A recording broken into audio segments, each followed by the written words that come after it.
In the grand university of the bustling metropolis, within a lecture hall, Professor Yang wielded his pointer, tapping it against the screen of the multimedia projector. "Pay attention, for this will be on the exam," he declared, as the PowerPoint presentation transitioned to a new slide. Ow wow. Snowy. A chorus of excitement erupted from the students below. "Behold, the god is Snowy. Snowy, my Snowy. Hee hee. North of the galaxy, Snowy is the fairest. Fear not, Snowy, we shall always accompany you."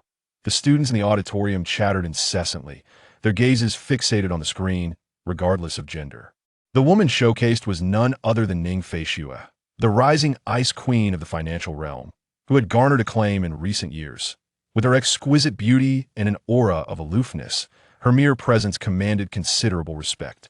Within just 4 years post-graduation, she had ascended to the position of CEO of a publicly listed company, earning her place in finance textbooks as a paragon and exemplar for aspiring finance professionals. That a strikingly handsome young man, with features akin to a painting, occupied a seat by the window. He glanced at the screen, rubbed his temples, and furrowed his brow. The woman had mentioned she would reach out to him in the afternoon, though the specifics remained undisclosed, leaving him waiting for her call. Beside him, his roommate gently prodded him with a finger. "Snowy truly embodies the aspirations of our generation." Jiang Chun turned his handsome face with a look of incredulity towards his roommate. "Ning Feishue? Even dogs wouldn't care for her. This woman possesses an enviable figure, alluring beauty, and is a female CEO of a publicly traded company. What else is there to commend?" His roommate wore a puzzled expression. "Isn't that sufficient? Wait a moment. How do you know Snowy has a good figure? All of her televised interviews only show her upper body." "Ahem, I assumed, given her striking appearance, her physique must be remarkable. Wouldn't you agree?" Jiang Chun coolly deflected the question, then cast an exasperated glance at his colorfully dressed roommate. "Is there a possibility that this woman is not as she appears? She might well be a cunning black widow, a venomous spider, perhaps even a nefarious woman." As Jiang Chun spoke, he grew somewhat animated, unintentionally raising his voice, drawing the attention of nearby students and the elderly professor. His roommate regarded him as if he were a fool, while a nearby female classmate sighed. "What a handsome young man. How could he be so naive at such a young age?" The professor tapped the blackboard with his pointer. "Jiang Chun, why don't you share your thoughts on this problem regarding the advantageous strategies for Ning Feishue's midterm company listing?" Jiang Chun reluctantly stood, internally lamenting the situation. Truly hopeless. Still defending that scheming woman, he slowly began to articulate his analysis, methodically addressing the question at hand. The professor smiled warmly. "Well answered, Jiang Chun. Do not allow pride to blind your eyes, nor should you slander others." Jiang Chun fell silent after all. He merely spoke the truth. Why was no one willing to believe him? "Thank you, Professor." With a heavy heart, Jiang Chun returned to his seat. The leader patted the shoulder of the second in command. "Are you still unaware? Chinzi ranks first in our finance department. A touch of rebellion is only natural." Jiang Chun managed a wry smile, utterly captivated by that wicked woman's stunning beauty. She was akin to a siren, skilled in the art of manipulation. After class, having dined at the cafeteria, Jiang Chun returned to his dormitory. 3 lecherous roommates were huddled around a laptop, practically trying to immerse themselves in the screen. Upon closer inspection, Jiang Chun noticed a video of Ning Feishue, who was being interviewed. Alas, his friends had fallen under the spell of that wicked woman, severely afflicted by her allure. He reclined on his beloved bed, ready to embrace his idle existence. Jiang Chun took out his phone and began to browse Bilibili, checking his follower statistics. How could there only be 101,000 followers? His videos were meticulously crafted, offering profound analyses of that wicked woman's financial strategies. Why was no one paying attention? The revolution had yet to succeed. Comrades must continue to strive. "Stinky little brother, answer the phone. Stinky little brother, answer the phone." A melodious voice, tinged with delight, echoed through the dormitory. Suddenly, the room fell silent. The sound of a pin dropping could be heard. Conversation ceased, and the 3 lecherous roommates turned to Jiang Chun, expressions mingling confusion and excitement. "What the hell?" Jiang Chun stared in disbelief at the caller ID, which boldly displayed the name Sister Shueshue. That wicked woman had changed my ringtone. No wonder she borrowed my phone the day before. How careless of me. I should have anticipated this. This wicked woman surely aimed to embarrass him in the dormitory. Images of Ning Feishue's impish smile danced in Jiang Chen's mind. Taking a deep breath, he steadied himself and pressed the answer button. Hello, Sister Shue. What's going on? Why did it take you so long to answer? Her voice, sultry and enchanting, flowed through the receiver, reminiscent of a fabled temptress. My phone fell off the bed. I searched for quite a while before finding it on the other end. Ning Feishue's lips curled into a slight smile, her crimson mouth framing an astonishing beauty. This little fool must have been utterly astonished by the ringtone. She's so thoughtfully prepared. This simpleton was as stiff as a log. She must act swiftly to ensnare him. Is that so? Little Chun, are you in your dormitory? Yes, I am. What's up, Sister Shue? Jiang Chan furrowed his brows. Sister Shue sought him out, undoubtedly with some ill intent. He needed to devise a way to decline. Well, come out, dress formally, and don't forget your ID. They'll come and pick you up. I am utterly astonished. Why must I carry my ID? The fox's tail has been revealed. Does this wicked woman intend to? Sis Shue, my stomach suddenly hurts a lot. Can we go tomorrow? What does it hurt? Just lie down and rest. I'll head to your dorm first, and then take you to the hospital. Oh no, this won't do. It will expose me. No need. No need. It's just a minor ache. I can endure it. Sister Shue, wait for me. It'll be at the school gate shortly. I feel awful. Damn it. Having said that, Jiang Chun hung up the phone. You little rascal. I know you well. You've been ill so few times throughout your life. Today, I have you cornered.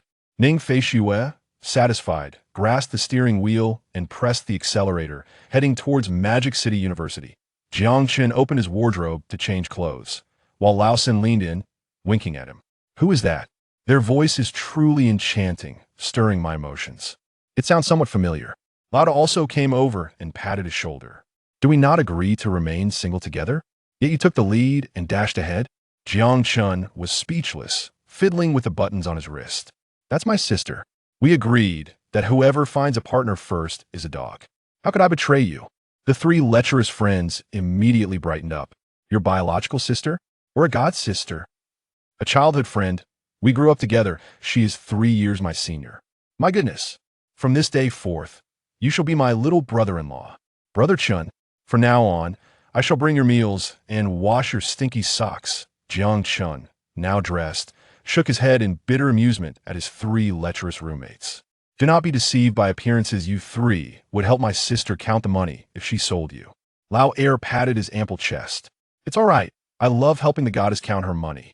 I will devote everything to her. Goodness, such devoted admirers are truly ridiculous. As Jiang Chun stepped out of the school gates, a silver Maserati slowly drove by, attracting the attention of students nearby. Get in, her seductive voice was tinged with excitement. Yet, at that moment, Jiang Chun remained oblivious. He always felt a bit nervous around Sister Shue. As he opened the rear door to sit inside, she called out, "Sit in the passenger seat." Ning Feishue rarely spoke to him in such a tone. Oh no, oh no. Has the passenger seat never been occupied by another male? Does she intend to? This cunning, wicked woman. Sis Shue, where's the driver? Why are you driving today?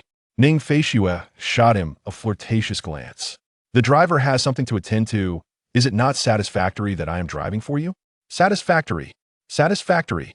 I'm thrilled that the beautiful Sis Shue is driving me. The insincerity in his tone was not lost on Ning Feishue. Dear little brother, you think you can brush me off, huh? Today, you cannot escape. Ning Feishue started the Maserati. The atmosphere fell in silence. Ning Feishue remained quiet, while Jiang Chun fidgeted nervously in the passenger seat. Sister Shue, where are we headed? Ning Feishue cast a languid glance at Jiang Chun and replied with unhurried composure, to get our marriage certificate. The silver Maserati came to a halt in front of the Civil Affairs Bureau, and the door swung open slowly. From the vehicle emerged 2 long, graceful legs adorned with crystal-studded peep-toe heels that delicately tapped the ground. As Ning Feishue exited the car, she noticed Jiang Chun still sitting dazed in the passenger seat and pouted her rosy lips. What a silly boy. Does he really not want to get married to his sister? Jiang Chun felt utterly numb at that moment. Thank you for the invitation. I find myself at the Civil Affairs Bureau, having just arrived in the bustling metropolis. I am ready to start anew. How unfortunate. That woman is a master of cunning.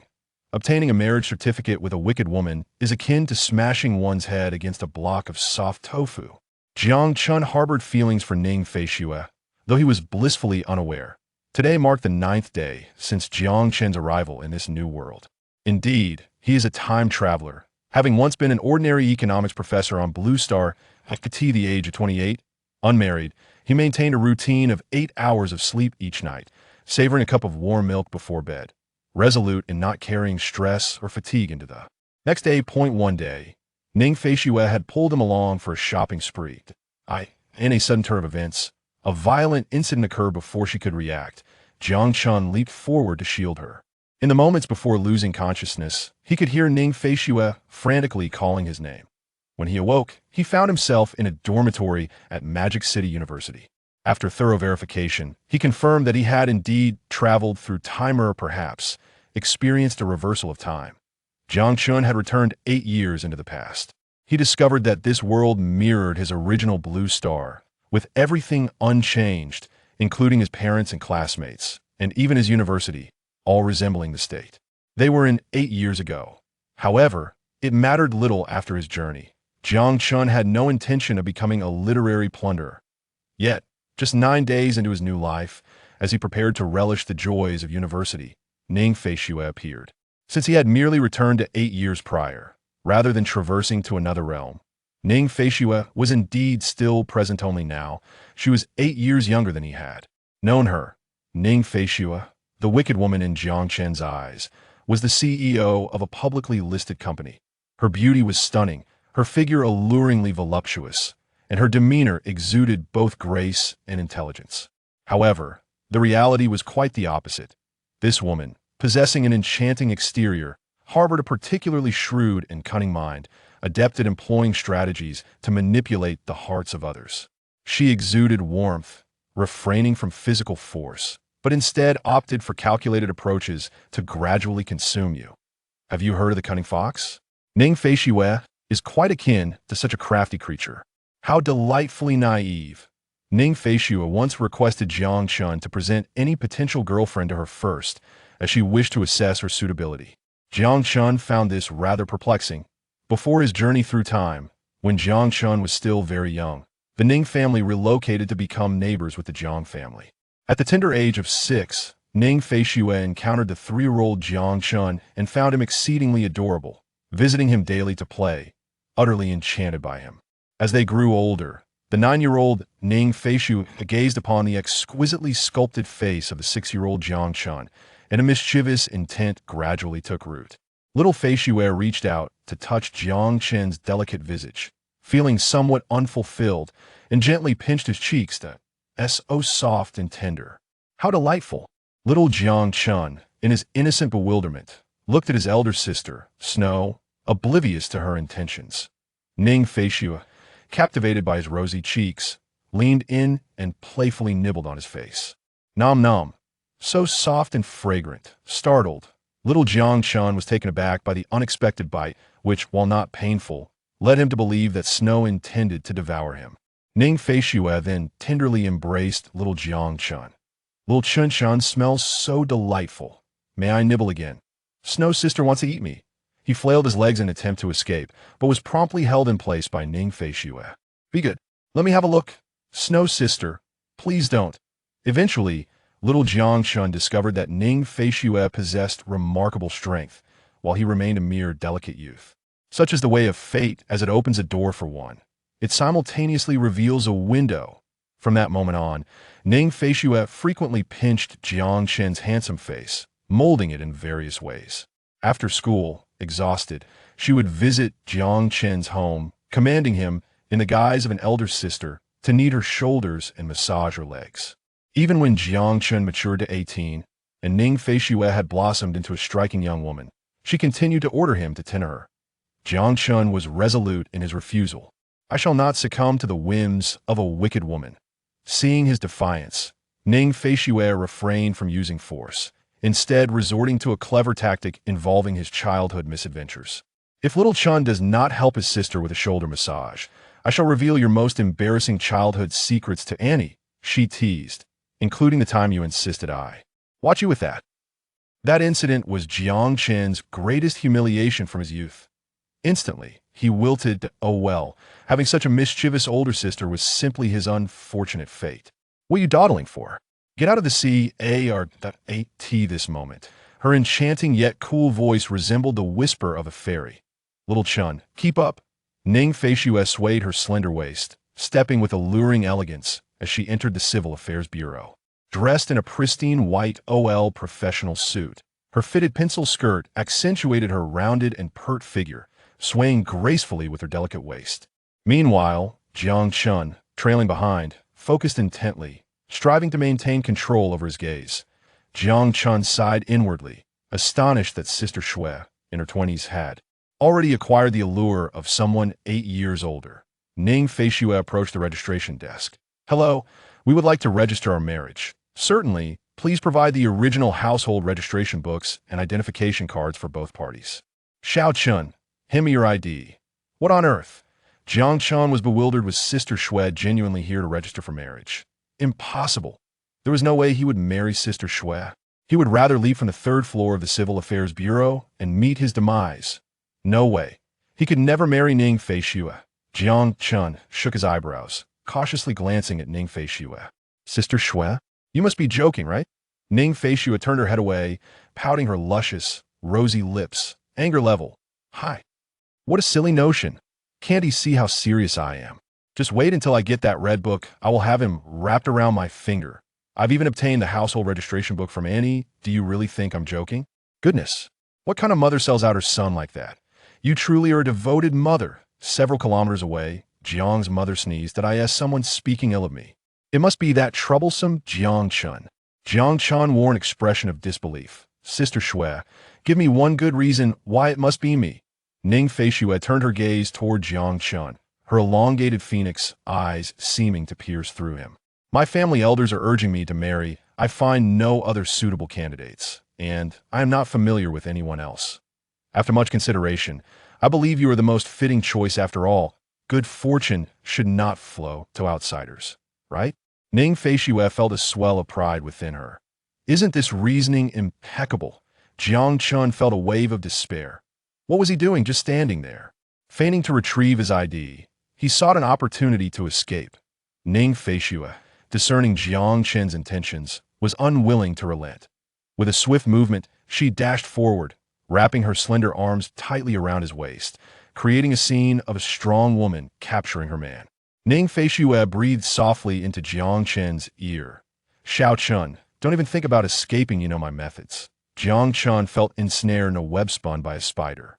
His body flushed with warmth, his ears rang, and his mind buzzed. How had Sister Shui changed so much since his return? Jiang Chun steadied his resolve. No way. He could not succumb to the temptations of a wicked woman. Ding. What is this? Next came an unexpected wave of exhilaration. The system. The system has come to my rescue.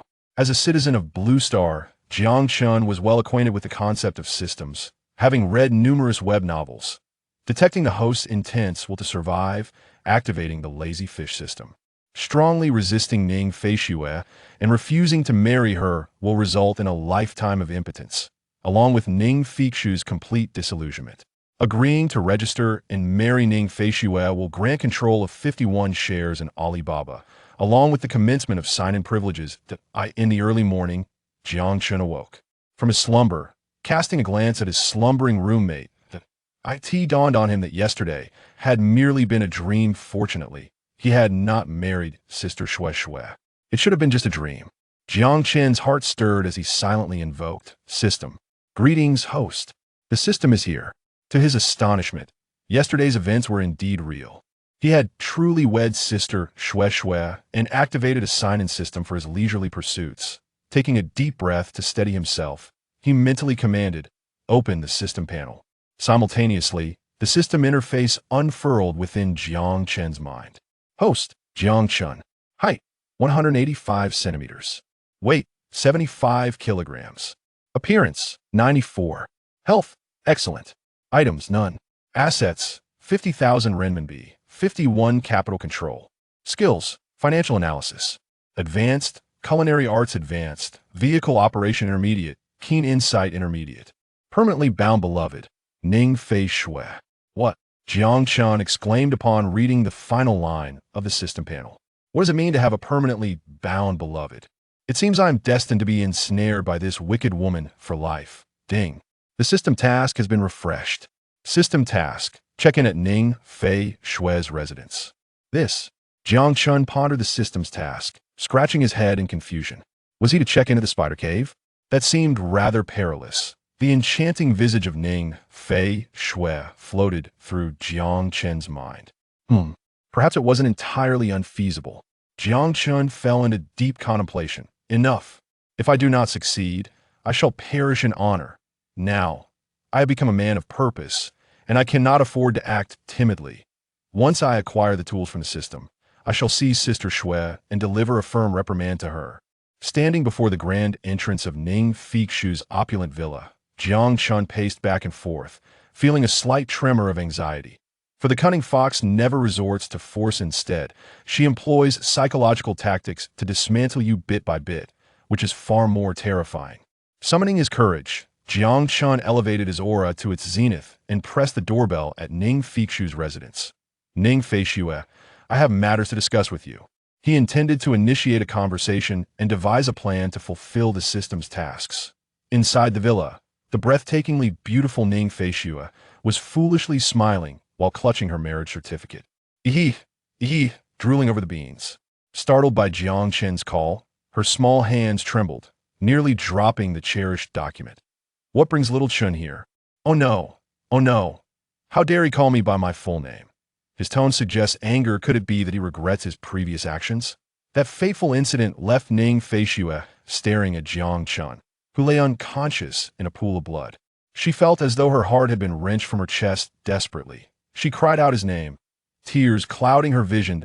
In that moment, Ning Fei Shui realized the depth of her love for Jiang Chun. Her former composure and pride crumbled before the specter of loss. Long ago, Ning Fei Shui had fallen for Jiang Chun, patiently awaiting the day this dense man would confess his feelings. How could she ever be the one to make the first move? After waiting, she found herself at the age of 31.1 day. She devised a plan to invite Jiang Chun for a shopping excursion. The emergency room doors swung open, and the doctor regretfully shook his head at Ning Fei Shui, his expression sorrowful. Ning Fei Shui bit her lip fiercely, striving to suppress her tears. Her vision darkened, and she collapsed, only to awaken 8 years in the past. This time travel made Ning Fei Shui realize that her reserved demeanor was of no consequence. Self-proclaimed as astute and calculating throughout her life, she had never anticipated Jiang Chen's feelings. She resolved to cut through the confusion swiftly, to win over little Chun first, and then nurture their relationship gradually. It is far better to play with sincerity than to engage in deceit. Little Chen's arrival, could it imply regret? No, I cannot let this precious brother slip away. Ning Fei Shui elegantly styled her cascading waves, adjusted her attire, opened the door, and cast a fleeting glance with her elongated phoenix eyes. What brings you here, little Chun? She resembled a queen spider delicately manipulating the threads of her web.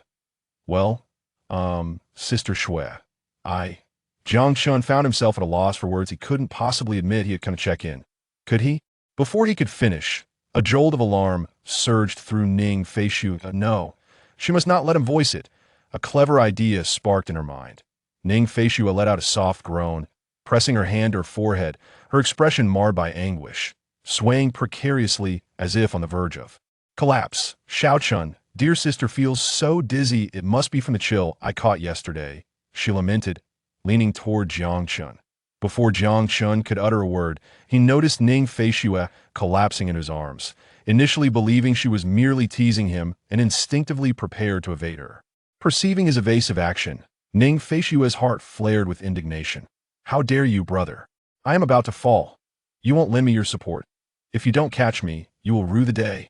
With a determined bite of her lip, she surrendered to gravity, allowing herself to plummet toward the ground. What the? Was Sister Shui truly dizzy? That seemed unlikely with her extraordinary physique capable of felling 2 bulls with a single punch.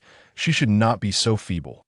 Though doubt lingered, Jiang Chun could not bear to watch as Ning Fei Shui tumbled, but he quickly reached out, encircling her slender waist and steadying her.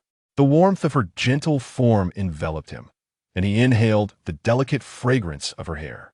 A tickle brushed against his nose. Ning Feishue, feigning faintness, felt a surge of excitement within, her delicate body trembling slightly. This was the first time in all these years, both before and after a crossing, that Jiang Chun had embraced her waist so intimately. Xiaoqun truly did not wish for her to be harmed. What a clever little rascal he is, Xue. Are you all right? He pressed the back of his hand against her forehead, gauging her temperature. Ning Feishue had never experienced such tender care in her life. At that moment, joy bubbled within her, nearly causing her to squeal with delight. Control yourself. Xiaoqun, I feel so dizzy, and my legs have no strength left. Could you carry me back to my room, please? Jiang Chun was momentarily taken aback. He had never encountered such a soft, vulnerable side of Xue. How could anyone resist the charms of a woman in distress? All right then, scratching his head, he took a deep breath, slightly bent his knees, and scooped Ning Feishue into a princess carry, making his way toward her fragrant boudoir. Ning Feishue's heart raced. Jiang Chun's unexpected embrace had ignited a thrill within her. Her troublesome brother had finally wised up. Who among us isn't a little princess at heart? Upon entering Ning Feishue's room, the air was suffused with a subtle, feminine fragrance that gently wafted into Jiang Chun's nostrils. As he approached her pink bed, he prepared to gently lay Ning Feishue down. Host! Distracted, Jiang Chun slipped, causing both him and Ning Feishue to tumble onto the bed. Two startled exclamations echoed in the room. In that precarious moment, Jiang Chun instinctively shielded Ning Feishue's head with his right hand, preventing any injury, yet he lost his balance. With a soft pop, his lips met Ning Feishue's tender, moist ones. Chapter 4. Sister Xue seeks my vital energy. Detected host's arrival at Ning Feishue's residence. Task completion reward. Skill enhancement capsule X1. Usable to increase the proficiency of one skill. With 100 million credited. Received 1,000 points, which can be redeemed for items in the shop. Currency can be exchanged for points at a ratio of 1 million soft currency to 1 point. Mystery gift. Eye of analysis has been issued to the system space. System prompt. In light of the host completing the task for the first time, the host is rewarded with a 10 consecutive draw chance in the item shop. A series of system notifications echoed in Jiang Chen's mind, yet he scarcely registered them. The enchanting beauty was mere inches away, their lips nearly touching. Feeling the soft sweetness near his mouth, a surge of heat coursed through Jiang Chen. Ning Feishue's cheeks flushed a delicate pink, her eyes sparkling like autumn waters. Fluttering beneath long, graceful eyelashes, she had just recovered from the unexpected moment, wishing time could linger eternally in this instant. This sudden kiss marked Ning Feishue's first. And what a beautiful experience it was. Moved by her emotions, Ning Feishue chose to maintain the serene atmosphere, continuing the kiss. Jiang Chen, gradually regaining his rationality, found himself torn. Oh no, Sister Xue is drawing my vital energy. This wicked woman is taking advantage of me. I must escape quickly. With a reluctant push, Jiang Chen gently separated from Ning Feishue's tender, fragrant lips. She was lost in the moment, but the interruption by this oblivious boy ended their kiss, igniting a spark of annoyance within her. As Jiang Chen stood to adjust his attire, he noticed President Xue gazing at him with frosty eyes, brimming with displeasure. Sister Xue, I was wrong, he stammered. What do you think you did wrong? She inquired. I was too careless. I almost fell for our noble, ethereal, intelligent, and resourceful Sister Xue. Very well, indeed. Very well, indeed. What nonsense is this? Jiang Chen thought to himself, sensing a change in her demeanor since his arrival. Ning Feishue struggled to suppress a laugh, her resolve wavering. What else? Where else did you err? In truth, Jiang Chun had not entirely erred. Yet his actions were not without fault. To interrupt such a delightful kiss was simply intolerable. She vowed to punish her troublesome little brother later. Moreover, there should not have been any inappropriate lip contact with Sister Xue. How bold of you! She exclaimed, clearly exasperated. You're completely fixated on the kiss, aren't you? Jiang Chen thought, bewildered. He had never seen Sister Xue pout in such a manner before. In his memory, she was always composed and unfazed in crisis. But now, she seemed ready to burst with laughter. Realizing this response might not suffice, Jiang Chun regarded Sister Xue with a mix of inquiry and feigned innocence. Ning Feishue was aware of the need to offer Jiang Chun an escape. After all, he was her beloved little Chen. Who else could she dote upon? The mischievous younger brother Jiang Chen suddenly felt a jolt. I am famished. Go prepare some sustenance for me, she commanded. And remember, no takeout. I desire a meal crafted by your own hands. Do you comprehend? Jiang Chun complied with her wishes and promptly exited Ning Feishua's boudoir. He was elated that Sister Shui was not angered and did not dwell upon the matter of their kiss. Naturally, he would unconditionally fulfill her requests. Cooking was a skill Jiang Chun had honed. In his previous life, he was quite the gourmand. He often delved into culinary exploration, experimenting with various cuisines. His culinary skills, as indicated on the system interface, were classified as advanced. System, what does advanced cooking skill entail? Replying to the host. Advanced culinary skills equate to the proficiency of a Michelin 3-star chef. Alas, my 28 years of culinary practice have amounted to this level? Jiang Chun mused, recalling the sequence of system notifications that had flooded his mind during the kiss with Sister Shui. System, please reiterate the reward notification from earlier. Host, the system has already announced it once. Refraining from redundancy is the duty of every competent system. Goodness, this system has quite the temperament, Jiang Chun thought, shaking off his confusion. His immediate priority was to prepare a meal for Sister Shui. He was a man of his word. If he promised to cook, he would indeed cook. He could not allow her to go hungry. Now that they were married, it was perfectly acceptable for him to prepare a meal for Ning Feishua. Moreover, in his previous life, he had cooked for her before, and she had enjoyed it immensely. As Jiang Chun entered the kitchen to search for ingredients, he lamented, Sister Shui, how can you expect me to cook with no ingredients? Is this not a form of torment for an honest person? Meanwhile, Ning Feishua lay on her bed, writhing with delight. A silly grin plastered across her face as she reminisced about their first kiss. I shall go out to buy groceries. Jiang Chun's voice echoed from the kitchen. My dear brother has already declared that we are a family, she mused, realizing that the strategy of pressuring him into marriage had indeed been effective. His outing to procure ingredients presented a splendid opportunity to deepen their bond. Little Chun, I shall accompany you. Allow me a moment to change. Jiang Chun's brows furrowed in surprise. Oh, this sly fox. Chapter 5. You must not wear that again. Ning Feishua hummed a cheerful tune in her chamber, blissfully changing her attire, while Jiang Chun stood frozen in place. Hearing Sister Shui's words, his rigid form trembled slightly, his little hands feeling cold. Tears uncontrollably streamed down. Why is Xiao Qinshan silent? Does she not wish to accompany me? The delicate voice of Ning Feishua echoed in the boudoir. Cough, how could that be? To venture out with a beauty like Sister Shui. I couldn't be more delighted. Sister Shui, weren't you just feeling dizzy? I am perfectly fine now. Is that not sufficient? Humph. Xiao Qinshan, a meddlesome individual, seldom reaps favorable outcomes. Jiang Chun, obediently. Ning Feishua's vibrant red lips curled into a seductive smile. Humph, at least you were perceptive. As Jiang Chun's frustration grew, he found himself increasingly agitated. The more he endured, the more infuriated he became. Retreating only amplified his sense of loss. System, is there a tool that could aid me in teasing Sister Shui? Reply to the host. The system cannot address this query. Please refer to the item shop or system space. The system's response sparked a thought in Jiang Chun's mind. He opened the system space to find a single-sided, light golden pair of glasses quietly displayed. Upon holding them, a blue information box emerged.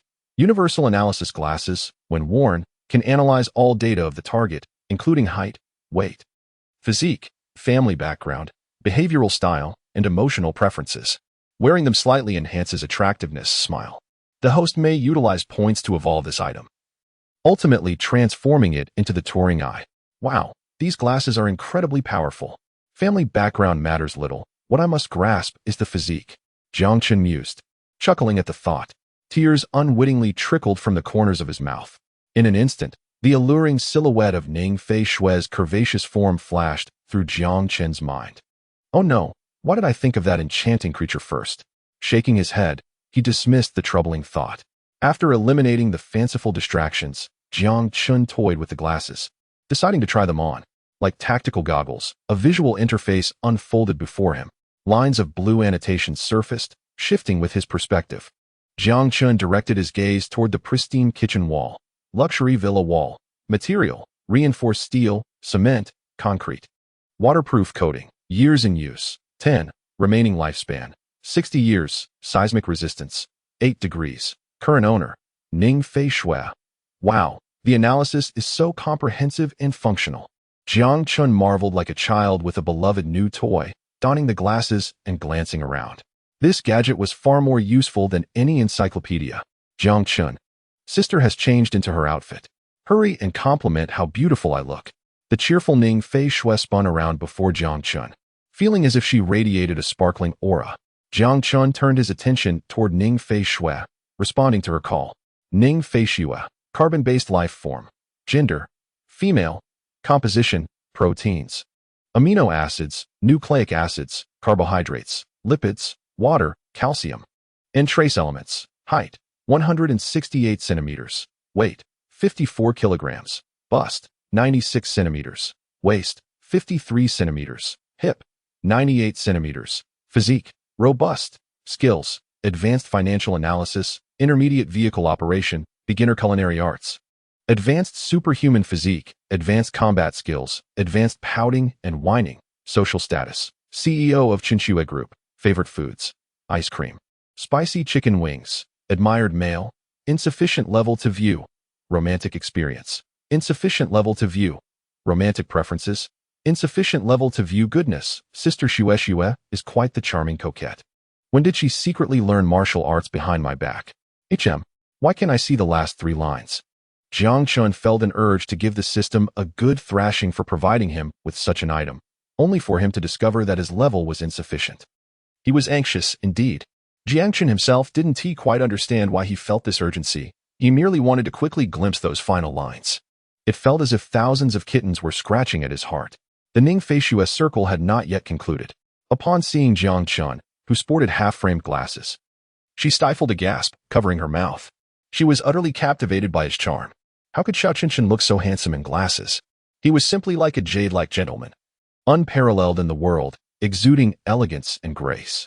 Ning Fei Shui recalled a line of poetry, floating as if independent from the world, transcending to the realm of the immortals. He resembled a celestial being that had stepped out from a painting, and her heart melted. Ning Fei Shui felt as though Jiang Chun had shot her heart with an arrow. Oh dear, this annoying little brother. She had intended to tease him, but instead, she found herself ensnared. At this moment, Jiang Chun remained oblivious to Ning Fei Shui's embarrassment, preoccupied with the last 2 pieces of information. Sister Xiao Chun, please change into another outfit. I find this one unflattering. With that, Ning Fei Shui shyly crossed her legs and, in a bashful manner, retreated to her room. Coming back to his senses, Jiang Chun scratched his head, resolved to spend his points on upgrading the glasses once he returned. Not for any other reason, but to satisfy his curiosity. Within the fragrant confines of her chamber, Ning Fei Shui donned a new ensemble. That little brother is such a rascal. He made her change into something more alluring. Thinking of the dashing Jiang Chun, Ning Fei Shui writhed on her bed, clutching the quilt like a caterpillar. After a while, with a faint blush gracing her cheeks, she emerged from her bedroom. Restoring his composure, Jiang Chun gazed upon the enchanting beauty before him.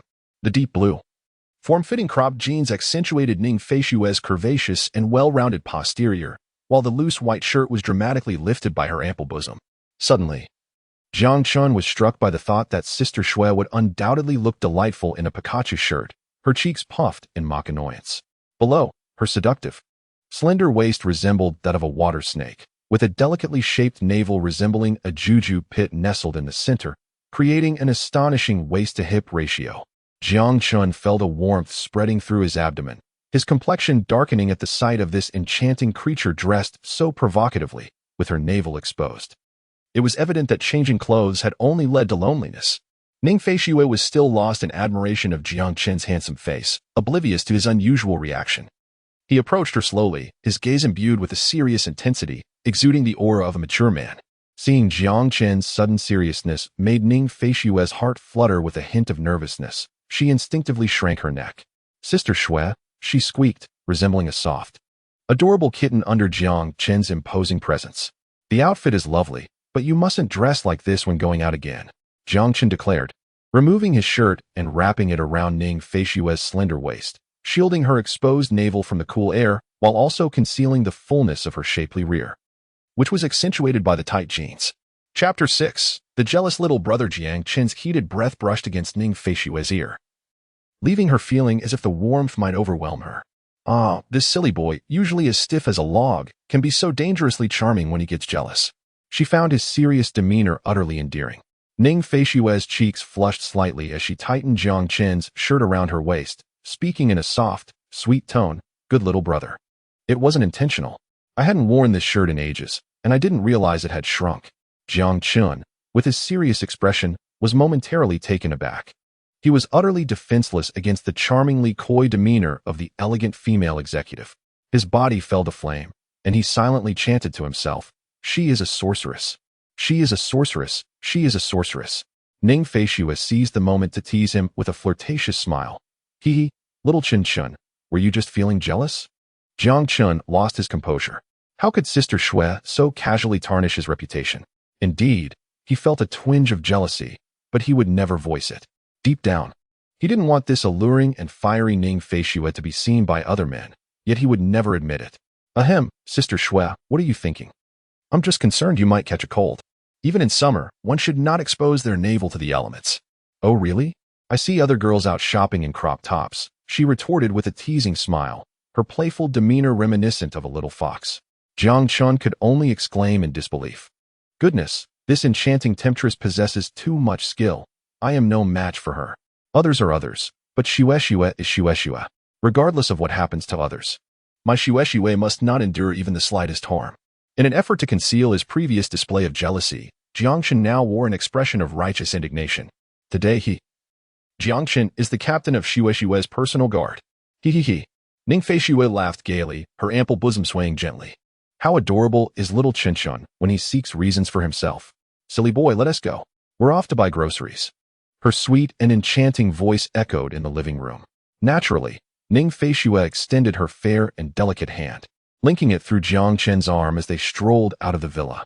Jiang Chen, held by the charming woman, felt little resistance. He found it rather peculiar but could not quite comprehend why. "Shue Shue, when you're gentle, you truly are quite gentle," he remarked. "You little brat. What are you babbling on about?" Feishue's cheeks flushed slightly, and with her slender, tender fingers, she playfully pinched the soft flesh at Jiang Chen's waist. "Ouch," he gasped, feeling a twinge of discomfort, though it was not entirely painful, more akin to a mosquito bite. Seeing Jiang Chen feign extreme agony, Ning Feishue became flustered. She hadn't pinched him that hard, yet he looked utterly pained. Quickly, she tenderly caressed the soft flesh at his waist and leaned down to blow gently with her soft, rosy lips. "Does it still hurt, little Chin?" Jiang Chun was momentarily taken aback by the gentle demeanor of his Shue Shue, who resembled a celestial angel fallen to earth. "It's fine, Shue Shue, it really wasn't that painful," he reassured her. Ning Feishue lifted her head, her nose slightly flushed, her enchanting eyes glistening as if holding back tears. Jiang Chun felt a hitch in his breath, as if he were witnessing the Ning Feishue from before his unexpected journey. It was then that Ning Feishue realized Jiang Chen's expression. "How dare you, little brat? You've angered me. You dared to deceive your Shue Shue. You're finished." The flustered beauty raised her tiny fist and playfully thumped Jiang Chen's chest, producing a rhythmic thud. Jiang Chen wore a satisfied expression. He found it rather enjoyable. Is this what they call a little fist? After her playful assault, Ning Feishue blushed, feeling a bit shy. This was the first time she had acted with such intimacy towards her little brother. Her aloof CEO persona was certainly at risk. Passers-by witnessing the couple's affectionate interaction found the scene heartwarming. A handsome man and a beautiful woman, they were undeniably a match made in heaven. As Ning Feishue linked arms with Jiang Chen and entered the supermarket, several men cast fervent glances in her direction, their eyes roaming from head to toe, fixated on the stunning lady CEO's waist. Jiang Chen, feeling a bit smug, thought to himself, "Look at these guys, they want to catch a glimpse of my Shue Shue. I'm truly clever." Just as this thought crossed his mind, he was suddenly startled. What the heck? How could I entertain such thoughts, indulging in baseless jealousy? Jiang Chen swiftly dismissed this notion. In the shadows, a man clad in a black hooded sweatshirt, wielding a camera, pressed the shutter. "Boss, it appears this woman indeed maintains a young lover outside." The sound of shattering porcelain echoed in his earpiece. After the two returned from purchasing ingredients, Jiang Chen entered the kitchen to commence meal preparations. Meanwhile, President Shui returned to the living room to watch television, eagerly awaiting the meal. She was well aware of her younger brother's culinary skills, which were exceptionally delightful. Sharing lunch with her beloved was undoubtedly a significant bonus. Removing his glasses and placing them into the system space, Jiang Chun began to select the vegetables. He was determined to prepare an exquisite meal, for he was a seasoned gourmet and could not allow his dishes to lack flavor. Chapter 7. A meal that almost resulted in pregnancy. Jiang Chun set the dishes on the dining table and went into the living room to call Ning Feishue for lunch. He found her lounging on the sofa, her legs crossed, engrossed in a variety show. She had swapped her fitted jeans for shorts, while her pristine white top remained unchanged, accentuating her ample curves. The vision of her long, fair legs imprinted itself in Jiang Chun's mind, causing his earlobes to redden. Sister Shui, is this a bit too much? Oh, Xiaochen, are you feeling shy? Ning Feishue teased with a charming smile. We used to bathe together as children. We've seen much more than this. Oh my. I may have seen it back then, but I've since forgotten.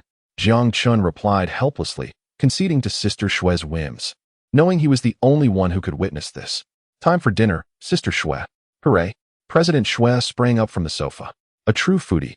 A soul devoted to dining. A foodie requires a bowl for their meal. The moment Ning Feishue took her first bite, she couldn't stop. Xiaochen's cooking is as delicious as ever. I didn't get to enjoy it much before I crossed over. Humph. Well-versed in the art of romance, Ning Feishue understood that time nurtures affection, softening and deepening feelings alike. Summoning her younger brother to cook for her was merely the first step in this gradual romance. Observing Ning Feishue devouring her meal with fervor, Jiang Chun could only smile wryly. Would those who admired her be shocked to witness such a disheveled version of Sister Shui? After finishing her meal, Ning Feishue returned to the living room, content, and caressed her slightly protruding belly before collapsing onto the sofa. With a sigh of satisfaction, she embodied comfort and ease. Jiang Chun glanced at her gently rounded abdomen, reminiscent of a woman in her third month of pregnancy. Wow, Sister Shui is quite remarkable. She devoured so much food that she looks pregnant. He pondered, are girls' bellies really this soft? I wish to touch it. Oh, how daring. You wouldn't dare touch a spider demon's belly, would you? Sister Shui, you shouldn't lie down immediately after eating. It could lead to weight gain. Humph. You cheeky little brother. Do you even know how to speak? The person has gained weight and is blaming you. Blaming you for a lifetime. Ning Feishue pouted her rosy, soft lips, dissatisfied as she draped her legs over the coffee table. How annoying. I'm just lying down. It's your cooking that's too delicious. You made me eat too much. It's all your fault. I can't believe it. Jiang Chun was taken aback. What kind of logic is this? How can this be my fault? He realized that reasoning with a woman was futile. Otherwise, he would be the one left unreasonable. All right. Blame me all you want. Using a soothing tone to comfort Ning Feishue proved effective as she raised her delicate white hand, beckoning Jiang Chun. Come sit with sister. Little Chin, aren't you tired of standing? Jiang Chun gazed at her long, fair legs and felt a wave of dizziness. Reluctantly, he sat beside Ning Feishue. As soon as he settled down, Ning Feishue quickly shifted her petite frame closer to him. Little Chin smells so good. A romantic reality show played on the television, filling the air with a sweet, pink ambience. Jiang Chun felt somewhat awkward. This scene seemed rather inappropriate. Why does it feel as if they are truly in love? Ning Feishue, on the other hand, was a little excited. The atmosphere is just perfect. Will my silly little brother lose control and kiss me? Sister Shui? I'm here. Ning Feishue suddenly turned to Jiang Chun, her eyes sparkling with a hint of affection. That day when you suddenly took me to the Civil Affairs Bureau to get married, was there a specific reason behind it? The atmosphere abruptly stiffened, and Ning Feishue's expression changed in an instant. Just a moment ago, her eyes sparkled with affection, and now her fair face was clouded with frost. The desire to stab someone with a gaze cannot be concealed. Little Chin, you have never disappointed me in the matter of letting me down. Jiang Chun felt a chill under Ning Feishue's icy stare, as if she were ready to end him right then and there.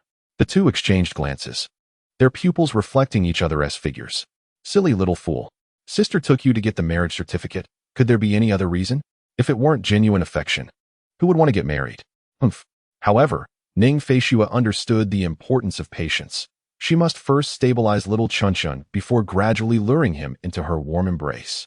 She parted her crimson lips. In truth, the board of directors has been pressuring me.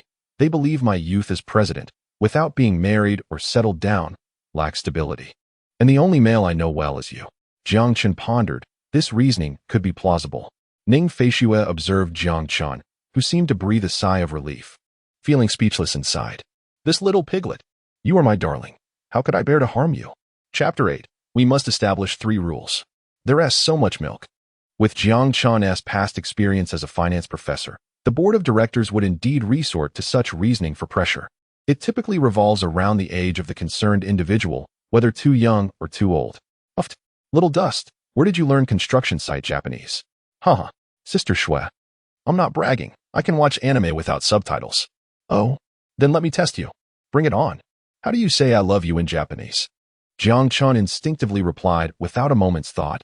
Annie washes the railway. Sister loves you too, giggling. Jiang Chun was utterly bewildered.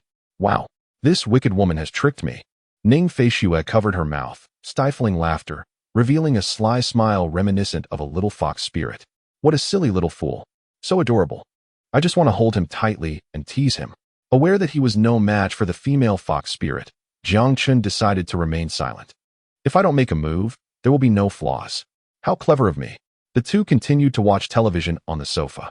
Occasionally, Ning Feishue would sway her delicate legs resting on the coffee table, causing him to swallow hard. Jiang Chun resolved to keep his distance from potential trouble. He shifted slightly away, but Ning Feishue followed suit, inching closer to him. Thus, Jiang Chun inched away, and Shui Shui inched closer. Little Dust. What is the meaning of this? What's wrong with sitting together? If you move away again, I'll just sit on your lap. Shui Shui, the president, licked her rosy lips with her delicate tongue, casting a seductive glance at Jiang Chun. He found himself with no choice. If Sister Shui were to sit directly on his lap, he might just ascend to the heavens. Jiang Chun felt the firm elasticity of her rounded form pressing against his thigh. Wow, Sister Shui is way too close. Doesn't she feel it? This wicked woman. She's deliberately teasing me. Yet, Sister Shui truly was remarkable. Perhaps he wasn't losing out after all. Suddenly, an idea struck Jiang Chun. Sister Shui, may I ask you something? Go ahead. Why are you being so formal with me? Ning Feishue shot him a charming glance. Although we are officially registered, we lack a foundation of affection. At his words, Ning Feishue's brows furrowed slightly. Little Dust, what do you mean by that? Her expression was soft, yet it carried an air of intimidation. Jiang Chun spoke calmly. Sister Shui, since I agreed to register with you that day, let us make do with it. We can always separate later. However, we need to take it slow, allowing for a gradual process. Let's start with a year and see if we can cultivate some feelings without forcing it. All right, Little Dust. You're so nice. She leaned in quickly, planting a kiss on Jiang Chun's cheek. Detected that the host was stolen a kiss by Ning Feishue. Reward, Physique Enhancement Potion 1. Wow, I was careless. Didn't he dodge? Ning Feishue covered her rosy mouth, stifling her laughter. Little fool. I initially estimated that it would take me 6 months to win you over, yet you boldly declared it would take a year. My dear Chin, to honor your kindness, I can only gradually consume you, piece by piece, until nothing remains. Ning Feishue's fiery gaze was detected by Jiang Chun. How terrifying. Sister Shui truly resembles a man-eater. No, wait. I now possess a system. What is there to fear? Sister Shui, let us establish some ground rules for this year. You mischievous little brother. You always manage to introduce new tricks. Do tell. Ning Feishue's expression grew increasingly frosty. Should her little brother propose any excessively restrictive terms, she would contemplate alternative strategies. Firstly, we can take our time, but Sister Shui must not force me into anything. Goodness, Ning Feishue exclaimed. Coming out with such demands right from the start, are we? How brazen. Secondly, this matter should remain undisclosed to our elders, especially my mother. Ning Feishue's parents greatly admire Jiang Chun, and vice versa. The two families believe Jiang Chun and Ning Feishue are a match made in heaven, destined for one another. Indeed, a mutual pursuit. Ah, little fool, ha ha ha. Aunt Zhou has known all along. She even provided me with your household registration. You have been sold to me by Aunt Zhou. This entire affair has been orchestrated by Aunt Zhou and me from the beginning, while poor little Chun remains oblivious. Thirdly, although we are still in transition, we are already husband and wife. Should Sister Shui require assistance with anything, she must certainly inform me, for I am a man with a system. Warmth surged through Ning Feishue's heart. Silly boy, how can you be so kind? Regardless, as your sister, I shall ensure that you come to no harm this time. Very well, your requests are reasonable, I shall grant them. Jiang Chun sighed with relief, feeling a weight lifted from his shoulders. Observing his expression, Ning Feishue's little fists hardened. Little brother, once I have you in my grasp, I shall properly punish you. You will learn what it means to chase after a wife in the flames of pursuit. Chapter 9. Coming to sister's house in the evening, Jiang Chun gazed at the pair of long, fair legs swaying before him, swallowing hard. A warmth stirred within his lower abdomen. He found himself somewhat overwhelmed by Ning Feishue's allure. Oh no, he had a mandatory class to attend in the afternoon. Taught by a strict professor, he needed to return for class. Reluctantly, Jiang Chun spoke up, Sister Shue, I must head back to attend class. Ning Feishue pouted, her delicate nose wrinkling. This little fool, we haven't spent much time together yet. What is wrong with wanting to spend more time with me? Just when things were getting interesting, he wants to leave. Humph. However, it is true that Xiaoqing has classes in the afternoon, specifically those taught by his professor. Ning Feishue is well acquainted with all of Jiang Chun's class schedules. Sister Shui, you are so beautiful, graceful, alluring, and exceptionally intelligent. You must surely understand my feelings, right? Ning Feishue is aware that Xiaoqing is flattering her. Nevertheless, the flattery is quite pleasing.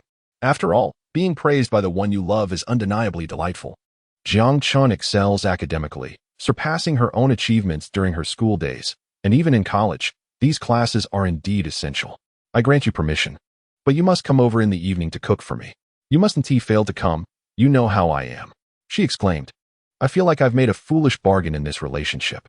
Although I have acquired the system, it seems to serve little purpose, as I still must play the role of a chef for Sister Shui. The system detected the host's hidden grievances and issued a yellow card warning. Triggering a red card would result in a deduction of the host's sign-in rewards. Damn it. No. The snowflakes drift, and the northern winds howl. You are all bullying me. I will draw a circle to curse you. Jiang Chun even questioned whether this was Sister Shui's system or his own. Observing Jiang Chun's changing expressions, Ning Feishue felt a pang of concern. She reached out her delicate, fair hand to caress his larger one. Dear brother, if I eat your cooking, I want to be able to eat anything else. Can you bear to see your sister go hungry? After speaking, she blinked her beautiful large eyes with long, fluttering eyelashes, pouting her rosy lips while gazing at Jiang Chun. Jiang Chun was instantly mesmerized by Sister Shui's charming voice and her endearing countenance. He had never encountered such a thing. The instances of Sister Shui acting spoiled were indeed rare. Typically, one might dismiss such behavior from an ordinary girl, but when Sister Shui does so, it is utterly irresistible. How could one withstand the playful affection of a captivating and elegant female CEO? Jiang Chun suddenly recalled that Ning Feishue's skills in charming and acting spoiled were of a high level. This woman is formidable.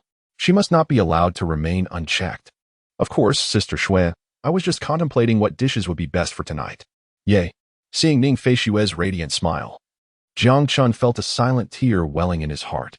He had to indulge the sister he recognized, even if it meant shedding tears. Observing her lying contentedly on the sofa, gently caressing her belly, he realized that his beloved Sister Shui was indeed a foodie, both lazy and fond of food.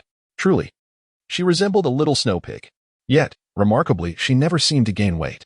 Well, that is not entirely true. She had curves in all the right places.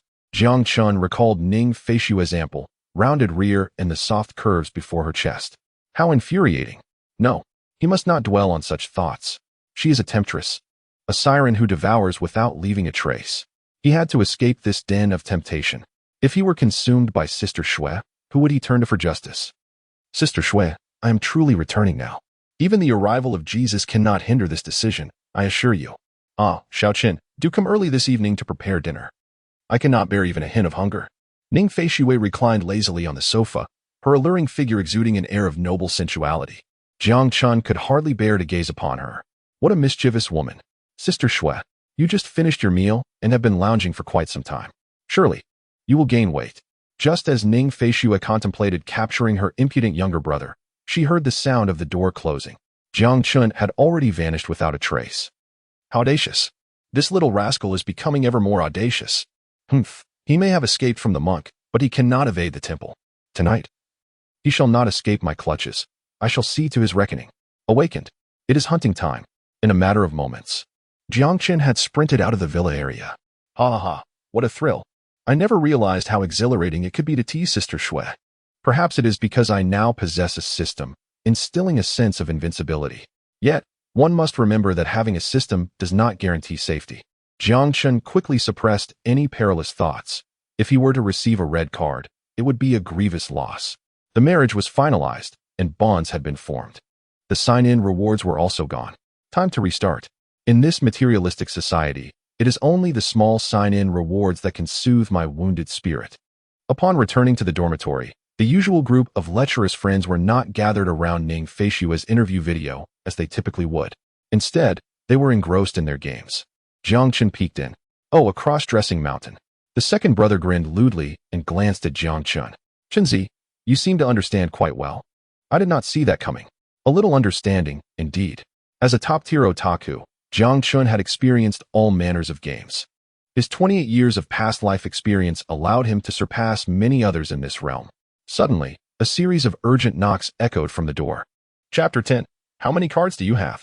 Goodness. The second brother was so startled that he immediately exited the game, not even having time to save his progress. The elder brother stepped forward to open the door, revealing the class monitor with a broad grin. Goodness, monitor, you owe me my saved game. The second brother exclaimed, rushing forward, prepared to engage in a life-and-death struggle. This must be settled once and for all. The monitor chuckled slyly, restraining the second brother. Let us discuss something serious.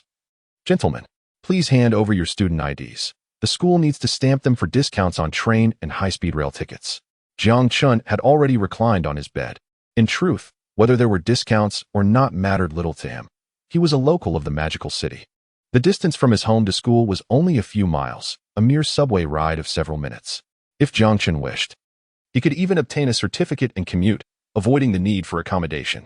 However, upon returning home, one would frequently encounter Ning Feishue. For her family and Jiang Chen's family have been long-standing neighbors, often crossing paths. It would truly be a remarkable situation.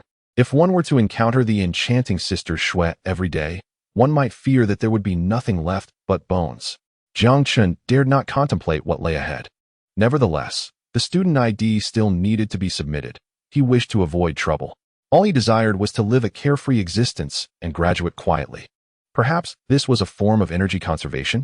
Boss, please hand my student ID to the class monitor, Jiang Chen called out from his position, sprawled over the desk. Where is it? In my card holder, on my desk. The boss rummaged through Jiang Chen's card holder with a grunt. I found it. You really have an abundance of cards. It took me quite a while to locate it. Thanks. Within Jiang Chen's card holder lay a dozen bank cards, most of which were gifted to him by Ning Feishue. During the summer following their college entrance examinations, Ning Feishue, clad in crystal high heels, approached him. Xiao Chen, take these cards. Use them as you wish. You'll need many things when you enter university, but do not engage in any unlawful activities, understood? Jiang Chen vaguely recalled the softness and allure of Ning Feishue's expression at that moment, as if she wished to imprint him within her gaze. The memories from over a decade ago remained remarkably vivid, transcending the bounds of time. Naturally, he accepted the cards. To refuse would have subjected him to Sister Shue's relentless torment. Until his transmigration, he had not touched a single cent from those cards. Nor did he possess any knowledge of their contents. For reasons unbeknownst to him, he simply did not wish to spend. Sister Shui was delightful in every regard, beautiful, alluring, and a wealthy benefactor. At times, he found himself irresistibly drawn to her embrace. Especially in recent days, his resistance to Sister Shui had waned significantly. No, I must gather my resolve and not succumb to the temptations of a temptress. As Jiang Chen pondered deeply, he noticed the commotion from the boss's side. As the other dorm mates approached curiously, well, the second roommate gazed at the plethora of bank cards in Jiang Chen's card holder, his eyes wide with astonishment. What is this? This stack of bank cards is blinding to our titanium alloyed eyes. Chenzi, have you been supported by a wealthy woman? Jiang Chen's handsome visage twitched slightly. They truly were a bunch of simpletons, capable of conjuring the most ludicrous thoughts. Could a wealthy woman truly support someone like him? Just the thought of the glaring steel wire ball was enough to deter them. He pondered for a moment, realizing that he indeed possessed a semblance of the experience of being supported by a wealthy woman. It was entirely plausible. After all, with his striking looks, if he were a wealthy woman, he would wish to support himself as well. Boss, you have revealed your wicked thoughts. Beside him, the third brother chuckled mischievously. Have you been longing to duel with Chenzi all along? To be candid, Chenzi has indeed returned more handsome today. What a delight. The class monitor nodded in tacit agreement. Honestly, Chenzi, have you been pampered by a wealthy woman outside? The young man on the top bunk, Jiang Chen, raised an eyebrow. There is no wealthy woman. Then where did you get these cards? My sister gifted them to me. What kind of nonsense is that? Wow. Why don't I have a sister who gives me cards? The second brother, feeling envious, nearly lost his teeth. Meanwhile, the eldest brother revealed a knowing glint in his eyes. I see. Chunzi, this sister of yours is indeed a wealthy woman, is she not? Jiang Chun was at a loss for words. Sister Shui is truly a wealthy woman. A striking beauty, with a figure that is both alluring and youthful. So, you choose not to speak, do you? I understand. It is only natural for someone as handsome as you, Chunzi, to encounter such circumstances. The second brother nodded in agreement. Standing at a height of 185 meters. With striking features, Jiang Chun is indeed the most handsome student at our university, excelling academically as well. If I were a wealthy woman, it would be hard not to be tempted. However, young man, moderation is essential. One cannot bite off more than one can chew. Indeed, one must pay attention to their health. Jiang Chun could not be bothered to explain. This group was far too imaginative, especially the eldest brother, whose ingenious mind was still as remarkable as ever. The class monitor collected the student IDs and departed. The dormitory returned to its tranquil state. The lecherous roommates on the lower bunk lamented, when will Goddess Shui be able to support me? That would make my life complete. Jiang Chun, listening intently from above, felt his brows twitch. By the time you realize that Sister Shui is a ravenous woman, a true spider demon, it may not be fulfillment, but rather an end.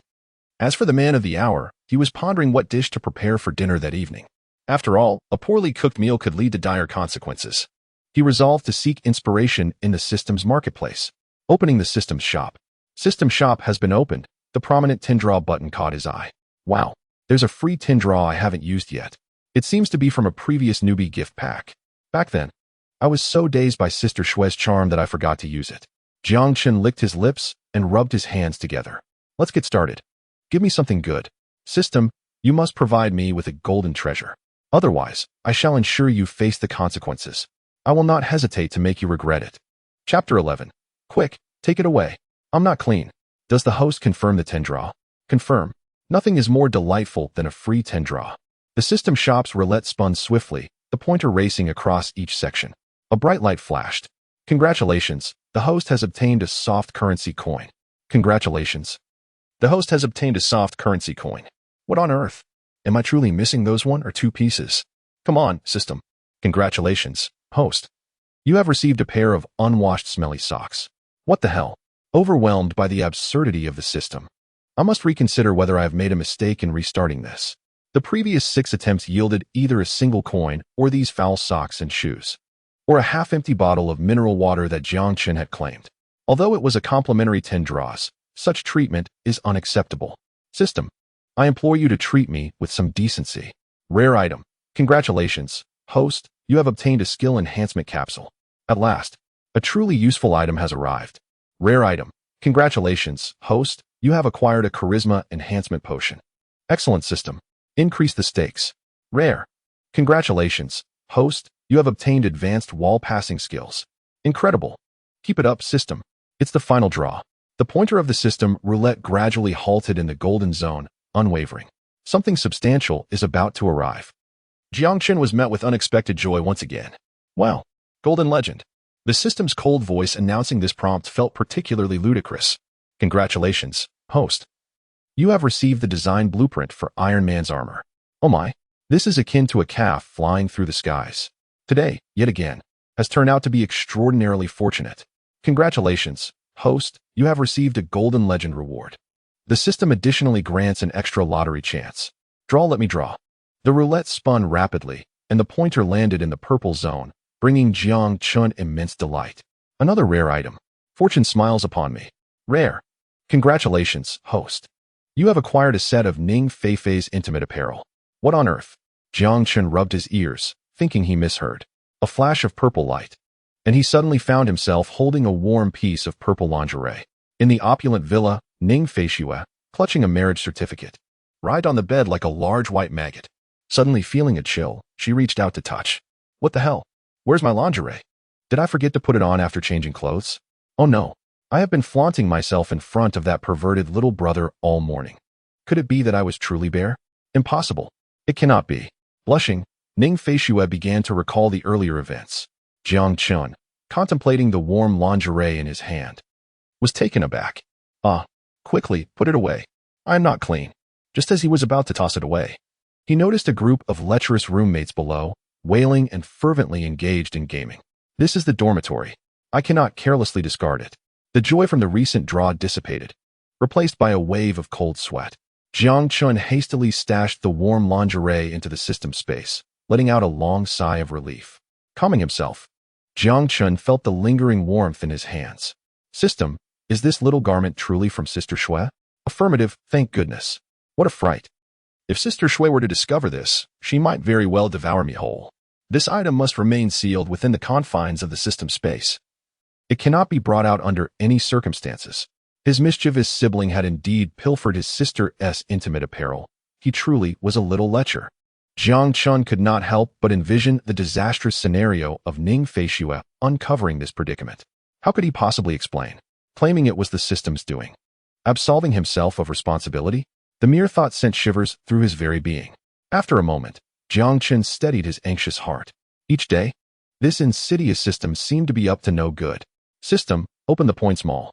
He still possessed the 1,000 points from his previous sign-in. Points mall opened. Jiang Chun swiftly navigated to the location of the Iron Man suit. Iron Man armor. 10,000 points. Insufficient points. Iron Man armor design. 5,000 points. Insufficient points. Iron Man armor materials. 2,000 points. Insufficient points. What in the world? I just lost 5,000 points without any return. After a moment of contemplation, he resolved that acquiring the Iron Man suit was imperative, whether for personal use or to present to the state. He continued to scroll through the mall interface. Charisma Enhancement Potion, 500 points. Physical Enhancement Elixir, 500 points. Skill Enhancement Capsule, 1,000 points. Price increases by 200 points with each purchase. Illusionary Mask, 2,000 points. Advanced Stealth Technique, 2,000 points, excluding the lottery. The items in the mall were exorbitantly priced, especially since he had only amassed 1,000 points from completing his novice tasks. What could he possibly purchase? He decided to save his points for when they were truly needed. Jiang Chun then resolved to tally his current gains. He opened the system space. System space opened. Skill Enhancement Capsules. 2. Tenacity Elixirs. 1. Charisma Enhancement Potions. 1. All-Seeing Eye. Upgradable. Advanced Wall Passing Technique. Iron Man Armor Design. 1. System. Learn the Wall Passing Technique. Host has successfully learned the Advanced Wall Passing Technique. Jiang Chun opened the information panel for the Wall Passing Technique. Can pass through materials up to 2 meters thick. 5 uses per day before cooldown. Upgradable to God-level wall passing technique. What a delightful surprise. How exhilarating. Haha. Just imagine me using this technique to terrify Sister Shui. I could simply pass through the wall and tap her shoulder before vanishing. Jiang Chun's mind was already filled with visions of Ning Feishue in a state of utter panic, mewing in distress. With 2 skill capsules remaining, the price would rise with each purchase. Did that mean? Jiang Chun promptly consumed one of the skill capsules. Which skill level should the host enhance? Financial analysis. Congratulations. The host's financial analysis has ascended to the divine level. The entire financial realm shall be under your command. A vast ocean of financial wisdom flooded into Jiang Chun's mind. He found himself immersed in a sea of soft currency, freely swimming about. In truth, Jiang Chun was not particularly interested in money, however. The ability to exchange small amounts for points was another matter entirely. After consuming the capsule, Jiang Chun felt invigorated, his mind clear, and his financial acumen operating at lightning speed. Oh my, this capsule can transcend level experience, undoubtedly elevating skills by a tier. Observing the skill enhancement capsules in the system store, which increase in price with each use, Jiang Chun lamented, each use costs more. This item must be used sparingly. There were still 2 bottles of potions left in the system space. System, what about this indomitable potion? Reply to the host. As the name implies, the system, for reasons unknown, often dispensed such peculiar rewards. This potion is of no use to me. Setting aside the issue of indomitability, I have no opportunity to showcase my marksmanship. As for the charisma enhancement potion, Jiang Chun had already consumed 1 bottle, finding it of little effect. He decided to save the rest for Sister Shui. Ning Feishue was already stunningly beautiful. The thought of her using the charisma enhancement potion made Jiang Chun shudder. Chapter 12. Sister Shui takes the potion. After attending classes in the afternoon, Jiang Chun indulged in a leisurely day, which was essential for replenishing energy. He prepared himself for an impending battle at Sister Shue's villa. Paratrooper number 1, Jiang Xiaoqing. Ready for action. Before that, Jiang Chun wanted to practice his wall-passing skill. This skill required ample practice. If executed poorly, he might become stuck within the wall. Who would he turn to for redress? That would be akin to searching for someone in a restroom with a lantern. With a thought, Jiang Chun reached out to touch the wall beside him. The wall instantly transformed as if it were melting water, and half of his hand slipped into the neighboring dormitory.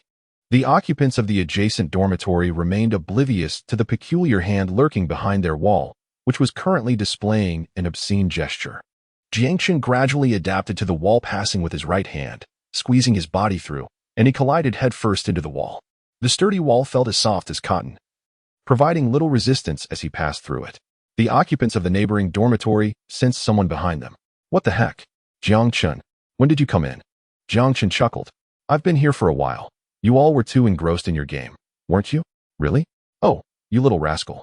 Have you been taken care of by a rich lady? The guy chuckled teasingly.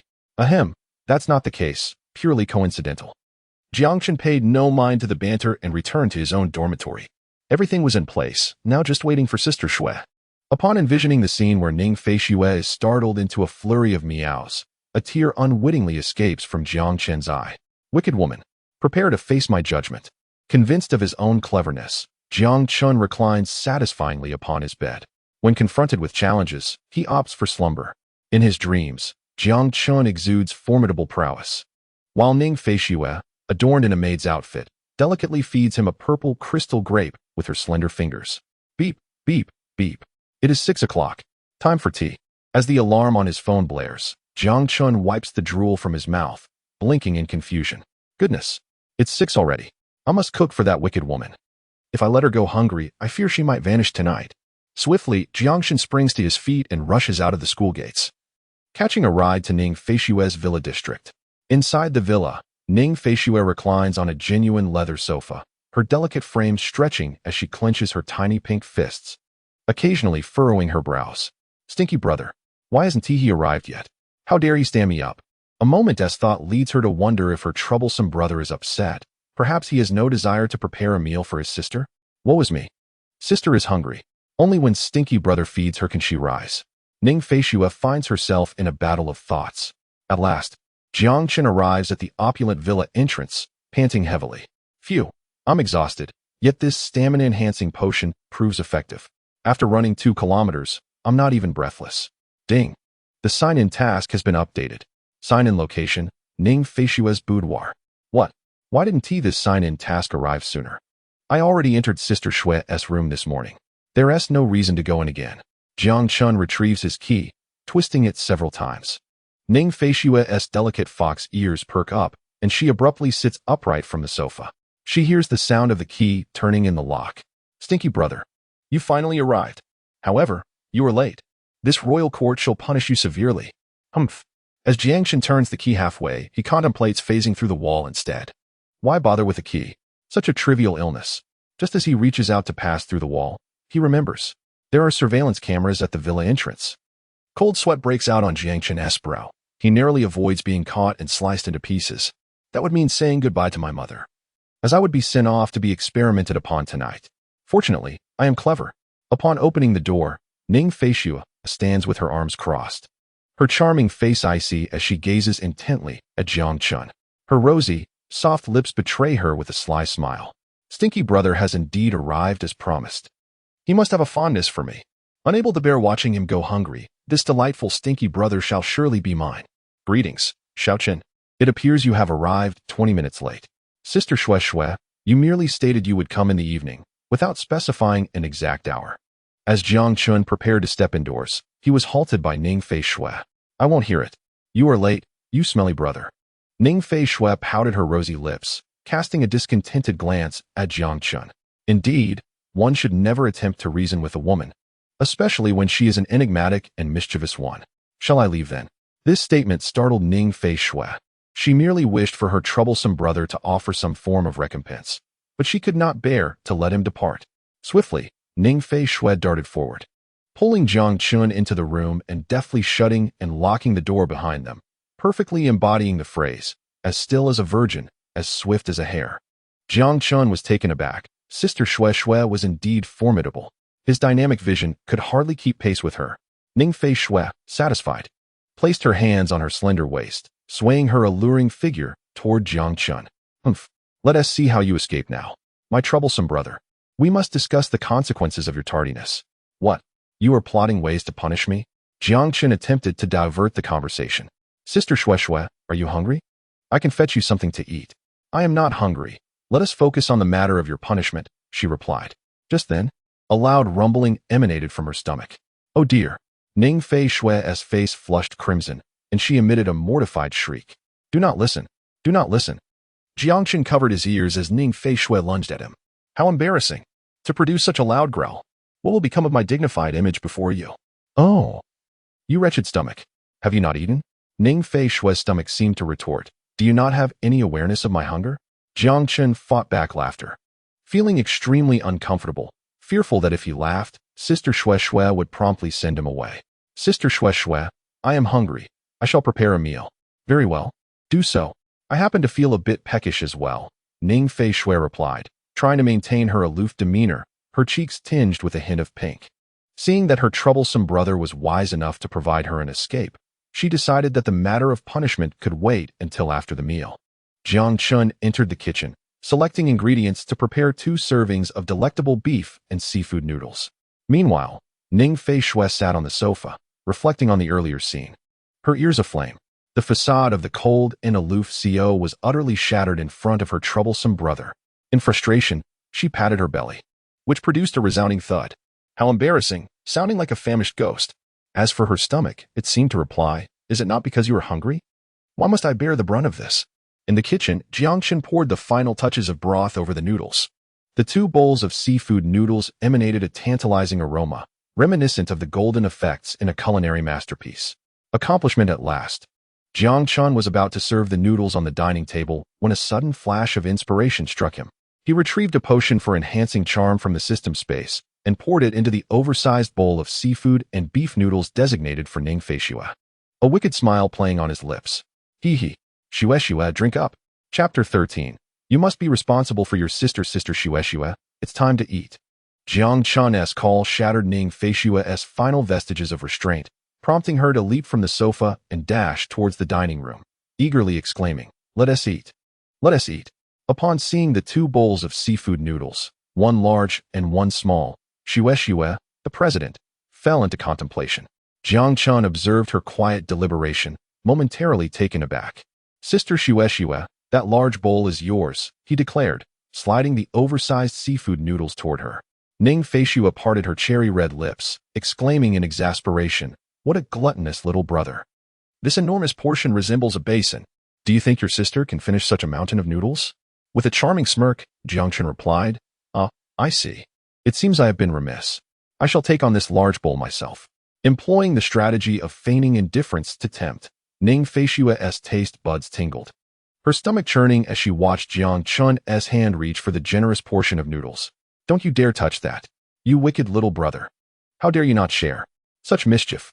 Such mischief, she thought, determined to challenge herself. Little Chin. I have decided to take on the challenge of finishing this large bowl of noodles.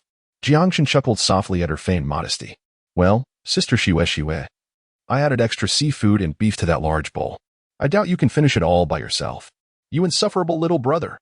Ning Fei Xue's back teeth audibly ground together in annoyance. You're intentionally teasing me and yet refuse to let me eat. Little Chin, if I can't finish it, you can always help me out, she said, her tone laced with playful threat. Jiang Chun's eyebrows twitched slightly. For the sake of this meal, Sister Xue Xue was indeed relentless. Very well, he conceded, slowly pushing the large bowl of seafood noodles toward Ning Fei Xue. As she suppressed her salivation, her delicate hand grasped the chopsticks, and she began to devour the noodles in a whirlwind. So delicious. So delightful. Little Chun, as my nominal husband. You must take responsibility for every meal I have. Ning Fei Xue mumbled through mouthfuls of noodles. Such a cunning woman, always wanting more. Jiang Chun mused. Sister Xue Xue, if you hire a 5-star chef, wouldn't their food be better than mine? I don't care. Having tasted your noodles, I have no desire to eat anyone else's cooking. Jiang Chun realized he had inadvertently woven himself into a web of his own making. However, being a seasoned foodie, He could never betray his conscience by deliberately preparing unpalatable dishes. Ning Feishue swiftly slurped down her noodles and then eagerly drank the broth with gusto. The empty bowl sat on the dining table, leaving Jiang Chun utterly astonished. After finishing her meal, Ning Feishue leaned back contentedly in her chair, gently caressing her slightly protruding belly, akin to that of a woman 3 months pregnant. She closed her eyes in delight, her rosy lips continuing to murmur in satisfaction. "Oh, how delightful!" Jiang Chun chuckled wryly. "Sister Shui, if you keep eating like this, you'll turn into a little snow pig." Ning Feishue wrinkled her delicate nose. "If I become a snow pig, it will be because of you, my dear brother. You must take responsibility." Her words, coupled with her round belly, bore an uncanny resemblance to a pregnant woman demanding accountability from a negligent partner.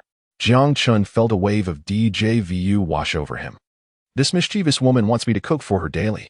I must declare, that cannot be. Noticing Jiang Chun's lack of response, Ning Feishue playfully wrapped her small, fair hand around his waist and gave him a gentle pinch. "Humph, you wretched scoundrel." Jiang Chun, confused, was taken aback by her sudden labeling of him as a scoundrel and felt quite indignant. Beside him, Ning Feishue's bright eyes twinkled as she grinned mischievously. "Little Chun, you've spoiled my appetite. You've also made my belly grow." She patted her round stomach as she spoke. "Tell me, shouldn't I take you home and make you cook for me for the rest of your life?" Jiang Chun gasped. "Sister Shui, you wouldn't actually imprison me, would you?" Panic surged through him. With Shui, such a thing was not out of the realm of possibility. Giggling, Ning Feishue exclaimed, "Oh, Chun, you're just too adorable." Jiang Chun, regaining his composure, thought, "This wicked woman is at it again. Sister Shui, don't you know that men shouldn't be called cute?" Ning Feishue blinked her large, watery eyes innocently at him. "Is that so? I had no idea. But little Chun is simply adorable." Jiang Chun cursed inwardly, vexed by the way she used that innocent gaze against him. Gazing at the cunning Ning Feishue, he resolved to escape this contentious dining space. As Jiang Chun stood up, Ning Feishue instinctively inquired, "Wretched brother, where are you going? You can't move around after eating. Come sit down and keep me company while I digest." With that, she patted the chair beside her invitingly. Jiang Chun nearly rolled his eyes. This Sister Shui truly seems intent on becoming a little lazy pig. "Sister Shui, I'm going to wash the dishes. Should I leave them for you to wash tomorrow?" Ning Feishue flashed a slightly awkward yet polite smile. "Little Chun, you're such a good boy. I haven't spoiled you in vain. Come here. Give your sister a kiss." Ning Feishue pouted her vibrant lips and aimed for Jiang Chun's handsome face. "Oh, there's no need for that." Jiang Chun waved his hand dismissively. Carrying the clean dishes into the kitchen, Ning Feishue's pout met with nothing but air. This insufferable little brother. How could he disdain her affection? Countless people would yearn for a kiss from their sister. Humph. Chapter 14. No peeking. The sound of Jiang Chun washing dishes echoed from the kitchen. Ning Feishue reclined on the genuine leather sofa, her eyes fixed on the television screen. Her delicate hand caressed her pointed chin, deep in thought. Her troublesome brother was finally at her home tonight. I must consider whether this is a once-in-a-lifetime opportunity to deepen my relationship with him. It is my duty to reclaim the glory of the aloof female CEO. It seems I must resort to that particular strategy.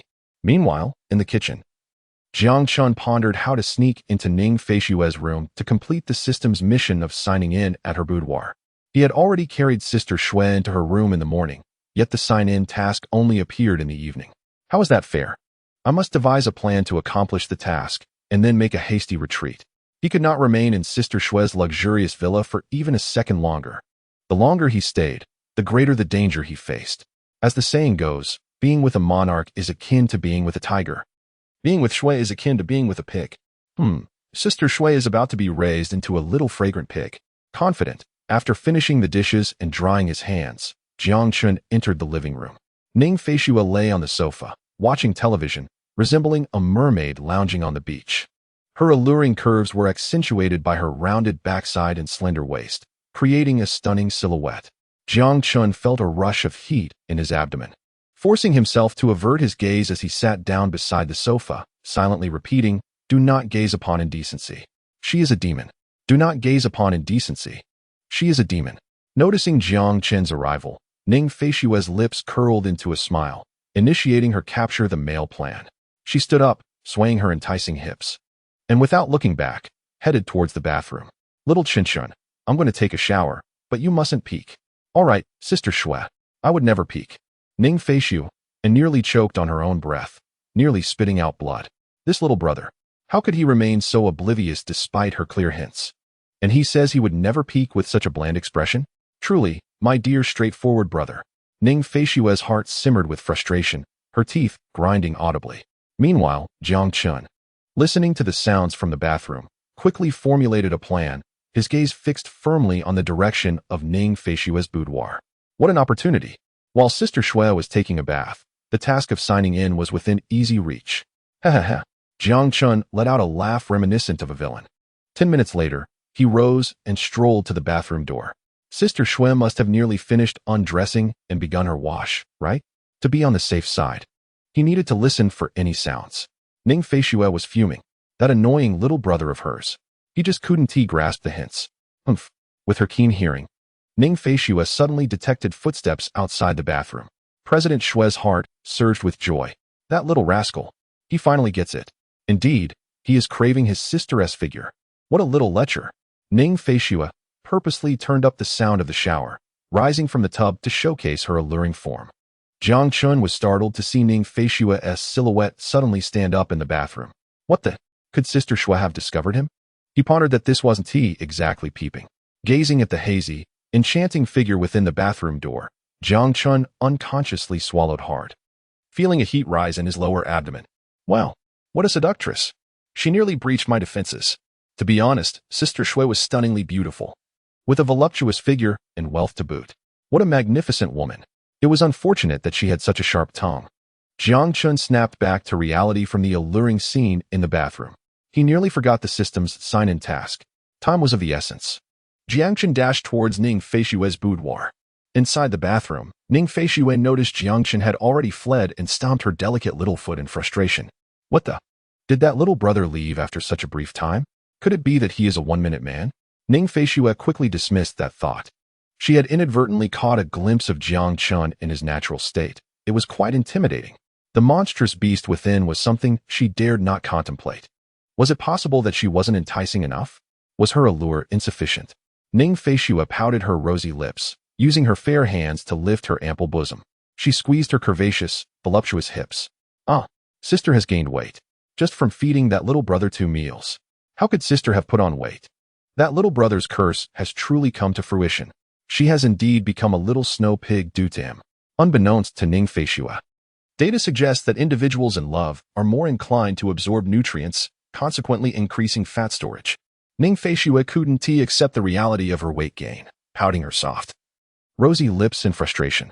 Meanwhile, Jiang Chun had stealthily slipped into Ning Feishue's fragrant boudoir. Chapter 15. Little brother, help me fetch the towel. Ning Feishu in the bathroom grew increasingly agitated. The more she brooded, the more furious she became. Taking a step back only made her feel more at a loss. The blatant hints directed towards the insufferable younger brother were utterly ignored.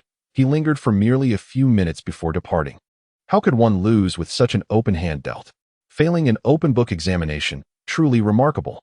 What a straightforward and oblivious little rascal he is. In the bath, the enchanting beauty bit her delicate silver teeth, her soft, rosy lips curling in disdain as her fair feet tapped restlessly on the floor. I must devise a cunning plan to lure this bothersome brother back.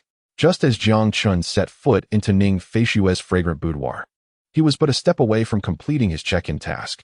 Xiao Qinshin, pass me the bath towel. Jiang Chun was instantly startled, his hands turning icy cold.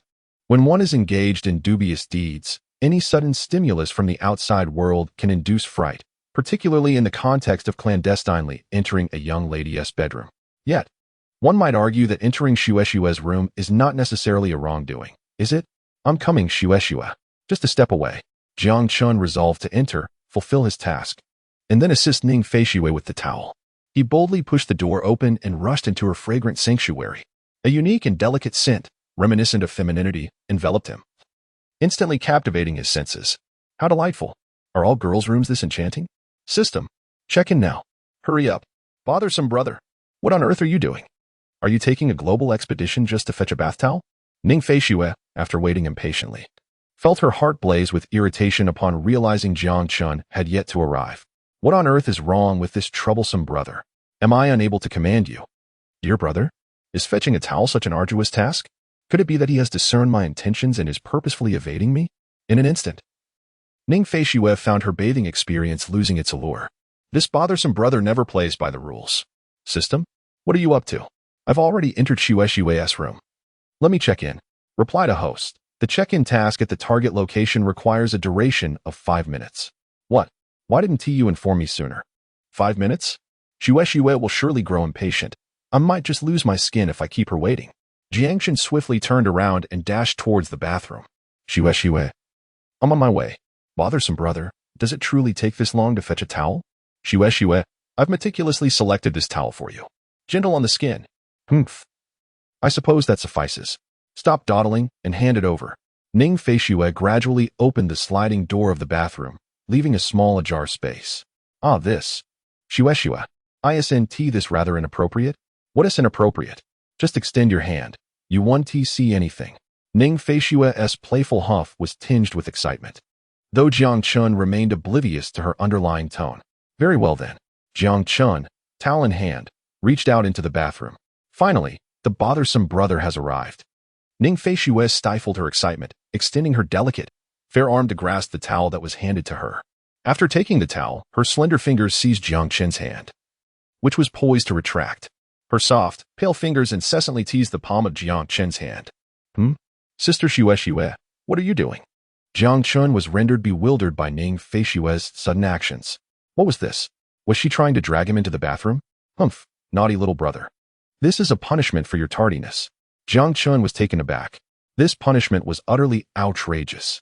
He was caught in a predicament, unable to enter or exit. A true catch. 22. With a firm resolve, he gritted his teeth and exclaimed, Sister Shue, let go of me.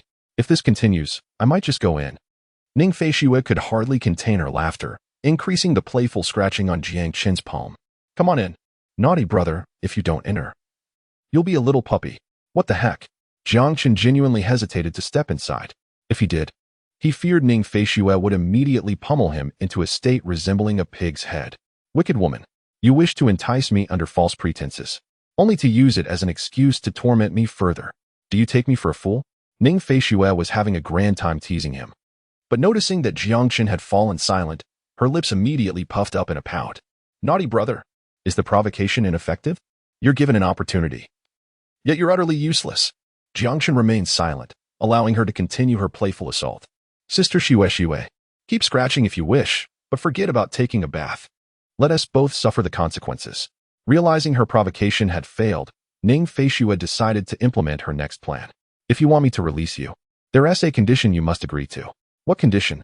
You must wait right here outside until I finish my bath, ready to respond to my call. Sister Shue, this condition is utterly unreasonable. I haven't completed my tasks yet. Good brother, do you agree? Oh, the audacity. Jiang Chun's favorite pastime was to challenge those who were self-important. In the bathroom, Ning Feishue's temples throbbed with irritation, her small fists clenched with intensity. This naughty little brother was insufferably mischievous. With a slight smirk, she alluringly replied, All right then, we shall remain like this. I want to let go until the early hours of the morning. Chapter 16. The hormonal surge of Sister Shue. Jiang Chun realized that continuing this standoff was futile. Given Sister Shue's nature, if he did not acquiesce to her demands, she would persist in her antics. With his brows furrowed and his mind racing, he weighed the pros and cons. The task at hand remained unfinished, and prolonging the standoff with Shue held no purpose. The pressing matter at hand is to complete the sign-in task. Then, each shall return to their respective homes, seeking their own mothers. Would I truly linger until dawn at Sister Shue's abode? Absolutely not. Rather than spend the night within the dwelling of a female demon, Jiang Chen opts to find solace by the roadside. A minor patience is required to achieve grander schemes. As he caresses his delicate hands, Jiang Chen resolves firmly. Sister Shue, I promise you. Hooray. Then, little Chun Chung, you shall dutifully serve as your sister's attendant, ensuring your availability at all times. From the bathroom, Ning Feishue's jubilant cheers resonate. This battle marks yet another victory for her, the esteemed President Shue. Ning Feishue begins her lively bath, while Jiang Chen leans against the bathroom wall, awaiting her completion. He endeavors to avert his gaze, resisting the allure of the enticing figure within the bathroom. The issue of his sight has been resolved, however. His ears remain attuned to the soothing sound of water cascading during Ning Feishue's bath. At this moment, Sister Shueshue is a silent beauty, a stunning vision of femininity. Jiang Chun feels as if he could indulge in 3 bowls of rice just listening to the bathing sounds. Alas, Sister Shueshue must be intentionally enticing me. Yet, I find myself ensnared. Such a blatant seduction. What a cunning woman. Within the bathroom, Ning Feishue's lips curl into a smile, her heart swelling with pride. Hee, little brother. Step into the trap set by your sister, and then let her savor you, bit by bit, until you are completely devoured. She truly is a clever little minx. Thus, Ning Feishue leisurely lingers for half an hour in the bath. Jiang Chun endures half an hour of bathing sounds, feeling his own desires intensifying. Little Chinchung, I'm done bathing. A melodious voice wafts from the bathroom. Phew, this wicked woman has finally finished. He perceives that remaining here for even a second longer would be a torment to his well-being. Sister Shueshue, I shall head to the living room first. Jiangshan bolts from the bathroom as if fleeing. Such a silly little brother. Your sister is no monster. You flee faster than a rabbit. Just wait until I present you with a tantalizing image of a beauty emerging from the bath. Let us see if you can withstand it. Ning Feishue emerges from the bathroom, droplets cascading from her creamy back to her shapely hips. With a fiery personality and a figure that is both alluring and graceful. Her legs are as white as jade. Wrapped in a towel, she struts out of the bathroom, swaying her hips towards the living room. Upon seeing Jiangchen seated on the sofa, his ears flushed and breathing heavily, her lips curl into a smile as she playfully hops over to him. Little Chinchung, your sister smells delightful. Ugh, such childish banter. How nauseating. Jiangchen, resigned, glances towards Ning Feishue. He inhaled sharply, his heart racing. As Shueshue appeared before him like a stunning celestial being fallen to the mortal realm, a pristine flower atop a perilous peak, pure and untouchable. The delicate collarbone, still glistening with droplets of water, led down her slender swan-like neck to her crimson lips, while her elongated, phoenix-like eyes seemed to shimmer with the hue of blooming peach blossoms. At that moment, Ning Feishue's rosy cheeks were flushed, her skin dewy and enticing, resembling a ripe peach, evoking an irresistible urge to take a bite. Jiang Chun was entranced, never having imagined Shueshue could be so alluring, and he felt his fervent heart beginning to stir uncontrollably. Regret washed over him for having secretly added a charm-enhancing potion to Ning Feishue's seafood noodles. Shueshue, I need to step out for a moment, he stammered, hastily darting towards the dining room, his throat parched and aflame with heat. He gulped down a large glass of water, feeling somewhat relieved. What a torment!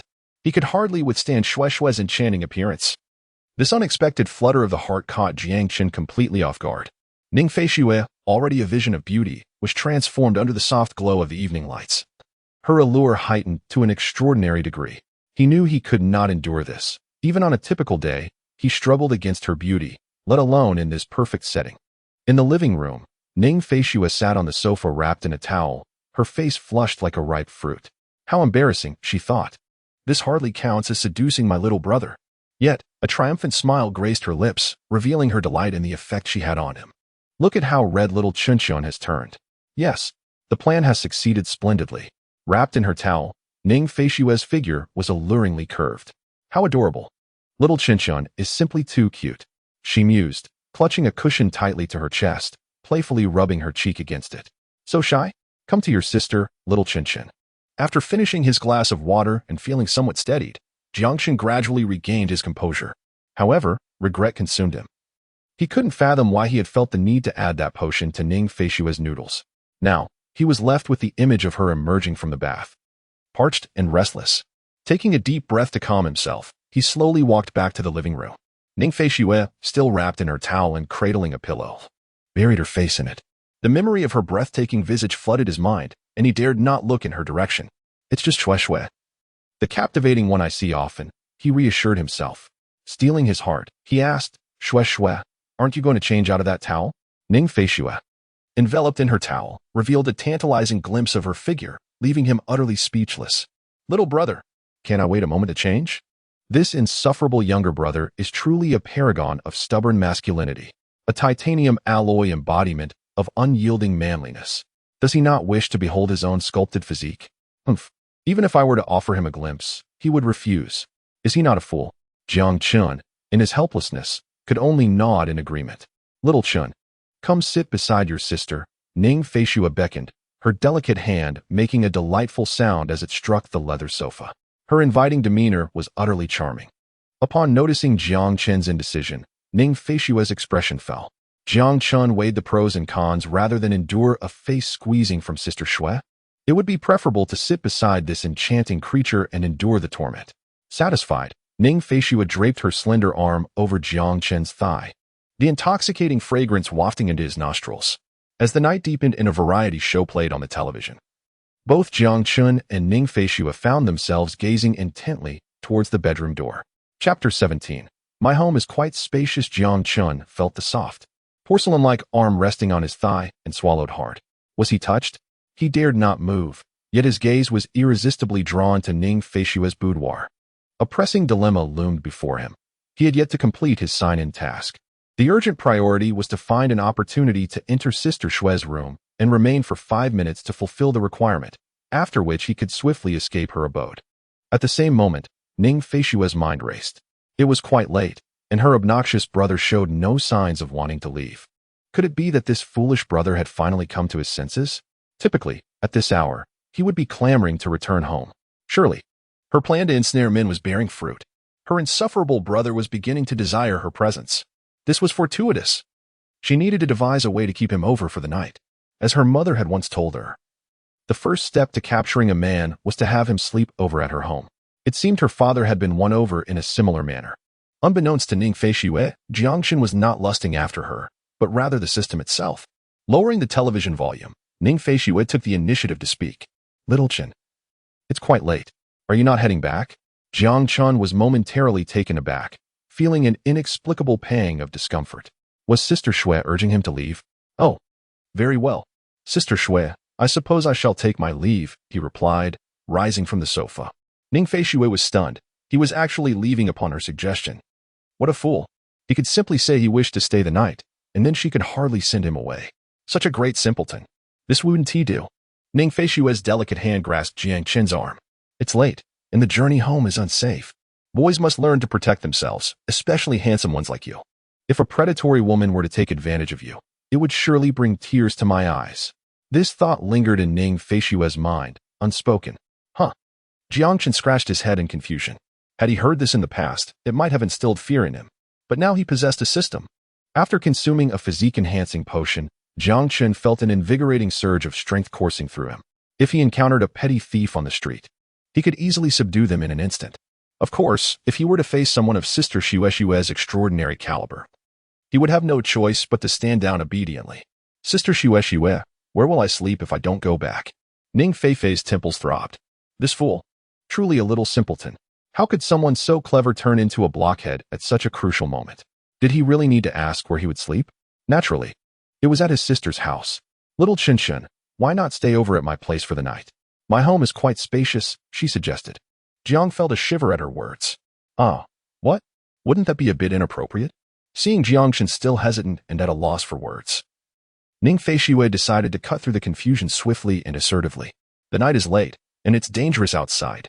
My home is particularly safe, with an 8-level security system. It's very secure. Jiangchen raised an eyebrow. He was well aware of the villa's security level, but compared to the dangers lurking outside, Sister Shue was the more formidable presence. All right, it seems I have no choice, Jiangchen conceded, rubbing his temples in resignation. Another reason for his acquiescence to stay was that he had yet to complete his task. He resolved to wait until deep into the night when Ning Feishue was fast asleep, then stealthily slip into her fragrant chamber to fulfill his mission. Just 5 minutes. Once the time was up and the task completed, he would make a swift exit. Yay! Ning Feishue cheered, elated. The operation was a resounding success. With her eloquent persuasion and emotional appeal, little Chinchin had willingly succumbed to the charm of his sister's influence.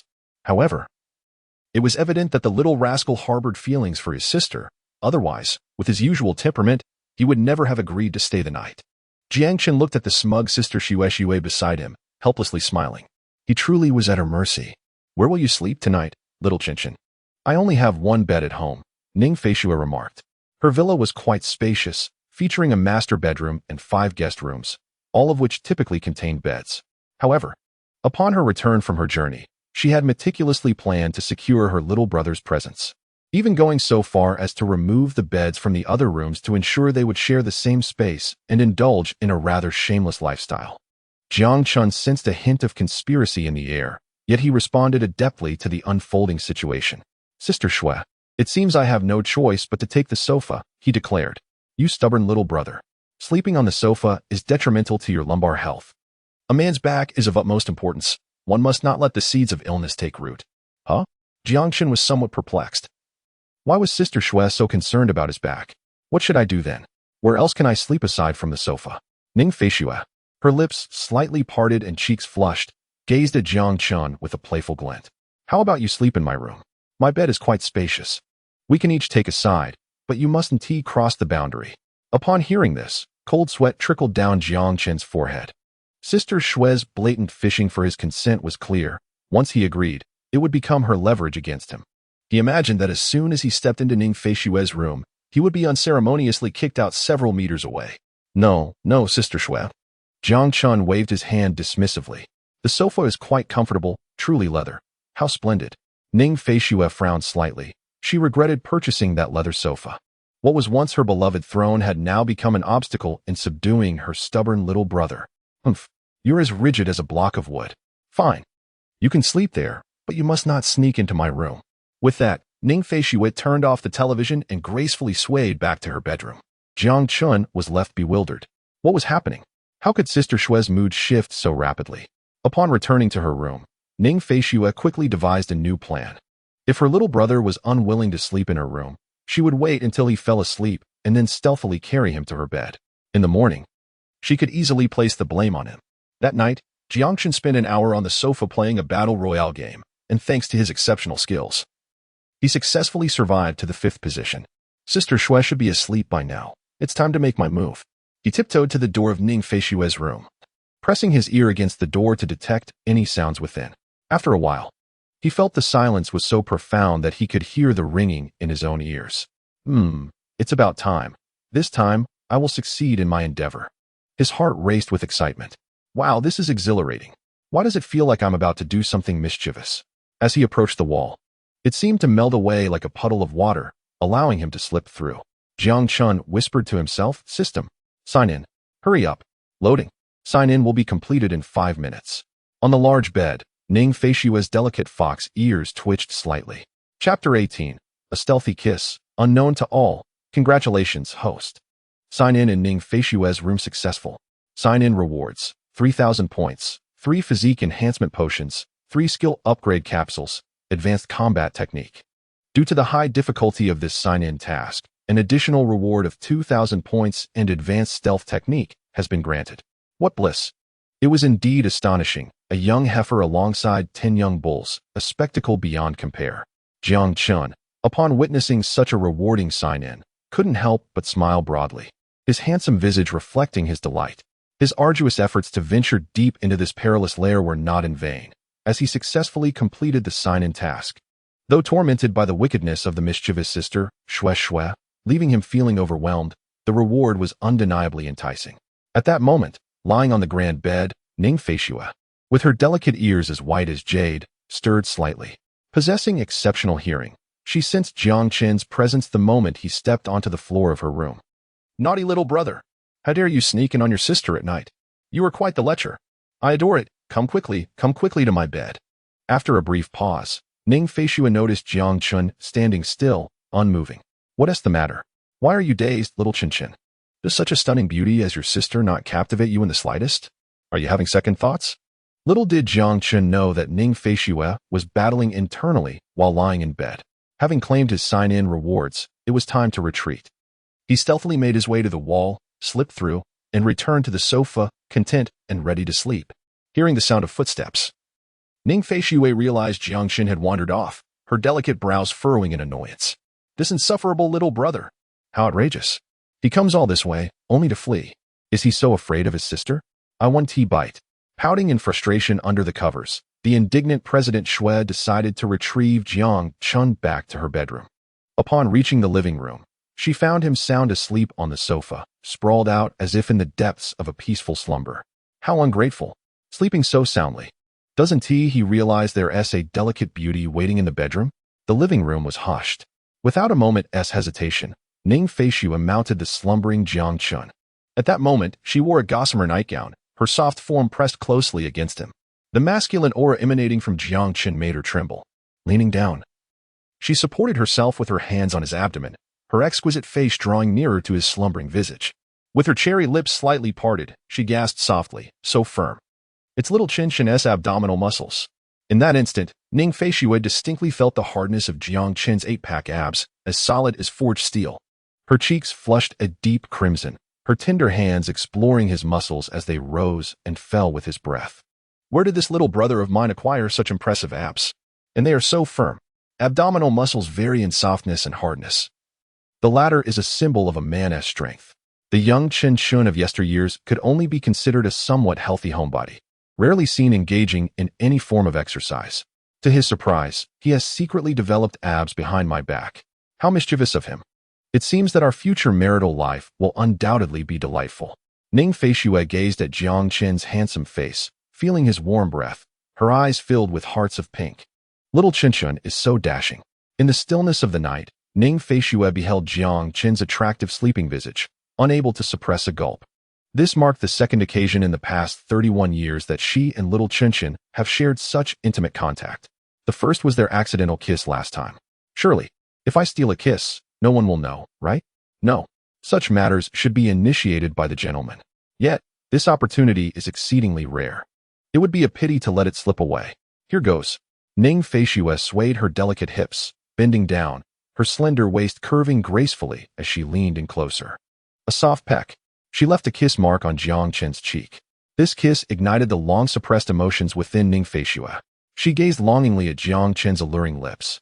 Pouting her rosy mouth, she launched into a fervent series of kisses. Ding!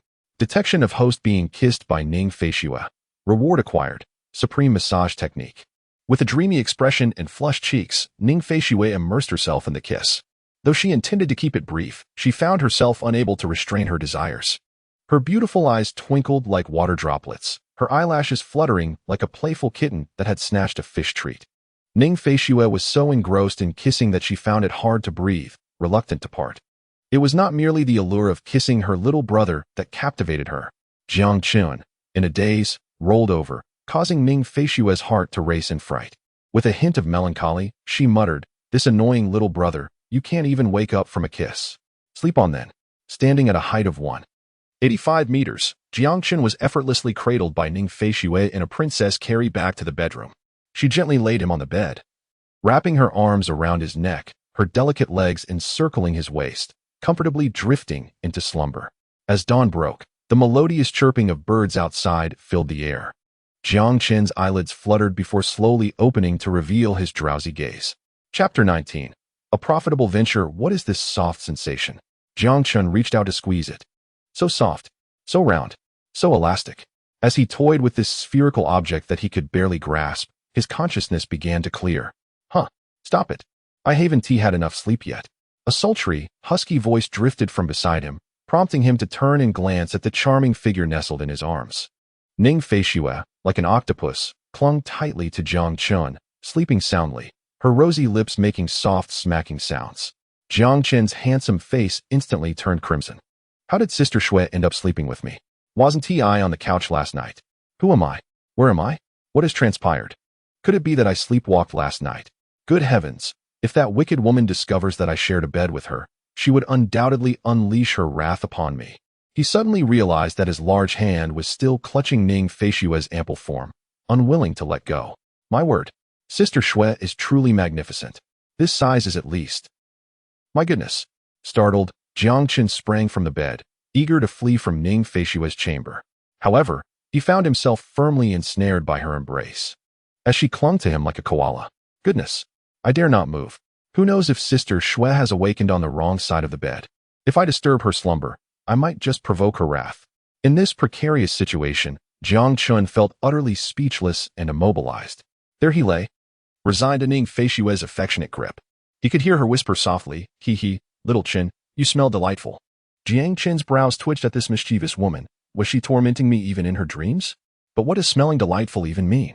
As he gazed upon Ning Feishue's serene and tranquil visage, with a barely perceptible smile gracing her lips, he found himself momentarily entranced. Her delicate, porcelain-like arms were tightly wrapped around his waist, her petite head nestled against his chest. Jiang Chun savored the warmth and softness of her embrace. Sister Shue's body felt as tender as cotton, exuding an irresistible fragrance. Are all girls this soft and fragrant? This embrace is simply too delightful. Jiang Chen's thoughts wandered as he felt a rush of warmth surging through him. He glanced at Ning Feishue, who seemed far from awakening. Since he had nothing else to do, he decided to access his personal status panel. Personal status panel activated. Host, Jiang Chen. Height, 185 centimeters. Weight, 75 kilograms. Appearance, 99. Constitution, good. Items, all-seeing eye, skill enhancement capsules X4. Indomitable potion X1. Constitution strengthening potion X3. Iron Man armor blueprint X1. Advanced combat skills, advanced stealth techniques, divine massage technique. Ning Feishue's intimate apparel X1. Skills, divine financial analysis, advanced culinary arts. Intermediate vehicle operation, advanced critical thinking, advanced wall passing technique. Assets, 50,000 RMB, Alibaba Mama 51 Holdings, 6,000 system points. What a windfall. I have become rich overnight. How delightful. Noticing the addition of a divine massage technique in his inventory, Jiang Chun scratched his head. I don't recall this being a part of yesterday's rewards. Could I be mistaken? Never mind. I shall not dwell on it. System, learn advanced combat skills. Advanced combat skills acquired. A wealth of martial knowledge flooded Jiang Chen's mind. Mastering the art of concealment. Advanced concealment has been acquired. Jiang Chun swallowed 2 skill enhancement capsules. System, upgrade advanced combat technique and advanced wall penetration skill. Congratulations, host. Advanced combat technique has been upgraded to divine combat technique. In the realm of martial arts, nothing is unbreakable. Only the divine remains unshattered. Congratulations, host. Advanced wall penetration skill has been upgraded to divine wall penetration skill. One may proceed. Head first into the ground. Damn. This insipid system. Head first into the ground, indeed. There are still 3 vitality enhancement potions left. Let us do this, brothers. Here we go. Jiang Chun swallowed the 3 vitality enhancement potions as if quenching his thirst. After consuming the potions, he felt warmth in his abdomen, an invigorating surge of power coursing through him. Even if Sister Shueshue were present, he could easily pull this enchanting beauty into his embrace and give her a good spanking. You little rascal. Sister Shueshue, I was mistaken. Jiang Chun was startled.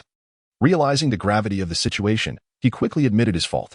The slumbering Ning Feishue mumbled in her sleep, I want a plate of oil-braised prawns. Ah, this little glutton. Even in her dreams, she thinks of food. You'll grow fat. When you become a little pig, then you can cry. Jiang Chen wiped the cold sweat from his forehead. It was slightly embarrassing, but it did not significantly detract from his charm. After a while, the sunlight outside grew increasingly blinding, streaming through the glass and illuminating Ning Feishue's voluptuous form. Jiang Chun felt a tingling sensation in his arm. Goodness. The legendary sunlight on the backside, today witnessed on Sister Shueshue. Ning Feishue's long, thick eyelashes fluttered as she slowly opened her beautiful eyes, only to find Jiang Chen sitting upright on the bed. Ah, what are you doing on my bed? Unbelievable. You actually ambushed your sister. Ning Feishue tightly hugged her chest, retreating to the corner of the bed, exuding a shivering and pitiful demeanor. Kiki, little fool. I shall be the villain and speak first. No one will believe it was your sister who came to your bed in the middle of the night. How cunning she is.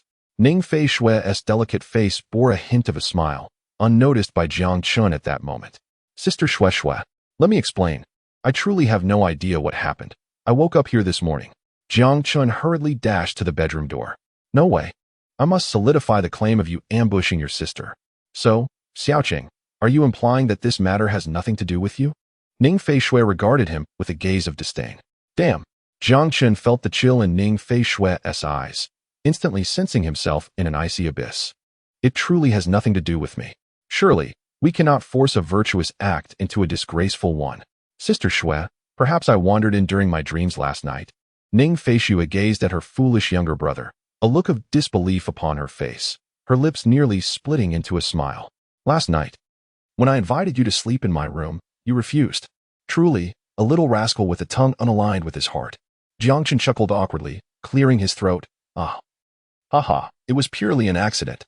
This mischievous woman. To fabricate accusations, what excuse could she lack? Is it possible that Sister Shui brought me to bed in the middle of the night? Was it all a ruse for this morning's scene? Jiangchen dismissed the thought. No way, Sister Shui values her purity too greatly to engage in such a prank, risking much for a trivial jest. Could it be that Sister Shui harbors feelings for me? Smack. Jiangchen slapped his forehead and shook his head. How could that be? If Sister Shui liked him, he, Jiangchen, would consume this computer screen on the spot. Ning Feishui replied, raw or cold dish.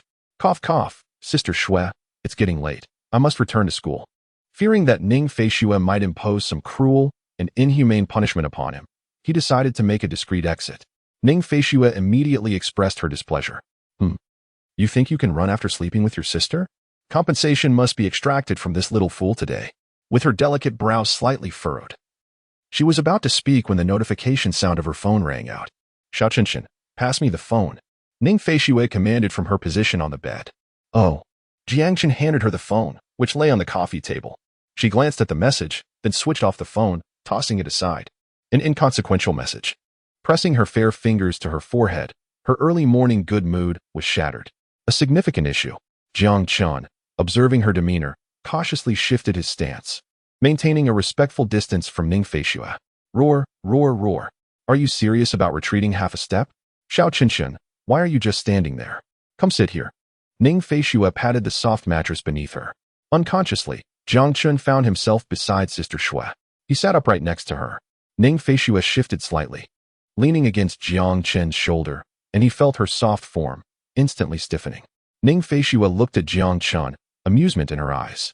Jiangchen then inquired, Sister Shui, what happened? In response to Jiangchen's question, Ning Feishui was always candid. A major shareholder's son from my company, apparently surnamed Qian, seems to be taking advantage of his father's influence to pursue me. I rejected him. A multitude of possibilities flashed through Jiangchen's mind. Perhaps the board of directors was pressuring Sister Shui to marry, and this man was likely involved in the scheme. After all, Ning Feishui was dearer to him than a biological sister, for he had none. He must ascertain the true nature of that individual. Not just anyone can gain proximity to Sister Shui. Enough of these bothersome thoughts, Sister Shui. Let us indulge in some food. Upon hearing the mention of food, Ning Feishui instantly revived from her lethargy. Excellent. Jiangchen prepared a generous serving of heartfelt fried egg noodles and placed it on the dining table. Ning Feishui immediately bowed her head and devoured it eagerly. Slurp. How delightful. Sister Shui, I must return to school now. Be cautious on your way. Aware of the numerous troubles awaiting her today, Ning Feishui allowed Jiangchen to depart. Upon returning to his dormitory, Jiangchen found his roommate still asleep. The physique enhancement serum was remarkably effective. He had run over 10 kilometers without a hint of breathlessness. System, display the physique panel. Physique, elite, impressive. Does this mean I could engage in an arm wrestling match with Sister Shui? Haha, invincible. It's Saturday, a day filled with joy. No one can speak ill of Saturdays. Jiangchen reclined on his cozy bed, grateful for a rare moment of relaxation after enduring Sister Shui's torment for so long. Suddenly, a notification appeared on his phone. The Qian Group has decided to withdraw its investment from the Qinshui Group. Could President Bing Shanshui be overwhelmed? Jiangchen frowned slightly, contemplating the absurdity of this marketing article. Is this writer so desperate for traffic that they resort to such sensationalism? He clicked on the link, his expression growing serious. Chapter 21. A trip to Alimama. The Qian Group withdrew 500 billion, extracting 15 of the Qinshui Group's shares, placing immense pressure on President Ning Feishui. What nonsense! Jiangchen quickly recognized that this marketing entity was merely exploiting the Qian Group's resources, subtly directing public opinion towards Sister Shui. While the statistics in the article were accurate, the narrative was alarmingly exaggerated, stirring discord. The Qian Group? Jiangchen pondered, recalling the impertinent individual who had invited Sister Shui to lunch that morning. Also bearing the surname Qian. Though not definitively linked, there was undoubtedly a connection. A glint of cold determination flashed in Jiangchen's starry eyes. Initially planning to enjoy a leisurely day, it now seemed imperative to visit Alimama. My relaxing holiday has been thwarted. All thanks to Sister Shui, looking so stunning. Jiangchen rose, tidying his stylish hair before exiting the dormitory. Chinzi, bring me some food. Jiangchen's brow furrowed. It appeared his roommate had been waiting for him. I won't be back for lunch. You all can manage without me. As he walked along the path, he queried the system. Is there any issue with the 51 stake in Alimama? That would be quite the embarrassment. Replying to the host, the system's rewards are guaranteed to be without issue, ensuring legality at all times. Indeed, the existence of the system itself transcends the ordinary. After a while, Jiang Chun took a taxi and arrived at the Alimama branch in the bustling metropolis.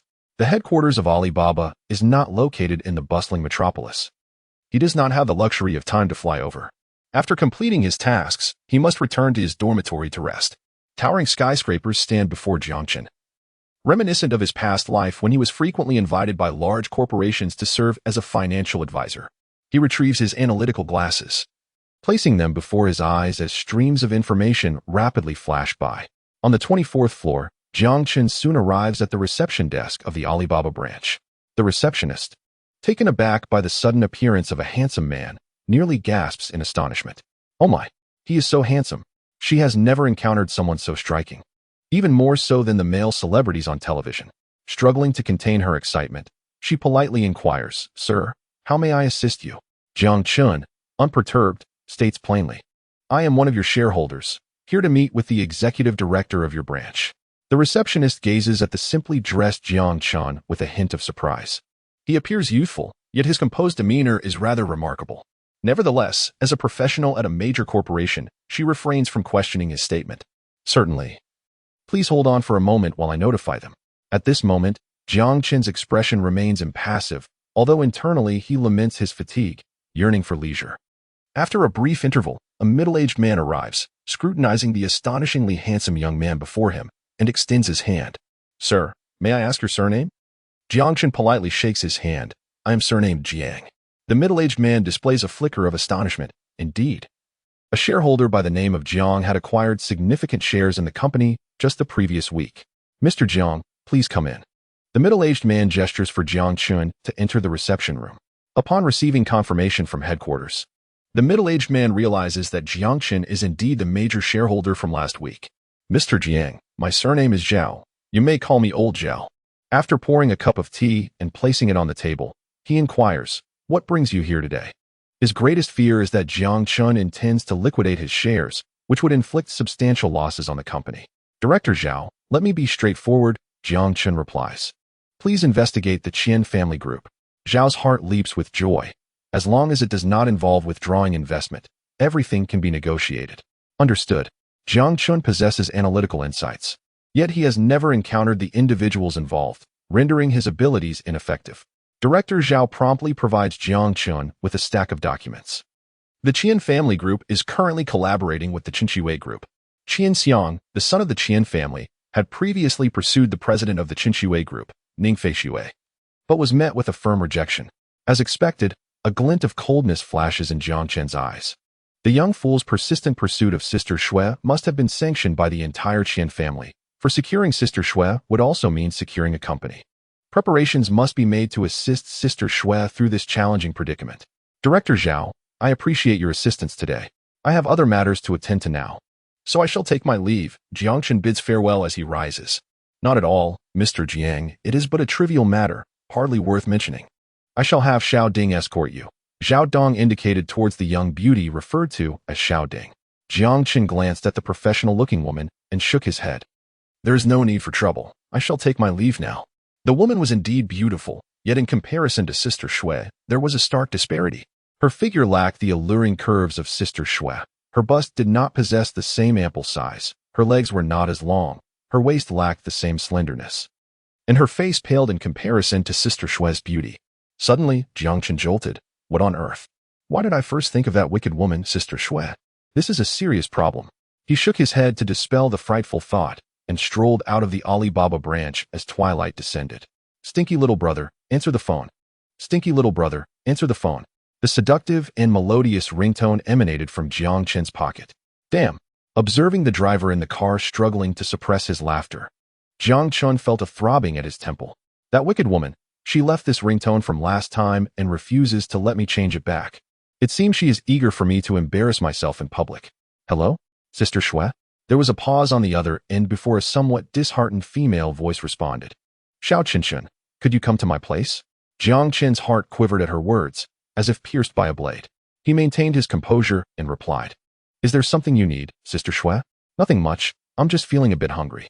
"All right, I shall come over shortly." After hanging up, Jiang Chun instructed the driver to head towards the villa district where Ning Feishui resided. Upon arriving at a surveillance blind spot in the villa area, he whispered to himself, "Conceal." In an instant, Jiang Chen's form became invisible, his presence undetectable, as he stealthily approached the entrance of Ning Feishui's villa. Chapter 22. The frightened Sister Shui. He let out a villainous chuckle. "I shall give Sister Shui a delightful surprise." Jiang Chen's arm brushed against the grand entrance of Ning Feishui's villa. With a mere motion, he passed through the sturdy security door as if it were but a puddle of water. Inside the villa, Ning Feishui reclined on the sofa, still clad in her pristine white professional attire. The snug, figure-hugging skirt accentuated her voluptuous curves, tracing a breathtaking silhouette. Jiang Chun felt a rush of warmth in his lower abdomen. Although he had seen the alluring Sister Shui numerous times, he could not help but feel a surge of desire. As he leaned closer, he noticed that Ning Feishui was holding none other than the divestment plan from the Qian Group. At that moment, she furrowed her delicate brows, her narrow, phoenix-like eyes fixated on the document in her hands, her fair and tender fingers repeatedly massaging her temples. Jiang Chun felt a sudden pang of sympathy. However, in Ning Feishui's mind, she was preoccupied with another thought. "Stinky little brother, why haven't you arrived yet? I'm not in a good mood. Boo-hoo. I must eat the food you cooked to feel better." On the tumultuous road, traffic had come to a standstill. She had yet to change her attire. Indeed. Quickly, I must conceal this withdrawal plan. I cannot allow that bothersome younger brother to catch sight of it. Ning Feishui sprang up from the sofa with a graceful motion, swaying her alluring hips as she made her way into the bedroom. Jiang Chun, lurking nearby, dared not follow. It is widely acknowledged that the more exquisite the woman, the more perilous her boudoir, especially for someone like Sister Shui, whose beauty could bring a nation to ruin. After a moment, Ning Feishui emerged from the bedroom clad in a refreshing casual outfit. Beneath her ultra-short shorts lay a pair of long, fair, and delicate legs, while a pristine white short-sleeve shirt clung to her figure, accentuating her alluring curves. The thought of her bothersome younger brother's impending arrival lifted her spirits, dispelling the oppressive feelings she had endured during the board meeting. How delightful! Fortunately, with foresight, she had managed to ensnare her troublesome brother ahead of time. Otherwise, without his comforting presence, these trying days would have been exceedingly difficult to bear. With a playful plop, Ning Feishui reclined on the genuine leather sofa, turning onto her side and striking her signature mermaid pose, eagerly awaiting Jiang Chen's arrival. Jiang Chun observed everything with keen eyes, nearly unable to suppress his laughter. Sister Shui was simply too endearing, both lazy and fond of food. She had truly become a little snow pig. He approached her, employing a high-level concealment technique. Not only could he render his body invisible, but he could also mask his presence and footsteps. Jiang Chen playfully prodded Ning Feishui's smooth, fragrant shoulder with his finger. Ning Feishui felt little, assuming her shoulder had merely brushed against something. Jiang Chun continued his gentle poking, causing her delicate brows to arch as she glanced at her shoulder. There's nothing there. Surely, there can't be any insects in this villa." Jiang Chen stifled a laugh, his handsome face nearly splitting with mirth. He continued his playful assault. Ning Feishui sat up from the sofa, casting a suspicious gaze around, attempting to uncover whatever hidden entity lurked in the corners. Jiang Chun leaned closer to her exquisite face, blowing softly against her porcelain ear. "Ah!" Ning Feishui shrieked in alarm, rising from the sofa. "What was that? This villa is not a haunted house. I specifically inquired about it before purchasing. Could the real estate company have deceived me? Was this villa once a site of tragedy?" Jiang Chen reveled in the sight of Sister Shui's beautiful face contorted with fear. As her childhood friend, he knew that Ning Feishui feared nothing in this world. She was protected by an aura of strength. Yet, she was terrified of supernatural phenomena. As a child, after being frightened by the darkness, she had clung to Jiang Chun, insisting that he sleep beside her for an entire month. Jiang Chun leaned closer, blowing against her slender, fair waist. Terrified, Ning Feishui dashed into the bedroom, swiftly locking the door behind her. "Little Chun, come save your sister. There's a ghost." Haha. Jiang Chen decided it was time to revel. Having been tormented by Sister Shui for so long, he finally felt a sense of triumph. The moment seemed right. So he deactivated his concealment and knocked vigorously on the bedroom door. Ning Feishui, curled up in her blankets, felt a surge of fear. "Who is it?" She trembled. Jiangchen chuckled to himself as he continued to knock, choosing not to respond. Tears welled up in Ning Feishue's beautiful eyes, shimmering with fear. Sensing the time was ripe, Jiangchen declared, "Sister Shui, it's me. Open the door." Xiao Qinshin. Ning Feishue sprang up, eager to rush to the door. Yet doubt crept in. What if the voice outside was not truly Xiao Qinshin? What if it was some creature masquerading as him, luring her into a trap? "You're not my stinky little brother. Don't try to deceive me." She quivered from beneath the blankets. Jiang Chun was taken aback. What was happening? Had Sister Shui lost her wits? "Sister Shui, it's really Jiang Chun. How could I have deceived you? Then tell me, when we were children, why did you make me look at your little thing? Was Sister Shui truly unhinged? Why ask such a question?" Jiang Chen's temples throbbed in disbelief. Hearing silence from within, Ning Feishue assumed she had seen through his ruse. "You're not speaking now, are you? You're definitely not my stinky little brother." Jiang Chen's fists tightened. He longed to burst in and spank Ning Feishue's little behind. "It was because you claimed you didn't have that thing, and I just wanted to show off." Jiang Chun gritted his teeth in response. The incident regarding the little thing remained his greatest embarrassment, a secret only they shared. Ning Feishue swiftly opened the door and flung herself into Jiang Chen's embrace, feeling as if a locomotive had collided with her. Ahem. Thankfully, he had taken a body-enhancing potion. Chapter 23. A decision against ancestral traditions. Xiao Qinshin. Let us move to a new villa. This house contains such things. With her face buried in Jiang Chen's chest, Ning Feishue spoke in a sultry, muffled tone. Jiangchen held her soft form, yet his brows twitched with disbelief. "My goodness, indeed. How could one not admire a wealthy sister? To switch to such a luxurious villa on a whim. It's as if I've lost all motivation to strive." Gently caressing Ning Feishue's exquisite back, he added, "Sister Shui, you must be imagining things. There's no such thing here. We must trust in science." Ning Feishue, feeling the strength of Jiang Chen's broad chest and the masculine pheromones emanating from him, found her panic subsiding. But there was truly something. "When you weren't here, I lay on the sofa, and something was blowing air against my ear and my waist." Jiangchen stifled a laugh. "I have bold ideas yet to be realized. Surely, Sister Shui must be too fatigued, leading to such delusions." Ning Feishue pondered, tilting her adorable little head like a curious kitten. "Is that so? Little Qinshin, why don't we consider relocating to another villa? This place feels rather peculiar.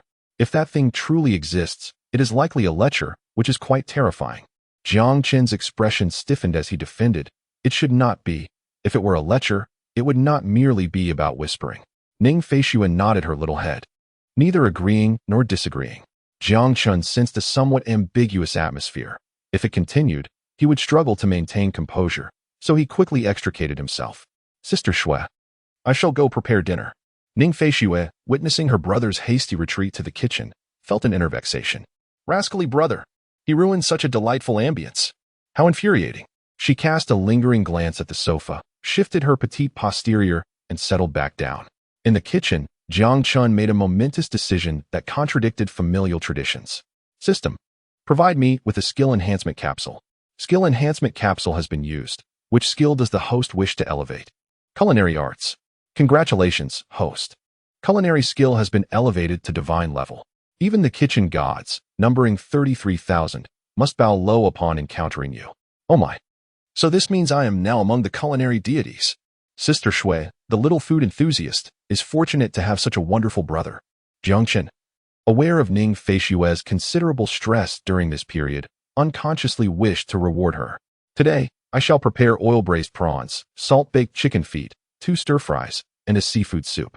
I love cooking. It lifts my spirits." Jiang Chun hummed merrily in the kitchen while chopping vegetables. On the sofa, Ning Feishue inhaled the delicious aromas wafting from the kitchen, her stomach rumbling thunderously. How embarrassing. Thankfully, my pesky brother cannot hear. I am a girl. Why is my stomach growling so loudly? Little Qinshin's cooking is certainly far more fragrant than yesterday's. Could it be that my sense of smell is experiencing a mirage? After completing the final preparation, Jiangchen extended his right arm, delicately pinching his fingers in an exceedingly flamboyant manner, scattering cilantro with flair. What the heck? System, what is going on? This divine cooking seems flawed. I certainly did not have such a flamboyant cilantro dispensing style before. In response to the host, divine cooking is undoubtedly flawless. This should be a signature gesture of culinary deities. Goodness. This pose is far too ostentatious. Fortunately, Sister Shui is not nearby. or she would surely be in fits of laughter. Is it too late to request a refund? Once this system is utilized, no refunds or exchanges are permitted. The host may purchase a skill-level cleansing capsule at the marketplace. System, provide me with information on this cleansing capsule. Skill-level clearing capsule, 1,000 points. Clear any one skill of the target, all levels, chosen by the host. He pondered thoughtfully. This was indeed a valuable item. Jiangchen placed the resplendent 4 dishes and a soup onto the dining table. Hey, Shui, time to eat. Let us dig in. Ning Fei Shui eagerly picked up a large shrimp, devouring it in a whirlwind of delight. She felt as if she could burst from the sumptuousness. This is absolutely delicious. Xiao Chen, it's even better than what the state banquet chefs prepare. Jiang Chun observed the gluttonous Shui, her mouth smeared with grease. And couldn't he help but feel a sense of paternal affection. The satisfied President Shui, stroking her round belly, reclined blissfully on the sofa. Jiang Chun tidied up the dishes and retreated to the kitchen, contemplating how to persuade Xiao Chen to spend the night. The sly glimmer in Ning Fei Shui's eyes suggested she was plotting something. Chapter 24. Stinky Brother. Log in. Ning Fei Shui lounged on the sofa, her curvaceous form presenting an alluring silhouette, with her pert posterior accentuating her slender waist. Unfortunately, Jiang Chun was preoccupied in the kitchen, oblivious to such a captivating sight. Ning Fei Shui gently tapped her delicate forehead, lost in thought. This was her favored pose for contemplation, as it provided a delightful release from stress. Last night had been splendid.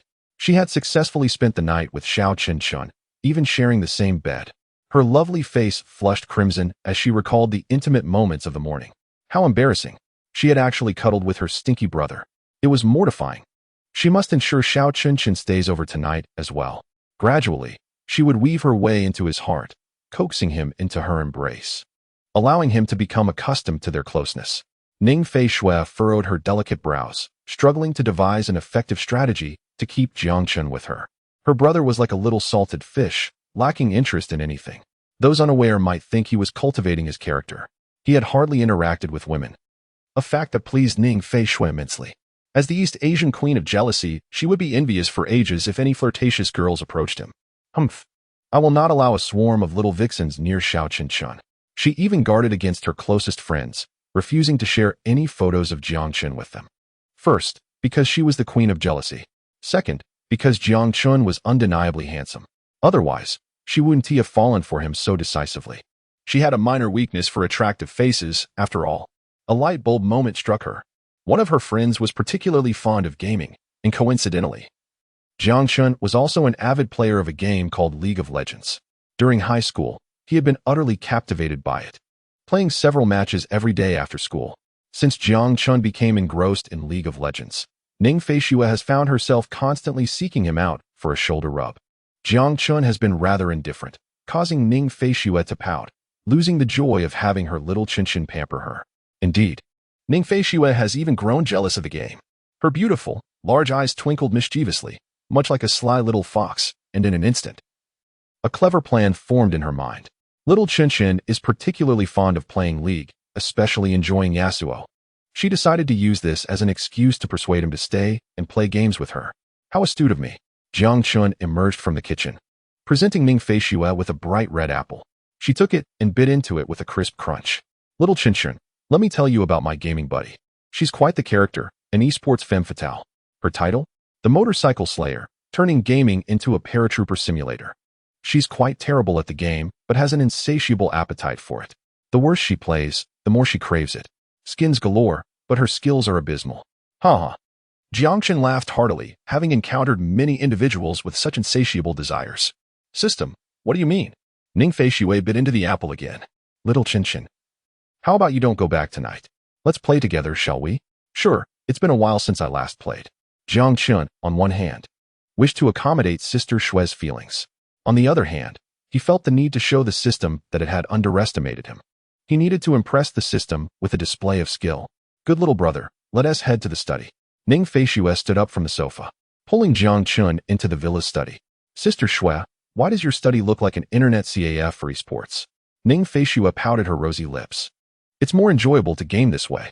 Besides, it's all part of my plan since my rebirth to ensnare you, my little homebody. With Intel Xeon processors and 4 Titan graphics cards, Jiang Chun gazed at the two top-tier computers with excitement. Wasn't this the ultimate dream for any man? No man could resist such high-spec machines. Ning Feishui noticed the intense look in Jiang Chun's eyes and felt slightly foolish. How dare you? My little brother has never looked at me with such admiration. She lamented. Am I not more beautiful than these two machines? Ning Feishui regretted her decision to purchase the highest configuration. She should have simply opted for two functional computers. The essence lies not in the games played, but in the company one keeps while gaming. With a playful huff, Ning Feishui exclaimed, "Stinky little brother. Enough talk. Let's log in." Chapter 25. Sister Shui, I'll take you to new heights. Jiang Chun nodded, swiftly logging into his account. He, Jiang Chun, having played over 2,000 matches of League, was determined to guide Sister Shui to victory. After all, who would he want to impress a girl by showcasing their prowess in a game? Wouldn't you? Moreover, it is my own Snow Sister. Step back. Everyone, retreat. I am about to showcase my skills. Snow Sister, feel free to choose any beautiful hero to play later. I shall take the mid lane and come to your aid. Snow Sister, just maintain your composure and avoid giving away easy kills. I will handle the opponents and lead you to victory. Ning Feishui had played over 300 games of League of Legends and reached the rank of King, boasting an average score of 138. She found it rather unremarkable. What shall we play? Normal or ranked? Ning Feishui inquired softly, her lips parting slightly. Of course, ranked, Snow Sister. Let us duo Q. I will elevate your rank. Jiang Chun was quite eager about the prospect of carrying a teammate, particularly a stunning beauty like Snow Sister, which filled him with a sense of pride. As the game loaded into the selection screen, Jiang Chun swiftly chose Yasuo. Death is like the wind, it is always at my side. He thought to himself that it would be absurd not to select the joyful Wind Master. Jiang Chun held great confidence in his Yasuo, having achieved a 51 win rate over 500 games.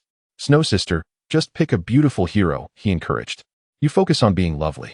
Ning Feishui nodded and locked in Elise, the Spider Queen, for the jungle role.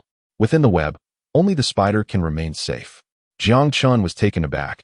She had chosen such a challenging champion. Would she manage to play Elise effectively? No matter, it was fine if Snow Sister struggled. He would carry them to victory with his Yasuo prowess. As the game commenced, Jiang Chun purchased his items and headed towards the mid lane. The Crimson Moon Yasuo felt exquisite to control. To his surprise, Snow Sister was also using the Crimson Moon skin for Elise.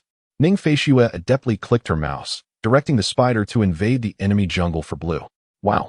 Snow Sister is incredibly bold. She shouldn't be attempting to steal that blue. Jiang Chun thought helplessly, maneuvering Yasuo to assist her while lamenting missing minions. The minions were becoming a problem. The opposing mid lane Zed followed suit.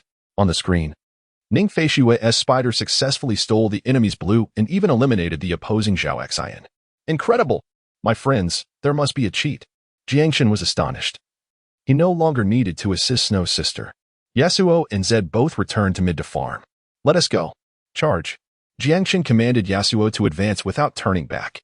Darn, I shouldn't have been so hasty. The Zed had evaded his wind with his ultimate ability. Ning Feishui was quietly noting down Zed's tactics as she ganked the bottom lane. Jiang checked the scoreboard and was astounded. Snow Sister had secured 3 kills. Meanwhile, he was at 0 kills and 1 death. I cannot let Snow Sister discover that I have played 2,000 ranked games and still remain in silver. Let us go. Let us go. Dodge. Engage. Ignite. Jiang Chun executed a series of maneuvers, but Zed landed his ultimate, followed by his shadow clone, and swiftly eliminated Jiang Chun. Snow Sister. I am so frustrated. I am on my way. Ning Feishui's Elise emerged from the grass beside the tower, ensnaring her prey with a cocoon, her neurotoxin claiming victims, before transforming into her spider form to deftly evade the tower's assault. Jiang Chun was utterly captivated. What was this maneuver? This was the kind of remarkable play he had only witnessed in highlight reels of League of Legends. Goodness, brothers, there's a cheat. Ning Feishui had ascended to a godlike status. She was already beyond the realm of the ordinary. Ning Feishui relentlessly secured kills in the mid lane, leaving Jiang Chun in sheer delight. Goodness. Throughout the match, Jiang Chun found himself exclaiming in disbelief. The opposing Zed, growing frantic, began to type furiously in the chat. Is the enemy mid-jungle a conjoined twin?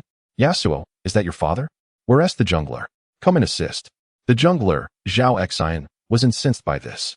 I'm coming for you. During that early blue steal, you didn't help me. Zed remained stationary in the mid lane, And Jiang Chun chuckled to himself. So, he was merely typing, was he? He approached and unleashed a complete combo, effortlessly dispatching Zed. The chat displayed, Master of Shadows has exited the game. General of the Deceptive has exited the game. Haha. Jiang Chun let out a triumphant laugh. He relished it when opponents went idle, and here, two had disconnected. As the match concluded, Ning Feishue claimed victory with an astonishing score of 21-0. Jiang Chun, trailing closely behind her, achieved a commendable 7-3. What a thrill. Sister Shueshue. Ning Feishue glanced at her exuberant younger brother, a subtle smile gracing her lips. Jiang Chun had thoroughly enjoyed the game. Who wouldn't he relish being carried to victory? It was truly delightful. With such a stunning beauty leading him, he hardly had to lift a finger. Ning Feishue stretched her wrist, cherishing the joy of gaming alongside Xiao Chunqing. They played together throughout the night, winning 4 consecutive ranked matches. And Jiangchen had climbed to silver with 90 victory points, soon to ascend to gold. Jiangchen was nearly overwhelmed with excitement. This was blissful. Sister Shueshue was breathtakingly beautiful, her figure alluring, her voice melodious, and her skills formidable. Moreover, she was his jungle mentor, not a father, but a mother figure in the game. Jiangchen mused that marrying Sister Shueshue would be a splendid deal, for she could guide him in gaming for a lifetime. Then, he envisioned her playing Malphite while he maneuvered Yasuo, filled with delight. There wasn't a Yasuo player who could outmatch a Malphite. If there were, then let that Malphite player become his beloved. Xiao Chincheng, it's time for bed, Ning Feishue said, removing her pink cat ear headphones and stretching languidly. Her delicate waist, supple and graceful, formed an astonishing curve, revealing her fair and exquisitely shaped navel. Jiang Qin swallowed hard. Xiao Chincheng, why not sleep in Sister S room tonight? We wouldn't want you to sleepwalk again tomorrow. Hee, silly brother, whether you sleepwalk or not is entirely up to your sister, Ning Feishue remarked, casting a playful, fox-like smile at Jiang Qin. Ahem, very well. As Jiang Qin reminisced about the previous events, he could only nod in resignation. Acknowledging the agreement, each would occupy their own side of the bed, with no crossing of boundaries permitted. Ning Feishue raised her delicate little fist, her cherubic face seeming to protest. There was no need for her to say more. Jiang Chun had no intention of overstepping, for he certainly did not wish to be unceremoniously kicked from the bed to the living room by Ning Feishue. That night, the two lay on opposite sides of the expansive pink bed. Ning Feishue even pretended to separate them with the blanket placed in the middle. Good night, Xiao Chincheng, she declared as she turned off the light. In the dimly lit room, a subtle fragrance wafted through the air, captivating Jiang Chen's senses and causing him to toss and turn. Meanwhile, Ning Feishue was equally agitated. She pressed her legs together, her fair hands clasped against her chest, and turned her back to Jiang Chun, playfully pouting. Stinky little brother. Hurry, while sister is asleep. Seize the moment and embrace me tightly. The night passed in silence. Upon awakening, Jiang Chun found himself cradling Ning Feishue, who was curled up like a little kitten, her delicate arms wrapped tightly around his waist. The blanket that separated them lay snugly over both, cocooning them together. It was yet another instance of this. Jiang Chun shook his head in helplessness. After a night filled with tension, sleepiness began to overtake him once more. He decided to indulge in a few more moments of slumber. Tightening his embrace around the exquisite figure nestled against him, resting his chin upon Ning Feishue's forehead, inhaling the enchanting fragrance of her hair as he drifted back to sleep. The glaring sunlight filtered through the curtains, prompting Ning Feishue to furrow her brows. She opened her beautiful eyes only to find her arms empty. Where is Xiao Chincheng? Did he take advantage of sister and then sneak away? No, she resolved. Sister must reclaim her territory. Springing out of bed in her nightgown, she dashed toward the living room. Xiao Chincheng, she called out as she entered the dining area. On the table, a generous serving of seafood porridge awaited her, accompanied by 2 heart-shaped fried eggs, a steamer of soup dumplings, and a note penned in strong, graceful strokes. Sister Shueshue, breakfast is ready. I have some matters to attend to today, so I'm leaving first. Ning Feishue carefully folded the note Jiang Chun had left, a warmth blossoming in her heart as she read it. Whoa, Xiao Chincheng, you are truly wonderful. Sitting at the table, she took a bite of the soup dumpling and savored a spoonful of seafood porridge. The exquisite flavors delighted her palate, further convincing her that luring Jiang Chun into marriage had been the wisest decision she had ever made in this lifetime. Ugh, so full, she exclaimed, letting out a small burp before reclining back into the bedroom. Her cheeks flushed slightly. Thankfully, Her stinky little brother was not present, or she would have been utterly embarrassed. Meanwhile, Jiangchen walked along the road, addressing the system. Please retrieve 30 of Alibaba's shares for me. Response to host. Retrieval complete. Hey, Director Zhao. Came the response from the other end of the line. What can I do for you, Mr. Jiang? I intend to sell back my 30 shares to your board. Good, good, good. Chairman Zhao exclaimed thrice, revealing his evident excitement. Last week, Jiang Chun astonishingly acquired a 51% controlling interest in the group, which startled everyone. They were not well acquainted with Jiang Chun, and if he were to sell his shares to a competing party, the group would suffer significantly. With Jiang Chun holding the majority stake, the group found themselves at a loss on how to counter this situation. His initiative to sell back his shares, however, provided them with a considerable surprise. Mr. Jiang, please hold on. I will contact the headquarters immediately. Soon after, Jiang Chun completed the transaction with the senior management of the group, leaving him with only 21 of the shares. Presently, Jiang Chun no longer possessed absolute control over the Alimama group. Nonetheless, that was not a concern for him. He had no intention of leveraging Alimama's influence to assist Sister Shui. Jiang Chun aspired to establish his own company. Next, he would rise without fail and achieve greatness, launching a new venture with resounding success. System, register a company. Company name is Jiang Chen's alluring lips curled into a smile. Xuechen Technology Company, Limited, congratulations, host. Registration complete. Nice. Jiang Chun snapped his fingers. The legal entity of the company will be you, System. Can you manage that? Affirmative. System. Access the Points Mall and purchase materials for the Iron Man suit. Materials for the Iron Man suit have been purchased. Remaining system points, 4,000. Splendid. Now, it is time to acquire an office building and a manufacturing plant. Jiang Chun stroked his chin, deep in thought. He gazed at the towering office building across from Qinxue Group and decided, that one will do. System, purchase it. Jiang Chun spent the afternoon bustling around the vibrant metropolis, ultimately acquiring the office building and manufacturing plant for his company. He nodded in satisfaction. System, the remaining senior management personnel are in your hands. Understood, host. The system promptly disseminated the recruitment information for Xuechen Technology Company, Limited. Jiang Chun yawned. I am so tired. Being a sloth is much more comfortable. Sister Shui, your devoted brother sacrificed a splendid weekend for your sake. You must compensate me handsomely. Let's dominate the ranked games and achieve 10 consecutive victories, ascending straight to gold. Upon returning home, he arrived at his dormitory at Modi University. Hey, what are you guys up to? Jiang Chun entered the dormitory, where his housemates were huddled around the computer screen. Big trouble. Chinzi, exclaimed the chubby second roommate. What is it? Jiang Chun inquired, perplexed. The Snow Goddess's company is facing a significant crisis. The largest shareholder, the Qian Group, has announced its withdrawal of investment. Jiang Chen's handsome eyebrows twitched slightly. Impressive, my friends. It's already the afternoon of the second day, and you're just now finding out? Noticing Jiang Chen's calm demeanor, the second roommate assumed he was skeptical. Indeed. The pressure on the Snow Goddess is immense, as the company teeters on the brink of collapse. Jiang Chun nodded in agreement. Furthermore, a newly registered company has made quite a splash, having acquired the most expensive office building in the vibrant metropolis of Huaishu District. It seems to be called Snow Dust Technology Company, if I recall correctly, the boss mused while scratching his head. Oh, the owner of that company must be an exceptionally discerning and handsome gentleman, Jiang Chun teased from the sidelines. The boss patted Jiang Chun on the shoulder. Chinzi, can't you see? This Snow Dust Company is clearly trying to provoke our Snow Goddess. Her company is named Dust Snow Group. Isn't this blatant provocation?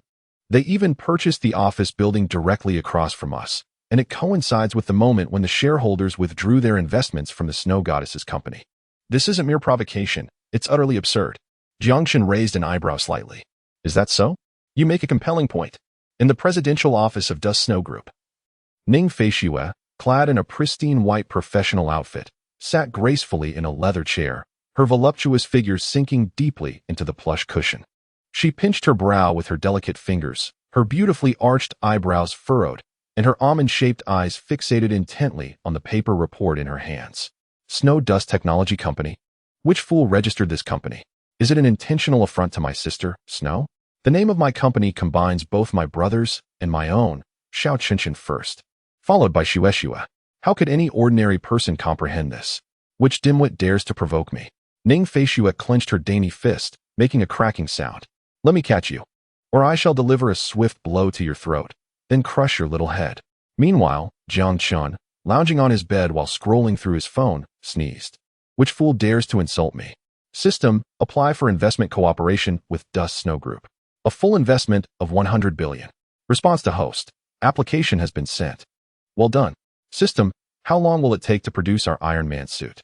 Response to host. Based on current human production materials, manufacturing can be completed within 6 months.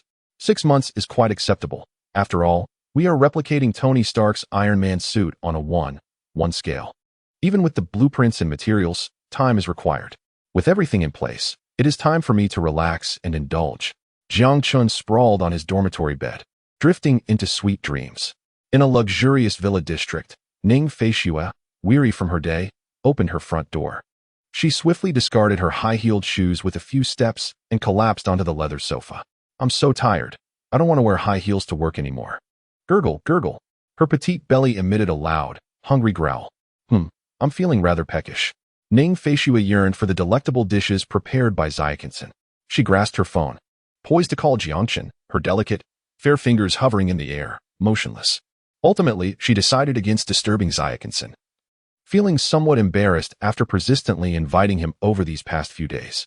Instead, she turned on the television and ordered takeout, opting for a lazy evening without returning home for dinner.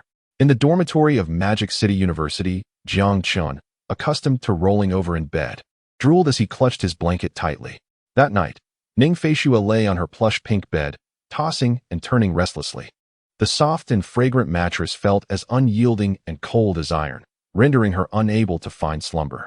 Her stomach let out a mournful growl. Irritated, she lightly smacked her delicate belly, which responded with an audible thud. How could it be so uncooperative? Hadn't she just eaten? Her belly protested, lamenting that the takeout was utterly unpalatable and insufficient, leaving her unsatisfied. She craved the fragrant meals made by Xiaokinson. Ning Feishue sighed. You wish for more food? I desire it too. Lost in thought, a droplet of her crystalline saliva fell onto her pillow. How could she find a way to see Xiaokinson every day? The primary motivation was to see him, regardless of whether she was hungry or not. Her beautiful eyes sparkled with inspiration. Eureka! Cohabitation with her annoying younger brother. She needed to devise a plan to lure him into living together. After all, a solitary man and woman are bound to ignite sparks. Giggling, she wiped away the uncooperative tears that had escaped the corners of her mouth. She truly was a clever little fox. Satisfied, she snuggled deeper into the blanket, which still retained Jiang Chen's fragrance, and drifted into a dream. Come morning, Ning Feishue felt a slight chill, glancing at her Patek Philippe watch on the bedside table. She noted the time, merely 6 o'clock. Why had she awakened so early today? She tucked herself back under the covers, hoping to return to sleep, but found it impossible. Without Xiaokinson to hold her, her sleep quality had diminished. This only strengthened her resolve to convince Jiang Chun to cohabit with her. At Magic City University, Jiang Chun also woke unusually early, feeling uncomfortable without something soft in his embrace. Good morning, system. Good morning is acceptable too. It's up to you. Host. The sign-in location has been updated to the lecture hall of Magic City University. Jiang Chen's eyes sparkled with excitement. Well, I just happened to have a class in the lecture hall this morning. What are we waiting for? Let us go. Amidst the bustling crowd on campus, illuminated by the sun, the atmosphere brimmed with youth and vitality. Jiang Chun, with a fried dough stick in his mouth and professional textbooks in hand, sauntered towards the lecture hall. System, hurry up and sign in. As Jiang Chun approached his familiar spot by the window, he brushed off the slight dust on the table and took a seat. Wow, that boy is incredibly handsome. Who is he? Did he walk into the wrong classroom? That seems to be Jiang, the heartthrob. You all deserved it for skipping class a few weeks ago. I regret it so much. I will never skip class again. He is so attractive. I want to be his girlfriend. The whispers of several girls across the lecture hall reached Jiang Chen's ears, enhanced by his sharpened senses. With a stoic expression, he felt no stirrings within. He had grown accustomed to others complimenting his looks. Wow, Jiang looks even better in person than in photos. Those pictures are truly deceiving. Indeed, you don't know? The person in the photo is in 2 dimensions, while the real person is in 3 dimensions. They can't possibly be the same. I wonder if Jiang has a girlfriend. Being his girlfriend must be so blissful. Jiang Chun was momentarily taken aback, his brows slightly raised. Whether being his girlfriend would bring happiness, he could not say, but being his sister would certainly be delightful. In the office of the CEO of Chun Shui Group, Ning Feishue sneezed while examining some documents, rubbing her slightly reddened, delicate nose. Is someone speaking ill of me? It's likely that little Chin Chun. A mischievous smile crept across her face, reminiscent of a mischievous fairy ready to ensnare her prey. You little rascal. Let us see how I deal with you when you come home tonight. The professor entered the classroom, commencing the lecture. Jiang Chen opened a movie on his system space, embarking on a leisurely day. Wow. Jiang looks so handsome while attending class. A few girls in the distance continued their hushed conversations. Did you know? Jiang's academic performance ranks first in our finance department. Is that true? Absolutely. I wouldn't lie to you. His average GPA is 3.95. He even had 2 semesters with a perfect 4.0. I'm telling you, the professor mentioned that Jiang is somewhat laid back and doesn't participate in many activities, which is why his GPA is a tad lower. Well, I'm tempted to confess my feelings to Jiang. Don't. From what I know, Jiang doesn't like girls. The 2 girls beside her were left in stunned silence, their expressions conveying emotions that words could not capture. Meanwhile, Jiang Chun, engrossed in his film, felt a dark cloud of confusion wash over him. Who spread that rumor? Is it true? Does Jiang prefer swords over women? Have you heard about the most beautiful girl from Magic Academy? Oh, you mean Han Xiushui? Yes, that's her. Last semester, she confessed to our Jiang, but he heartlessly rejected her. Jiang Chun listened intently, lost in thought as memories of Han Xiushui surfaced. Dating is such a hassle.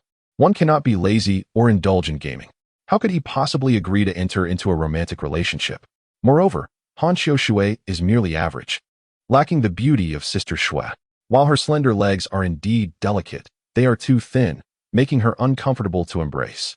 Jiang Chun prefers a more voluptuous figure, akin to Sister Shui, with her generous bosom, curvaceous hips, and graceful waist. She exudes an aura of vitality that promises comfort in an embrace. How exhilarating. Han Xiushui, the pure and innocent school beauty, like a frail willow swaying in the breeze. The boys from the neighboring school are clamoring for a chance to bask in her charm. So, understand this. Do not pursue Jiang, the male deity, nor confess your feelings to him. Very well, the leading girl sighed. Congratulations, host. Sign-in successful. Reward, 1,000 points. A metaverse concept chart and a skill enhancement capsule. The system's notification jolted Jiang Chun back to reality. As the class bell rang, students dispersed in a flurry. The professor called out to the 3 girls at the corner. Yes, you 3, chattering throughout the lesson, come to my office. In the office of the president of Chinshui Group, a petite secretary with dainty heels hurried into Ning Feishua's office. Director Shui, this is bad. What is it? Chinshui Technology has submitted an investment application to us. Chapter 28. Sister Shui wants to gift a supercar. Ning Feishua furrowed her beautifully shaped brows. How much investment could a newly registered company possibly seek? The secretary adjusted her glasses and replied, Director Shui, Chinshui Technology has proposed an investment of 100 billion. How much? Ning Feishua thought she had misheard and instinctively reached for her delicate ear, stopping herself mid-motion. 100 billion, the secretary confirmed. Ning Feishua's expression shifted to shock. A little-known company with a reputation for scamming was offering such a staggering amount. Her brows knitted together. Send me the application email. I want to see it. In the dormitory, Jiang Chun was engrossed in a game. Host, Chinshui Group has replied to the email. What did they say? Who is the owner of your company? And what is your purpose? Jiang Chen's hands trembled slightly as he played. Truly, Sister Shui is a formidable CEO. System, respond. The owner's identity is confidential. We genuinely wish to assist Director Shui in overcoming her difficulties. Understood, host. Ning Feishue pondered over the reply. Genuinely wish to assist me in overcoming difficulties? Business people prioritize profit over sentiment. Such fortuitous offers are implausible. Could it be that the owner of Chinshui is an admirer of mine? With her gaze lowered, her prominent curves were accentuated, obscuring the tips of her high-heeled shoes. Her expression darkened. This owner not only coveted her body, but likely sought her company and her position as president as well. Her fair, porcelain-like hands flew across the keyboard. Host, there is another reply. Read it. Please convey my thanks to your owner for this investment. However, I have someone I adore, so please, have some respect, boss. Jiang Chen was momentarily taken aback, his sword-like brows knitting together. his fingers making a creaking sound as he clenched them. Sister Shui has someone she likes? Who could it be? Host, the Chung Shui Group has approved our investment application. Transfer the funds at once. Understood. At this moment, Jiang Qin's mood seemed to be rather irritable. He no longer wished to play games and sulkily lay down on the bed. Ning Feishue, with her taut figure, sat on the leather chair, noticing that 100 billion had already been transferred into the company's account, and let out a sigh of relief. The heavy burden that had pressed down on her for days had finally been lifted. The withdrawal of funds by the Qian Group no longer mattered. This 100 billion was double the amount they had requested to withdraw. At last, she was free from the sight of those bothersome flies. Little Qinshan, sister is here. In the conference room of the Qian Group, panic ensued. What's wrong, Chairman Qian? Why the hurry? You should be more composed, like me. Qian Xiang spun around in his chair to face the beautiful young secretary. Ning Feishue has approved our withdrawal application and has terminated our long-term partnership. What? Qian Xiang's eyes widened in disbelief. I must speak to my father. He dashed into the president's office. Jiang Qin lay on the bed, lost in thought. The sound of his phone ringing broke the silence, prompting him to sit up. Hey, is little Qinshan there? Hey, Sister Shui, what's the matter? Is it forbidden for me to call you if there's nothing wrong? I miss you. On the other end, Ning Feishue appeared to be in high spirits. Sister Shui, could you please act normally? I'm a bit scared. Jiang Chun felt goosebumps rising on his skin. Then be scared. I'm not normal. Little Qinshan. Let me tell you, I just closed a deal worth 100 billion. Jiang Qin's lips curled into a slight smile. That's amazing, Sister Shui. Isn't it? I think so too. Little Qinshan, come to my house for lunch. I have a surprise for you. All right, Sister Shui, it's settled. If you dare not come, just try. With that, Ning Feishue hung up the phone. Darn, that wicked woman. I had plans to lounge around on the bed this afternoon. Despite his words, Jiang Chun felt a flicker of excitement within. He tidied his stylish hair and drove towards the villa area. The door to Ning Feishue's villa was ajar, allowing Jiang Chun to enter without needing a key. Sister Shui, what are you doing? The door isn't locked properly. It wouldn't be good if a thief broke in. What if the intruder harmed themselves in your house? Little Qinshan, you're here. Ning Feishue leaped forward, wrapping her arms around Jiang Qin's waist. Isn't it enough that you're here? I'm just a helpless little handsome guy. No worries, sister will protect you. Ning Feishue patted her impressive bosom. Little Qinshan, hurry and cook. I'm starving. Ning Feishue displayed a pitiful expression. Jiang Chun raised an eyebrow, realizing she had been waiting for him. I have reason to suspect you lured me here merely to consume my family's rice. After the two finished their lunch, Ning Feishue contentedly reclined on the sofa. Xiao Qinshan, shall I buy you a car? What? Jiang Qin replied. Sister Shui, I believe as a student, I have no need for a car. He was taken aback. With his system, he had no use for such an item. It was both cumbersome and costly. Ning Feishue shot him a fierce yet adorable glare. I don't care what you think. I want what I think. Come, let's go buy a car. Chapter 29. This is my husband. Seeing Jiang Qin's unwilling expression, Ning Feishue reached out to pull him along.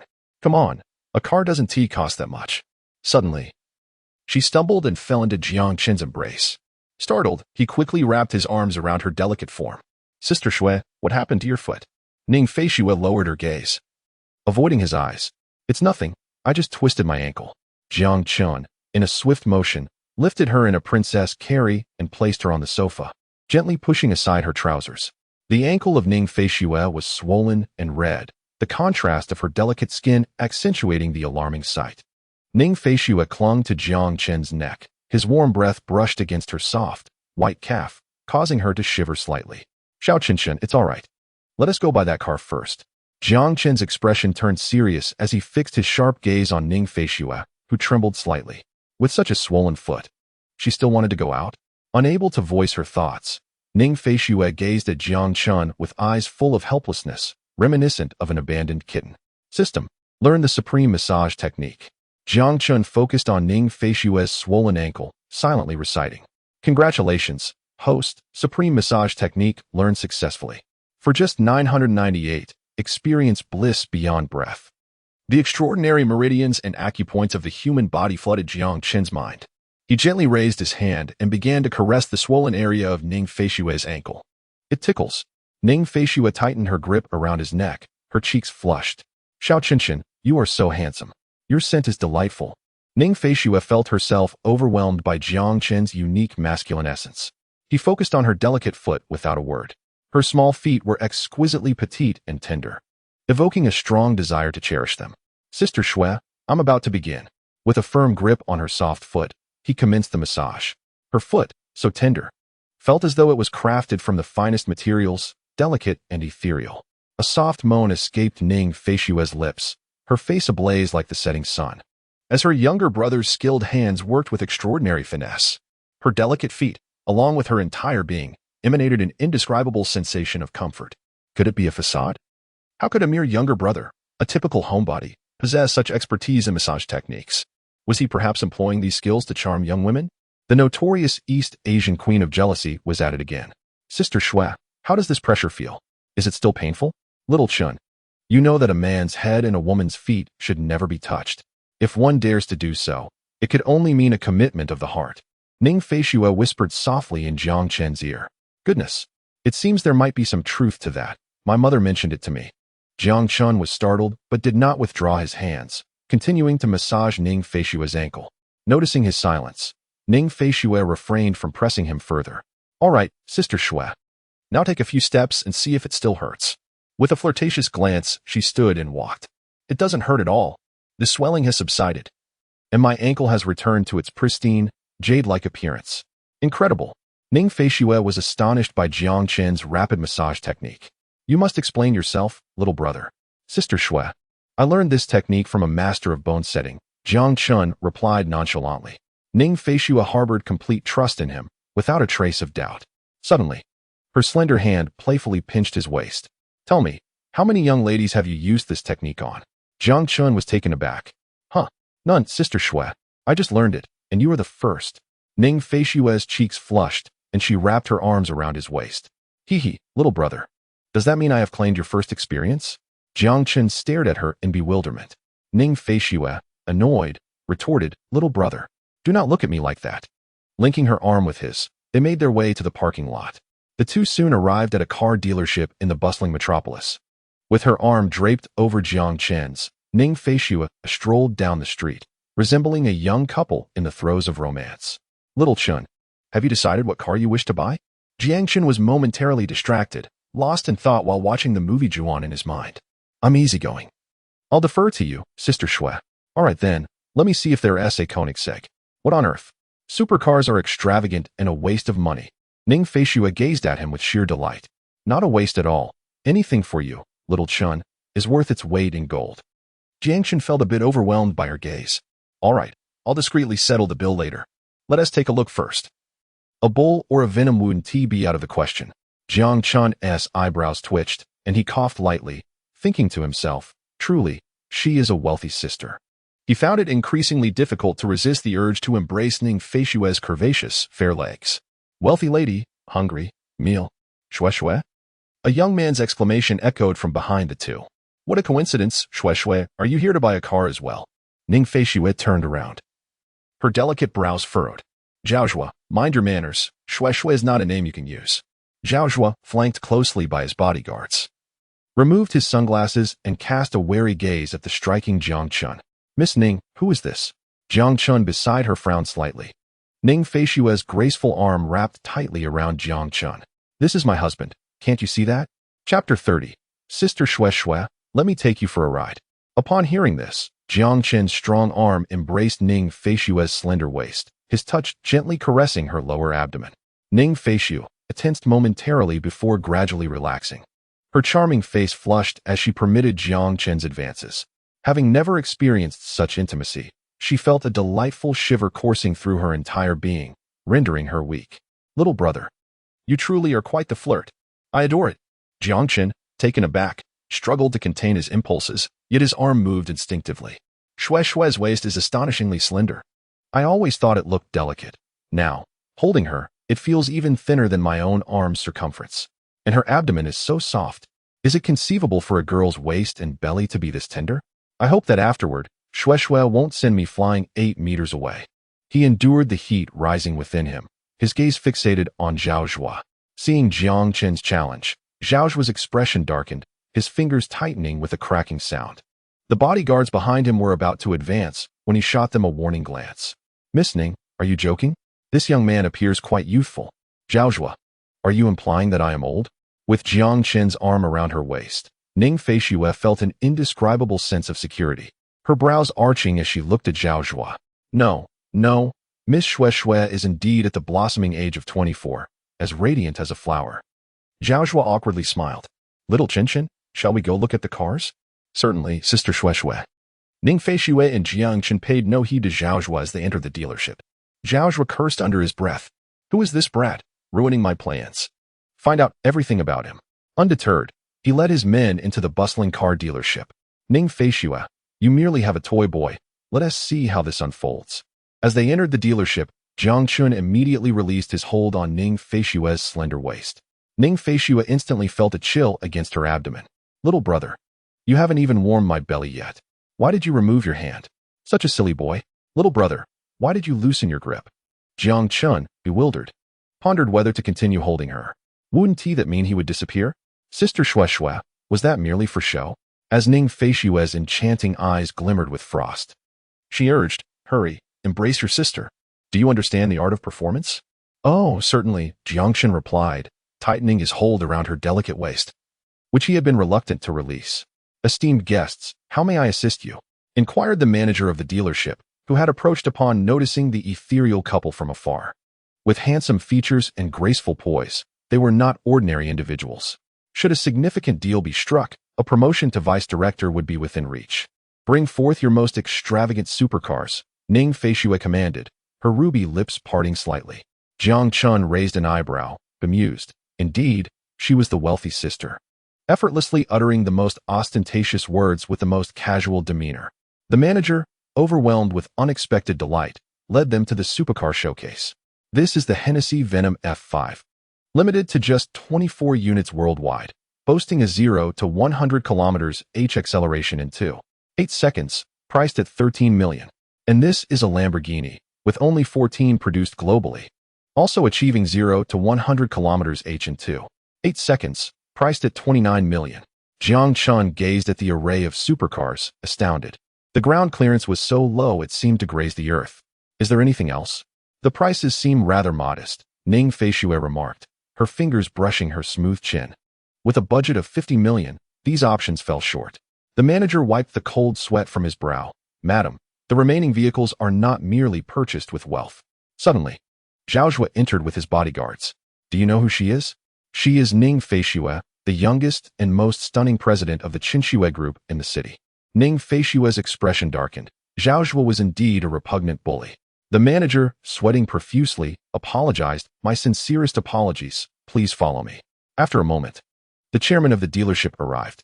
Zhao Zhua grinned. Chairman Zhang, what exquisite vehicles do you have lately? Ah, young Master Zhao, my apologies for not welcoming you sooner. Chairman Zhang responded. Sister Xue, is Zhao Zhua truly impressive? Jiang Qin whispered to Ning Feishue. She found his presence annoying. He's merely a little brat, relying on his father's influence to intimidate others. However, his family is indeed quite wealthy. Jiang Qin was bewildered. Was this not the moment in a novel where the protagonist would assert themselves? I merely wish to remain a humble bystander. Chairman Zhang, understanding, smiled. Indeed. We have a remarkable vehicle available at a reasonable price. Esteemed guests may take a look. He led them into a vast workshop and unveiled a car shrouded in fabric. How striking! Ning Feishue gasped, her rosy lips parting slightly. Just as handsome as my dear brother. She felt an undeniable connection between this car and Jiang Qin. She must acquire it today as a gift for her beloved brother. The supercar's design was boldly striking, with a streamlined body that exuded both flair and elegance. Even Jiang Qin, at this moment, found himself captivated by the sleek supercar, a veritable marvel. Beside him, Zhao Zhua's eyes sparkled not only at the car's striking beauty, but also at the fact that Ning Feishue adored it. He was the first to speak. Director Zhao. I shall take this car now. Ning Feishue, flustered, retorted. No, I had my eye on it first. Director Zhang accepted Zhao Zhua's gold card, stating that both young Master Zhao and Miss Ning were eligible to purchase the supercar, yet Zhao Zhua had indeed made his move first. Though Ning Feishue was quite renowned, her youth could not compare to the Zhao family's deep-rooted heritage. Director Zhang, adept at reading people and situations, was met with an awkward yet polite alert from the machine. Insufficient balance. Laughter erupted from Ning Feishue, her giggles so intense they were almost painful. Insufficient balance. Yet trying to show off, she chided. Stand back and watch me.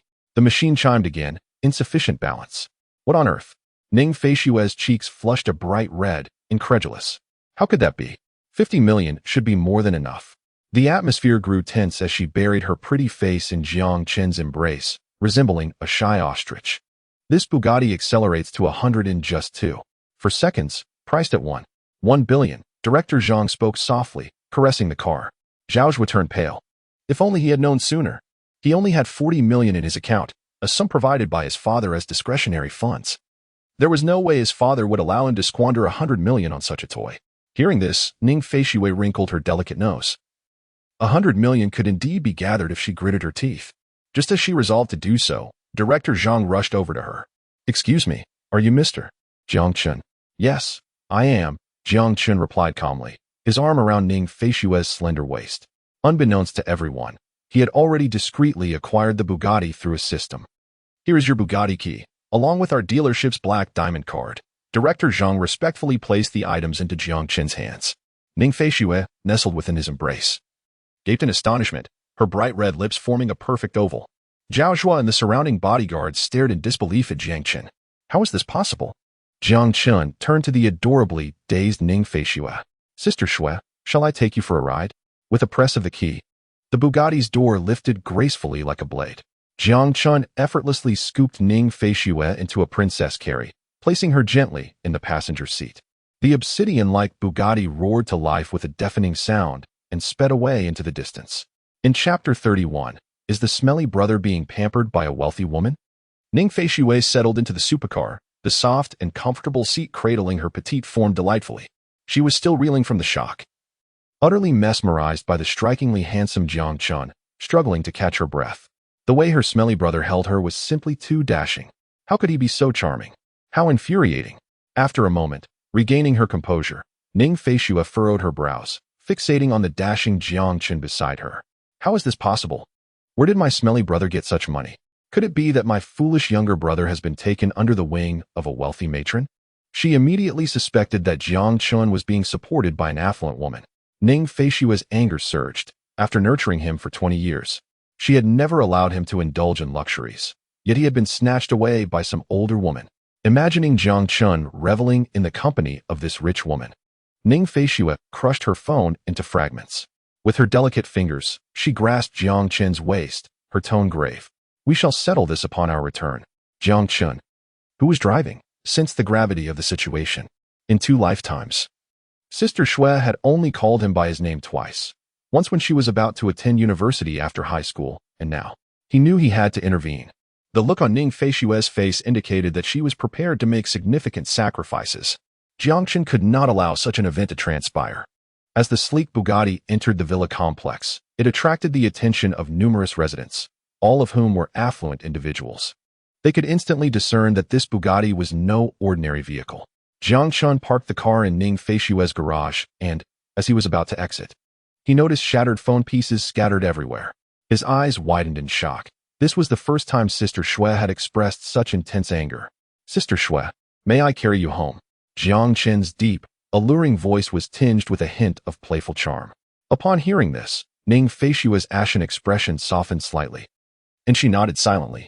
Jiang Qin scooped her up in a princess carry and brought her inside. Sitting upright on the sofa, Ning Feishue fixed a cold stare upon Jiang Qin. Speak. Where did you acquire such wealth? Jiang Qin held her delicate, fair hand, inspecting it for any signs of injury. Sister Shui, this money was earned during my years as a financial consultant. Ning Feishue frowned. You earned 100 million? Half of it was borrowed from my father. Jiang Qin came from a privileged background. Securing 50 million was hardly a challenge, especially as a loan. Ning Feishue's expression eased. So he truly had not been maintained by a wealthy woman? How could she think that? Who could withstand the allure of an affluent patron? Sister Shui, to think you would perceive me in such a light is profoundly disappointing. Jiang Qin feigned sorrow, turning the tables. Indeed, he had acted impulsively. If his foolish younger brother had been under the thumb of a rich woman, he would have appeared pale and frail by now. Their recent interactions had shown that this silly younger brother was far more robust than in his past life. Strong and vigorous. Ning Feishue felt a flush creep to her cheeks. How could she not recognize that he was handsome enough to catch the eye of a wealthy woman? Ning Feishue tightened her grip on Jiang Qin's arm, employing her charm. Jiang Qin blinked in surprise. Just moments ago, you looked as if you were ready to kill. This is quite the transformation. I nearly believed you. Little Qin, dear sister is wealthy. She can easily afford a car worth 100 million. Xue, as the CEO, can you casually access company funds to purchase a mere toy? What would outsiders think? Ning Feishue pouted, stating, I do not care what others think.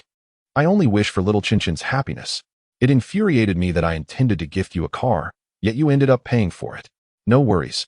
I am indifferent to money, and it is for the best that we prevent Xue from making such sacrifices. So, the little brother was thinking of himself. Ning Feishue appeared touched, leaning in for a peck. Jiang Qin felt a tingling sensation on his cheek. Detected that the host has been stealthily kissed by Ning Feishue.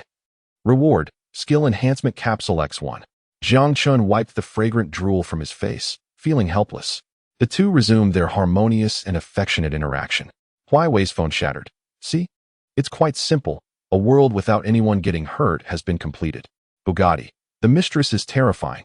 I just felt she could easily crush her seat. As night approached, Jiang Qin skillfully prepared dinner at Ning Feishue's villa. At Zhao's residence, a bodyguard in black rushed before Zhao Zhua. Young master, did you find anything about that kid? We discovered nothing. What? Zhao Zhua slumped in his chair, realizing he had hit a dead end. At Xue's villa, little Qin, to prevent similar issues from arising. Ning Feishue said, her mouth full of food, making a muffled sound. From today onwards, you must reside at your sister's house. Jiang Qin sputtered chicken soup all over. Why? To prevent you from being taken care of by a wealthy woman. After school, report to your sister's place. Jiang Qin was both amused and exasperated. Sister Xue, how could I possibly be taken care of by a wealthy woman? Unless she is more beautiful and younger than you. Ning Feishue's piercing gaze scrutinized every inch of Jiang Qin's body. Dare you say otherwise? You still owe Uncle Jiang 50 million. The allure of being taken care of by a wealthy woman must be quite tempting for you. Cough. How could that be, Sister Xue? Your refusal indicates you have something to hide. You're secretly looking for a wealthy woman. Hee, foolish little brother. I was struggling to find a reason to have you cohabit with me, and you've conveniently offered yourself. If I don't take you in, I would be doing myself a disservice. Chapter 32, Little Qin, I was wrong. After a moment of internal struggle, Jiang Qin ultimately agreed to Ning Feishue's proposal. He had to prove that he was not being taken care of by a wealthy woman. Being supported by a wealthy woman was far less appealing than being pampered by Sister Xue, who was both beautiful and well-endowed. He would later need to inform his father to avoid any slip-ups. At that moment, Ning Feishue felt ecstatic. The mischievous younger brother has been ensnared, and their cohabitation has commenced. The mere thought of savoring the culinary delights prepared by him stirs a hunger within her, even after a satisfying meal. She feels as though her life has reached its zenith. As long as she shares a living space with him, she believes that love will blossom over time. While dining, Ning Feishue displayed a silly grin that hinted at her ravenous appetite, sending shivers down Jiang Qin's spine. He felt as though he had wandered into a fairy's lair, trapped with no means of escape. It's settled then. Little Qin, you shall arrange your day student status tomorrow and move your belongings to my place. Ning Feishue winked playfully at Jiang Qin. Can I refuse, Sister Xue? He replied, met with her charming yet polite smile. What do you think? She teased. You wicked woman. Jiang Qin lamented, feeling utterly helpless against this enchanting creature. After finishing her meal, Ning Feishue caressed her baby bump, lying sideways on the sofa to watch television. While Jiang Qin sat upright on the other side, Ning Feishue gazed at Jiang Qin's foolish demeanor, finding it utterly adorable. She playfully extended her delicate little feet towards him, pinching his thigh with her soft toes. What are you doing, Sister Xue? He asked. Can't you see? I'm playing with your thigh, she unabashedly replied, continuing her teasing. Jiang Qin's heart raced at the sight of her fair, jade-like feet, leaving him parched and restless. Sister Xue, are you teasing me? If you keep this up, I won't hold back, he warned. Oh, come on, little Qin, I'm not afraid of you, she retorted, her boldness igniting his resolve. With a swift motion, he captured her two pristine feet in his embrace, tickling her soles with his fingers. Ning Feishue quivered, an indescribable sensation of delight coursing from her feet to her spine. It tickles. Haha, it's so ticklish, she exclaimed, Do you realize your mistakes now? Her entire form wriggled like a captivating serpent on the couch, laughter bubbling forth as tears of joy threatened to spill. Little Qinshan, I was wrong. I was wrong. Please forgive me. Did she truly comprehend her folly?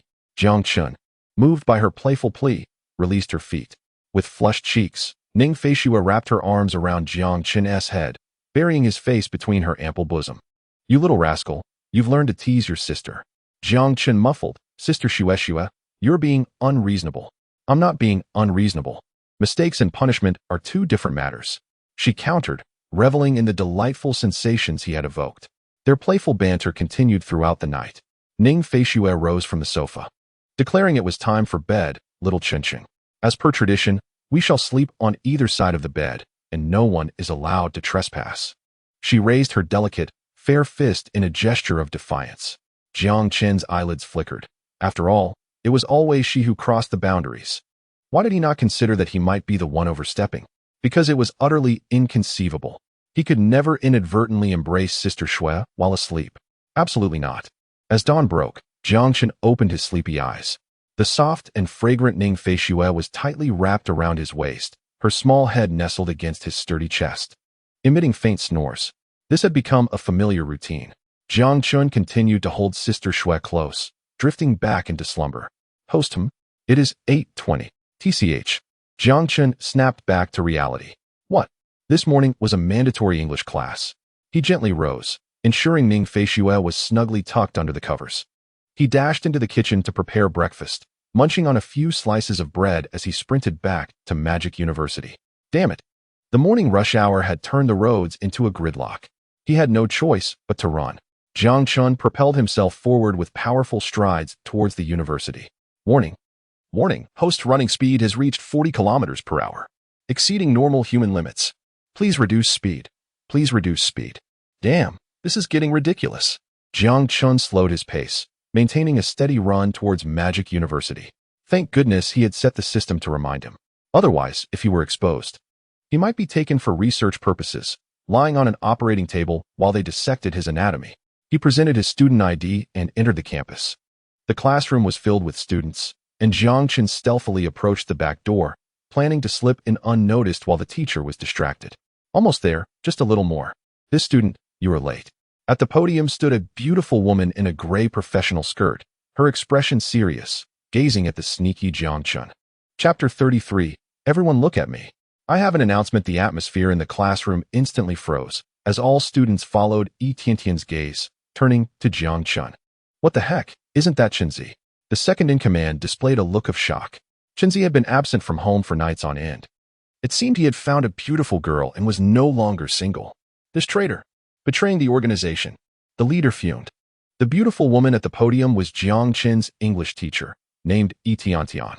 True to her name, she possessed a stunningly sweet face, scoring a solid 90 in terms of looks.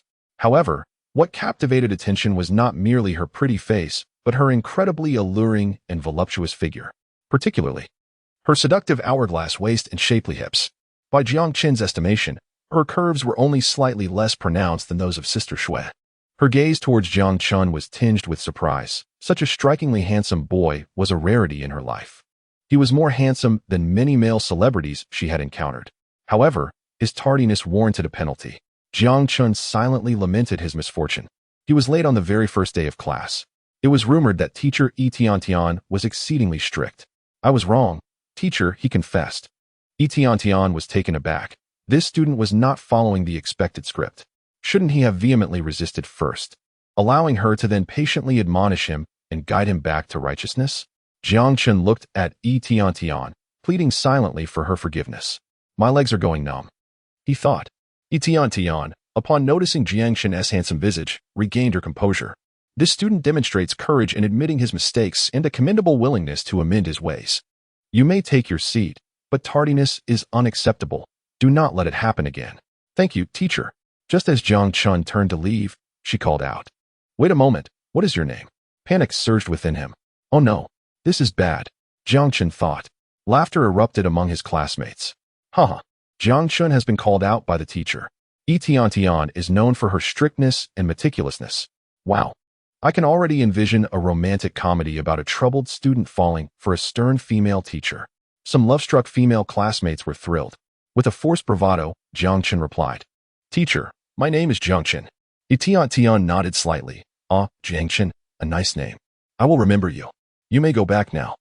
Jiang Chen quickly returned to his already claimed seat beside his lecherous roommate. "You little rascal. Sneaking off to spend the night with a girl, are we? Enjoying your solitary feast?" His roommate playfully patted him on the shoulder. "Exactly. You don't bring us along for your nocturnal adventures. With your looks, you could help elevate our status." Another chimed in, teasingly eyeing Jiang Chen. "It's not like that. It was just a minor incident," Jiang Chen said, making a small gesture as if to indicate a tiny universe. "Should I tell you that I was ensnared by a siren and couldn't return? The kind that devours without leaving bones? Come on, man. Now even teachery is on your radar." "No, I'm not," Jiang Chen protested, bewildered by his friend's wild speculations. "You deliberately arrived late to capture Teacher Yi's attention, didn't you? Then you planned to charm her with your handsome face, right?" The leader of the group shot him a knowing glance. "There is only one truth. I have seen through everything. Changwei, you claim you lack martial skills." Jiang Chen was dumbfounded by the absurdity of their conjectures. "I genuinely didn't intend to be late. It was an unforeseen circumstance." He certainly couldn't reveal that it was because he had been too comfortable in Sister Xue's embrace to rise. Three mischievous roommates teased. No need for explanations. Explanations are mere facades, and facades conceal the truth. They understood, and Jiang Chen, too, was too apathetic to clarify, choosing instead to immerse himself in his system space. Indulging in films. Classes still required attendance to ensure he wouldn't lose credits and could ultimately secure his graduation certificate. Then, he would pursue further studies and eventually attain a doctorate, culminating in a career as a finance professor, achieving the pinnacle of life and marrying a wealthy beauty. Alas, how did he circle back to that? In his previous life, he had indeed followed a similar path, save for the part about marrying a rich beauty. As the class bell rang, students scattered, and Tian wandered back to her office, lost in thought as she gazed in the direction Jiang Chen had departed. The handsome young man who had arrived late that morning left a profound impression on her, not solely due to his striking appearance, but also for his commendable attitude in acknowledging his mistakes and his profound respect for teachers. Most significantly, he approached his English class with utmost seriousness, his eyes fixed unwaveringly on the blackboard, appearing thoroughly engaged. Having taught for 3 years, Tian had grown accustomed to the attention her alluring figure attracted, even from female students. This had caused her considerable distress, yet she had gradually adapted. Now, with Jiang Chen's lack of interest, she felt a twinge of disappointment. Was her allure waning? Nevertheless, she admired Jiang Chen's virtuous demeanor. Upon returning to his dormitory, Jiang Chen began to pack his belongings. "Brothers, everyone look at me. I have an announcement to make." The other 3 mischievous friends turned their attention to him. "Ahem, well, I'm moving out of the dormitory. I won't be living here anymore." "What? What is going on with you?" one exclaimed. "You've been out all night lately. Have you found a girl?" Jiang Chen remained speechless, as, in a manner of speaking, he had indeed found a girl. However, this girl was a wicked spider spirit, the kind that devours without leaving a trace. "Are you sharing an apartment with a pretty girl?" Jiang Chen raised an eyebrow. Perhaps it's with a beautiful sister?" "Goodness, I'm so envious. I want to share an apartment with a beautiful sister too." Jiang Chen felt a slight tremor of his composure. Once you see through the true nature of that beautiful sister, you might just change your mind. Suddenly, the second roommate burst forth. "No way. Chenzi, you can't leave." "Old too." Jiang Chen grasped his chubby hand, touched by the sentiment. "Who will bring food for the brothers if you leave? Your departure means one less son for me. And no more snacks delivered to the dormitory." Jiang Chen felt a twitch at his temple. "Give me a break." Chapter 34. I am a day student. Not expelled, Jiang Chen tidied up his belongings, though there was little to arrange: a laptop, a few books, and a small scarf gifted by Sister Xue. The dormitory's usual boisterousness had transformed into a solemn atmosphere, reminiscent of the chilling winds of the Yi River, evoking a sense of valor that once departed would not return. "What are you doing, guys? I'm a day student, not expelled. It's not like I'm never coming to school again. Why the long faces? Oh right. Damn it. Why should I pretend to be upset? You owe me for making me feel sentimental for a few minutes. All right, enough of this. Let us play some games. Chen, make sure to close the door when you leave." "Seriously, Jiang Chen, you guys never do anything with connections, do you?" Jiang Chun closed the dormitory door and stepped out into the corridor, shouldering his bag. At that moment, as he departed from home, he was acutely aware of the peculiarities of real life. Host, all administrative personnel of Shuechen Company have been successfully recruited. So soon. There is some action happening, system. Has the Iron Man armor already entered production? The Iron Man armor is in production. Ensure that all personnel sign a confidentiality agreement. This information must remain undisclosed for now. Affirmative. Excellent. Truly deserving of being my system. After all, like father, like son, right? Warning. The host is attempting to subvert the hierarchy. Yellow card issued. What the hell? Is it you, system, who is losing it? Or is Jiang Chun incapable of handling a knife? Jiang Chun rolled up his sleeves, ready for action. Someone stop me. Quick, someone hold me back. Master, please calm down. Humph, I'll let this dodgy system off this time, but next time it misbehaves, I shall deliver a resounding blow to your system's facade. Jiang Chun returned to Sister Shue's villa, found a bedroom, and settled his belongings. Lying on the luxurious sofa, which was designated as Ning Feishue's throne, he began to play games. Wow, this genuine leather sofa is incredibly comfortable. No wonder Sister Shui lounges on it like a little pig. A silver Maserati glided into the garage.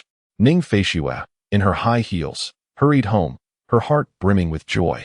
Eager to rush inside, because within awaited her dashing little Chin-Chin. Little Chin-Chin, sister is back. In a flurry, Ning Feishue tossed aside her high heels and leapt towards Jiang Chun. Whoa! Jiang Chun quickly embraced Sister Shui, though her figure was as soft as cotton candy. The force she brought with her was akin to a large truck. Thankfully, having consumed a physique-enhancing potion, he could withstand such impacts. Otherwise, he would have been overwhelmed. Ning Feishue nestled her head into Jiang Chen's embrace and nuzzled against him. Xiao Chin-Chin, hurry up and cook. Sister is feeling quite hungry. Ning Feishue clung to Jiang Chen's neck, playfully purring like a little kitten. Jiang Chen suddenly realized that Sister Shui was deceiving him into cohabitation, with the ulterior motive of having him cook for her. Such a cunning plan. What a devious woman. Unable to resist Sister Shue's charming demeanor, Jiang Chun reluctantly got up and headed to the kitchen to prepare a meal. In the kitchen, Jiang Chun busied himself with washing vegetables and rinsing rice, while Ning Feishue returned to her exclusive throne, effortlessly adopting her mermaid-like pose, her supple waist and curvaceous figure creating a stunning silhouette. She turned on the television and began watching a variety show. Stupid little brother. Answer the phone. The notification of an incoming call echoed from the phone Jiang Chun had left on the sofa. Ning Feishue, and nearly burst into laughter. The ringtone was one she had secretly recorded a month ago while borrowing his phone. At that time, she had tricked him into lending it to her, and later, when her foolish brother discovered it, he requested to revert to his previous ringtone.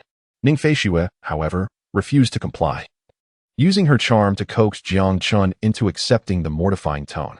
Extending her delicate arm, she grabbed Jiang Chen's phone and glanced at the caller ID. It was Aunt Zhou, Jiang Chen's mother.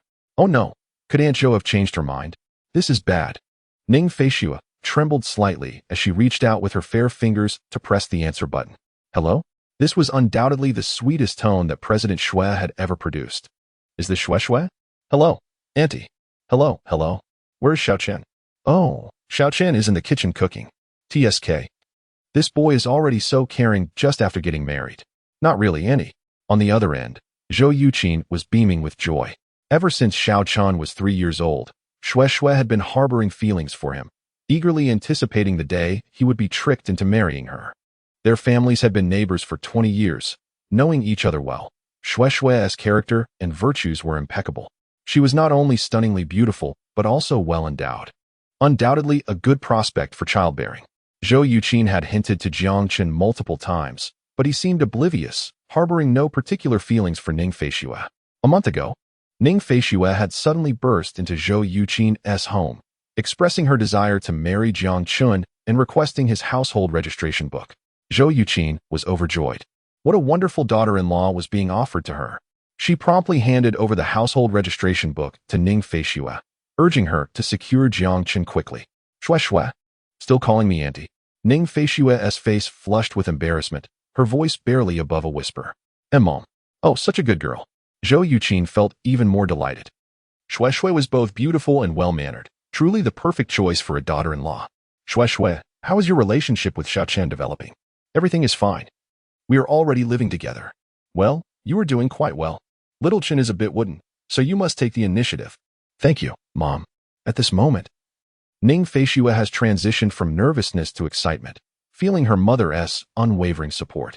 With this double assurance, Little Chun cannot escape from her sister's grasp. Hee, Little Chun. What could I possibly lose? Shue, I called to ask when Little Chun would bring you home to visit. Since you are here, why don't you discuss it with him? All right, Mom, I will remember and speak to Little Chun. What a good child you are. Make sure to hurry and have a child with Little Chun. Ning Feishue's cheeks instantly flushed crimson, her little head feeling as if it might burst into flames. Yes, I will. All right, I'll hang up now. Goodbye, Mom. After ending the call, Ning Feishue's cheeks were aflame, her delicate hands covering her face, squirming on the sofa like a little worm. Jiang Chun called out to Ning Feishue to come for dinner and caught sight of her wriggling like a worm. Oh no, Sister Shue is having an episode. Sister Shue, dinner is ready. Ning Feishue was startled, meeting Jiang Chun's gaze, which looked at her as if she were a fool. How embarrassing. The image of the aloof CEO had crumbled before her annoying little brother. You annoying little brother. What are you staring at? Have you never seen a beauty before? Jiang Chun raised an eyebrow. Indeed, I have never seen a beauty wriggling like a worm. At the dining table, the two enjoyed a delicious meal. Ning Feishue's cheeks were puffed up as she ate. Little Chun, Mom just called. Jiang Chun looked up. Huh, Aunt Chin called. Silly. It's Aunt Yuqin, our mother. Oh, is she our mother? Ning Feishue stared at Jiang Chun with her beautiful big eyes. Since we are married, Aunt Yuqin is my mother now. Moreover, Aunt Yuqin herself asked me to call her Mom. Little Chun, what do you have to contest against that? Jiang Chun's face twitched. Fine, she was indeed our mother. Aunt Yuqin said, now that we are registered, you should find a time to take me home. What the heck? Is she really my mother? So willing to sell her son out? Ahem, Sister Shue, I've been quite busy lately. Let us talk about it later. Jiang Chun could only stall for time. Stall. I shall. I know I'm doomed, but I must hold on. Ning Feishue understood that Jiang Chun would not agree immediately, but she was not in a hurry. She had ample time to manage her annoying little brother. Oh, my little salted fish, you actually have things to do? Sister Shue, how can you say that? Even salted fish have dreams. This system claims to be the perfect salted fish system, yet it does anything but. He is still waiting to pilot a Gundam. The two of them played around all night before heading to bed. In the early morning, Jiang Chun opened his eyes, cradling the soft and fragrant Ning Feishue in his arms. The familiar formula and the familiar flavor, Jiang Chun had grown accustomed to it. Moreover, holding Sister Shue was exceptionally comfortable, fragrant, and soft, making it difficult for him to let go. He embraced the delicate figure in his arms, relishing a moment of tranquil slumber. Ning Feishue, awakened by the piercing sunlight, found Jiang Chun beneath her, large and warm. Unable to resist, she nuzzled her small face against his solid chest. Little Chin Chun is so warm. Holding him must be delightful in winter. The warmth radiating from her little brother's body felt like a furnace, causing her to shiver. Sister Shue, stop teasing. Jiang Chun murmured in his dreams as his strong hand lightly patted Ning Feishue's pert backside. A soft gasp escaped her lips, and her fair cheeks flushed crimson as she sensed the warmth of his hand. Electric sensations coursed through her spine, igniting her entire being. Ah, my naughty little brother is taking advantage of me. How wicked of him. Yet, I find myself quite fond of it. As Jiang Chun hazily awakened, he beheld Sister Shue before him, her enchanting eyes shimmering with warmth, her cheeks flushed, gazing intently at him. He felt somewhat bewildered. Sister Shue, are you hungry? With a playful thwack, Ning Feishue playfully flicked his forehead. You naughty brother. Such a little rascal. You touched my backside and still act nonchalant. Little Chin Chun, I'm hungry. Hurry and make breakfast. Feeling a bit flustered, she refrained from lying on Jiang Chun, sensing a heat rising within her, fearing her composure might falter. Okay. Jiang Chun, too, was not in a better state. The morning was indeed a time of youthful vigor, and with Sister Shue so close, he felt overwhelmed. Every meal prepared by Little Chin Chun was a sheer delight. Seated at the dining table, Ning Feishue savored her lean meat porridge and crispy youtiao, a blissful expression gracing her face. At this rate, I might truly gain weight. But just a little won't hurt, right? If I do gain weight, I can only blame my naughty brother. After all, his cooking is simply irresistible. Unbeknownst to Jiang Chun, Ning Feishue's inner thoughts swirled. Yet he felt a warm sensation in his heart as he observed her happiness. After finishing his meal, he headed off to class at Magic University. Host. The sign-in location has been updated. Where to? Magic City Science Park. What is that? What is the purpose? System. Do I look like a fool? Yes. System. Please sign in promptly. Otherwise, the task will not refresh. Fine. I'll go. It would be foolish to forego a reward. After his class, Jiang Chun hurried to the Magic City Science Park. Why are there so many people in the lab today? The tech park in the magical city resembles a small orb, its exterior entirely clad in transparent curtain glass. Surrounding it is a vast throng of people. A scene alive with fluttering red flags and an overwhelming crowd, almost as if the air were filled with the sound of gongs and firecrackers. My goodness. Why are there so many people? What day is it today? Jiang Chun stepped into the park. Various innovative technological products were displayed on stands. Surrounded by journalists and tech bloggers snapping photos and posing for pictures. There were also business professionals in suits being guided by staff to explore the exhibits. System. Why are you dawdling? Check-in. Check-in loading. Please wait 5 minutes. Jiang Chun preferred to sit rather than stand, and to lie down rather than lean. He soon found a bench occupied by an elderly man and settled down beside him. The old man noticed Jiang Chun, their eyes meeting. Jiang Chun felt a warmth in the old man's gaze and offered him a gentle smile. The kindly elder returned the gesture with a nod. Young comrade, are you a tech enthusiast? Sort of, Jiang Chun replied, as he harbored a fondness for Gundam and Iron Man. A true man. One must pilot a Gundam. It's wonderful to love technology. Our Dragon Nation should vigorously promote science and technology, illuminating the path of innovation. The benevolent elder sighed deeply. Jiang Chun, puzzled, asked elder, why the sigh? You know about the concept of the metaverse, right? Of course, Jiang Chun answered without hesitation. Indeed, the elder nodded, with a fist clenched in frustration. The old man continued, the concept of the metaverse is not yet mature in our country. I went to the beautiful country to acquire the core technology of the metaverse concept, only to be met with smiles and a price tag of $2 billion. They refused to sell it. I was infuriated. The $2 billion is a trivial matter. What truly matters is that the beautiful country seeks to prevent our Dragon Nation from soaring to great heights with such technology. They sell it to other nations for merely $1 billion and mandate that those nations refrain from any dealings with us regarding the metaverse. However, they only offer a rough concept. Their aim is to stifle the development of other countries, especially targeting our Dragon Nation. This serves to maintain their position as the sole superpower and global hegemon. Jiang Chun nodded thoughtfully. As a citizen of the Dragon Nation, he felt a sense of patriotic fervor and could empathize with the elder's indignation. The elder continued passionately over the years. I have invested hundreds of billions into researching the metaverse concept, yet I have made no progress. Without the core concept, advancement is impossible.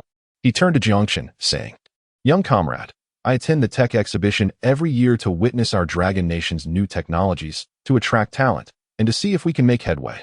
Previously, I spent several $100 billion trying to acquire the concept, but the beautiful country refused to agree. It is a core secret and cannot be sold. Jiang Chun gazed at the elderly gentleman before him, whose hair was streaked with silver. Undoubtedly, he was a patriotic industrialist. The yearning for his nation's advancement was palpable in every word he spoke. Sir, the usually reticent Jiang Chun finally addressed him, I possess a conceptual framework for the metaverse. Within his systematic domain, Jiang Chun had access to the core framework of the metaverse. However, his newly established company lacked sufficient scientists to delve into the intricacies of that conceptual document. What? The elder's keen gaze scrutinized Jiang Chun, searching for any signs of deceit. This young comrade before him was strikingly handsome, even more so than he had been in his youth, and exhibited a remarkable politeness and restraint. A rarity among the increasingly restless youth of today who seldom took the time to engage in quiet conversation with their elders. Moreover, it seemed he was unfamiliar with the old man. Young comrade, some jokes should not be trifled with, he mused. Suspecting Jiang Chun was merely indulging him due to his evident enthusiasm for technology. With a calm smile, Jiang Chun reassured him. I genuinely possess the conceptual framework for the metaverse. The elder, noting his serious tone, responded eagerly. Really? Please, show it to me.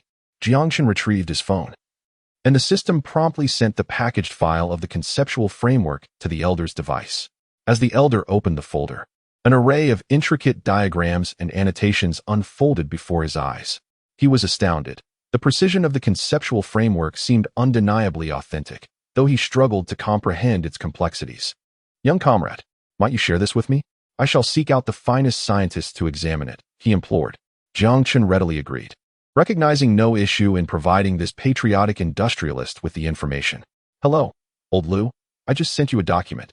You must take a look, the elder exclaimed, dialing a number with urgency. All right, I shall check it immediately. Moments later, frantic breaths and a slight tremor emanated from the other end of the line. Impossible. This is the core conceptual framework of the metaverse. Old Ning, where did you obtain this? Chapter 37. Young comrade, do you desire a wife? Ning Guozhong was momentarily stunned, his eyes wide with astonishment as he stared at Jiang Chun. Hello? Speak, old Ning. Realizing he had been momentarily lost in thought, Ning Guozhong replied, Old Lu, I must hang up now. I will speak with you shortly. Wait, tell me where you got this, came the insistence from the other end.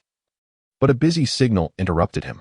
The other half of academician Lu cursed under his breath. Ning Guozhong turned his attention back to Jiang Chun, his gaze fervent.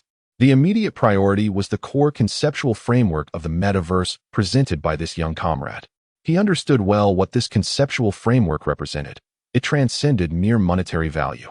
For the benefit of the nation, regardless of life or death, one should not shy away from fortune or misfortune.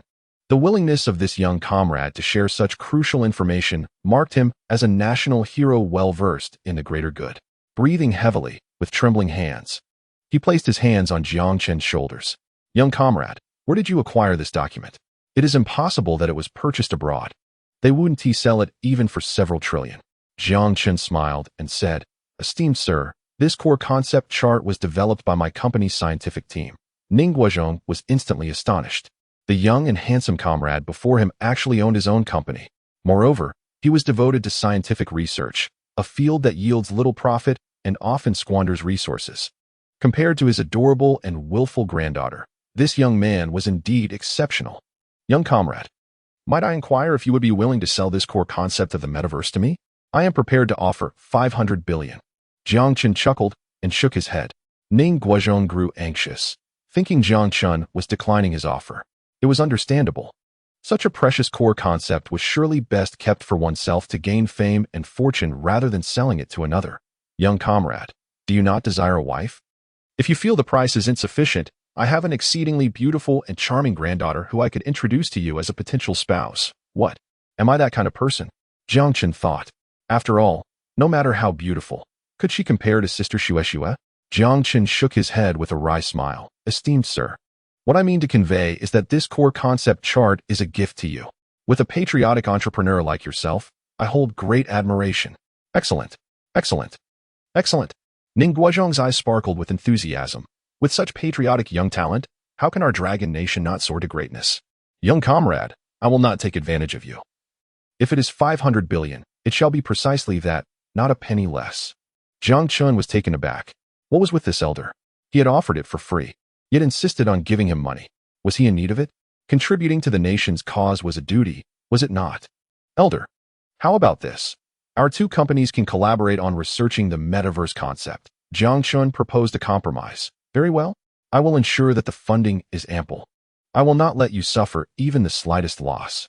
Ning Guozhong grew increasingly fond of Jiang Chun. He was not only handsome but also respectful of elders, caring for the young, and a patriotic youth with ambition. Young comrade, I must ensure that you do not come to any disadvantage. I will definitely introduce you to my precious granddaughter. No need. Jiang Chun had no time for matchmaking. He had to care for little Xue, the piglet at home. Ning Guozhong patted Jiang Chun on the shoulder, sealing the agreement. Here is my business card. Should you require assistance, do not hesitate to reach out. Jiang Chun, feeling helpless, accepted the card. Young comrade, I must return to discuss matters with old Lu. Ning Guozhong, with an impatient expression, bid farewell to Jiang Chun. You carry on with your business. Jiang Chun politely said goodbye to the elder. Congratulations, host. Check-in successful. You have acquired the Strawberry system source code and earned 2,000 system points. Jiang Chun nodded. The Iron Man suit was still in production, and the company publicly had no projects, making it seem like a shell company. It was quite fitting. The first project of Xuechen Technology Company would indeed be this. Jiang Chun turned away from the technological park. Ning Guozhong sat inside his luxurious Rolls-Royce Phantom, dialing the number of his beloved granddaughter. Xue, he said, I must tell you, Today I encountered a remarkably splendid young man. He possesses extraordinary handsomeness and immense talent, truly a rare gem among youth, a dragon among men. Grandfather, what do you mean? The sultry voice on the other end of the line grew cool. I wish to introduce you to this young man, Ning Guozhong chuckled. Grandfather, I already have someone I admire, and he is exceptionally talented and handsome. There's no need to set me up. Shue Shue, are you certain you do not wish to reconsider? Absolutely not. Mind your beard, you silly grandfather. With that, the call was abruptly ended. He sighed, a bittersweet smile on his face, feeling somewhat at a loss when it came to his headstrong granddaughter. It seemed he had unintentionally neglected to ask that young man's name. Upon returning to the villa, Jiang Chun found Shue Shue, the little pig, sulking on the sofa. What's wrong, Sister Shue Shue? Xiao Qinxing, you're back. Ning Feishue leaped from the sofa and flung herself into Jiang Chen's embrace. He caught her effortlessly, cradling her in his arms. Who has upset our beautiful and gracious Sister Shue Shue?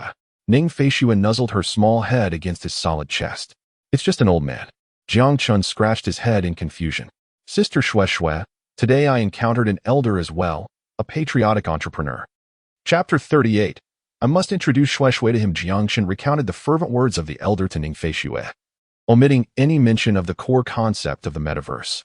After listening to Jiang Chun's description, Ning Feishue nodded in acknowledgement, expressing her admiration for the elder. Such patriotic industrialists are rare in Dragon Country, and her grandfather is among them. Let us stop discussing this, shall we? Let us go out to watch a movie. Huh? Jiang Chun hesitated, reluctant to leave the comfort of home. As a homebody, he had seldom visited a cinema in his past life. Staying in to watch a film seemed far more appealing. Come on, come on. Please accompany your sister. Ning Feishue clung to Jiang Chen's arm, pouting her rosy lips in a playful manner. How could he resist? The usually aloof and stunning president's sister was now sweetly coaxing him. Who could possibly withstand such charm? All right, Sister Shue Shue, what movie are we watching? Humph, it's a secret, I want to tell you. Ning Feishue mischievously blinked her large eyes, grinning like a little fox. As they stepped outside, Ning Feishue linked her arm with Jiang Chen's and headed to the garage. Xiao Qinxing, drive your car. What is the point of having it if we don't use it? Shue Shue, this is quite ostentatious, isn't it? What of it? It's my own car, not stolen or taken by force. Xiao Qinxing, I shan't divulge that it is because your Bugatti seat is extraordinarily soft and comfortable, making it a delight for one's posterior, far superior to my Maserati. Shue Shue's Maserati. So, will love dissipate? The obsidian-like Bugatti roars as it speeds towards the cinema in the bustling metropolis. Academician Lu hurriedly rushes to Ning Guozhong's home. Open the door, open the door. Old Ning, I know you are home. Don't hide inside in silence. Academician Lu knocks vehemently at the door. Here it comes, here it comes. Ning Guozhong opens the door and glares at Academician Lu. You old rascal, could you not be a bit more composed like me? Such impatience is unbecoming. I want to waste time with you. Where is the core concept of the metaverse? Ning Guozhong chuckles. It's right here with me. Quickly, show it to me. Academician Lu reaches to snatch Ning Guozhong's phone. Look at you, so eager. It's merely the core concept of the metaverse. Academician Lu rolls his eyes at Ning Guozhong. Who was it that was so frantic before, like a fool? Academician Lu intently examines the complete core concept of the metaverse, exhaling a sigh of excitement. This is the latest technological concept, more advanced than that of the United States. Really? Ning Guozhong also becomes animated. Dragon Country shall henceforth be unrestrained, soaring to great heights. Old Ning, where did you procure this chart? How much did it cost? Ning Guozhong grins. I spent nothing. Academician Lu's eyes widen in disbelief. Are you jesting? Without 500 billion, could you possibly acquire this core concept of the metaverse? Truly, the young man thought I looked handsome and gifted it to me. Come now. You could claim you found it on the street, and it would still be more credible. Ning Guozhong recounts in detail his encounter with Jiang Chen. Goodness. Do we in Dragon Country still have such ambitious youth? And a president of a tech company at that? Moreover, to let such an opportunity slip away without a second thought? Preposterous. Ning Guozhong chuckles with pride. Such absurdity has indeed transpired. Let me tell you, old Lu, I absolutely cannot allow that young man to suffer any loss. I must introduce Shue Shue to him. You old scoundrel. You see that the young man is handsome and talented, and you wish to lure him to be your grandson-in-law. Academician Lu is not having it. Step aside. I have decided to introduce my Fei Fei to him. Crawl away. Your Fei Fei is no match for my Shue Shue's beauty. Humph. I am well aware of your Shue-Shue's nature. She is exceedingly aloof. Do not scare away the young man.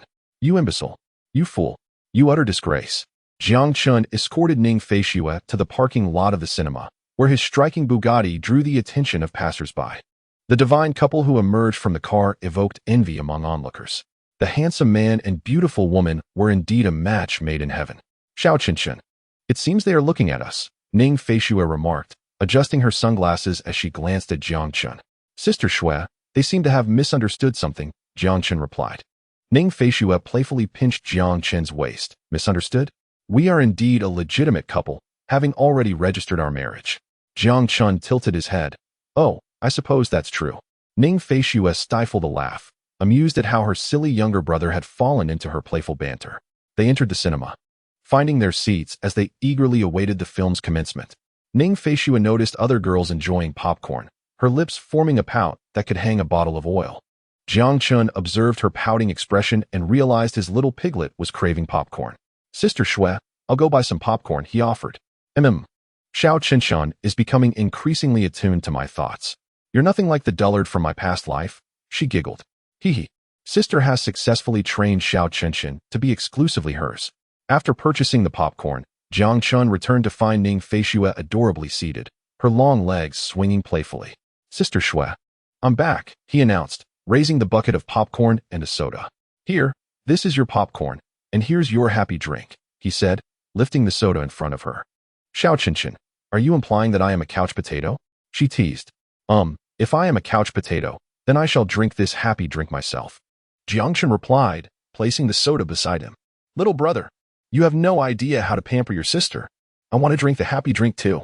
Ning Feishue pouted, her lips rosy with grievance as she looked at Jiang Chun. He was momentarily taken aback, wondering about Sister Shue's sudden mood shift. The two settled into their seats. Quietly anticipating the film, Jiang Chun cradled the large bucket of popcorn, while Ning Feishue eagerly began to munch away. Wow, look over there. There's a really handsome guy, exclaimed three young girls in the opposite row, whispering and pointing in Jiang Chun's direction. Since his physique had been enhanced, Jiang Chun's hearing had also sharpened, and he easily caught their hushed conversation. He was accustomed to such remarks. It was not uncommon for people to comment on his looks. He remained unperturbed, sitting calmly. Meanwhile, the formidable Ning Feishue also overheard the little girls expressing their admiration for her handsome younger brother. A bunch of little vixens. They want to gawk at my handsome brother. Foolish me, I forgot to make Xiao Qinshan wear sunglasses before we left.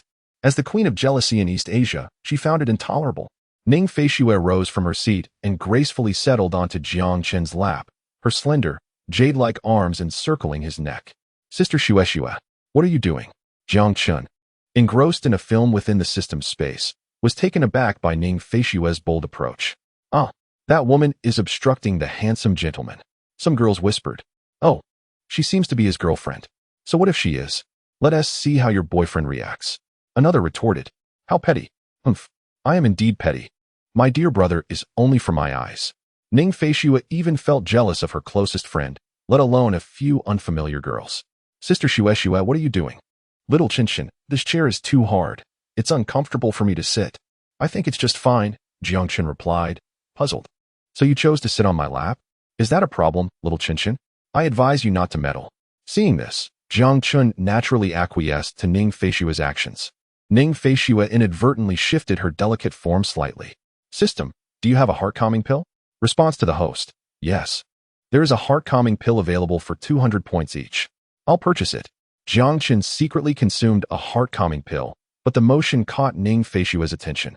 Little Qinshan, are you indulging in something sweet? Quickly tell me, are you sneaking chocolate beans? Ning Feishue tightened her embrace around Jiang Chun's neck, extending her fair fingers to probe his lips. No, Sister Shue. If I had something to eat, I would share it with you first. Humph.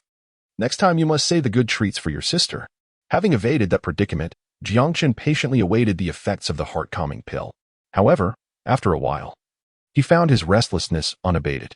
System, you've sold me a counterfeit product. This heart-calming pill is ineffective. Response to the host. It is possible that Ning Feishue's charm is too overwhelming. Suggestion, consider purchasing the grand heart-calming pill for 1,000 points each. Damn, you unscrupulous merchant. Jiang Chun resolved against purchasing the grand heart-calming pill, recognizing that 1,000 points could accomplish much more. Buying that would be a waste. Ning Feishue felt something unusual beneath her. Little Qinchin, why do you have the keys in your pocket? Come on, let me keep them in my bag for you. She extended her delicate hand to retrieve them. No, Sister Shue. Before Jiangchen could intervene, her little hand had already grasped them. Suddenly realizing. Ning Feishue stifled a cry, remembering they were in a cinema and must not make a scene. Not the keys. It's that. She quickly dismounted from Jiangchen's lap and returned to her previous seat. Jiangchen was also stunned. He had not anticipated Sister Shue's boldness. Ning Feishue's cheeks flushed crimson, her earlobes glowing with embarrassment. Ashamed and vexed, she found herself unable to focus on the film any longer. You silly brother. Honestly, do not stop my sister. She thought for a moment. However, my sister is indeed quite charming. Humph. Ning Feishue regained her composure, but the blush on her face betrayed her. Jiangchen pondered alongside her, realizing that he had indeed benefited while his sister had suffered. He observed his sister, Snowy. It seems Snowy is not angry? Could it be that Snowy has changed her nature? That cannot be. Chapter 40. The empathetic Snowy Ning Feishue munched on the popcorn in Jiangchen's hand, the contents of the bucket rapidly diminishing before his eyes. Jiangchen watched in astonishment. Wow, Snowy can truly eat. Half a pound of popcorn vanished without a trace. Xiao Qinchin, what are you staring at? Have you never seen a beauty eat? Ning Feishue noticed Jiangchen's gaze and felt her cheeks flush with embarrassment. She glared at him and said, Indeed, Snowy, I have never seen a beauty eat so much. Are you trying to get yourself killed? A girl may proclaim her own appetite, but she cannot be labeled as such by others. Ning Feishue extended her delicate, fair hand and pinched Jiangchen's waist. Hey, but how come Snowy can eat so much without gaining weight? Humph, at least you know how to speak nicely. Ning Feishue proudly lifted her little head. Jiangchen chuckled bitterly. If Snowy were not so fierce, she would be quite gentle. The two played around for a while, the previous awkwardness of pulling the keys dissipating, and they tacitly agreed not to mention it again. Ning Feishue skillfully rested her little head on Jiangchen's shoulder. Halfway through the romantic film, Ning Feishue empathized with the female lead, tears streaming down her face uncontrollably. Woo-woo, Xiao Qinchin, this female lead is so pitiful. She loves the male lead so much. Yet he remains oblivious. Crystal-clear tears fell continuously onto Jiangchen's shoulder. Jiangchen was dumbfounded. What was happening? Was the film truly that moving? Snowy cried so much that his clothes were soaked. The saying that women are made of water was indeed true. Jiangchen turned to see the tear-streaked Ning Feishue. His heart constricted. He reached out to wipe away the tears on Snowy's delicate cheeks. Snowy, please don't cry. Your eyes will be swollen and unattractive. Woo-woo. I can't help it.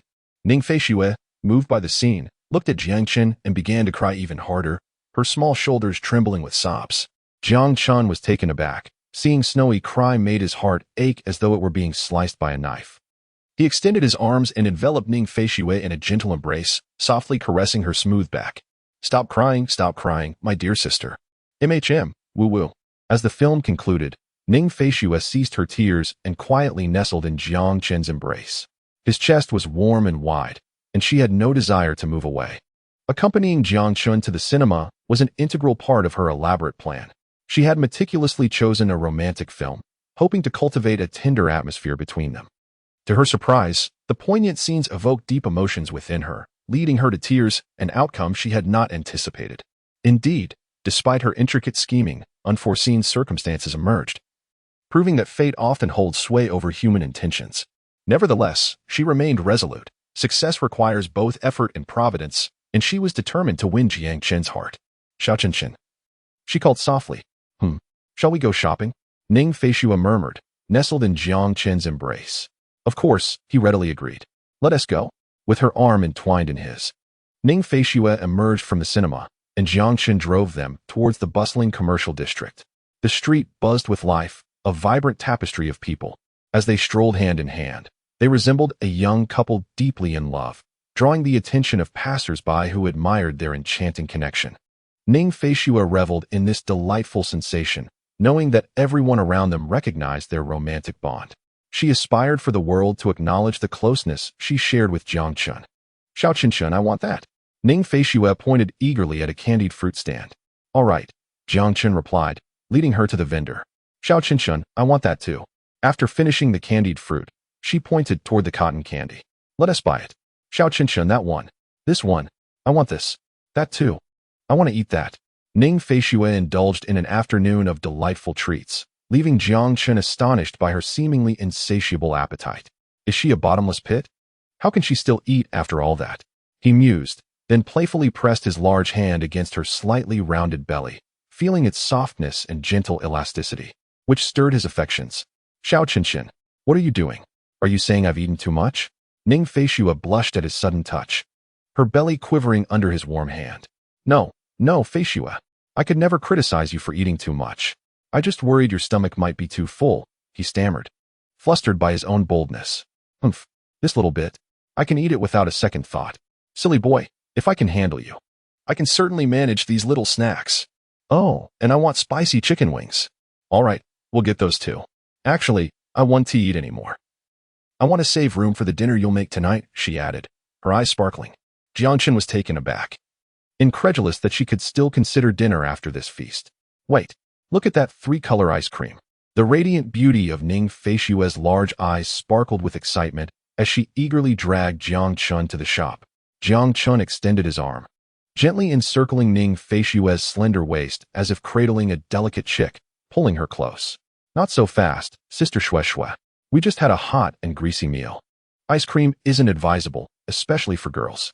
Ah, why so strict? Ning Feishue pouted, playfully clinging to Jiang Chen's arm. He tenderly brushed a few strands of her silky hair aside. But it might upset your stomach, he cautioned.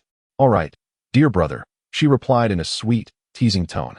Jiang Chen found himself unable to resist her charm, feeling as if his resolve had melted away. How about we buy some to take home for later? Ning Feishue's cheeks puffed up adorably as she recognized Jiang Chen's strictness in such matters. Okay, but I want 2 boxes tonight. As dusk fell, the two drove home. Ice cream, ice cream. Ning Feishue exclaimed, clutching a thermos in her arms, her little hips swaying as she hurried to place the ice cream in the fridge. Jiang Chen chuckled at her antics. Little Qinshan, hurry up and cook, she urged, bouncing with excitement. Sister Shueshue, you even ate 3 bowls of rice just for ice cream? He teased. Humph, you don't understand. I made these dumplings just to enjoy a bit of jealousy. She replied, placing her hands on her hips. All right, I concede, he said, swiftly moving to the kitchen to prepare the meal. It had become second nature for him to accommodate her whims. Since Ning Feishue desired ice cream, he decided against cooking anything overly oily that evening. With a snap of his fingers, he activated the music. Without the serenade of music, one cannot conjure delectable dishes. Ever since Jiang Chen awakened his culinary prowess, his cooking had transformed into an art form. The music began. If you could start over, would you love me? Love brings joy, but also brings torment. In the living room, Ning Feishue reclined on her regal sofa, her familiar mermaid posture on display. Ice cream, she exclaimed, realizing it had been ages since her last indulgence, having been preoccupied with her mischievous younger brother. Sister Shueshue, dinner is ready. Jiang Chen called. I'm coming, she replied, dashing to the dining table. The ensuing meal was a whirlwind of consumption. Sister Shueshue, if you keep this up, you'll turn into a little pig, he warned. Humph, dear brother, if I gain weight, it's your responsibility, she retorted playfully. Jiang Chen could only smile in response, choosing not to argue. After finishing her meal, Ning Feishue leaned back on the sofa, her belly round and content. Burp. So full. Jiang Chen finished tidying up the dishes in the kitchen, wiping his hands dry. Little Qinshan, sister has finished her meal. May I indulge in ice cream now? Jiang Chen gazed at Ning Feishue's slightly protruding belly, which had grown over the course of 3 months. Without a moment's hesitation, Jiang Chen firmly declined. Ning Feishue, feeling petulant, sprawled on the sofa, playfully pouting. I've eaten my meal. I want ice cream. No, you must wait 3 hours until digestion is complete, he replied. Humph, you naughty little brother. How utterly detestable. Detestable or not, you must wait 3 hours. Jiang Chen maintained his strict stance regarding Ning Feishue's health, seeing that her sulking had yielded no results. Ning Feishue resolved to engage in a silent protest. After a while, unable to contain herself, she playfully pinched Jiang Chen's thigh, accompanied by a silly giggle. Jiang Chen, resigned, allowed his sister to frolic. 3 hours later, Ning Feishue pounced upon Jiang Chen like a hungry tiger. Little Qinshan, it's 9 o'clock. 3 hours have passed. She lifted her shirt slightly, revealing her soft, fair belly, signaling that she had digested her meal. Jiang Chen's cheeks flushed at the sight of Ning Feishue's alluring slender waist and her delicate belly. All right, I'll get you some. Truly, you are a little glutton.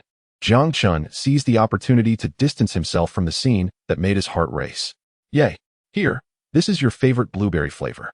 Jiang Chen unwrapped the package and handed the spoon and ice cream to Ning Feishue. With satisfaction, she began to savor the ice cream. Ah, little Chen. Let me give you a spoonful. Jiang Chen hesitated, but upon seeing Ning Feishue's innocent smile, he opened his mouth to accept a spoonful. Ning Feishue was overjoyed. Little Chen was willing to share even an indirect kiss with her. Hee. The day when she could win over little Chen was drawing near. Ning Feishue gleefully devoured an entire box of ice cream, still craving more. She smacked her lips, her bright, watery eyes fixating on the other box of ice cream in Jiang Chen's hand. Sister Shui, are you certain you can eat more? Ning Feishue playfully tapped her soft belly, which echoed with a gentle thud.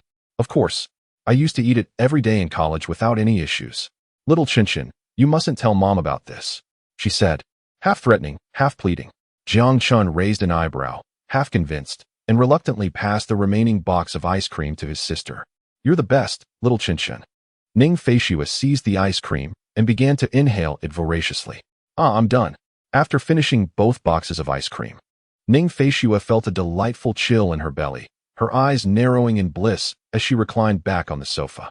Jiang Chen sighed, pondering how to cope with such a gluttonous sister. Sated, Ning Feishue leaned against Jiang Chen's shoulder. He had grown accustomed to her behavior, and they quietly watched television together, unaware that Ning Feishue was gradually encroaching upon his heart. Suddenly, a sharp, needle-like pain pierced through her lower abdomen, causing Ning Feishue to gasp in surprise. Her complexion, once radiant and rosy, suddenly turned pale, and beads of fragrant cold sweat cascaded down her forehead. Delicate, slender fingers clenched into a fist, tightly gripping the hem of her clothing. Ning Feishue fought to endure the sharp pain, remaining silent, not wanting Jiang Chen to witness her disarray. Having just indulged in ice cream, the pain in her abdomen was mortifying. She felt utterly humiliated and dared not confess to Jiang Chen. Moreover, she feared his reproach for having ignored the repeated warnings against eating such treats. The thought of his disappointment weighed heavily on her heart. Ning Feishue's lips turned white as the stabbing pain in her lower abdomen intensified, as if a malevolent sorceress were mercilessly piercing her belly with thousands of silver needles. Upon hearing her sharp intake of breath, Jiang Chen immediately sensed something was amiss. Noticing the pallor on her profile, he felt a surge of concern. Sister Shui, what is wrong? Upon hearing Jiang Chen's caring inquiry, Ning Feishue's composure and pride crumbled instantaneously. She lifted her pale face, her eyes brimming with tears from the pain, and looked at Jiang Chen. A little Chen, my stomach hurts. Chapter 42. The admirable male seeing Ning Feishue's face contorted in pain, Jiang Chen's heart ached fiercely. He wished fervently to bear her suffering in her stead. Where does it hurt? He asked. Secretly employing his extraordinary massage technique, he reached out with his warm, strong hand to caress her soft, delicate abdomen. My stomach hurts there. Ning Feishue, drenched in cold sweat, struggled to articulate her discomfort. Jiang Chen's hand ventured lower, seeking the source of her distress. To her astonishment, as he stroked her belly, the pain began to subside. Little Chen, I feel better. Indeed, Jiang Chen replied, his brow furrowed. He understood that while abdominal massage could provide temporary relief, it did not address the underlying issue. Seeing his serious expression, Ning Feishue assumed he was angry. Her heart sank, and her lips quivered, crystalline tears swirling in her eyes. Little Chen, please don't be mad at me. Ning Feishue's voice trembled as she whimpered playfully. Realizing his error, Jiang Chen felt foolish for having let his concern manifest as a stern demeanor that frightened her. No. Sister Shui, I'm not angry. He continued to gently massage her abdomen, while his other hand brushed away her tears. Feeling the depth of Jiang Chen's affection, Ning Feishue's face lit up with a bright smile, a hint of silliness in her demeanor. Yet, another wave of sharp pain surged through her. Little Chen, it still hurts. Jiang Chen felt a surge of anxiety, nearly grinding his teeth in frustration.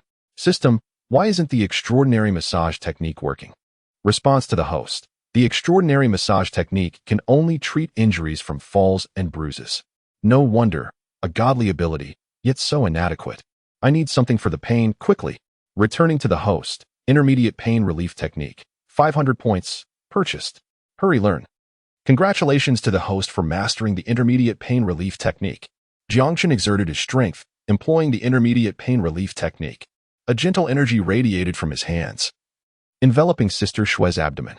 Ning Feishue instantly felt relief from her pain. Little Qinshan, my tummy doesn't hurt anymore. You're amazing, she exclaimed, showering Jiang Chen's handsome face with enthusiastic kisses. Humph, it doesn't hurt anymore, does it? Ning Feishue observed Jiang Chen's unchanged expression, playfully shrinking her graceful neck.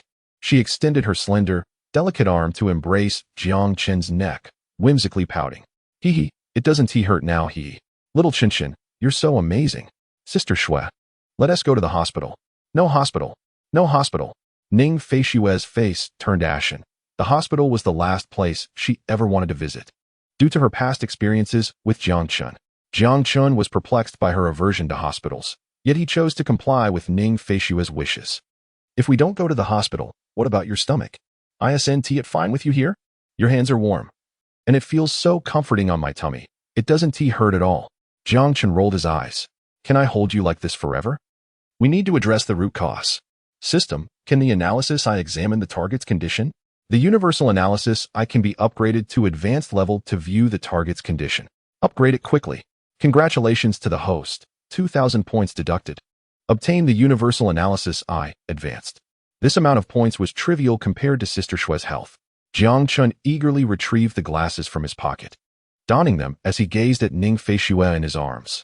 Ning Feishue, carbon-based life form, gender, female, composition, proteins, nucleic acids, amino acids, carbohydrates, lipids, water, height, 168 centimeters, weight, 56 kilograms, bust, 97 centimeters, waist, 54 centimeters, hip, 99 centimeters, constitution, strong, beauty, 99 skills. Financial analysis, advanced, vehicle operation, intermediate, culinary arts, beginner. Superhuman physique, advanced, combat, advanced, whining, godly, physical condition, menstruation, social status, CEO of Qinshue Group, favorite foods, spicy chicken wings, ice cream.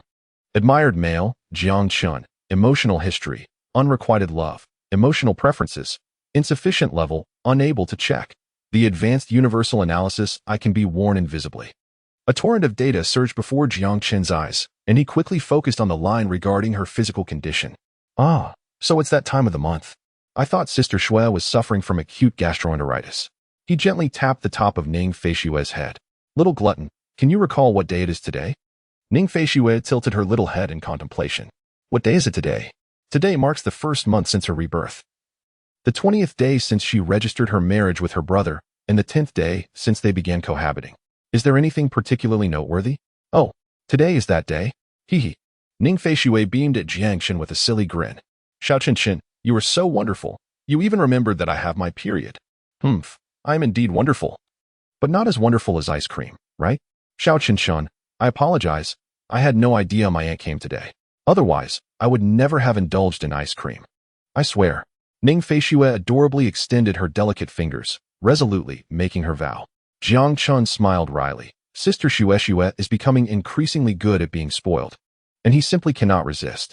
System, do you have anything to alleviate menstrual pain? Reply to host. Brown sugar water for menstrual pain, 500 points, purchase.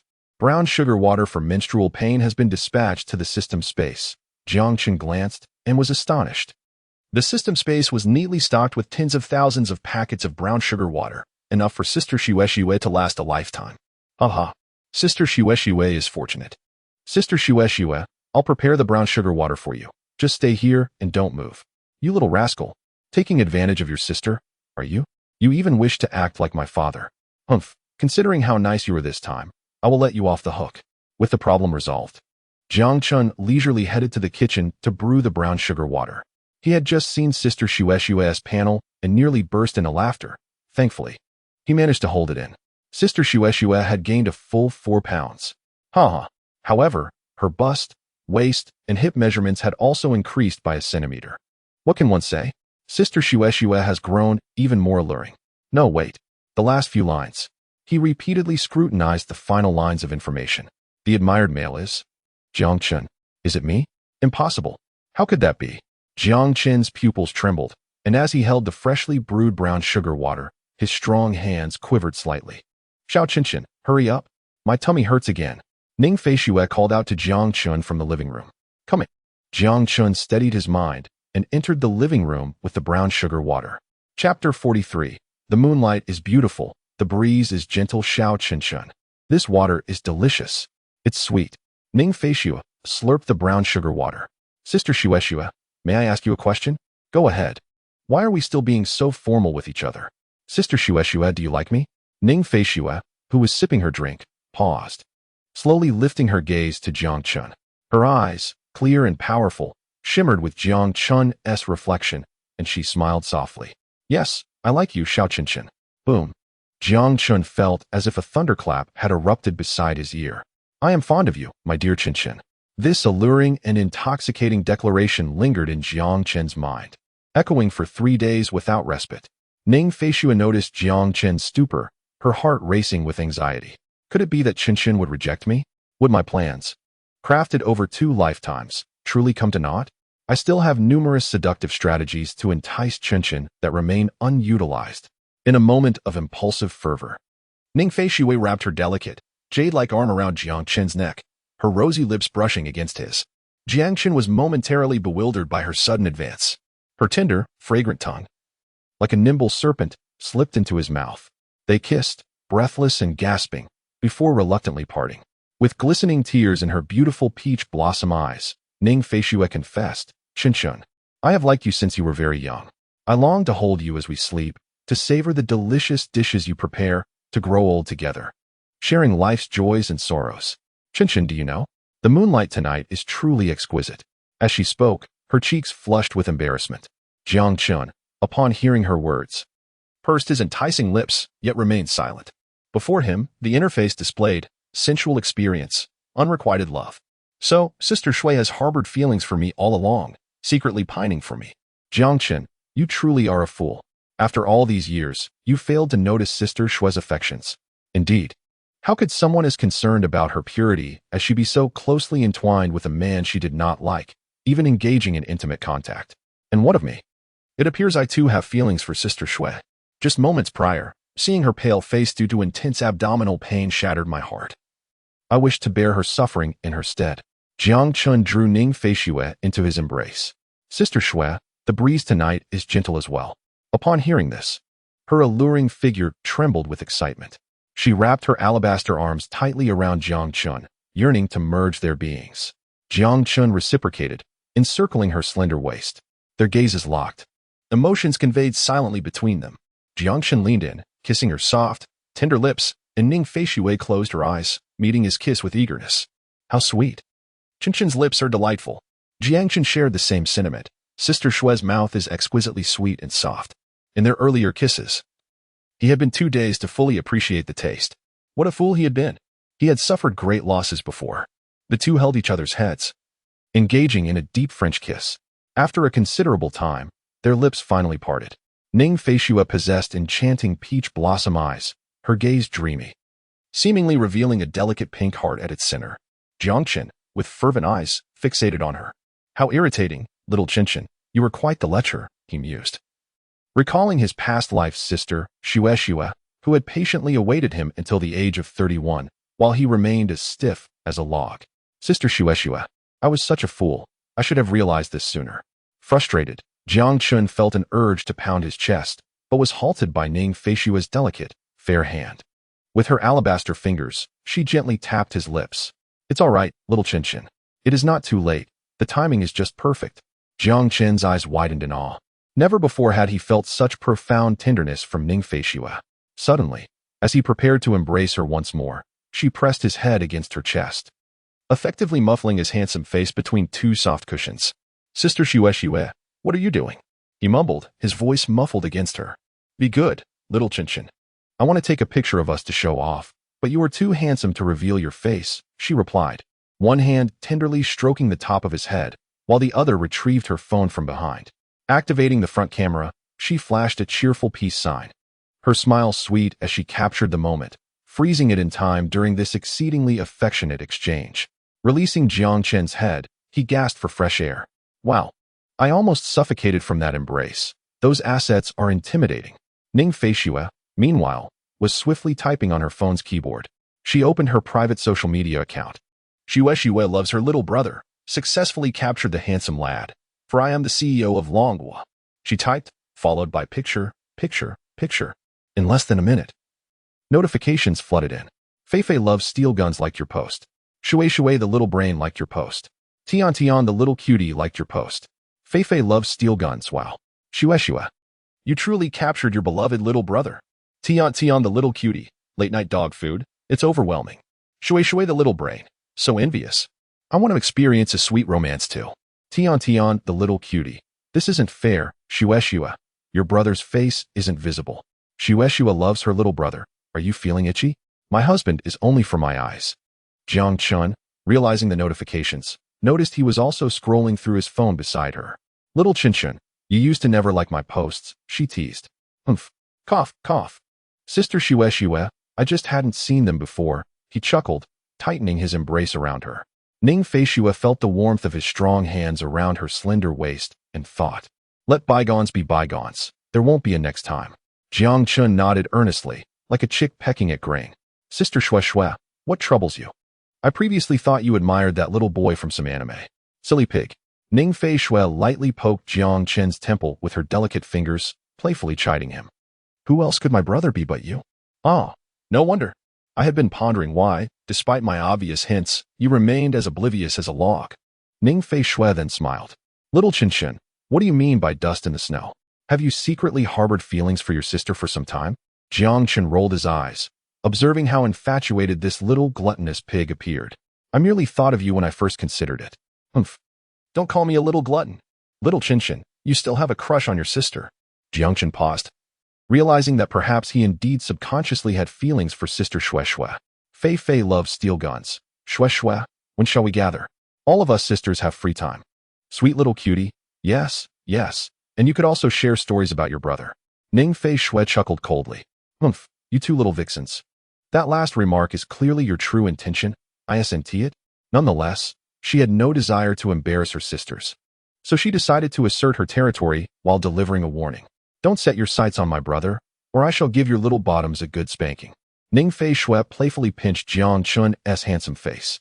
Little Chin, when do you ever lack time? Jiang Chun was taken aback with his lazy disposition. He always had time. Host. The sign-in task for Shuechen Technology Company has been updated. Please arrive at the designated location to clock in. Is this absurd system out of its mind? Sister Shue, I have something to attend to tomorrow. I probably won't have time. All right. Ning Feishue's delicate fingers flew across the keyboard. Shue loves her brother. I'm free tomorrow. Let us meet at the dessert restaurant in the Magic City. Feifei loves steel guns. Totally your rainbow snake skin. Sweet little cutie. Okay. Shue little brain. Received. Ning Feishue stretched comfortably, revealing her supple, graceful waist. Even showing off love and feeding dog food must be delightful. Jiang Chun found it amusing. He could easily discern Ning Feishue's thoughts. Sister Shue. Jiang Chun stood, enveloping Ning Feishue in a bear hug, lifting her effortlessly. Ning Feishue instinctively wrapped her arms around Jiang Chun's head, gasping in surprise. Sister Shue, I like you. Will you be my girlfriend? Ning Feishue instantly understood Jiang Chun's intentions. Little Chin wished to embark on a serious and passionate romance with her.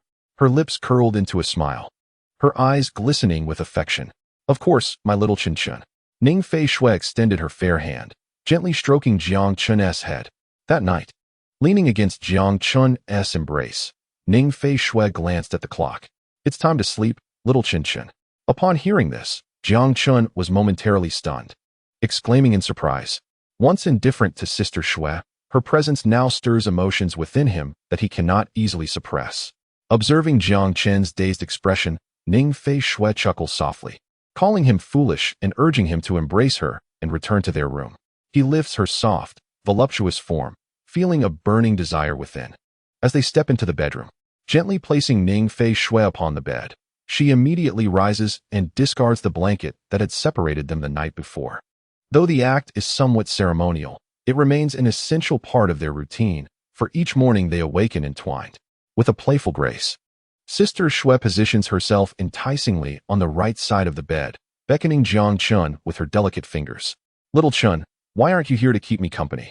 Jiang Chun gazes at her, his heart racing, throat tightening as he gulps. Sister Shui, isn't this a bit inappropriate? With a playful glance, Ning Fei Shui responds, silly boy. I merely want you to hold me closely to sleep, not to engage in anything untoward.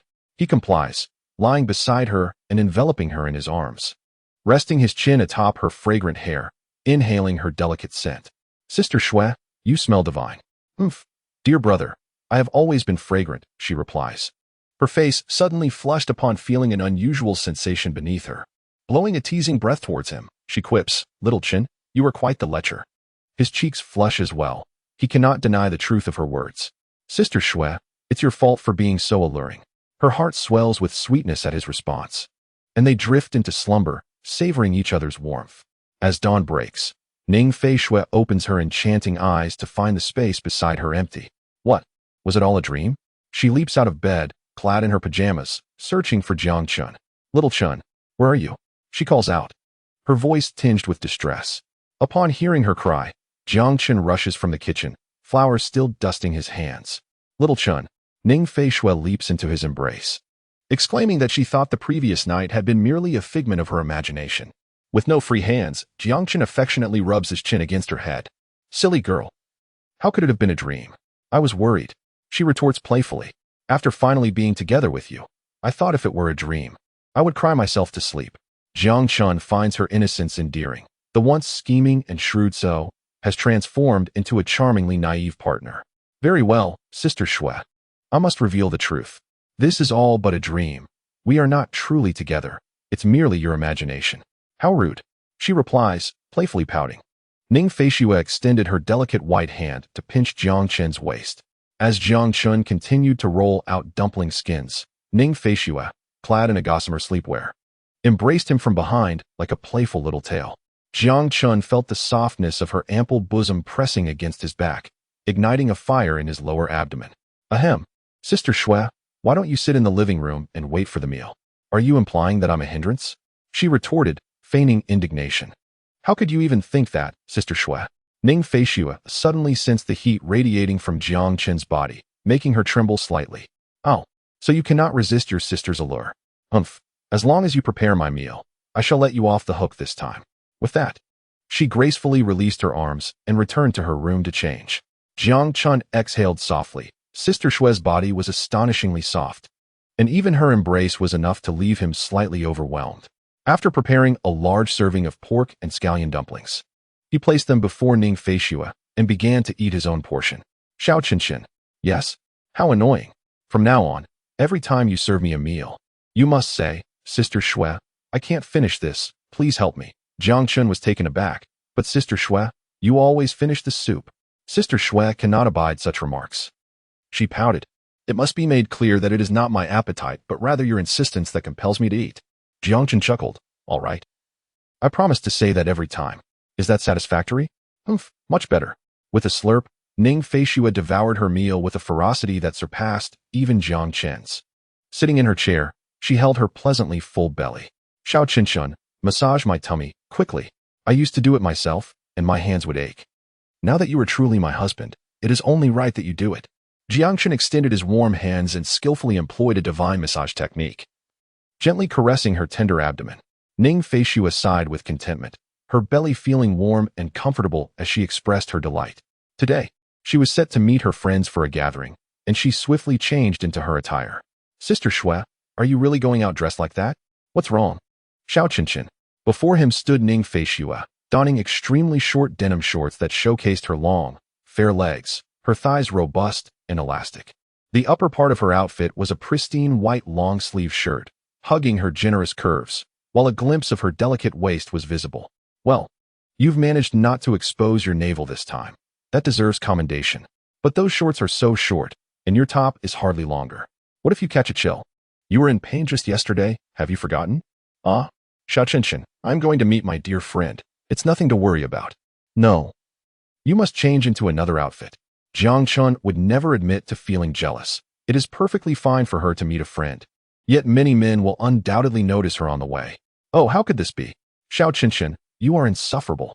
But your disdain is of no consequence.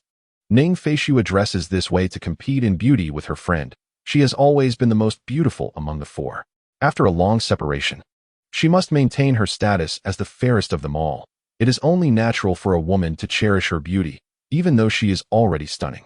My sisters, Xiao Qinshan, dress even more provocatively, exposing their midriffs daily. Their choices are theirs alone. If they catch a chill, it is of no concern to me. Upon hearing Jiang Qin's response, Ning Feishu felt a warmth in her heart. All right then, I shall change. After a while, Ning Feishu emerged in an elegant dress. Jiang Qin nodded. Xue, you were truly obedient. Jiang Qin then turned to prepare for signing in at the Xuechen group. All right, Xiao Qinshan, you hypocrite. Jiang Qin, clad in the bespoke black suit gifted by Ning Feishu, showcased his tall stature, broad shoulders, and powerful legs, all of which revealed him to be a natural in fashion. Ning Feishu was momentarily captivated. She had only seen Jiang Qin look this handsome on 2 prior occasions. Once when she had insisted he change at the time of gifting him the suit, and now. Well, why are you looking so dapper? Are you off to meet a beautiful girl? The East Asian queen of jealousy felt her envy rising. No way. I am heading to the company, not to chase after girls. Impossible, Xue, you are my only beautiful sister. Ning Feishu's cheeks flushed. Flattery will get you nowhere. Change quickly. There was no choice.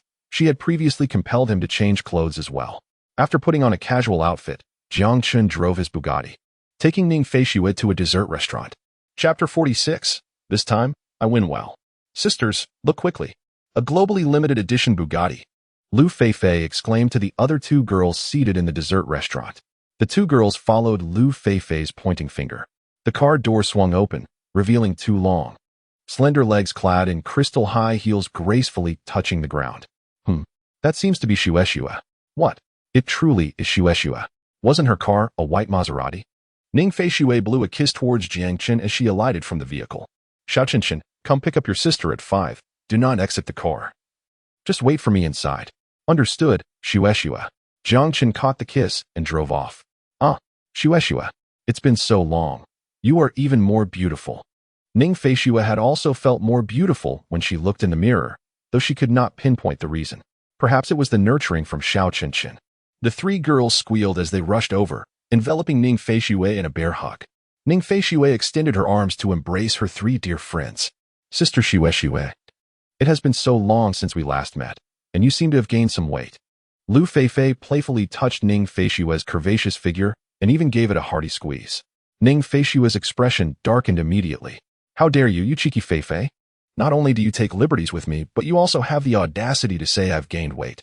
She swiftly seized Lu Feifei's wrist, her alabaster hand delivering sharp slaps to Feifei's rear, creating a resounding echo.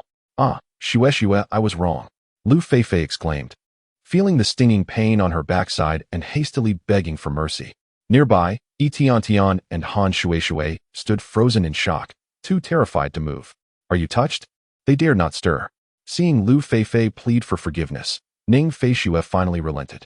Lu Feifei rubbed her sore backside and asked, Xue, why did you change cars? That's my husband's car. Wow. So now you're calling him your husband. What is wrong with that? Han Xue interjected, pulling everyone toward the dessert restaurant. Come on, let us go eat.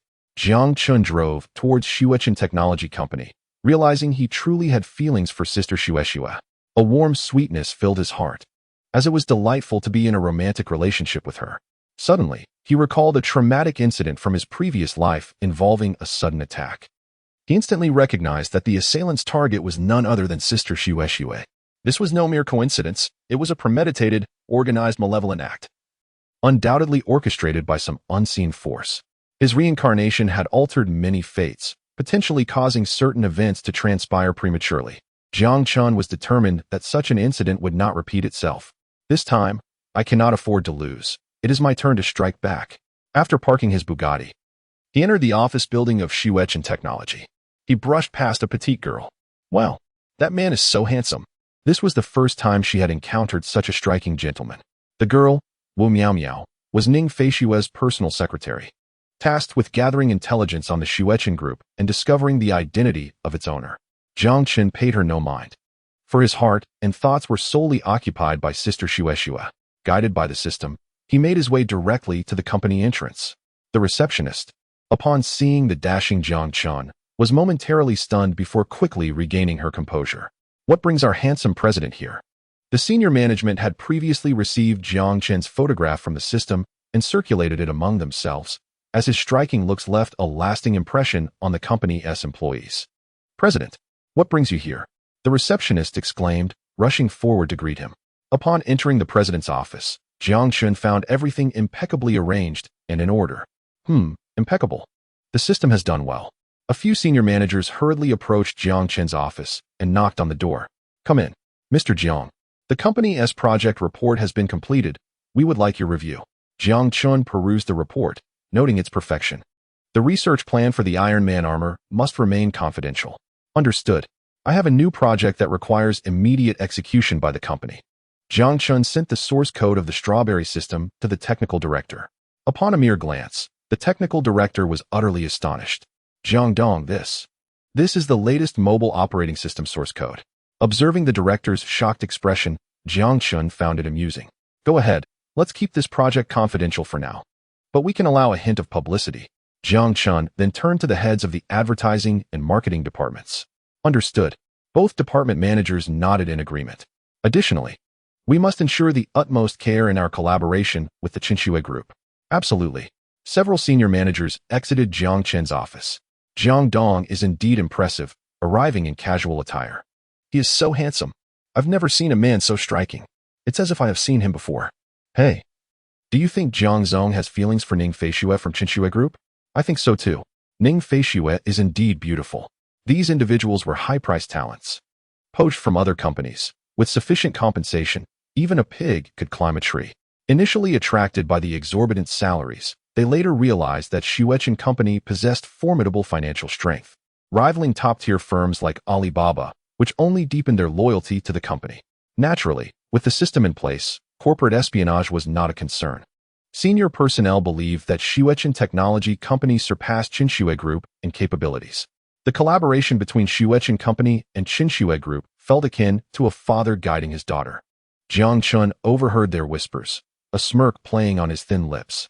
To be honest, I do have a fondness for Sister Xue. What is wrong with helping my own wife? It's not illegal.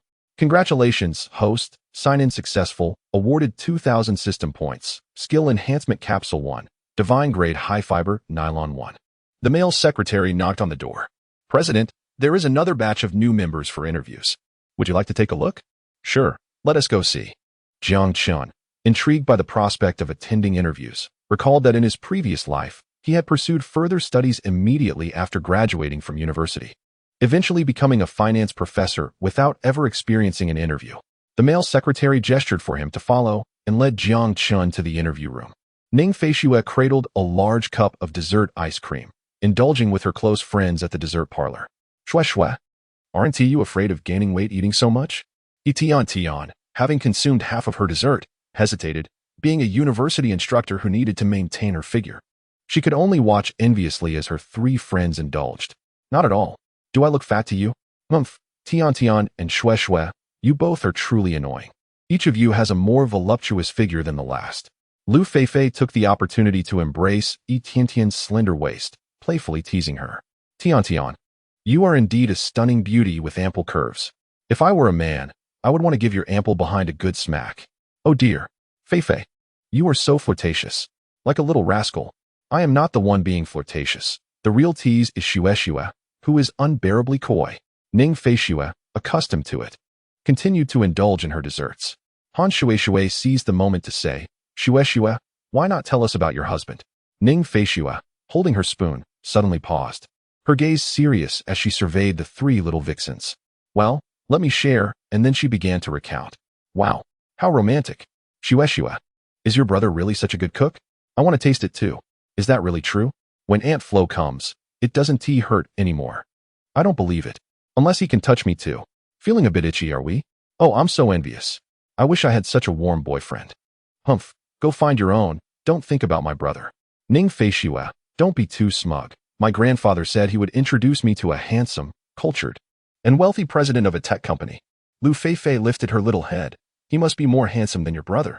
Tian chimed in, the other day in class. I saw a student who was incredibly handsome, even more so than film stars. He must be more handsome than your brother. Han Shui added, exactly. My cousin said she confessed to a super handsome guy, but he turned her down. She even encouraged me to give it a try. He must be more handsome than your brother. Ning Feishue was taken aback. This group of little vixens had their share of handsome suitors. However, she remained unfazed, thinking they were all just mediocre, certainly not as handsome as her brother. Only those who had truly seen Jiang Chun could comprehend his charm, and Ning Feishue felt this deeply. Meanwhile, Jiang Chun was in the interview room, sneezing repeatedly. President, are you coming down with a cold? Not at all. It must be someone missing me. Jiang Chun waved his hand, signaling to continue. Ning Feishue pondered while biting her spoon. Fei, the young president your grandfather mentioned. Could it be the same person my grandfather spoke of? What? Lu Fei was taken aback. No wonder my grandfather said that Ning's grandfather wanted to steal his business. Whatever, it doesn't concern me, even if he is young and wealthy. He is not my brother. Ning Feishue scooped up another generous serving of dessert. Shue, are you still eating? Aren't you afraid of gaining weight? Afraid of what? I was born beautiful and cannot forsake that. Over the years, have you ever seen me gain weight? Shue, you do seem? Lu Fei shrank back under Ning Feishue's glare, instantly silenced. She had indeed touched Shue's behind before, and it had felt a tad plumper. Humph. A bunch of little vixens trying to use weight to distract me and stop me from enjoying my dessert. Jiang Chun, observing the interview from afar, grew a bit bored and decided to leave. However, he spotted a familiar figure. Oh, it's the boss. The boss is actually here for an interview. This fellow remains true to his nature, clandestinely studying and subsequently outshining everyone, just as he did in the past. Now he has come again to surreptitiously interview. Engaging in this competitive spiral, is he? Secretly trying to outdo his roommates, is he? I shall expose your transgressions. Concealment. Jiang Chun directly rendered himself invisible, traversing through walls to reach the interview venue. Approaching the leader, he extracted his phone and captured a grand close-up of the individual. Switching angles, he snapped several more photos. Akin to a photo shoot, clicking away for over a dozen frames. He reappeared, returned to the president's office, and summoned the secretary. Pointing at the leader's resume, he declared that this individual should be hired without revealing that the president was in fact him. The secretary did not hesitate. Understood, Chairman Jiang. I shall take my leave. Contact me if necessary. Safe travels, Chairman Jiang. Jiang Chun descended the stairs and entered his Bugatti. He opened the dormitory group chat. Some students are surprisingly oblivious. Engaging in competitive spirals. Images, images, images, images, images. Chapter 48. Engaging in competitive spirals, General Tianpeng. What the hell? Evening breeze. Ha ha ha. Evening dinner. That big face. Utterly hilarious. General Tianpeng. Engaging in competitive spirals, are we? Where are you? Come out. Little dust loves sister, Dawn. General Tianpeng, Dawn. Evening breeze, Dawn.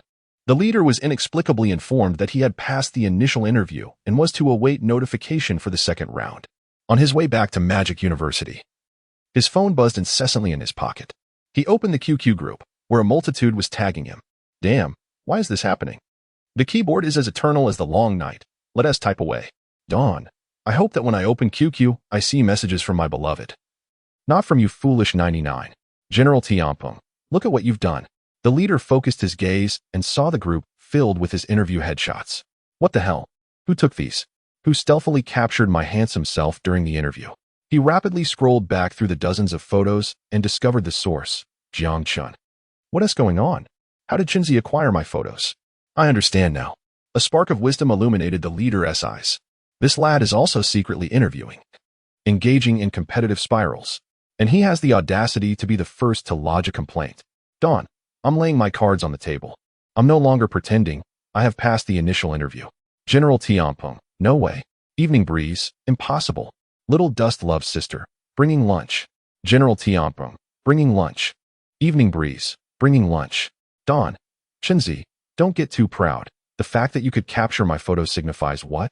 General Tianpeng, what the hell? What the hell? General Tianpeng, I've been stabbed in the back by 2 roommates in one day. How tragic. Evening dinner, exactly.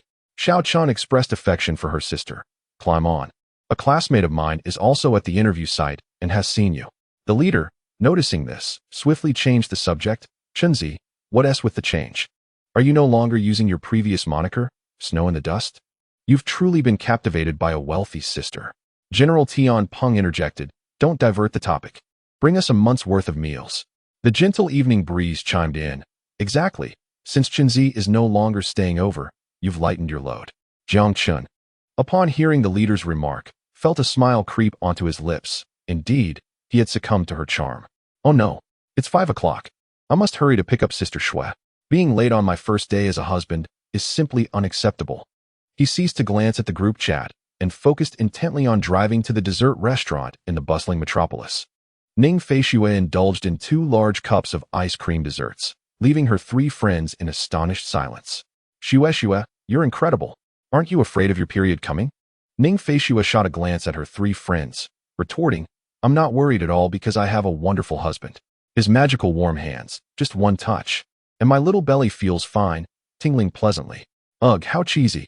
Her friends averted their gazes. Ning Feishui glanced at her Patek Philippe wristwatch. It's past 5, ladies. I must head back. No sooner had she spoken than a sleek black Bugatti, gleaming like a precious stone, pulled up to the restaurant. I'm off. My brother has come to fetch me. Wow, so punctual? I'm so envious. Snow Shui, I want to find a tall, handsome, and gentle boyfriend like your brother. I'll outshine you. Humph, a bunch of little minxes. No one is as handsome as my Xiao Chenchun. Ning Feishui, adorned in high heels, swayed her alluring figure as she walked towards the Bugatti. Shui, you didn't even let your brother come out to greet you. We wanted to meet your husband. Ning Feishui paused, turning to Lu Feifei. Feifei, I see you're itching for attention.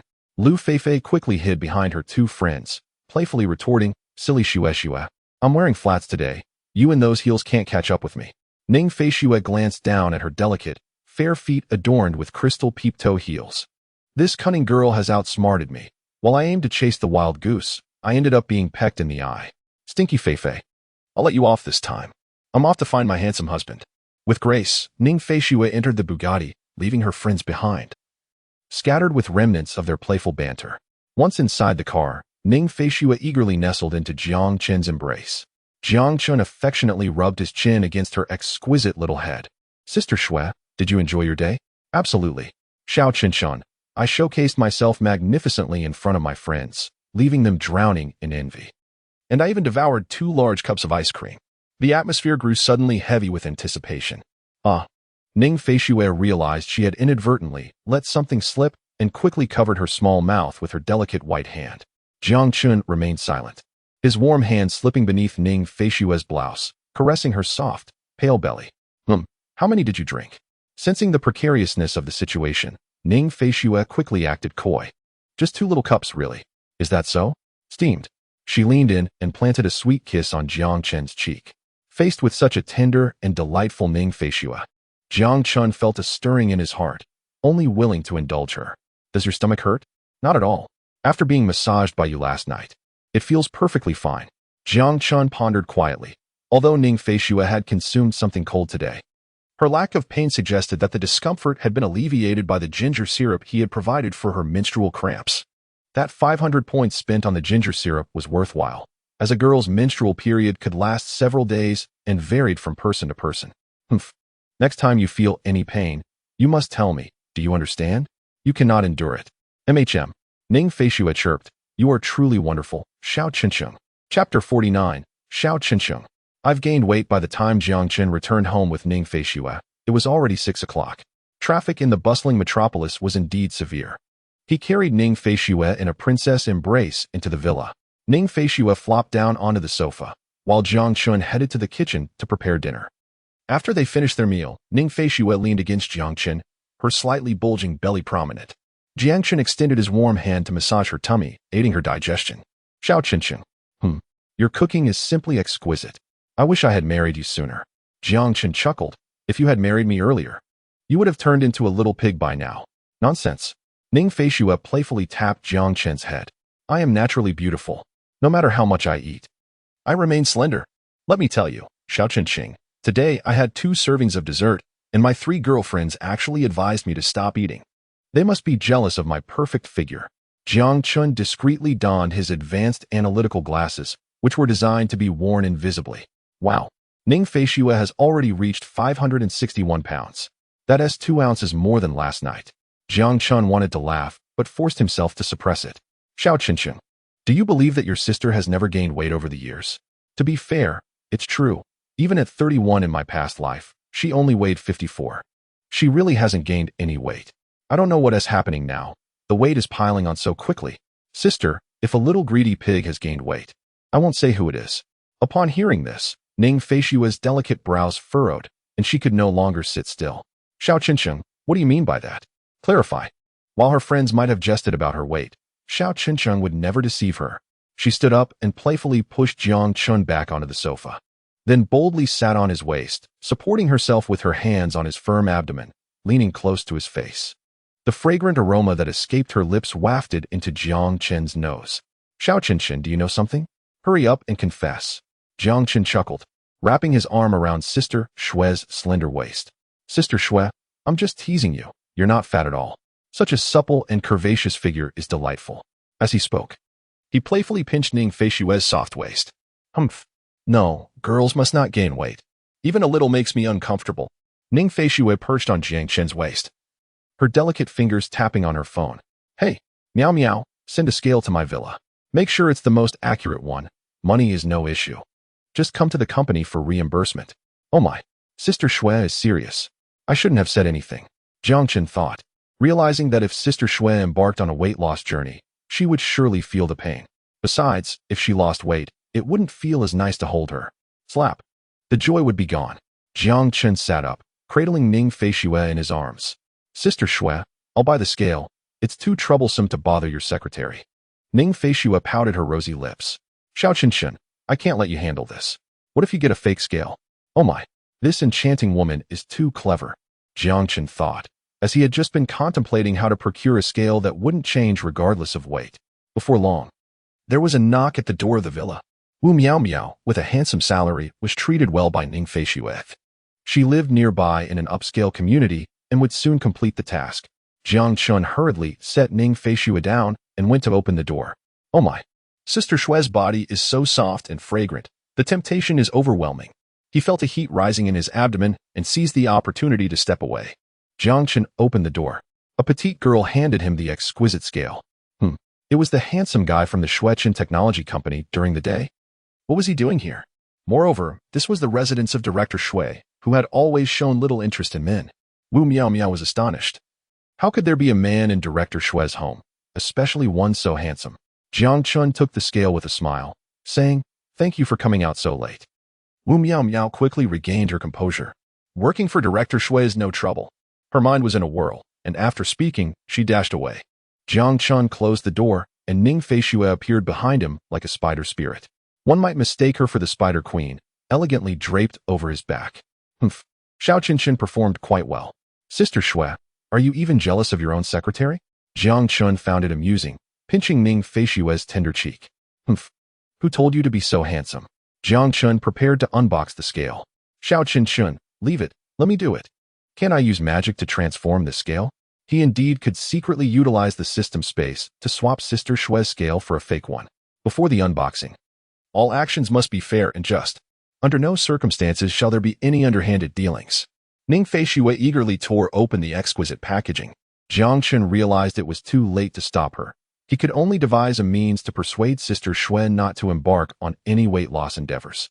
Jiang Chen gazed longingly at Ning Feishue as she delicately placed her petite, fair foot upon the scale, as if participating in a solemn ritual. With a sudden motion, the scale's needle sprang to the right. Ning Feishue's beautiful eyes widened as the needle trembled before finally settling on the 561 mark.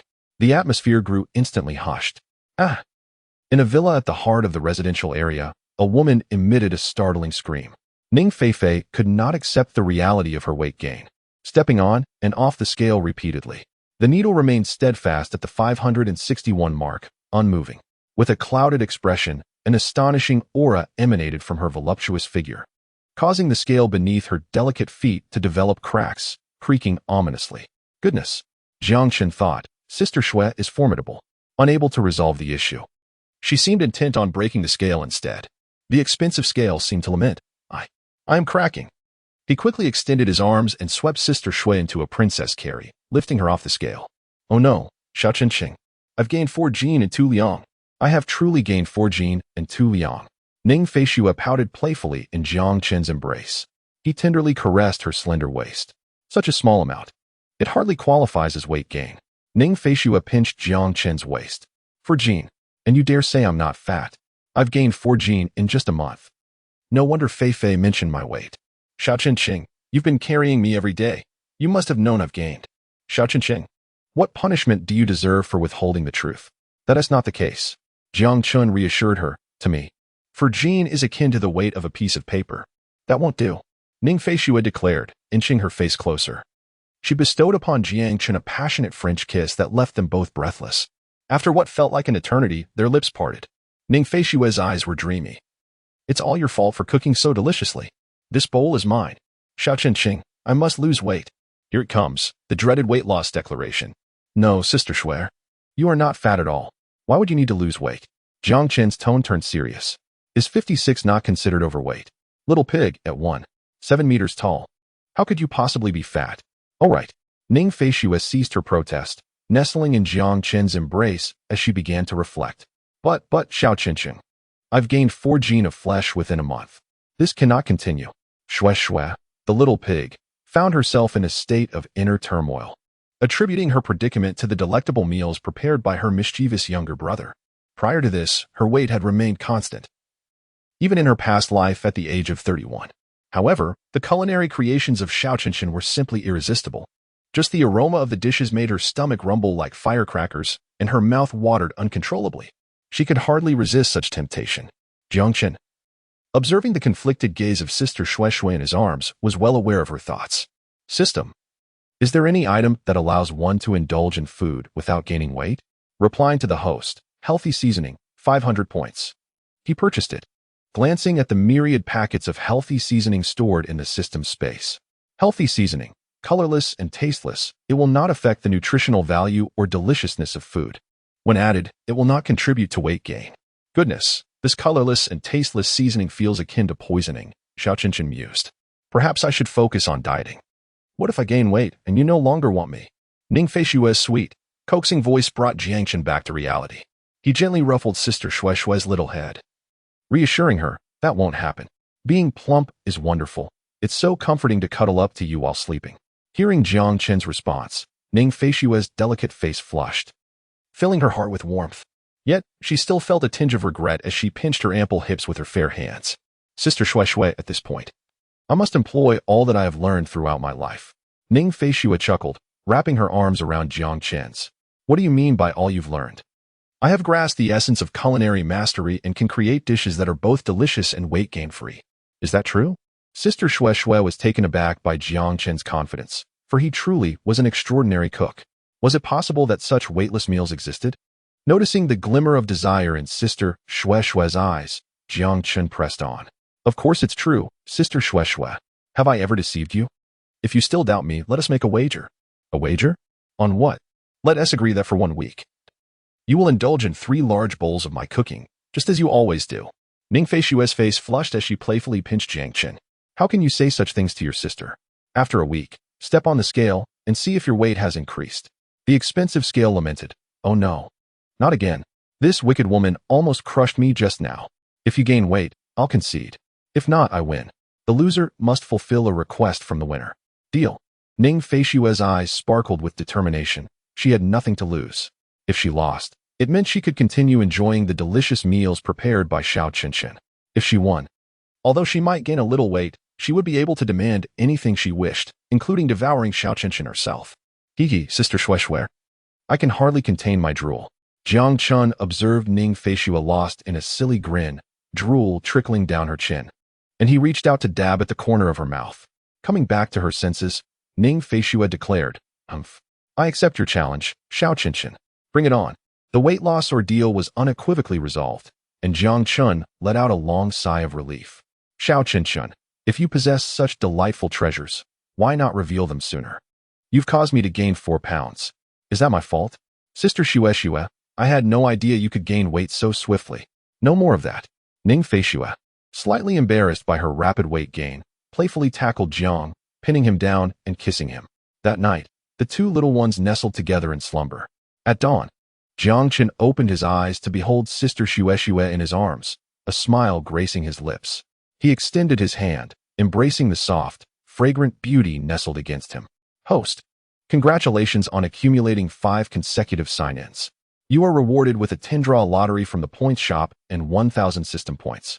Wow, such fortune, Jiang Chen exclaimed, his excitement leading to an impulsive slap on Sister Xue's pert rear.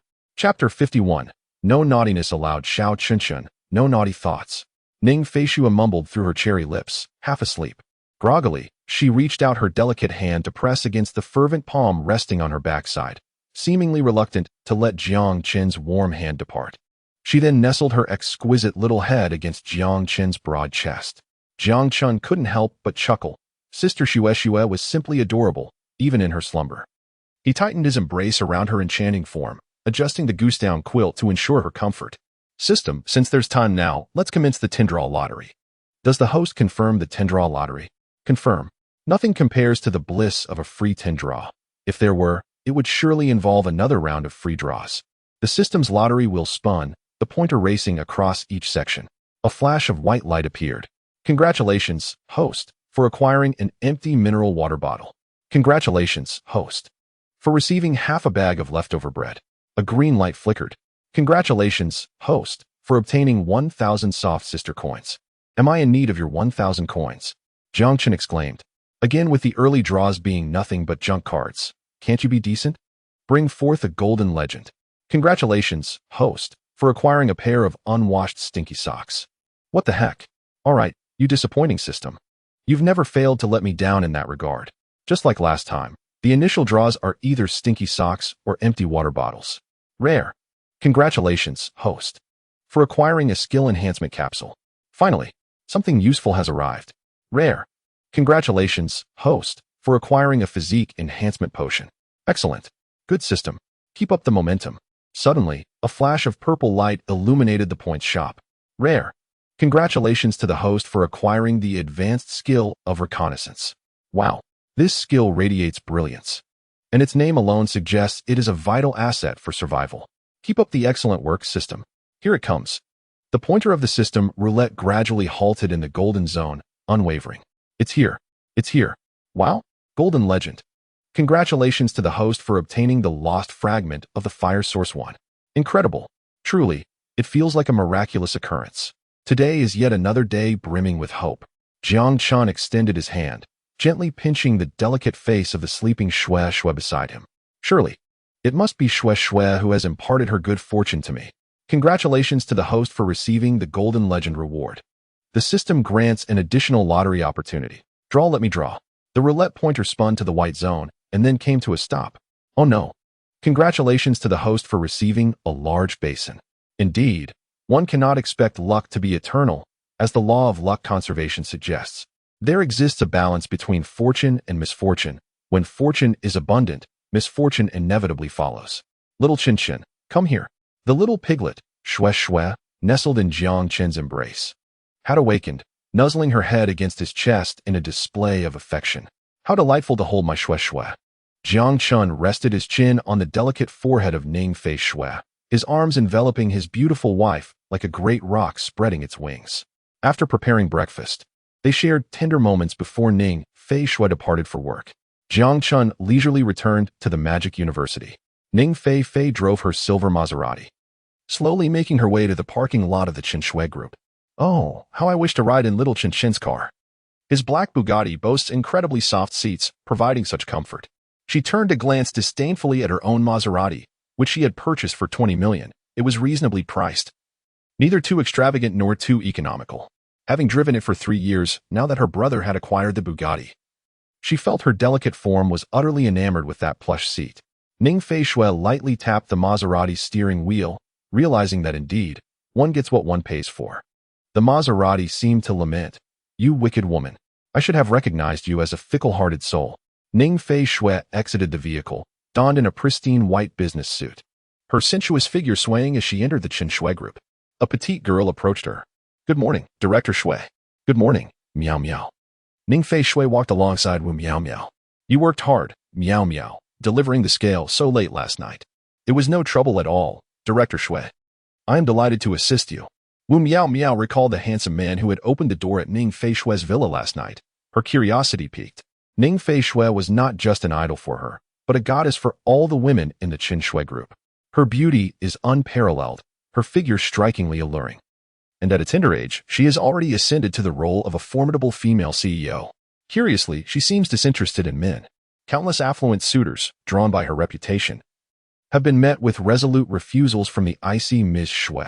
Refusals so harsh that there is no room for negotiation. This is the crux of the matter. Wu Miaomiao peered inquisitively. Ms. Shui, who was that handsome man at your villa last night? Chapter 52. What happened to little Qinshan? Ning Feishue, upon hearing the question, let her sensuous crimson lips curl into a proud smile. Who else could it be? That is my husband. What? Wu Miaomiao was left speechless, stunned by Ning Feishue's unhesitating response. How could this be possible? The revered ice queen of the corporate world, akin to a rare blossom atop a frigid peak, was already married, and she referred to him so affectionately as her husband? She felt utterly dumbfounded, as if witnessing the impossible, a withered tree blossoming or a broken mirror reuniting. Ning Feishue, noticing her secretary's astonished expression, found it quite amusing. Miao Miao, that really is my husband. Isn't he handsome? Wu Miao Miao, still in a daze, nodded in agreement. Handsome, incredibly handsome. Indeed, Ning Feishue replied, sharing her sentiments. When did you both get together? Wu Miaomiao's curiosity was piqued, her inner gossip enthusiast ignited. We registered our marriage a month ago. Wow. The little secretary was taken aback, unable to fathom that Ms. Shui had opted for a whirlwind marriage. I promised to keep it a secret, she stated earnestly. No need for secrecy, our marriage is above board. Why hide it? Are we engaging in clandestine affairs? The developments had all been orchestrated according to Ning Feishue's plan. Having captured the heart of her beloved, it was only fitting that the world be made aware. She intended for Miao Miao to spread the news at the company, which would then ripple through the financial circles of the metropolis, a declaration of ownership, one might say. She wanted to let the news circulate for a while. Wu Miao Miao paused, then nodded. I understand, Ms. Shui. Ning Feishue felt a sense of satisfaction. Miao Miao had been by her side for 3 years, and she hoped the secretary could grasp her intentions. As Jiang Chun arrived at school, he refrained from driving his Bugatti, as it would attract too much attention. All he desired was a tranquil life, and anyone who dared to disturb that would face the consequences. There was only one class in the morning, beginning after 10, so Jiang Chun planned to return to his dormitory to rest. He pushed open the door to his room. A roommate, engrossed in a video game, looked up and exclaimed, Well, if it isn't our handsome Jiang. What brings you to our humble abode? Such an honor to have you here. Keep your distance, Jiang Chun replied with a chuckle, reclining back onto his bed. The second brother leaned in, teasingly asking, Chunzi, how is life with the wealthy sister going? Upon hearing this, Jiang Chun's lips curled into a smile. The wealthy sister is incredibly gentle and soft, making her embrace particularly comforting. Damn, I shouldn't have asked such a foolish question. I'm so envious. He lamented. It's over for him. Chunzi is bound to be drained dry. Jiang Chun rolled his eyes, saying, I relish it. This is precisely my style. At that moment, the eldest brother returned to the dormitory, puffing and carrying 3 breakfast portions. Spotting Jiang Chun, he exclaimed, Wow, Chunzi, you actually left the embrace of your gentle haven to come back to us? After a moment's thought, he added, you must have had class this morning. No wonder you could come. Jiang Chun, unfazed, retorted, Don't get too smug. I have a question for you. Ask away. The eldest brother, Zhao Dezhu, declared, In my life, I have acted justly and sat upright. For my brothers, I would take a stab at friends, and for my sisters, a stab at brothers. Tell me, is it not the snow goddess you adore the most? Indeed, is that even a question? Came the reply. Then why did you go interview at the Shuechen group? Are you not aware that it is the rival of Ning Feishue's company? In an instant, the eldest brother's forehead broke into a cold sweat. Chunzi. That was a brutal question, he thought. Speaking of adoring the goddess, yet turning around to interview with a rival company, what a predicament. But alas, one must earn a living. He lamented. The goddess is what I desire, yet I cannot have both. To forsake the goddess for gain is a heavy price. Jiang Chun smiled confidently. What say you? Meanwhile, the second and third brothers gazed intently at the eldest, as if a traitor had emerged among them. Indeed, I will not reveal who the traitor is. The eldest brother hastily diverted the topic. Come, brothers, I've brought breakfast for you, nice and warm. Hurry, eat while it's hot. Yet, the others remained still. their eyes fixed on him, silently demanding an explanation. To be honest, I didn't want it either. But the offer from Shuechen Technology is simply too generous. Pfft. No matter how much they offer, one cannot betray the snow goddess, they interjected in unison. The eldest brother pulled out a recruitment flyer and slapped it on the table. Take a look for yourselves. The second and third brothers leaned in to read. What? A monthly salary of 20,000 during the internship? Is this for real? Eldest brother, you must have been duped. Zhao Dezhu shot them an annoyed glance. When I went, I thought it was a scam too and was ready to expose them, only to find it was genuine. Jiang Chen squinted, thinking, system, there is something to be done here. Returning to the host. The company is in its early stages and requires a multitude of talents. This is a normal operation. I've made up my mind. I shall also go for the interview. If the eldest brother can pass, why should I not? Exactly. The second brother enthusiastically chimed in, seemingly having forgotten about the snow goddess. Damn. Jiang Chen inwardly cursed at the absurdity. Do you really think you stand a chance? The two individuals are to be noted for their interview success. Wu Miaomiao and Ning Feishue arrived at the CEO's office, their high heels echoing with purpose. Ning Feishue settled into the plush leather chair, her full figure sinking comfortably into its depths. Miao Miao, what have you discovered regarding Shuechen Company? Wu Miaomiao inquired. Director Shui. I have delved into their inner workings, attempting to uncover information about their elusive owner. However, Shuechen Technology Company appears as impenetrable as a fortress, yielding no details about their proprietor. Despite my vigil there for several days, no one resembling the CEO has emerged. Ning Feishue's brows knitted in concern. Clearly, this owner was quite cautious, rendering matters rather challenging. Any other findings? Wu Miaomiao's mind raced until she recalled the day she had seen Jiang Chun, Director Shue's husband, in casual attire. Indeed, I believe I spotted your husband at Shuechen Technology Company the other day. What? Ning Feishue's expression tightened instantly, typically adept in strategy. Her concern for little Qinshan was palpable. What was he doing at Shuechen Technology Company? Is he interviewing for the financial advisor position? In his previous life, Jiang Chun was a well-regarded financial professor at the age of 28, possessing a remarkable aptitude for finance, a talent that had earned him top grades in his university's finance department. Ning Feishue, who had founded her own company after 4 years of entrepreneurship, could not help but feel overshadowed by her younger brother's financial acumen. Why was he only somewhat renowned? Because little Qinshan was rather lackadaisical, despite his brilliance. If one does not shine their light, who can recognize their worth? In her past life, President Shui had often resorted to playful charm to solicit his assistance, while he remained indifferent to others. Such extraordinary financial talent was only something Ning Feishue had witnessed in two individuals, neither of whom could be compared to her grandfather. One was little Qinshan, and the other was a certain someone who critiqued Ning Feishue's business strategies with piercing insight. This individual had stripped away her defenses, leaving her feeling utterly exposed. This person was particularly malicious, so very wicked, they deserved a fierce glare. How irksome. Despite her grievances, she had confided in little Qinshan, who had praised this rival, stating that their prowess was formidable. Ning Feishue had been left utterly dumbfounded. Little Pig's mind, it seemed, had misinterpreted the situation. She had sought solace. Yet her brother had chosen to commend the adversary. However, in the past couple of months since her arrival in this world, it seemed this individual had encountered some troubles and ceased their updates. Ning Feishue felt a surge of joy. This relentless critic of her strategies had finally been silenced. How could she, President Shui, lose face like this? If provoked, she would certainly send little Qinshan to deal with him. Xiao Qinqing's financial acumen undoubtedly surpasses that of his peers.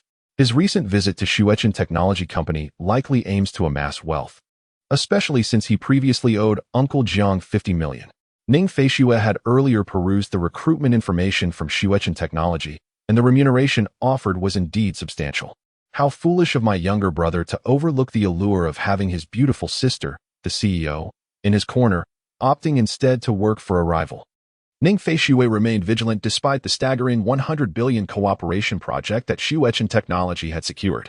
The proprietor of the company surely harbored ulterior motives, not only desiring her physical allure, but perhaps coveting her enterprise as well.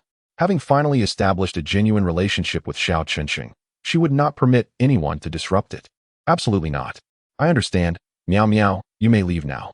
Understood, replied Wu Miao Miao, her heels clicking as she exited the CEO's office, seated in her luxurious leather chair. Ning Feishua pouted her irresistibly pink lips in frustration. Honestly, my foolish brother, so obsessed with his pride. Wouldn't it be delightful to work here with me? Imagine you in the CEO's chair while I sit on your lap. Together, we would be an unstoppable force. As these thoughts danced in her mind, a droplet of saliva escaped her lips. Humph, just wait until I get home to deal with you. She clenched her tiny fist, envisioning an elaborate scene of interrogating Jiang Chun. Meanwhile, Jiang Chun, having finished his class, realized it was already noon and hurried home to prepare a meal for his little piglet, Shua. He intended to try out the new healthy seasonings he had just purchased to see how effective they were. A few boisterous classmates walked alongside him, scratching their heads in dismay, resembling agitated fleas. What is the matter, lads? Are you infested with bugs? Chinzi, the professor assigned a monumental project, and it's exceedingly difficult. Oh. Jiangchen had been so engrossed in the films playing in the system space during class that he had completely missed the professor's announcement. Being the top student in the department certainly had its challenges, especially with such a daunting project. Here we go again, one of his friends began to plead. Jiangchen sensed a shift in the atmosphere. He knew his friends were eager for his assistance with their project.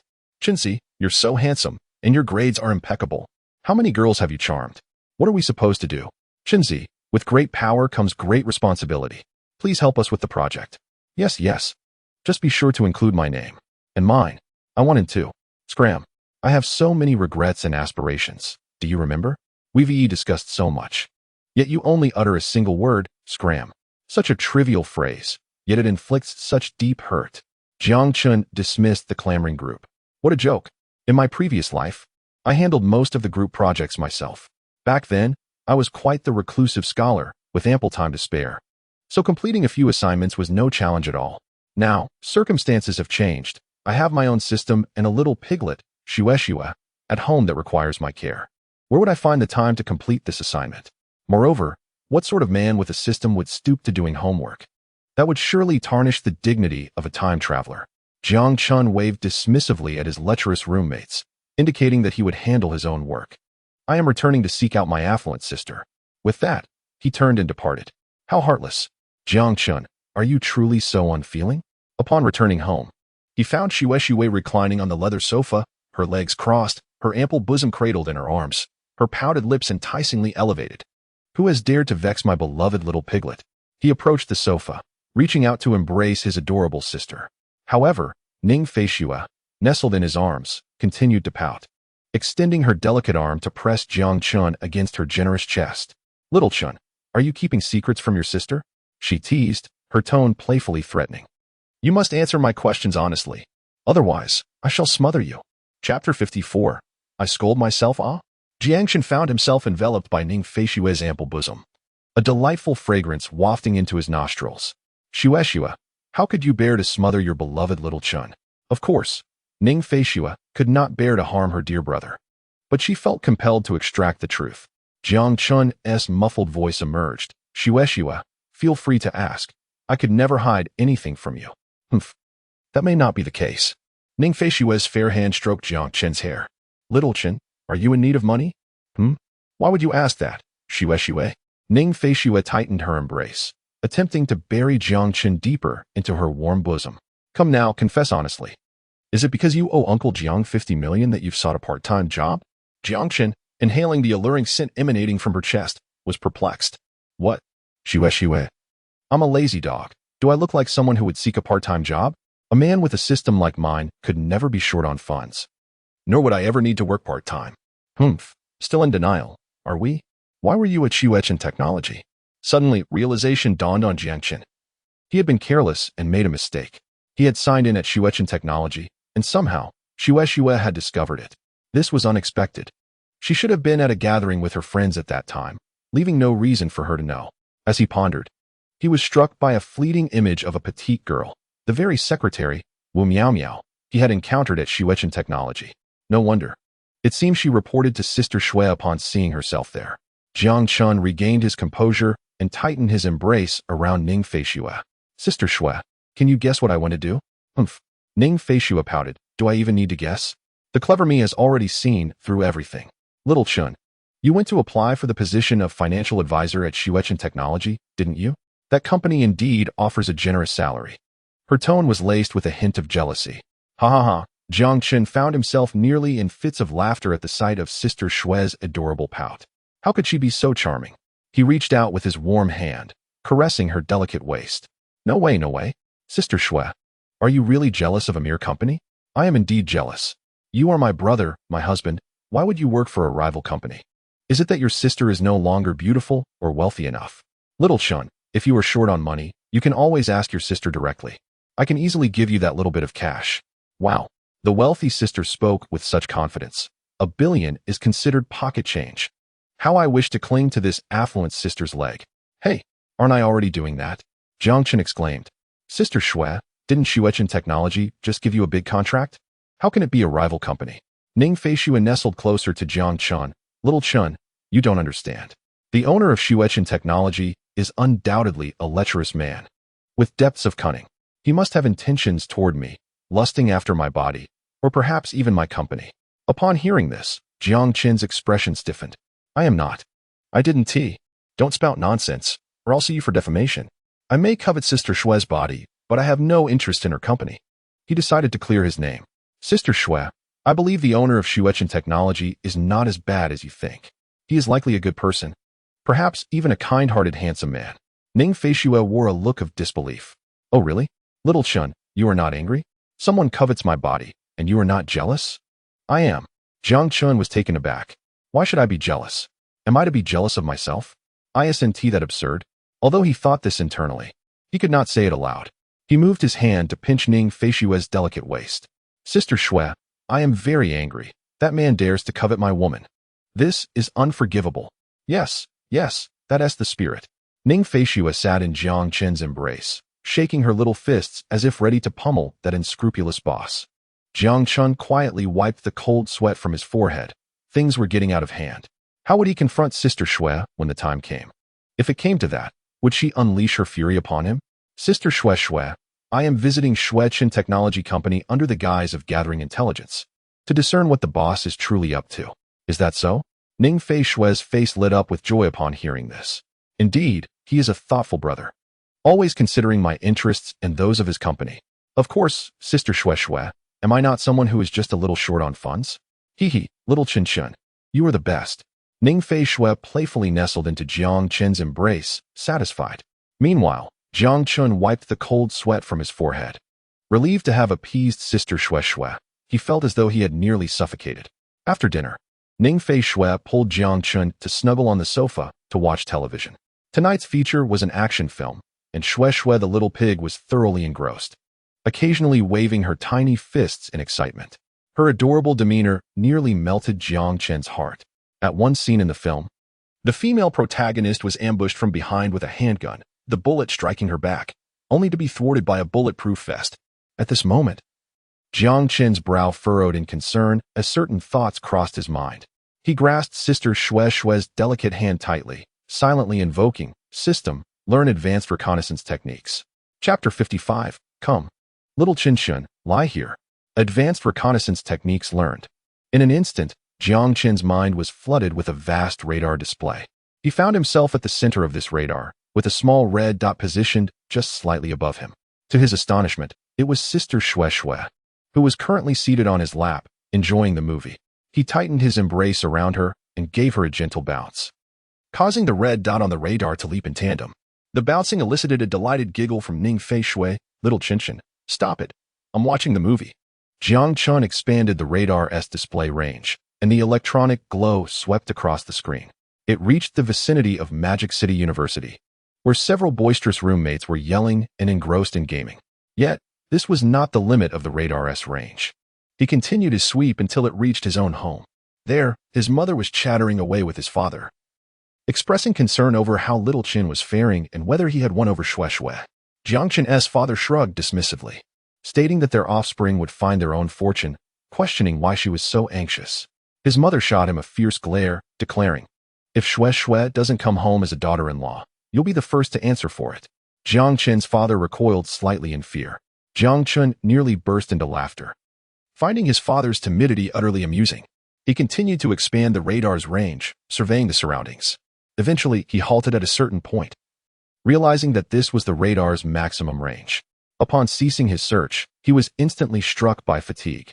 The radar's maximum range extended 40 kilometers in radius, allowing for a clear view of people and objects, yet it demanded a significant amount of his physical energy. He consumed a skill enhancement capsule. System. Upgrade to Advanced Reconnaissance Technique. Congratulations, host. Advanced Reconnaissance Technique has been upgraded to Divine Reconnaissance Technique. Wherever your gaze falls, it is you alone. Billions of stars pale in comparison. Wow, this is quite remarkable. However, in the next moment, this phrase would belong to me. Sister Shui, wherever your gaze falls. It is you alone. Billions of stars pale in comparison. Without a hint of embarrassment or a flutter of his heart, Jiang Chun recited the upgraded skills lines to Ning Feishui. Humph, little Qinshan, where did you copy this from? Humph, Sister Shui, if you don't praise me, I'll be upset.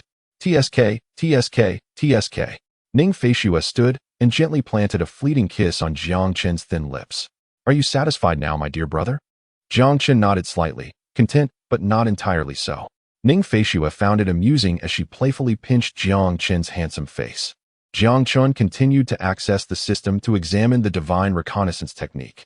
The radar search radius had been upgraded to 200 kilometers, allowing for clear observation of people and objects, albeit at the cost of substantial stamina. He could now activate a special focus on targets, monitoring their health status and location in real time, providing alerts and warnings. Without hesitation, Jiang Chun added Sister Shui to the special focus list. A cartoonish image of Ning Feishui, adorably large-headed, appeared over the red dot next to Jiang Chun. It displayed her current safety status and location. Jiang Chun proceeded to add his father, mother, Uncle Ning, and Aunt Zheng to the special focus list as well. One by one, cartoonish images appeared on the radar, looking rather charming. The Divine Reconnaissance Technique remained active, silently operating in the background of Jiang Chen's mind, consuming little energy during standby, unless he sought to observe specific objects. Jiang Chun activated the radar and carefully scanned a 20-kilometer radius around the villa area. He found no suspicious individuals, which eased his mind. This ability was indeed powerful, yet it required significant mental energy. In comparison, Jiang Chun preferred stealth and wall passing. Let us not overthink it. I am a serious person and never resort to such activities. Having settled these matters, Jiang Chun felt a bit fatigued. Sister Shui, I'm so tired. He tilted his head and leaned against her smooth, fragrant shoulder, acting coy. Ning Feishui extended her delicate hand, ruffling the top of his head, playfully chiding, "You little slacker, always complaining about being tired." Though she voiced this, her hands did not cease their comforting motions. She brought her two elegant legs together, playfully patting her firm, rounded thighs. "Come, little Qinshan, lie down here." Wow. This is the legendary knee pillow. In his 2 lifetimes, Jiang Chun had only seen this in anime, the fabled male protagonist resting on the thighs of a beautiful woman. Jiang Chen's nostrils flared, releasing 2 bursts of heated breath. Sister Shui, you must not toy with me. Ning Feishui cast a seductive glance at Jiang Chun. Silly boy. Come here, my dear Jiang Chun. Why would I play tricks on you? Upon hearing this, Jiang Chun boldly dove into Sister Shui's lap, eliciting a gasp from Ning Feishui. He gradually rested his head on her firm, supple thigh. Goodness, how delightful. Sister Shui's thigh was astonishingly soft and elastic. Resting upon it was an indescribable pleasure, inducing a blissful sense of contentment, as if he were in a paradise, oblivious to the outside world. No wonder those anime often feature lap pillows. It truly is a wondrous experience. Jiang Chen's warm breath brushed against the inner side of Ning Feishui's thigh, tickling her slightly. Sensing her mischievous younger brother's excitement, Ning Feishui felt her cheeks flush with a hint of shyness, yet seeing him so joyful filled her own heart with happiness. Jiang Chen blissfully closed his eyes, inhaling the faint, delicate fragrance emanating from Sister Shui, and drifted into slumber. As he slept, drool escaped his lips, cascading onto her exquisite, porcelain-like leg. Ning Feishui noticed the dampness on her thigh and, upon glancing down, realized it was her naughty brother's drool. You little rascal, what delightful dreams are you having? She playfully pinched Jiang Chen's prominent nose, retrieved a tissue from the coffee table, and dabbed the corners of his mouth before wiping her own thigh dry. It was already 10 o'clock at night, and a yawn escaped Ning Feishui's lips. Time for bed. She gently lifted Jiang Chen, effortlessly placing him onto the plush pink bed. Ning Feishui lay down beside him, positioning him to face her. She extended her delicate arms, tightly embracing her beloved brother, and entwined her long, graceful legs around one of his, resembling an affectionate octopus. Sweetly, they both slipped into the realm of dreams. The following morning, Jiang Chun awoke to find Sister Xue nestled in his arms, warming his heart. Rising from the bed, he carefully wrapped the still sleeping Ning Feixue in the quilt before heading to the kitchen to prepare breakfast. Sensing the coolness of the blanket, Ning Feixue stirred, her thick lashes fluttering as she slowly awakened. She dressed hastily and sought out Jiang Chun, spotting him in the kitchen. With a gleeful leap, she pounced upon him from behind, akin to a heroic figure, and nuzzled her head against his back. Unable to free his hands, Jiang Chun turned his head to plant a kiss on Sister Xue's forehead. Buzzing, a notification chimed from Jiang Chen's phone in his pocket. Sister Xue, could you read the message for me? Ning Feixue eagerly obliged, playfully rummaging through his pants pocket to retrieve the phone. Jiang Chun, Zhao Dezhu says you need to hurry and come to the rescue. Chapter 56. Updates you followed. Huh, what is this? Jiang Chun was bewildered. Ning Feixue continued reading. Jiang Chun, Zhao Dezhu also mentioned that you should come to the classroom quickly in the morning. Don't leave your dear sister lying in the embrace of a wealthy lady. As she reached this point, Ning Feixue's beautiful face instantly flushed a deep crimson. She playfully pounded her small fists against Jiang Chen's back. Xiao Qinshan, you are insufferable. How could you refer to someone as a wealthy sister? Jiang Chen chuckled and gently kissed the shy Xuexue. It wasn't my words, it was their imagination. They believe I am being supported by a wealthy sister. Upon hearing this, Ning Feixue felt a surge of pride in her heart. Humph, does Xiao Qinshan wish to be supported by me? Of course, Xuexue. Even if others wish to support me, I would refuse. The two exchanged glances, their eyes filled with unspoken affection, and shared a passionate French kiss in the kitchen. After finishing her nutritious and delectable breakfast, Ning Feixue set off to work, brimming with vitality. Jiang Chen also made his way to the classroom, where the sound of furious typing filled the air. The professor had suddenly had an engagement, and the class began to self-study. Although it was termed self-study, it truly depended on one's self-discipline. In a university setting, one could play on their phone as long as they weren't caught, and no one would intervene. However, no one had the inclination to play on their phones. As the daunting assignment assigned by the professor 2 days prior was overwhelming, causing every student to be in a state of despair, Jiang Chen strolled over to the seat occupied by his rather lewd roommates. Upon seeing Jiang Chen, the senior members reacted as if they had spotted a savior, their emotions overflowing with excitement. Chenzi, you have finally arrived. Our savior, you are here at last. The senior immediately grasped Jiang Chen's hand, refusing to let go. Please, come to our rescue. This assignment is utterly impossible. I have no inkling of where to begin. The second senior chimed in, lamenting his plight. Indeed, indeed. The professor mentioned that failing to complete it would result in a deduction of credits. Jiang Chun raised an eyebrow, well acquainted with the old professor's tactics. He merely employed credit deductions as a scare tactic to motivate them. Perhaps they could indeed manage to complete it. However, subjects in the sciences, much like mathematics, were not something one could simply conjure. If one couldn't solve it, they couldn't, no matter how hard they tried, unlike language or history, where one could fabricate a response. Is it truly that difficult? Incredibly so. Even you, Chenzi, might not be able to manage it. The second senior strategically employed a tactic of provocation. Jiang Chun had been preoccupied with watching short films in the system space during class, entirely oblivious to the lecture and the assignment assigned by the professor. Yet, at this moment, he appeared intrigued. Challenging difficult problems was one of the great pleasures of being an academic achiever. He calmly asked, "What is the assignment?" "Let me see." The group of lewd brothers were instantly filled with joy upon hearing Jiang Chen's words. "All right, great leader. We've been waiting for this." The senior eagerly rummaged through his phone, retrieving the photo of the assignment that had been assigned by the professor during the multimedia class 2 days prior and sent it to Jiang Chen. "I want to see if it is indeed as difficult as they say." Jiang Chen opened his phone and began to slowly examine the image of the formidable assignment. In the third year of her entrepreneurial journey, Ning Feixue found herself amidst the rapid development of the internet finance industry. However, during this period, her company faced a significant crisis. What were the erroneous aspects of Ning Feixue's financial strategies? Please provide a detailed analysis of 10 erroneous facets in a report format, comprising no fewer than 4,000 words. Upon finishing the reading, Jiang Chen exclaimed, "Is this it?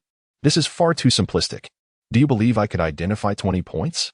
Xiao Qinshan, tonight, do not even think about sleeping beside me. You shall take the sofa." Suddenly, Jiangqin's mind conjured the image of Sister Xue's adorable yet indignant voice. Oh no, please. I have become a little salted fish who cannot sleep without Sister Xue. Without the warm embrace of soft jade, how could one endure the long, sleepless night? Must I endure a fate akin to those solitary souls?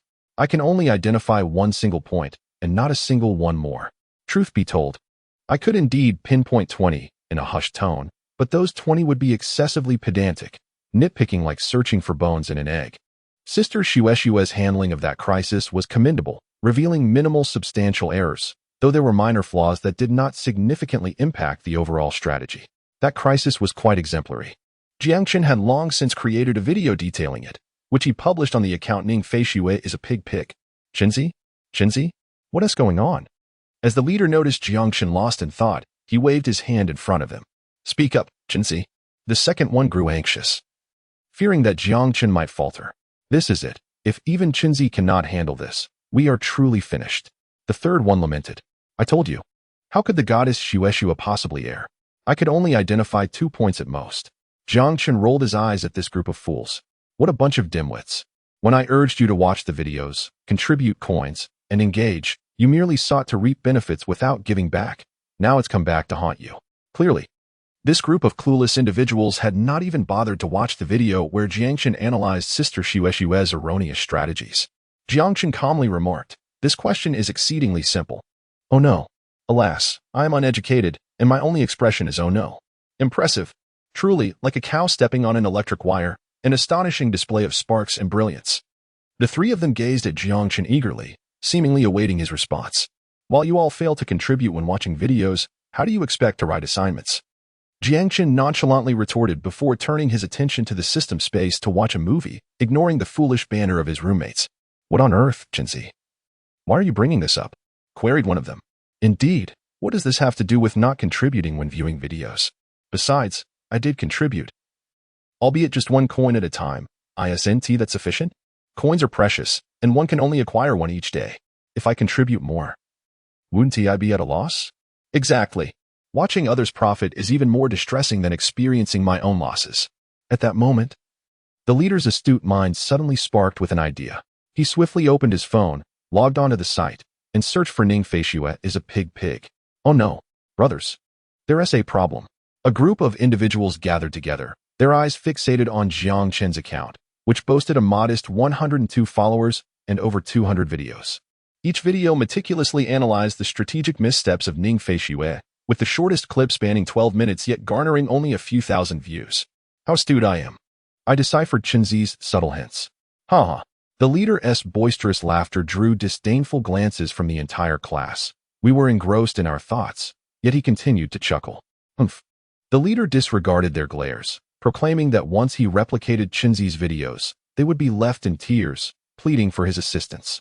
Meanwhile, Jiangqin, watching the film, shook his head in bitter amusement. This fellow had finally exhibited genuine wisdom. Qinzi, which episode is this assignment from? Please enlighten us. The second in command, panting with excitement, gazed eagerly at Jiangqin. Find it yourself. In truth, Jiangqin had forgotten which episode it belonged to. With such a plethora of videos and over a decade of memories from past lives, who could possibly recall every detail? Moreover, Jiangqin's mind was entirely occupied with thoughts of Sister Xue. Who could remember anything else? He hadn't updated a video in over a month. Indeed, the realm of gentle affection is a grave for heroes, but he relished it. Devoted to Sister Xue, he resolved to live on, as he aspired to share a lifelong bond with her. What the heck? Qinzi, how are we supposed to locate your 200 videos? The trio of simple-minded friends exclaimed in confusion. Do it if you wish. Fine, they thought. Who was he to refuse? The few lascivious roommates began to divide the labor. The leader would search the first 80 videos, the second would sift through the middle 80, and the third would examine the final 80. How would they search? Well, they would simply watch. The three began to delve into Jiangqin's economics videos. I can't believe it. I already major in finance, and here I am watching finance videos as well. It seems quite fitting. Surprisingly, Qinzi's analyses held substantial merit. Indeed, the trio spent an entire 4 class sessions watching, eventually locating the sought-after video in episode 148. They were astounded, their heads buzzing with Jiangqin's voice and financial formulas. Jiangqin could hardly contain his laughter. Serves them right. Had they shown even a modicum of interest in the videos, they wouldn't have wasted so much time. Suddenly, Jiangchen recalled his connection to Ning Feishui's Juju account. Now that he was firmly under Sister Shue's influence, it was time to retire from the game. He accessed the platform and began crafting a post. Dear followers, I am married and have a wife now. This account will no longer be updated. In the office of the CEO, after a morning of diligent work, Ning Feishua arched her back, stretching luxuriously. I'm so tired. She decided to take a moment to check her phone. Upon unlocking it, a notification popped up. The account you follow, Ning Feishua, has updated a status. Chapter 57. Please. I beg you stop talking. Ning Feishua's beautiful eyes widened in surprise as her slender fingers swiftly tapped the notification. What the heck? Has this annoying individual updated new content once again? After 2 months of silence, he has resurfaced, likely to critique others' flawed strategies. In a past life, he was prolific. And in this life, he continues unabated, as if he has merely traversed back to 8 years ago without altering the course of events. How vexing. Does my beloved President Shui have no sense of shame? Even if there are mistakes, must he nitpick so excessively, highlighting numerous trivial faults? Thankfully, this individual does not boast a substantial following. Indeed, the discerning public sees through his antics. Just look at his name. It reeks of animosity towards the sister. However, what can be done? She cannot simply confront him physically, though it is not entirely out of the question. If the opportunity arises, Ning Feishue would undoubtedly relish the chance to give this bothersome person a good thrashing. No, she would enlist Xiao Qinshan to join her in this endeavor. She quickly logs onto the platform, navigates to Ning Feishue's Pig's profile, eager to check his latest updates. The reason Ning Feishue keeps an eye on this annoying individual is that each time he posts a video, she rushes to claim a front row seat and leaves comments. The strategies of Goddess Shui are mere trifles. The master is deliberately nitpicking. Securing the first comment often garners likes. Jiangchen had long suspected that the commenter was Sister Shui, but he remained indifferent and continued to post videos, oblivious to his own feelings. Unaware that he might harbor affection for her. Sticking to his routine, he tirelessly produced videos, each time receiving a comment from Sister Shui. Over time, he found her increasingly endearing, and he has now officially become Shui's husband. The more he observes her, the more he finds her irresistibly charming. Ning Feishue clicks on his updates, and there it boldly proclaims, Dear fans, I am married and have a wife. This account will no longer be updated. What? Ning Feishue is instantly taken aback. This annoying person is actually married now, with a wife? What kind of short-sighted girl would marry such a bothersome individual? Clearly, she has no appreciation for the delicate nature of love. I would offer you 10 million to leave this nuisance and not marry him. Humph. Nevertheless, it is a relief.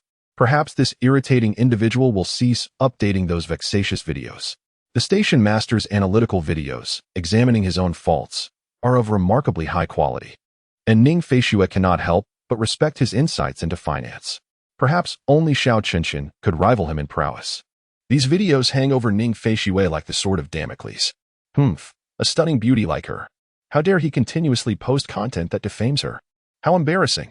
At this moment, President Shui is quite pleased. She has Wu Miao pop open a bottle of champagne, taking a sip herself. Her slender fingers fly across the keyboard. Racing to the comment section to leave a message. You little rascal, you actually found a wife? Finally, the updates have ceased. Let us celebrate the conclusion with joy. Jiang Chen, upon receiving comments in the back end, opened them to find cold sweat trickling down his forehead. Oh no, Sister Shui has left a message. This is dire. I completely forgot about this matter. This could lead to significant trouble. Previously, there was an unresolved issue with the owner of Xuechen Technology. And now I find myself entangled with Ning Feishue, who is akin to a pig. This situation has indeed created animosity with Sister Shui. A moment of delight for the sister leads to a fiery pursuit for a wife. I must absolutely prevent Sister Shui from discovering that Ning Feishue is, in fact, me. In the president's office, Ning Feishue felt elated, eagerly scrolling through the comments on Jiang Chen's updates. One comment read, Oh no, my idol. I haven't heard enough of your voice. Ning Feishue pouted her rosy lips, disdainfully spitting in response. Yet, it must be acknowledged that this bothersome fellow possesses a wonderfully melodious and magnetic voice, quite similar to Xiao Qinshan's, yet distinct. Upon reading this comment, Jiang Chen broke into a cold sweat. Thankfully, my cleverness saved me. I altered the tone of my voice. When he first created the video, He feared being recognized by Sister Shui, hence the voice modification. Initially, he hadn't thought much of it, believing Sister Shui might not discern his voice. However, caution is the mother of safety, and he opted for a more prudent approach. There is no doubt that Ning Feishui adores Jiang Chun to an overwhelming degree. Even the slightest inflection from him is enough for her to recognize, let alone a video filled with hundreds of phrases. Had he not adjusted his voice before posting the video, he likely would have been met with the soft, plush wrath of Sister Shui, facing severe consequences. Fortunately, it was merely a false alarm. I shall forever admire Kasumigakaka Shiwa. My dear, you cannot leave. I am a student of finance, and I have learned so much from your videos. Ning Feishui paused upon reading this comment. It indeed held merit, as she too had gleaned valuable insights. With the evening glow and lone wild goose flying together, if you do not update, who will analyze Ning Feishui's mistakes? Without your videos, it feels as though hundreds of ants are crawling all over me. Alas, oh alas, Master, you cannot abandon us. You are our spiritual leader. Dried fish is just a cat. Master, you are the core leader of our resistance against Ning Feishui's army. At that moment, Jiang Chun held his phone. His small hands cold in the sweltering heat, sweat pouring down. Enough. Stop it. Please, do not say any more. This wave is as if they wish for my demise. Sister Shui must be watching closely. In another corner, Ning Feishui was indeed observing, her teeth clenched and her delicate white hands gripping tightly. She nearly crushed her phone. A couple's gift from Xiao Qinshan, which she must cherish. Ah, President Shui is here watching, and you dare to act so brazenly. Threatening to deal with the army of Sister Shui. This bothersome person has become their core leader. However, it is true that the only one analyzing her erroneous videos is that bothersome individual. Yet, she is also a fairy of sorts, beloved by many. Jiang Chun gradually came to understand that those commenting were expressing unrequited love for Sister Shui, their twisted psychology transforming them into haters, viewing him as their spiritual leader. Upon realizing this, he felt utterly exasperated. Sister Shui must have witnessed all of this, should she discover that he is indeed Ning Feishui, the little pig. It would be catastrophic. No, he absolutely could not allow Sister Shui to find out that he was the one. As the school bell rang, the three rascals eagerly copied Jiang Chun's video script, transcribing it verbatim into their report. Jiang Chun had no time to deal with these fools. He needed to hurry home to prepare a meal for Sister Shui while subtly probing her stance on the matter. Upon returning home, he found that Sister Shui had not yet arrived. He proceeded to the kitchen to cook, intending to prepare a sumptuous lunch to reward the hard-working Sister Shui, not to mask his own guilt, of course. As he entered the kitchen, he began to hum while cooking. After a while, the villa's front door swung open, and Ning Feishui, clad in a white professional suit, entered with a sway of her alluring figure. Today, the President Shui was infuriated. That bothersome individual had decided not to continue, but still felt compelled to post an update, leaving many in the comments expressing their reluctance. Little Chun, Ning Feishui tossed aside her crystal high heels and called for Jiang Chun. Oh, my adorable little piglet Shui is back? Humph, do not call me little pig. Ning Feishui approached the kitchen, extending her delicate arms to encircle Jiang Chun's waist from behind. Her exquisite little head nuzzled against his broad, sturdy back, inhaling the captivating scent of his masculine pheromones. Little Chun, let me tell you, every time you mention little pig, it reminds me him. Jiang Chun, while cooking, responded nonchalantly to Sister Shui. In truth, he appeared calm on the surface, but internally he was quite anxious, knowing what Sister Shui was about to say. Little Chun, it's that Ning Feishui, the one who claims to be little pig. He has posted an update. He is married now and will no longer be updating his videos. Oh, is he the one who constantly critiques Sister Shui's strategies? Yes, that bothersome individual. Oh my, Sister Shui is indeed very angry. I must tread carefully. Little Chun, how can such a person find a wife? What kind of blindness must his wife possess? Jiang Chun nearly burst into laughter at the absurdity. Sister Shui was merciless. When she was fierce, she even scolded herself. Ha, hold it together, hold it together. He must not laugh. Jiang Chun resolved to redeem himself. Sister Shui, such words are unwarranted. I have viewed his videos. They are quite commendable. As far as I know, his financial acumen is not inferior to mine. This individual is indeed formidable. Xiao Qinshan, you are insufferable. Ning Feishui exclaimed, extending her delicate fingers and playfully pinching the soft flesh at Jiang Chen's waist. You are now under my command, so that person is our common adversary. How can you bolster another's ambition while undermining your own prestige? Jiang Chen raised an eyebrow, perplexed. Bolster another's ambition? That person is me. Am I scolding myself here? Clearing his throat, he added, Sister Shui, I speak only the truth. That individual truly possesses some merit. I don't care. Ning Feishue pouted sweetly. That person is deliberately targeting me. I cannot let him off the hook easily. Jiang Chen's expression stiffened as he cautiously inquired. Sister Shui, how do you intend to deal with him? Ning Feishue tilted her head thoughtfully. Once we have the chance to confront him, we shall strike together. I will hold your hand. How does that sound? Good heavens. What a ruthless woman. Jiang Chen thought, bemused. Not only must I strike him, but I must also join you in the endeavor. How utterly absurd. With a glimmer of mischief, he proposed, Sister Shui. Let us make an agreement. When we encounter that person, you must pull me along to strike him. You cannot act alone. Of course. Ning Feishue nodded in agreement. Believing Jiang Chen sought to avenge her. Chapter 59. What day is the day after tomorrow? Yes, splendid, she affirmed, unwittingly falling into his verbal trap. When her true identity is eventually revealed, Jiang Chen would secure his position unassailable. A loud rumble of hunger interrupted their conversation. Ning Feishue's cheeks flushed, yet she remained unfazed. For Xiao Qinchan was now hers. What of a little hunger? Sister Shui, why don't you wait in the living room? The meal will be ready shortly. Jiang Chen chuckled at the sight of the little glutton before him. Humph, I am merely a tad bit hungry, she retorted, then proudly returned to the living room. Reclining on the sofa, Jiang Chen added healthy seasoning to the dishes, completing the meal. Once prepared, they indulged in a delightful feast together. Afterward, they leaned against one another, with Jiang Chen, as per usual, gently caressing Ning Feishue's round belly to aid her digestion. Xiao Qinchan, do you know what day is the day after tomorrow? Ning Feishue, eyes half closed in comfort, turned to Jiang Chen, her crimson lips parting slightly. Huh? Jiang Chen was taken aback, his mind racing through numerous memories. What could the day after tomorrow possibly signify? It was the 5th day of the month, neither the Mid-Autumn Festival nor the cold dew, and certainly not Sister Shui's birthday. After all, she had just celebrated her aunt's visit a week prior. Goodness! Ning Feishue observed Jiang Chen's furrowed brow, his earnest expression brimming with a desperate desire to remember. She could hardly contain her laughter as she leaned in, her ruby lips making a soft sound when they met Jiang Chen's cheek. Silly brother. The day after tomorrow marks our 1-month wedding anniversary. Upon hearing this, Jiang Chen suddenly realized. So that was it. He had pondered for quite some time, almost racking his brain over it. He playfully pinched Shui's pert little nose. Sister Shui, to have an anniversary just 1 month after getting married. What will it be like for our 1-year and 10-year anniversaries? I can hardly imagine. Ning Feishue wrinkled her delicate nose in response. Silly brother. This is an important day for us. All right. Jiang Chen understood the implication behind his beloved's words. Her hints were so evident that he could not possibly miss them. That is more like it.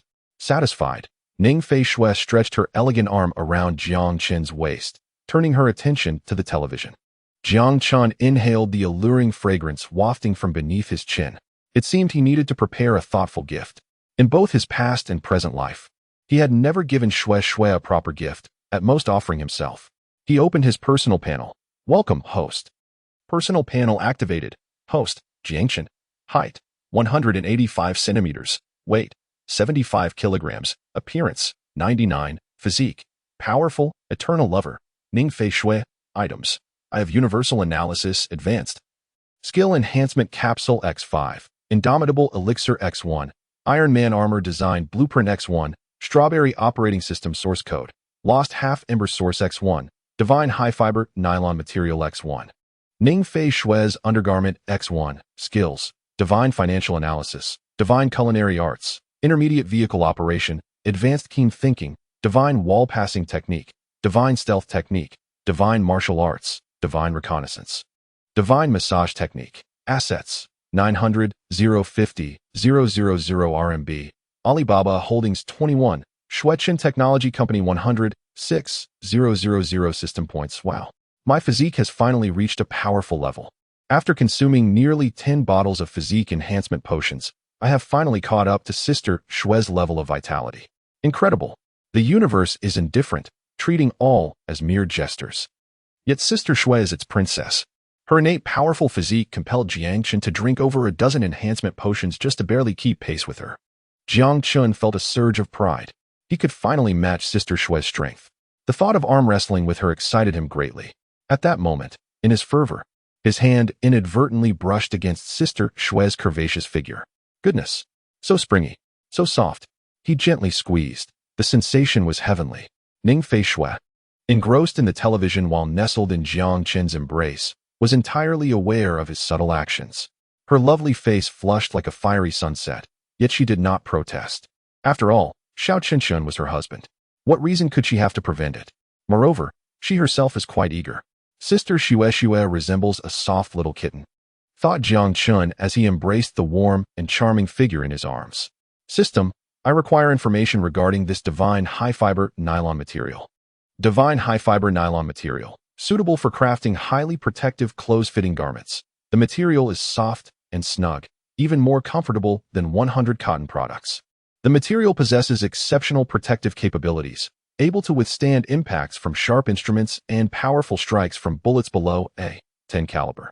Chapter 60, Contemplating Good Things. This divine high-fiber nylon material possesses remarkable qualities. Jiang Chen pondered quietly. Such formidable protection, rivaling that of a bulletproof vest. Moreover, this high-fiber nylon is aesthetically pleasing, comfortable, and breathable. Given that it is a product of the system, he began to suspect it was a creation from the future. Beside him, Ningfei Shui gently pinched Jiang Chen's arm. What's wrong, Sister Shui? Little Qinshan, why have you stopped? President Shui pouted, gazing at him with a look of discontent. Jiang Chen then realized that he had unconsciously halted the massage on Sister Shui's abdomen. He must have forgotten while checking his personal panel. Coming right up, Sister Shui. He resumed the massage. He contemplated how to utilize this divine high-fiber nylon material. As he felt his arms enveloped by the soft and comfortable curves of Sister Shui, a sudden inspiration struck him. He would create a set of clothing for Sister Shui, exactly the kind he envisioned. Jiang Chen's mind was already conjuring an image of Sister Shui adorned in that attire. He chuckled to himself. And Ningfei Shui, and noticed his silly grin and the drool forming at the corner of his mouth. With a delicate finger, she playfully tapped his forehead. What are you scheming, you little rascal? Jiang Chen quickly responded, Sister Shui, I'm contemplating good things. You'll see soon enough. Ningfei Shui shot him a flirtatious glance. You cheeky boy. Surely you're not thinking of anything respectable. Not at all. Jiang Chen leaned in, nuzzling against Sister Shui's alluring figure in a playful manner. The tranquil afternoon was perfect for snuggling with a loved one. Later that afternoon, Jiang Chen returned to school for his classes. While Ningfei Shui dutifully went back to work at her company, Jiang Chen followed his usual routine, slowly walking into the lecture hall. The classroom was bustling with noise. His 3 boisterous roommates were seated, radiating exuberance. One might think they had just won a lottery of 50 million. Upon seeing Jiang Chen approach, they exclaimed, Ah, our esteemed guest, please come in, please come in. The arrival of the great Jiang is a rare honor. They gestured toward the seat they had long reserved for him, inviting him to sit. Jiang Chen eyed the trio suspiciously. Are you guys feeling all right? What's with the theatrics? The tale begins this morning. When the trio completed their adaptation of Jiang Chen's 148th video, after finalizing the script and organizing their substantial assignment, they promptly uploaded it to the university's assignment portal. At that moment, the assignment folder on the campus website was completely barren, making them the first to submit. How ostentatious it was. Undoubtedly, it brought them considerable prestige. The assignment assigned by the professor was exceedingly challenging, leaving the rest of the class in a state of confusion, while they were the only ones to submit on time. I can only say that this display of bravado was unparalleled. Upon witnessing their submission, the neighboring student, Old Hay, lamented vocally, showering praise upon the trio, which left them feeling quite pleased. Soon, the entire class joined in their praise, and the 3 of them were floating on air, reveling in the delightful sensation of being admired. Jiang Chen emerged as the pivotal figure in this episode, a true master deserving of reverence. The leader listened to Jiang Chen's playful jests without annoyance. Chen, you truly excelled. In such a daunting assignment, you managed to identify 20 erroneous strategies. Indeed, Chen. Your prowess is remarkable. You understand Ningfei Shui better than she understands herself. Jiang Chen nodded in acknowledgement, affirming, no one knows Ningfei Shui better than I do. That has always been the case. Externally, he maintained a calm demeanor, but internally, he was in turmoil. Identifying 20 mistakes was simply a reflection of my youthful naivety and ignorance. If given another chance, I doubt I could pinpoint even half of them. Wouldn't you agree, Sister Shueshue? Just then, the professor entered the classroom, and silence enveloped the room. Jiang Chun busied himself with his phone in the system space. To his astonishment, he discovered that the nation's frosty female CEO, Ning Feishue, had acquired a boyfriend. Was this a manifestation of humanity's distortion or a decline in moral standards? He urged everyone to follow along for further insights. One cannot help but acknowledge the frightening capabilities of big data. It can deduce connections with even the slightest relevance. As a finance major, Jiang Chen's phone incessantly pushed economic-related content. Previously, he had seen Sister Shueshue being pressured by the Qian group, which was rather disheartening. He nearly retched upon encountering the nauseating marketing article.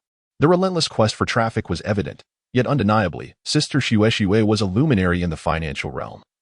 Akin to a top-tier celebrity in the entertainment industry, who could resist her allure, with her ample bosom, curvaceous figure, and striking beauty? Jiang Chen stroked his smooth chin.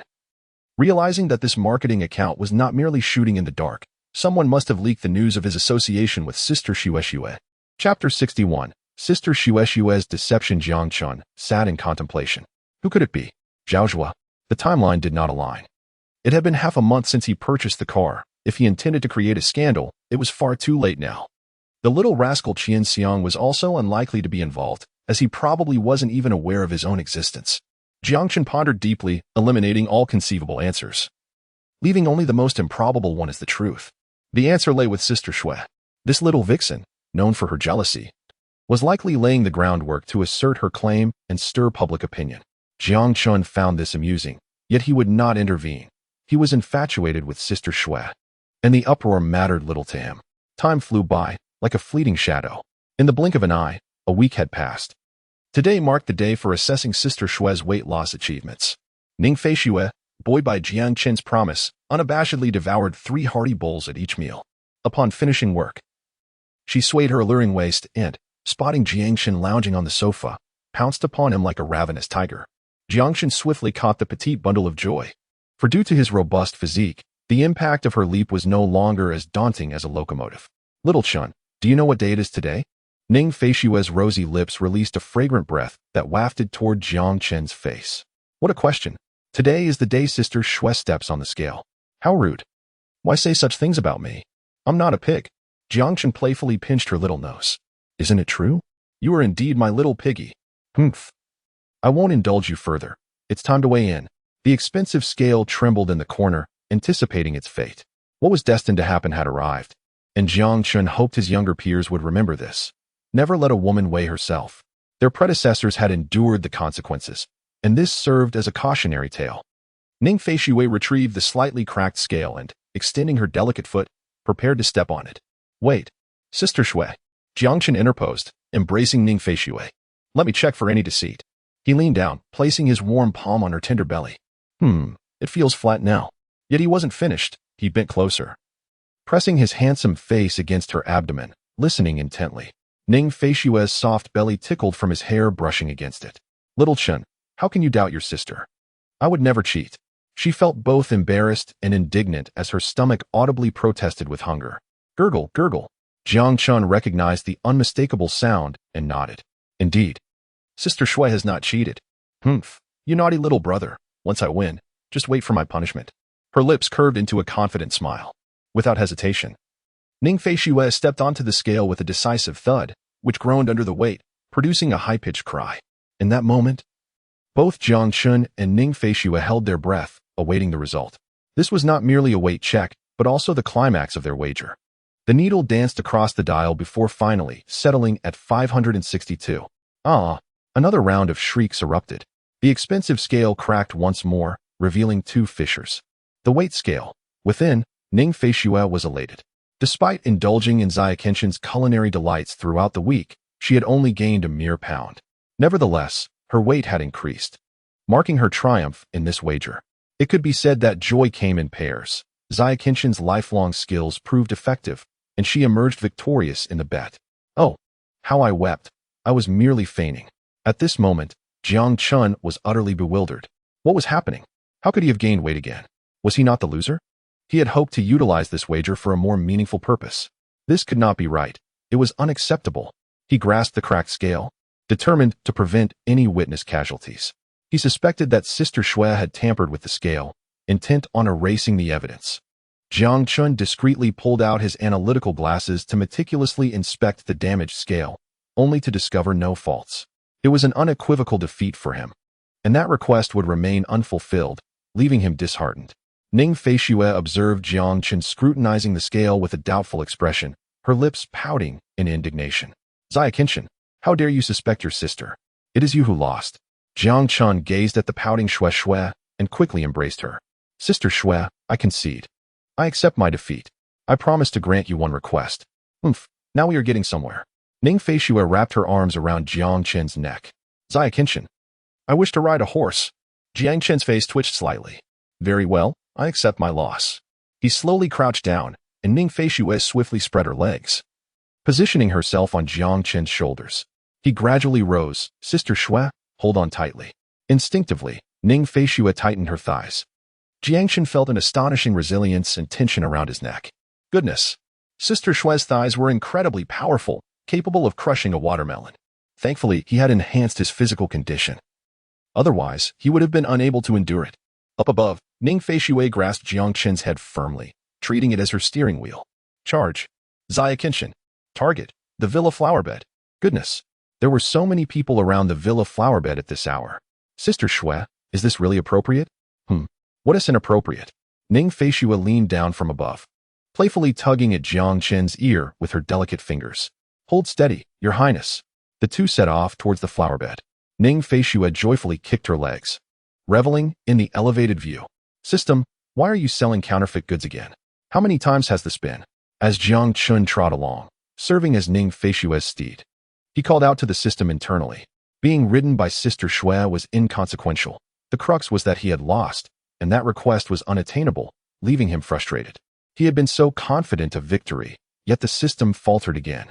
Returning to the host, the system guarantees authenticity. The product is absolutely genuine, with no possibility of quality issues. The system's emphatic assurance genuinely unsettled Jiang Chun. Was there truly no issue with anyone else? Could it be that the fault lay with him? Ning Feishue's melodious laughter resonated in Jiang Chen's ears. No, wait. Sister Shui was the one with the issue. Jiang Chun pondered deeply. Sister Shui, are you hiding something from me? Chapter 62. Spare my sister perched triumphantly on Jiang Chen's neck. Ning Feishue suddenly stiffened, instinctively tightening her robust thighs. Ouch! Jiang Chun felt a mix of discomfort and pleasure as her strong legs squeezed his neck, leaving him in a state of delightful agony. Nonetheless, Sister Shui's unusual reaction hinted at her little secret. It was highly likely that she had cheated in their wager. What are you talking about, Xiao Chunqing? How could I possibly hide anything from you? Ning Feishue, still astride Jiang Chen, stroked his hair with her alabaster hands to mask her inner turmoil. Sister Shui. Dishonest children deserve a spanking, Jiang Chen teased, a hint of menace lacing his words, causing Ning Feishue to panic even more. However, she could not confess, otherwise the joy of riding would vanish. I absolutely refuse to admit anything, especially since you have no proof. In truth, Ning Feishue had realized well before the weighing that Jiang Chun had not gained weight despite indulging in their meals since the bet was made. After 3 or 4 days of this eating, she had secretly weighed herself and discovered she hadn't gained a single pound. Alarmed, she recognized that Jiang Chen's claims were indeed true. There existed food that allowed one to eat without gaining weight, and she was consuming it daily. Ning Feishue could not accept this outcome. She needed to triumph in the wager and subsequently demand that Jiang Chun give her a ride. As a result, Ning Feishue found herself sneaking snacks in the president's office every day. Unbeknownst to Jiang Chen, she indulged in various treats, resembling a little hamster in a hidden corner. Sister would never resort to cheating, she declared, though her delicate fingers continued to play with Jiang Chen's hair, twirling it with finesse. Having known her since childhood and now as her husband, Jiang Chun was well aware that this was a clear sign of Ning Feishue's deceit.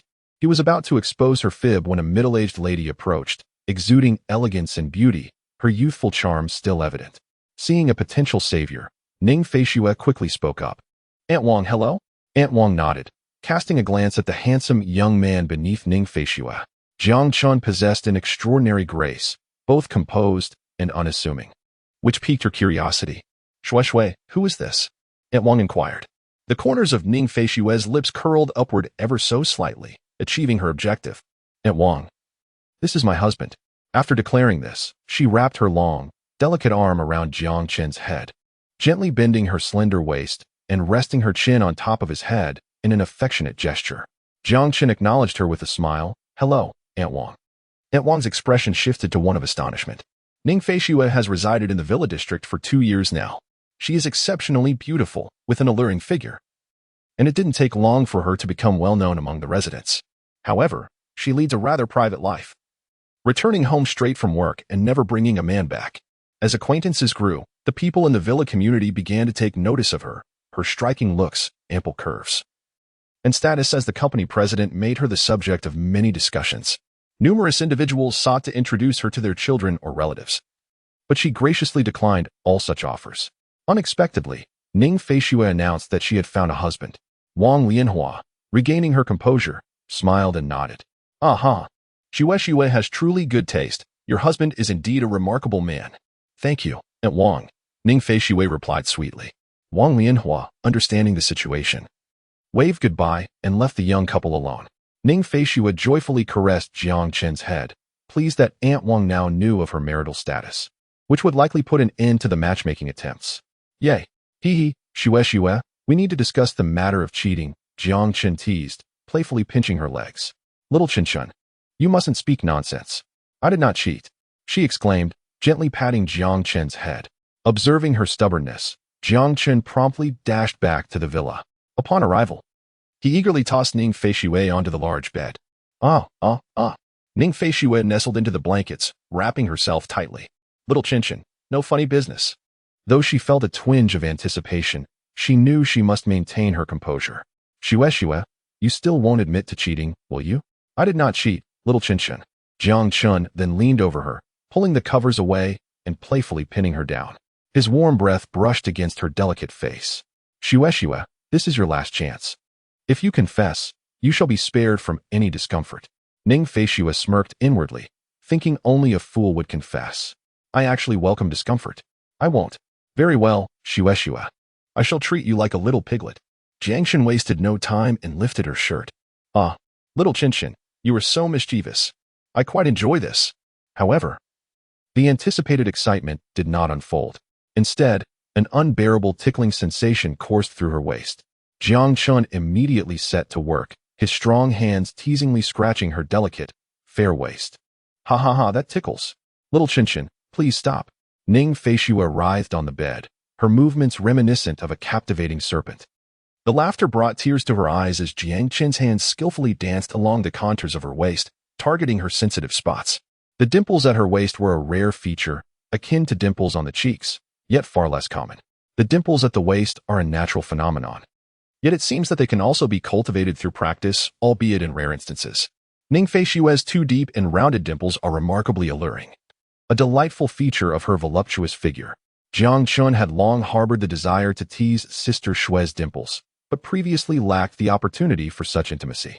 However, the situation has changed. He is now the legitimate husband of Sister Shue, free to indulge in his whims. Ever since Jiang Chen playfully tickled Sister Shue's petite feet, he discovered her vulnerability, her sensitivity to tickling. With renewed vigor, he deftly danced his fingers along her tender waist. Little Chen, please stop, it tickles. Sister Shue exclaimed. Well, Sister Shue, do you confess to cheating? Ning Feishue wriggled her delicate waist, caught between laughter and tears, resorting to playful pleading for mercy. I'm sorry. Little Chen, I admit my fault. Please spare me. Humph. Sister Shue, you truly did cheat. Jiang Chen continued to tickle with fervor, finding her easy surrender rather unamusing as he craved more of the delightful experience. Her slender waist, soft and supple under his fingers, felt exquisite.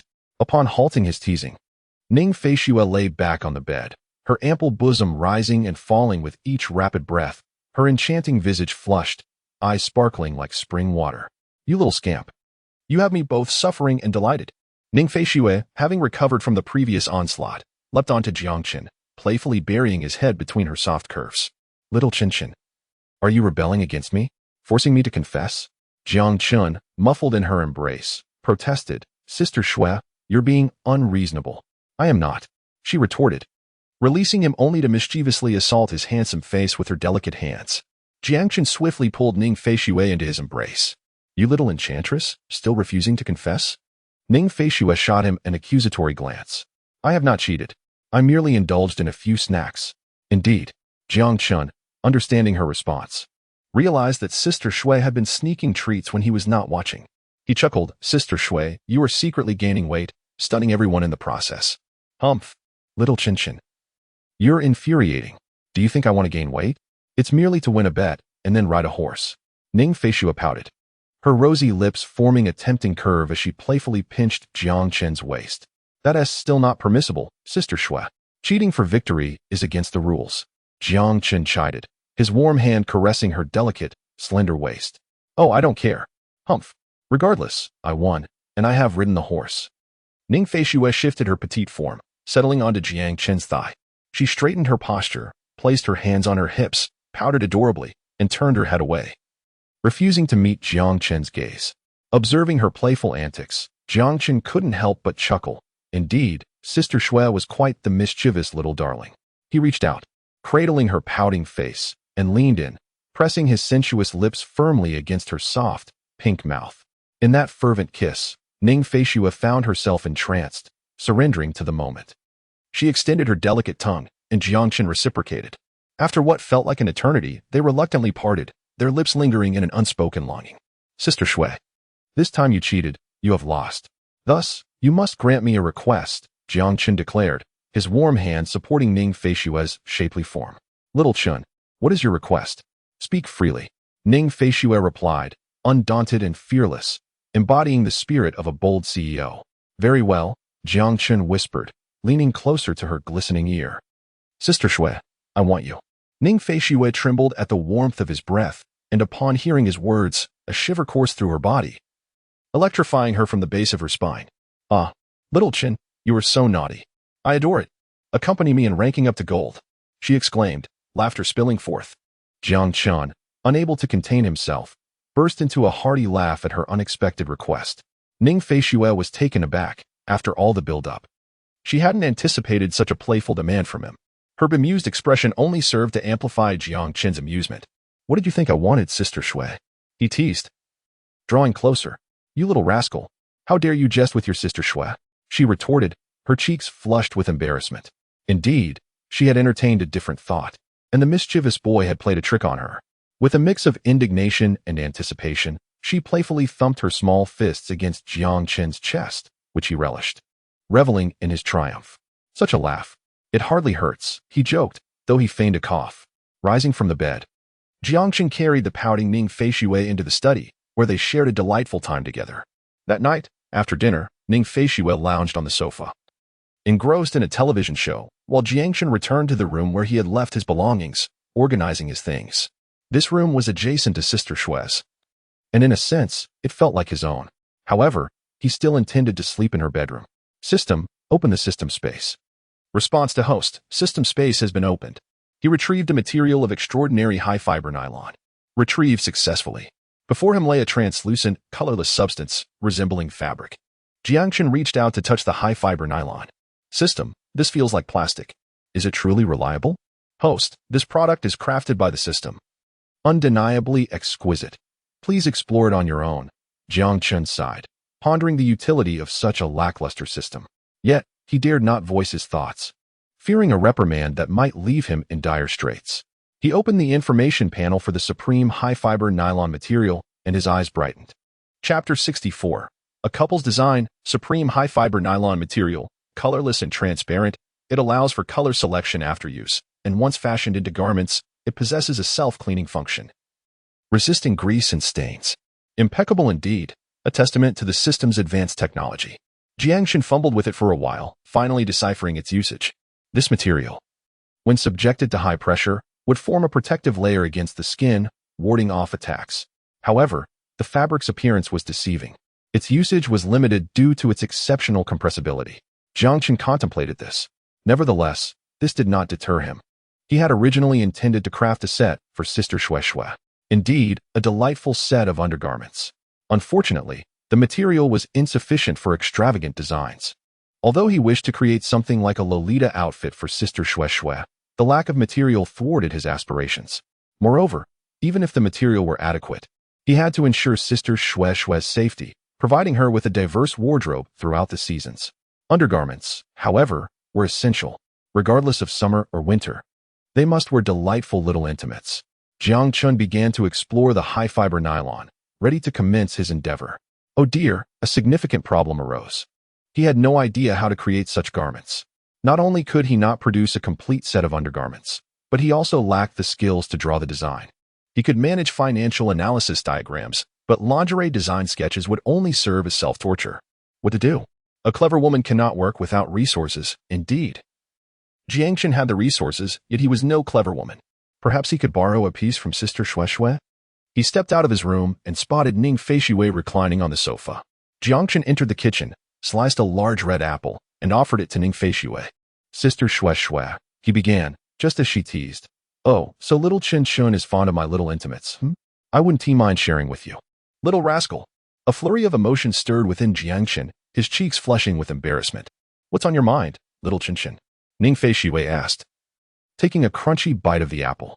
Nothing, just thinking of you. Jiang Chun hesitated, then in a moment of spontaneity, pressed a quick kiss on Ning Feishui's delicate face before hurriedly retreating to his room. Watching Jiang Chun's hasty exit, Ning Feishui cast him a playful, alluring glance. In a state of disarray, Jiang Chun returned to his room, his sharp brows furrowed as he gazed at the high-fiber nylon material sprawled across his desk. A thought struck him. He reached into the system space and retrieved the purple lace undergarment he had previously vowed to keep eternally sealed in ice. The urgency of the situation left him no alternative. Jiang Chun delicately grasped the silky, gossamer-like fabric, feeling the lingering warmth of Sister Shue's body upon it. A shiver of trepidation coursed through him. Goodness, this was too overwhelming for his eyes. Despite now being the legitimate husband of Ning Feishui, he still felt a twinge of shyness. Yet, he had no choice but to press on. With his left hand, Jiang Chun lifted the high-fiber nylon material and scanned the purple lace undergarment with it. Insufficient data, insufficient data. Complete design blueprint required. How infuriating. After all this effort, he still needed a design blueprint. Eureka! Jiang Chun opened his phone and utilized the image recognition feature of Baidu and Baiku to capture a picture of the purple undergarment. After a laborious search, he finally uncovered the brand name and the design sketch of the undergarment. To his astonishment, this set of lingerie worn by Sister Shue was actually a couple's edition, identical to several pairs of underwear she had previously gifted him. Jiang Chun was taken aback. Throughout his previous life and this one, since university, all his clothing, including intimate apparel, had been selected and provided by Sister Shue. As a reclusive individual, he had been too lazy to shop, and Sister Shue had organized everything splendidly for him. How delightful it was to realize that Sister Shue had harbored affections for him for such a long time. He scanned the design blueprint of the set of lingerie against the high-end nylon material.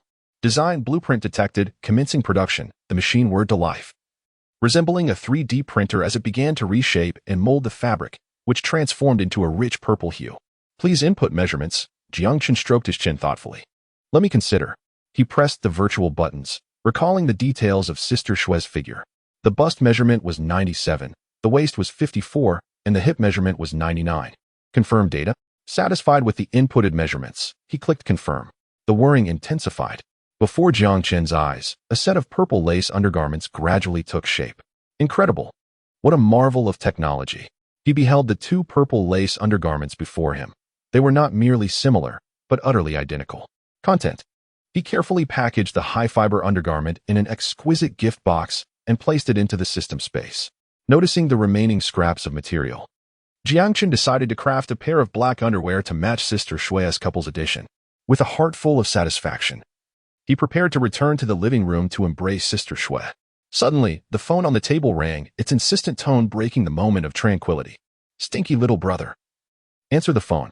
Jiang Chun glanced at the incoming call notification and pressed the answer button. Hello? What is it that you need from your father? Chapter 65. Admit it yourself. Hey, Chinzi. Come quickly. We need help.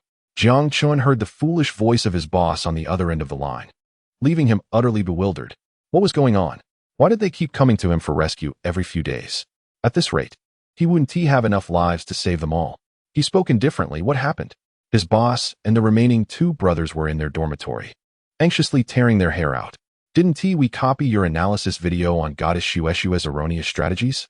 Yes, and then the professor discovered it was plagiarized and caught us. What nonsense is this? Jiang Chen's face twitched. Is this something a person can do? You can't even copy homework properly. Yet you managed to transcribe my video script word for word. Impressive, Zhao Dizhus. Why didn't you just copy my name as well?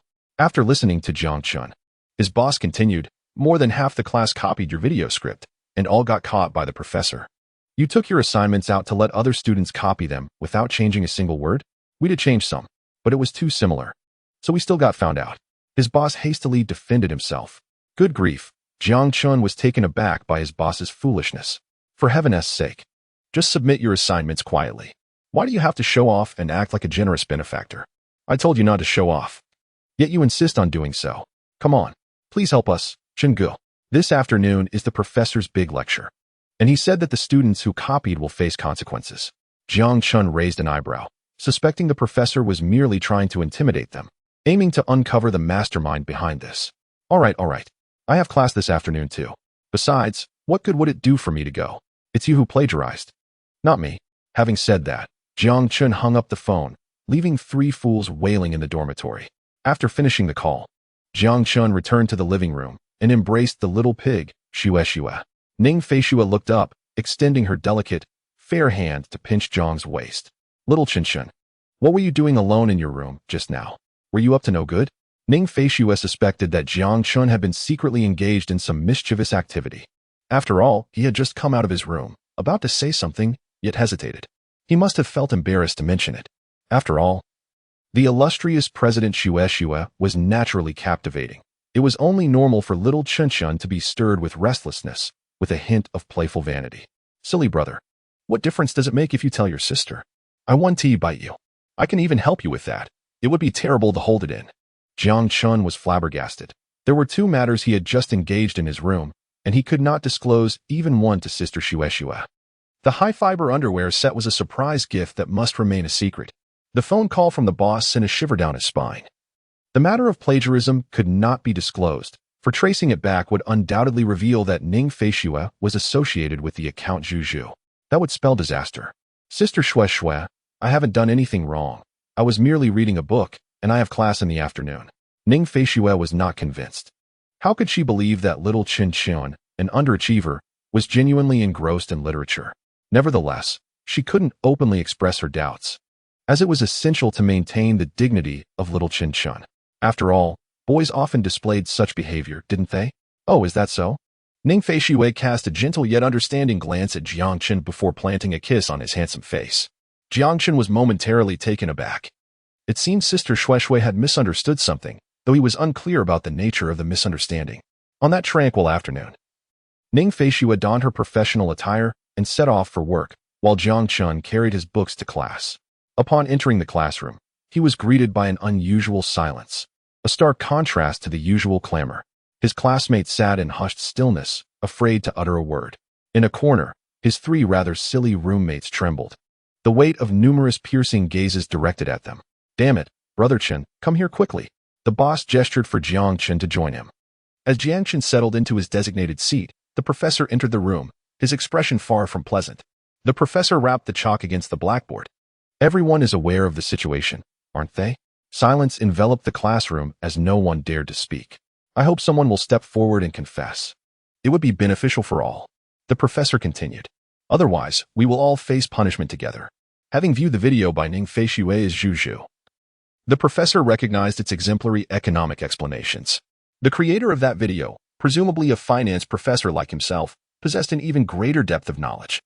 He had been following Ning Feishue's Zhu for quite some time, indulging in the videos during his leisure hours. Strangely, the creator had not posted anything in the last 2 months, only to return last week with a post announcing his marriage and his intention to cease video updates. It was utterly ludicrous. What did updating videos have to do with finding a spouse? The two pursuits seemed completely unrelated. Despite being an elder, he frequently enjoyed watching videos from that realm, where the speakers were articulate and talented. This assignment was intended to discern whether any student had engaged with that video and could apply its insights. Little did he expect that while some had indeed viewed it, they had resorted to outright copying. A few modifications to the wording and a lighter analysis could have spared them from this predicament. The classroom remained enveloped in silence. With not a single student daring to respond, the atmosphere thick with tension. The boss and his companions kept their heads down, wishing they could bury their faces in their desks. I will ask one last time. If no student comes forward. Teacher, it was me. Jiang Chun rose from the corner. Chapter 66. I lay my cards on the table. I can no longer pretend. Goodness. The entire class was astounded. He was so gentle. I'm in tears. Jiang Chun was incredibly strong. He took the blame for the entire class. Oh, Jiang, our idol. All the female classmates were starry-eyed, and the male students looked on in admiration. They understood that Jiang Chun had no connection to the incident, as it was entirely Zhao Deju's doing. In truth, this matter had a slight connection to Jiang Chun, for he was indeed the original creator of the video. The professor at the podium wore a look of disbelief. He had considered the possibility of anyone plagiarizing, but Jiang Chun was the last person he would suspect, as there was no way he could be ignorant of the problem presented. Jiang Chun had no need to cheat. However, everything possesses duality, in probability theory. Certainty is never absolute. The professor paused for a moment but quickly regained his composure. Jiang Chun, since it is you, please accompany me to my office. Host. The sign-in location has been updated. Please complete the sign-in task promptly. Sign-in location, faculty office. Jiang Chun's expression brightened. Wow, what an unexpected benefit. He followed the elderly professor out of the classroom at a leisurely pace. His classmates gazed at Jiang Chun's solitary figure with emotion, self-imagined, deeply moved. The class leader was equally touched, clenching his fists tightly. Shingu, you truly are a good brother to us. He had secretly resolved to find Jiang Chun an exceptionally beautiful sister-in-law. As Jiang Chun entered the office with the professor, the elderly teacher settled into his chair. The professor still harbored doubts and spoke up. Jiang Chun, is this truly you? Jiang Chun nodded. I am indeed the author of that video. Is there any issue with me plagiarizing my own work? The old professor looked at Jiang Chun's affirmative demeanor with a hint of disappointment. Jiang Chun was among the best students he had ever taught. Handsome, academically gifted, respectful to his elders, and exceptionally polite. His only flaw was his apparent lack of ambition. He seemed disinterested in everything, refusing to take on the role of class monitor or representative. The elderly teacher sighed in disappointment. If that is the case, do you have any explanation? Hearing the professor's tone, Jiang Chun sensed his anger and braced himself for punishment. He certainly did not want to be penalized.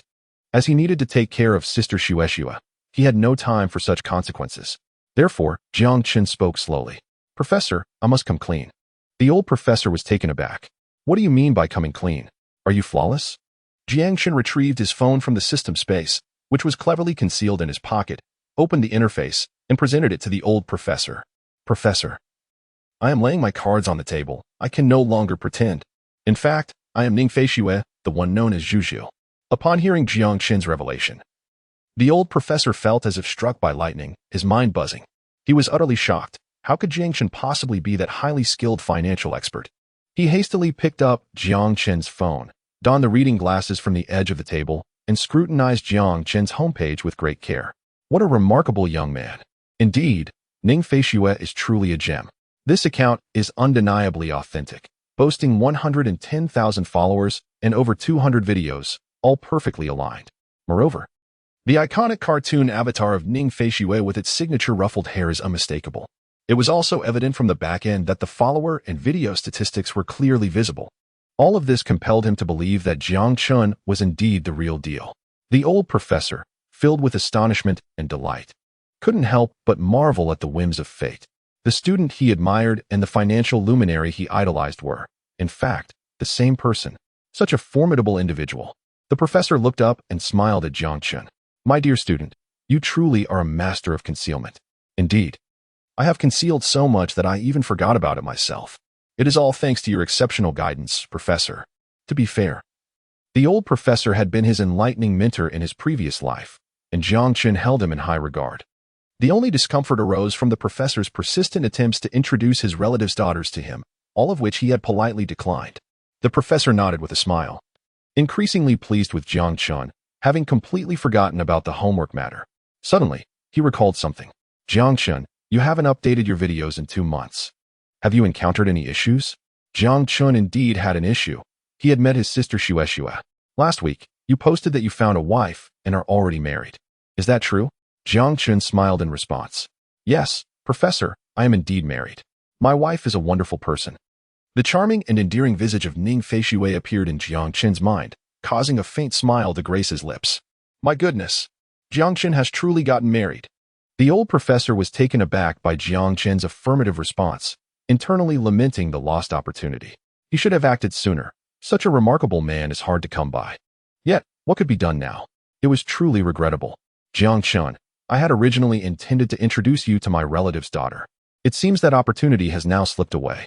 Upon hearing this, Jiang Chun raised an eyebrow. A surprising thought crossed his mind. That the old professor still had him in mind in this life. Fortunately, Sister Xue had acted swiftly, taking him away months ago. He thought this, but could not articulate it. Jiang Chun smiled and replied, What a pity, Professor. Indeed, but once missed, it is missed. One can only say that you are fated to meet, yet destined to be apart. The old professor waved his hand, dismissing the topic. Jiang Chun, you previously posted about your marriage and your decision to stop updating videos. What is the reason for that? Surely, there is no inherent conflict between marriage and video updates? Hearing the professor's words, Jiang Chun's body stiffened. Oh, but there is indeed a conflict, an enormous one. Now, both myself and Sister Xue are living together, leaving me little time to update videos. Furthermore, even if I were to sneakily update them, what if Sister Xue caught me? Such matters cannot be brushed aside lightly.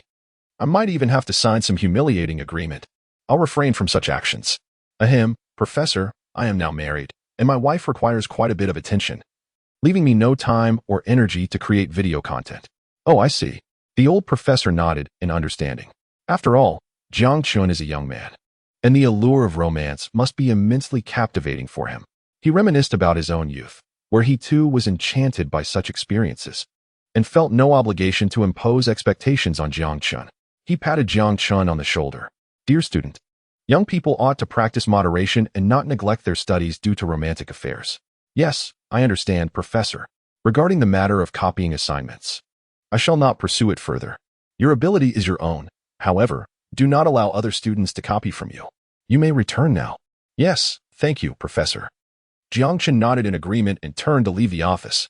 He hardly had time to assist other students with their assignments. It was Zhao Dezhu who caused the chaos. Congratulations, host. You have successfully checked in and received 2,000 system points, 1 skill enhancement capsule, and 1 indomitable potion. The system didn't gift me anything. And Jiang Chun had almost forgotten about the existence of the indomitable potion. This item would likely be required soon, as he only had 2 bottles provided by the system. To contend with Sister Xue, the voracious Spider Queen, that might prove insufficient. He resolved to purchase several more bottles to store in the system space. For it is imperative that a man does not falter, especially in front of the woman he cherishes. As Jiang Chun returned to the classroom, his classmates instantly fell silent. The bustling noise evaporating into stillness, as if a pin could be heard dropping. Wow, the hero is back. Our dragon country is in dire need of such brave souls. Jiang Chun, you have suffered. Jiang Chun, you're not alone. If the professor punishes you, we'll bear the brunt together.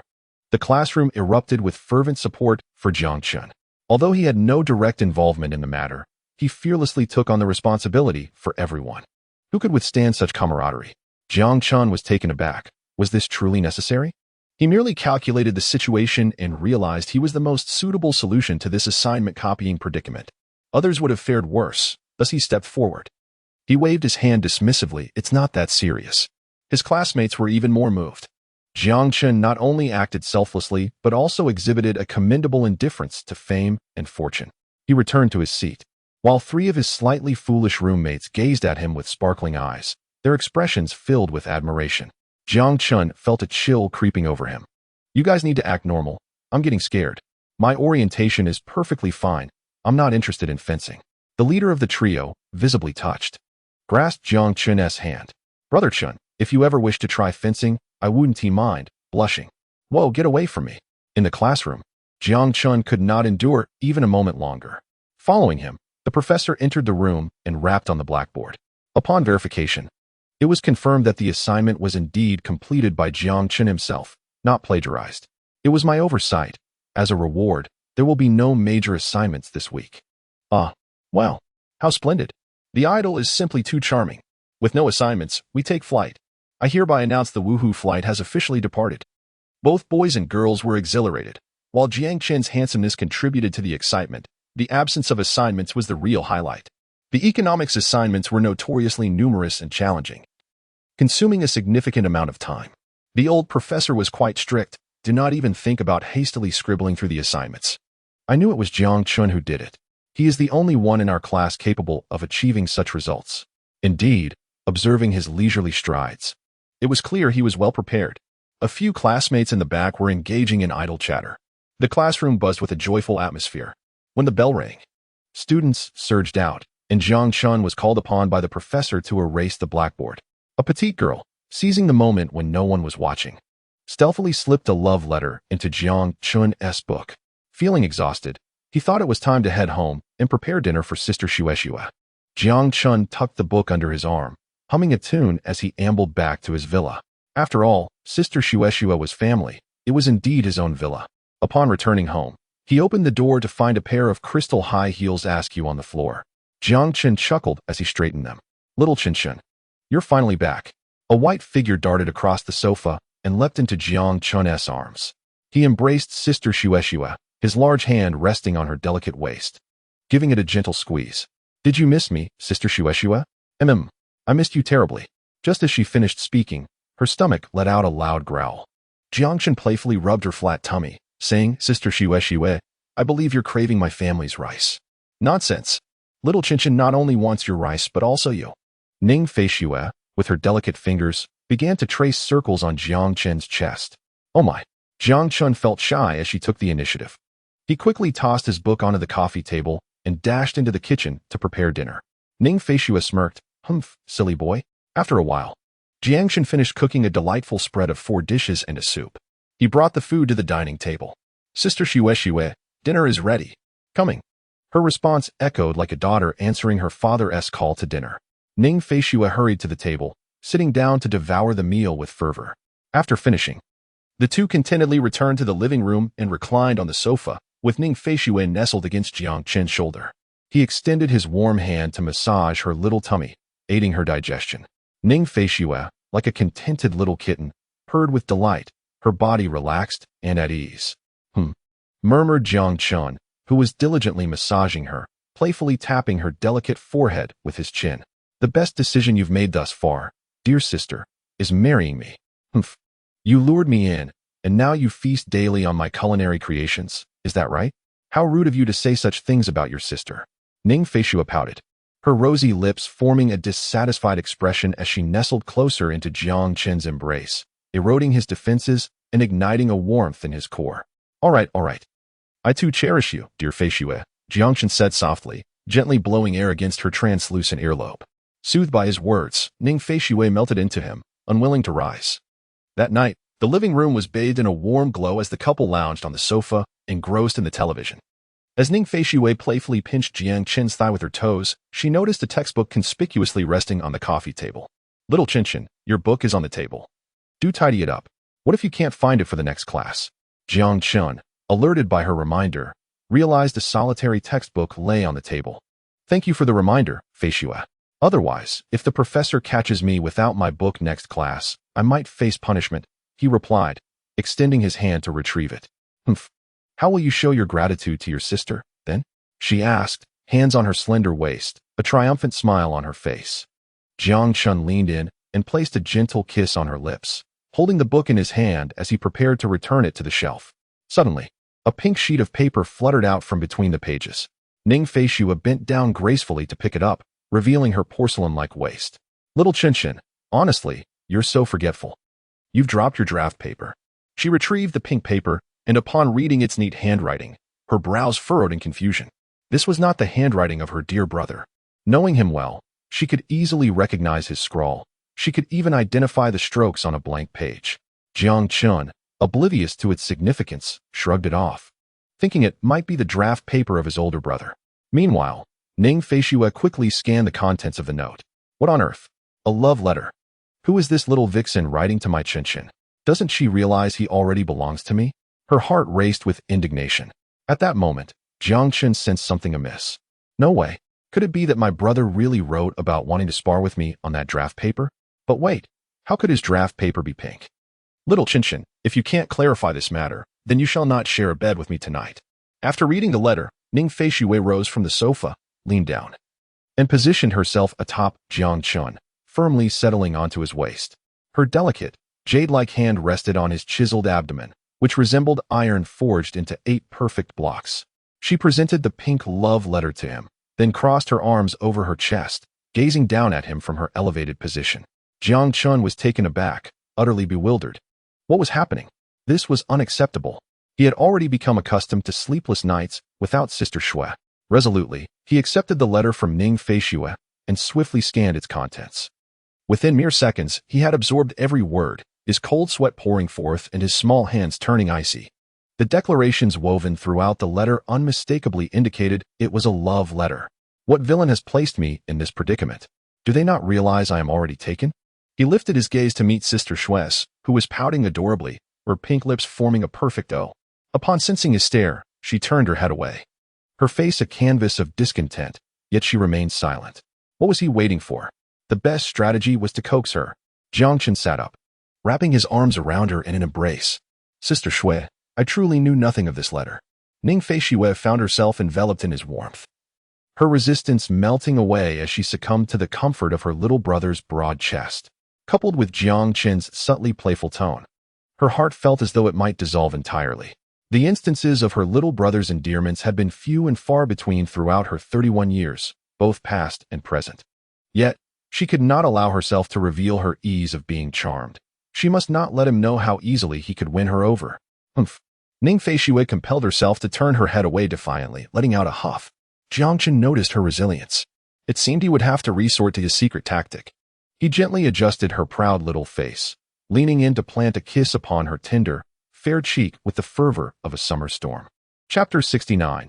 A child's disobedience can be cured with a kiss. A child's disobedience can be remedied with a few kisses. Jiang Chen's kisses landed on Ning Feishui's rosy cheeks, producing delightful sounds. Internally, she felt elated, yet her exterior flushed with shyness, prompting her to raise her jade-like hand to shield herself from his relentless advances. How annoying. Little Chen, do you think of your sister as a pig to kiss?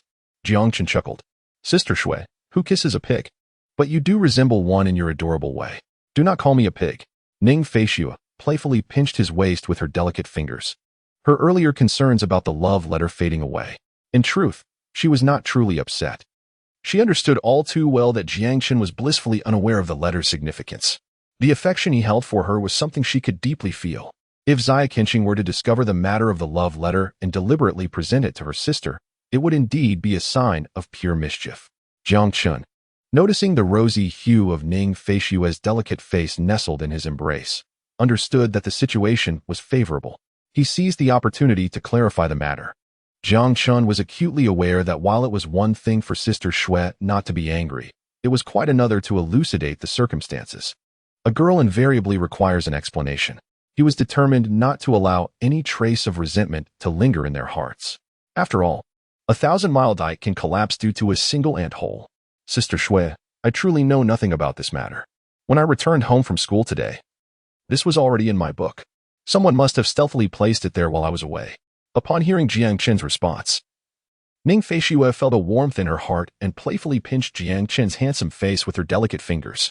Sister knows now, Zia Qinqing is the best. Then she pouted, gazing at Jiang Chen with a hint of melancholy. Zia Qinqing, what are we to do with you being so handsome? Jiang Chen was momentarily taken aback. Goodness, is my good looks also a fault of mine?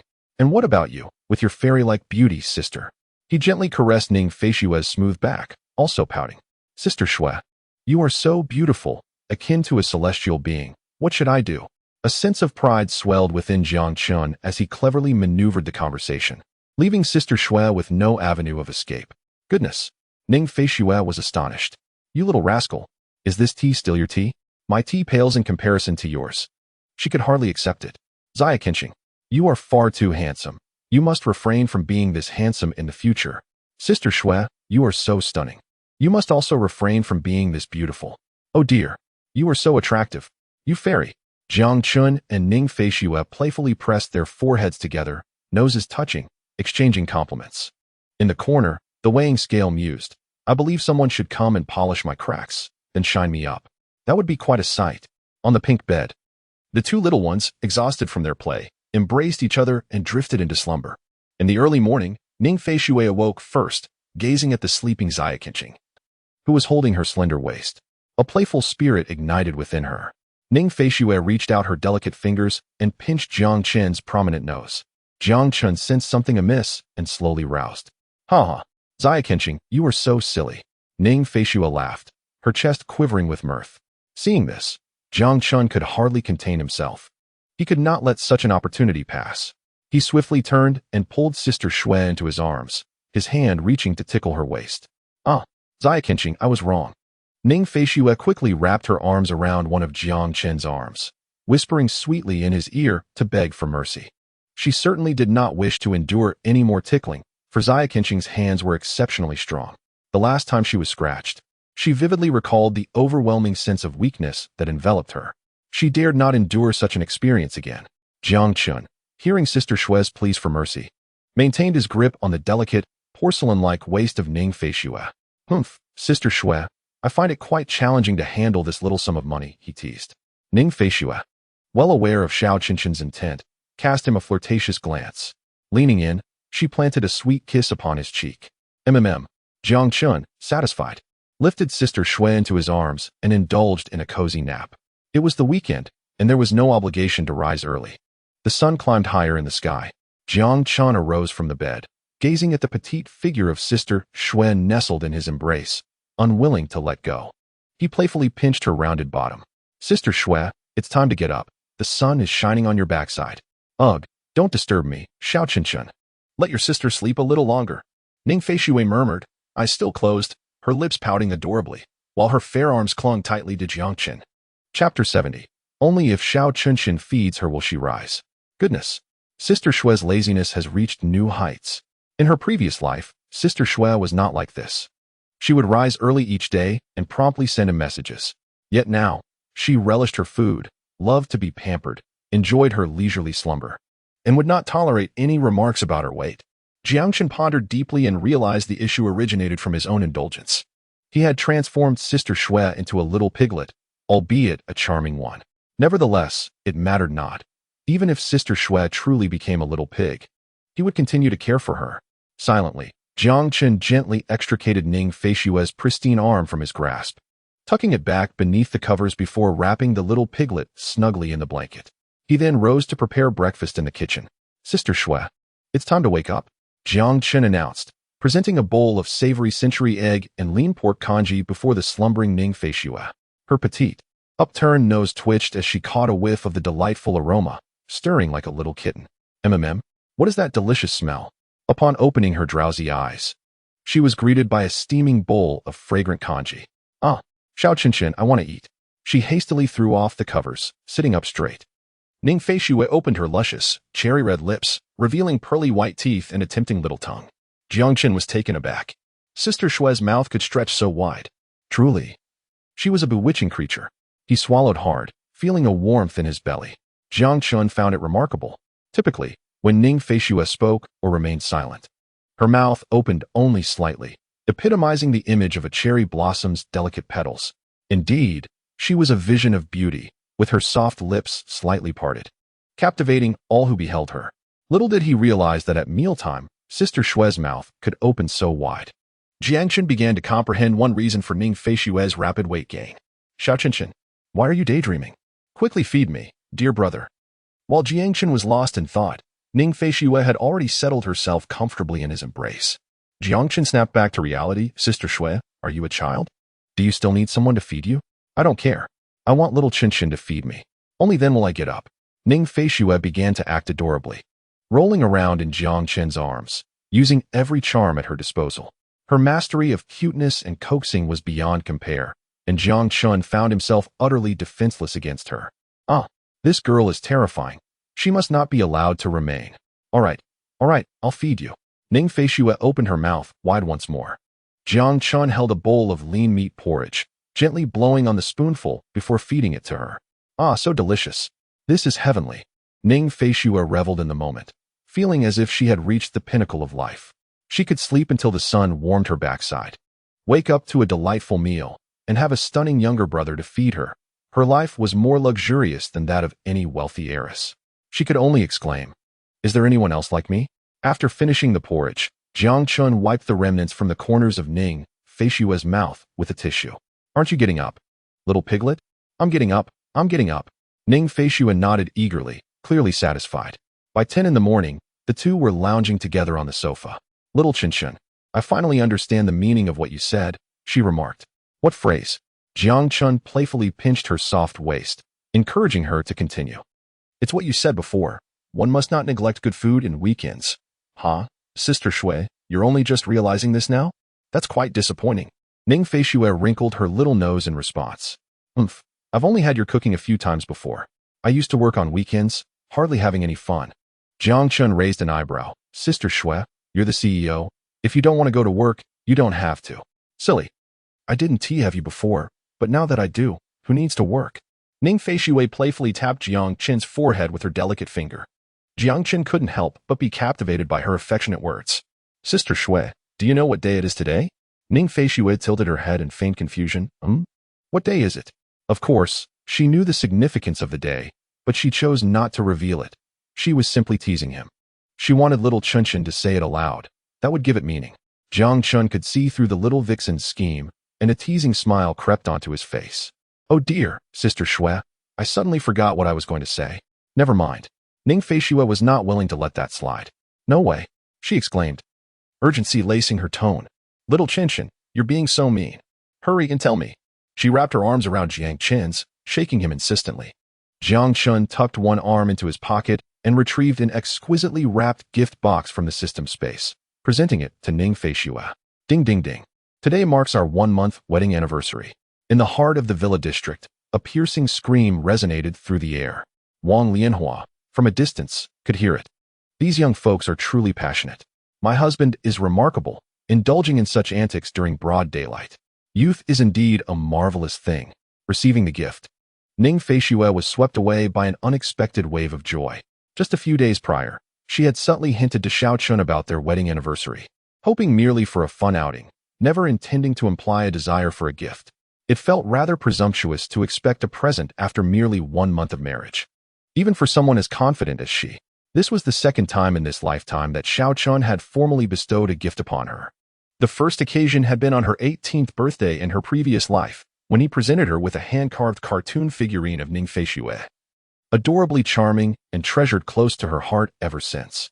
She had subsequently suggested that he craft a figurine of Xiao Chun to complement her own, but he had firmly declined. "Thank you, Xiao Chun."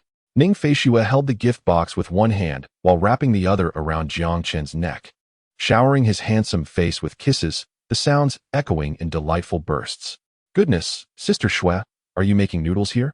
Jiang Chen chuckled, embracing her and allowing her affectionate display. "Stop it. Xiao Chun, I'm feeling so touched right now. You mustn't speak."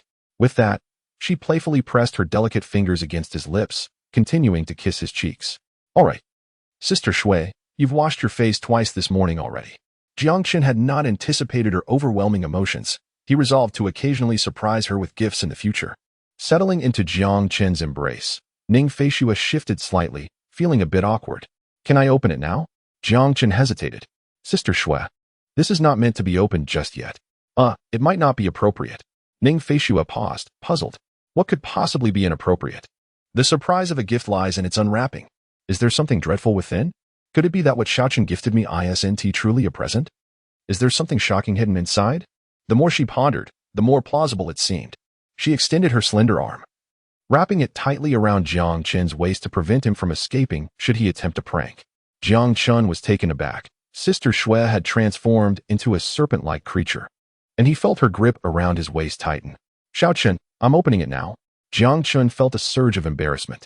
He had miscalculated, intending for her to open the gift in his absence. Open it, Sister Shui." Jiang Chen's expression was one of fearless determination, which only deepened Ning Feishua's suspicions. Her delicate fingers danced nimbly as she swiftly untied the exquisite ribbon adorning the gift box and lifted its lid. In an instant, a flash of purple light caught her eye, and within the box lay a stunning set of purple lace lingerie. Ning Feishue's captivating eyes fixated on the delicate garments. Goodness, how beautiful. This is my favorite set. Indeed, women have an undeniable fondness for beautiful clothing, and lingerie is no exception. Dangerous behavior. Do not imitate. Unless in an intimate relationship. How did Xiaochen know I adored this set? No wonder he was so hesitant when it came time to unveil it. Ning Feishue thought to herself, Xiaochen, you mischievous boy, I really like it. She gently caressed the exquisite lingerie within the box. The material. Years of dressing experience allowed her to discern the exceptional quality of this set. It was silky and comfortable, as light as a cicada's wing, yet remarkably sturdy. Having worn countless intimate apparel, none could compare to the quality of what Xiaochen had gifted her. For a girl, intimate wear is of utmost importance. It must be comfortable and breathable. Jiang Chun observed the fiery expression on Ning Feishue's face and let out a sigh of relief. Thankfully, there was no social embarrassment. Ning Feishue carefully placed the elegant gift box back together, cradling it as if it were a treasured possession. Xiaochen, I truly adore this gift. Jiang Chun beamed with pride. As long as you like it, that's all that matters, Sister Shui.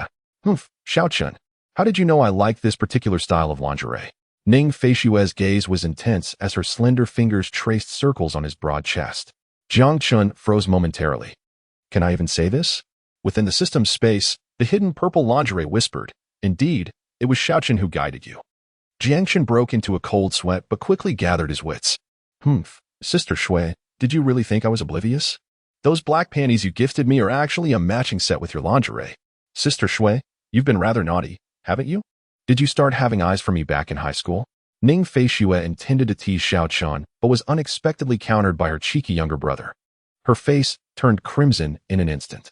In a fit of embarrassment, she retorted, Yes, I have my eyes on you, Xiaochen. Do you have a problem with that? Chapter 72. Are you going to make me wear it for you? Of course, I have no objections, Sister Shui. Jiang Chun seized the opportunity, gently caressing Ning Feishue's delicate waist. Sister Shui, it was quite simple to trace the clues to find your favorite lingerie, wasn't it? I suppose you passed this time.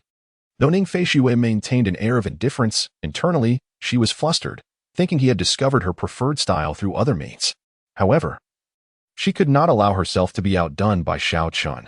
She refused to concede. A failed scheme led Ning Feishue to devise yet another plan. She deliberately drew closer to Jiang Chen's handsome visage, releasing a fragrant breath from her rosy lips that wafted onto his face. A delicate, white hand held a gift box, gently shaking it before him. Little Chen, how could you possibly gift me this? You truly are a little rogue. Jiang Chen, unaccustomed to such encounters, felt his heart race.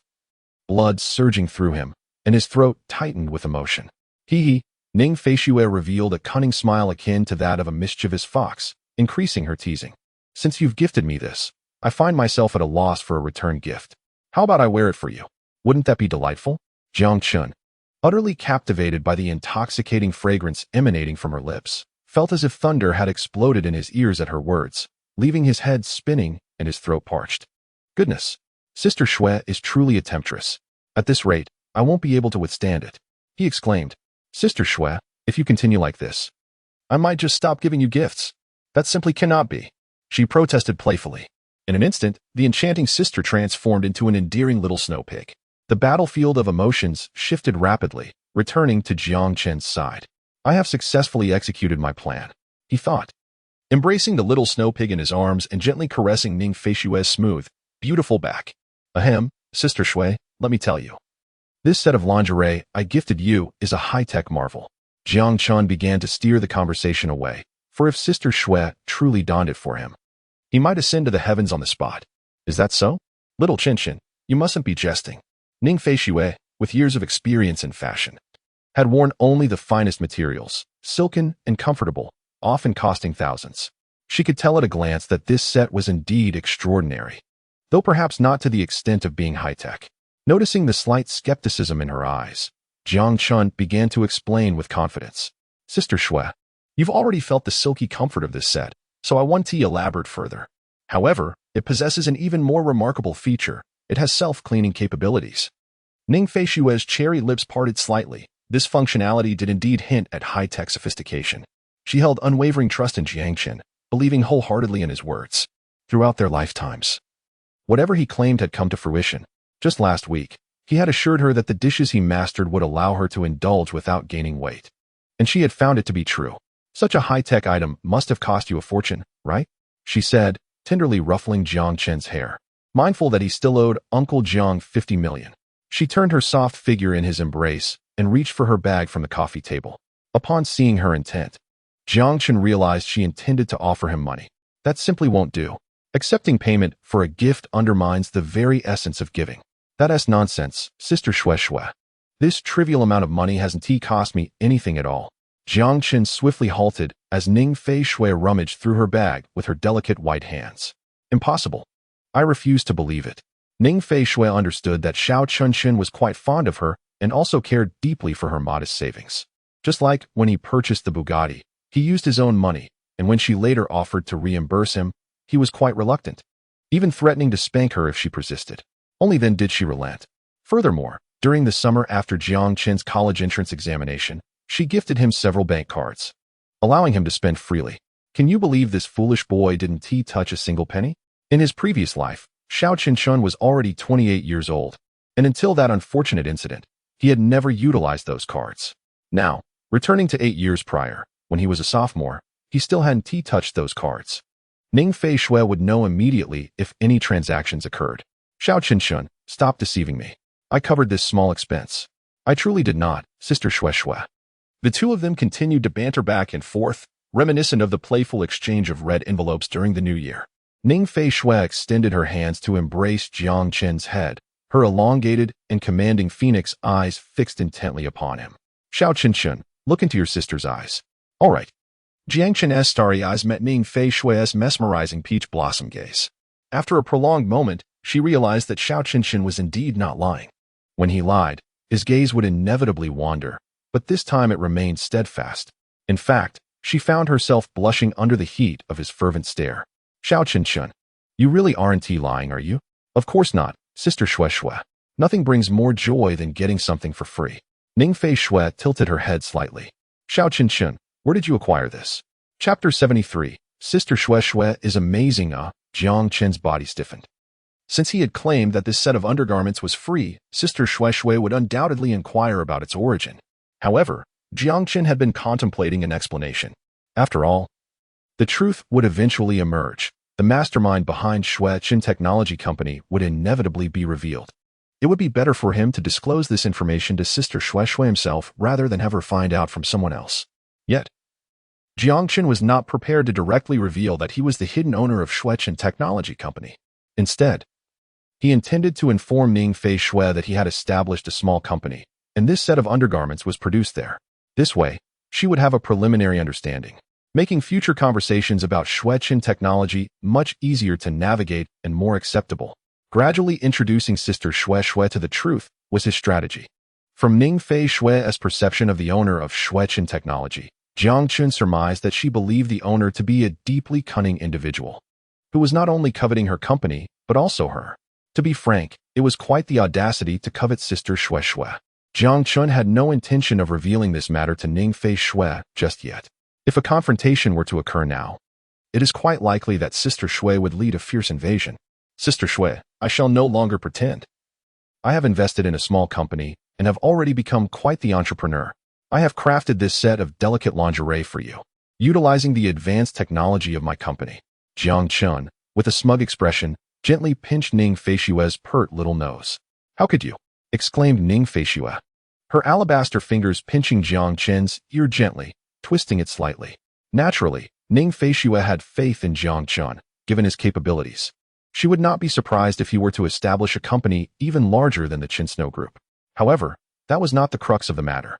The real issue was that Jiang Chen was hiding private savings from her. Men, especially, can easily go astray. Even a mischievous younger brother may find himself enticed by the allure of a hedonistic lifestyle. What if he no longer favored his sister? Jiang Chen, are you secretly hoarding money to indulge in numerous little flings? How absurd. Sister Xue, how could you unjustly tarnish my reputation? Jiang Chen protested.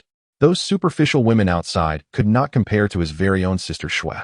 With her ample bosom, slender waist, and shapely figure, coupled with the secret elixir she had taken to enhance her charm, her beauty had already surpassed that of many starlets in the entertainment industry. Wealth transforms a man. Can you truly escape the allure of temptation, Jiangchen? He reached out to smooth a strand of hair away from Ning Feishue's forehead. If I truly intended to misbehave, why would I gift you lingerie? Humph. Jiangchen, you must never stop liking me. Ning Feishue leaned her delicate head against Jiang Chen's broad chest, playfully nuzzling against him. How could I?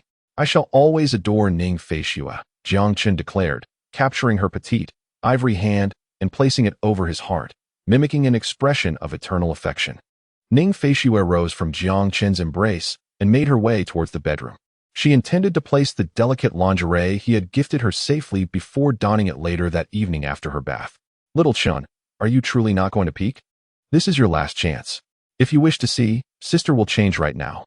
Ning Feishue stood beside Jiang Chun, swaying the exquisite gift box in her hand, her alluring eyes sparkling mischievously, reminiscent of a captivating enchantress. Goodness, Sister Shui remains undeterred. Jiang Chun found himself overwhelmed by her enticing demeanor, feeling a rush of heat. Truly, Sister Shui was exceptional, a reincarnation of a legendary beauty. No, he must take charge. Very well, Sister Shui, I have changed my mind. I wish to see it now. Jiangchen, seated on the sofa, extended his arm to encircle Ning Feishue's alluring waist, pulling her into his embrace. His strong arms enveloped her slender figure like a pair of unyielding shackles. Sister Shui, why not change right here? There is no one else around. Expensive scale, do you not consider me family? Ning Feishue was taken aback. Her initial intention was merely to tease Ziakenshing, to witness his bashful demeanor. However, she inadvertently set herself ablaze, leading to her own downfall. Her petite face flushed instantly, overwhelmed by embarrassment. Ah, Ziakenshing, no inappropriate thoughts.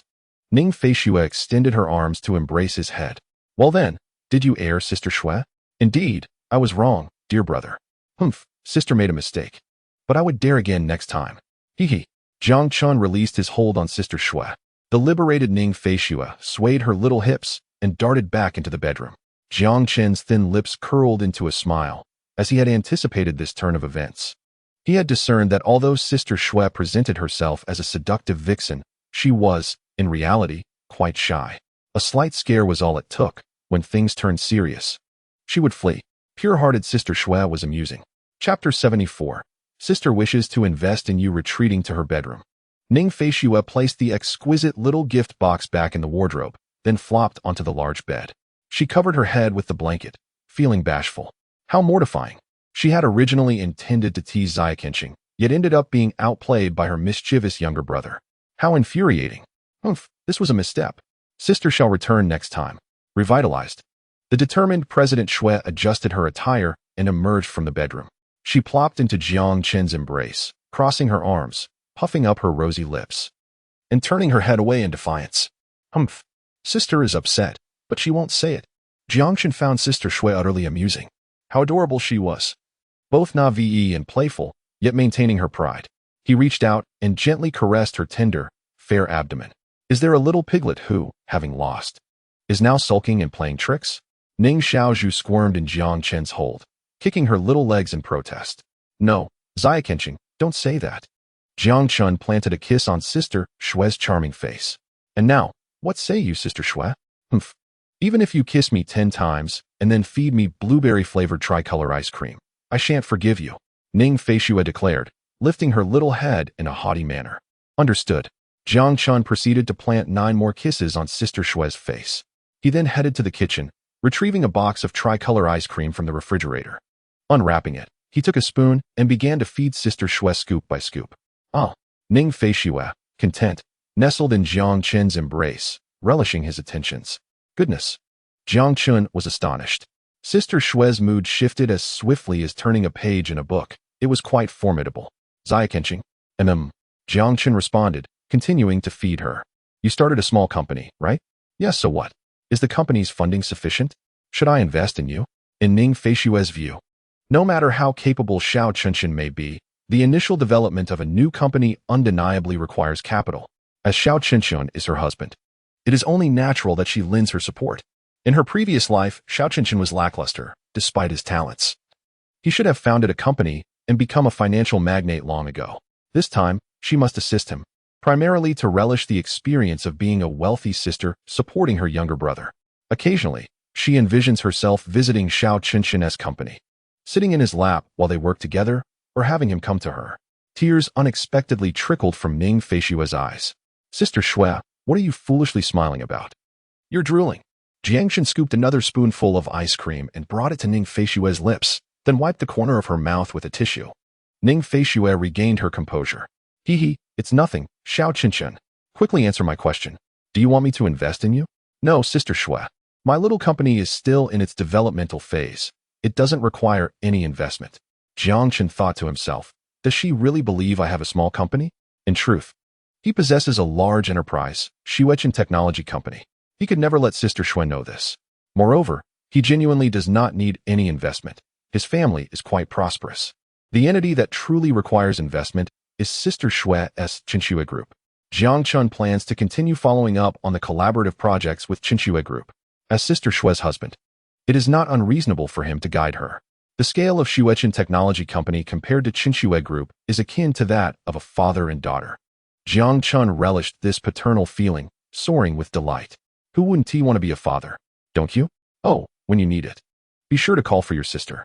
And it must only be your sister who invests. No one else is permitted. Ning Feishue waved her small fist, her tone imbued with an air of undeniable authority. The largest shareholder of Xiao Qinshin's company must and can only be his sister. All right. I will be sure to inform Sister Shui first. Jiangchun continued to feed Ning Feishue with a spoon. Soon, she finished an entire box of ice cream, contentedly patting her soft little belly, comfortably leaning against Jiangchun. Ning Feishue smacked her lips, feeling a bit unsatisfied. She extended her delicate hand, wrapping it around Jiangchun's arm, and playfully pleaded, Xiao Qinshin, can I have another box? No, Sister Shui, too much ice cream will upset your stomach. Ning Feishue refused to give up, continuing to sway Jiangchun's arm while batting her glistening eyes. Please, just one more box, just one. Jiangchun, unable to resist, pinched Ning Feishue's tender little face. Only this once, no exceptions. Chapter 75, Xiao Qinshin, your tea is delightful. Yay, Xiao Qinshin, you're the best. Hearing Jiangchun's response, Ning Feishue was overjoyed and leapt into his arms, wrapping her arms around his neck and showering him with affectionate kisses. Jiangshan found her adorable and her playful demeanor completely disarmed him. He made his way to the kitchen and retrieved a box of tricolor ice cream from the refrigerator. After unwrapping it, he continued to feed Ning Feishue with a spoon. She blissfully squinted her eyes, leaning against Jiangchun as she savored the ice cream. Oh, if you keep eating like that and end up with a stomachache, I want to be responsible, Jiangchun teased, gently pinching her pert little nose in an attempt to scare her. Oh, how could you say that? Ning Feishue protested, immediately disagreeing. With her little Qinshin's magical massaging hands at her disposal, she felt no fear of a stomachache. She had previously boasted to her friends about her little Qinshin's miraculous abilities, claiming that even the arrival of her aunt would not faze her.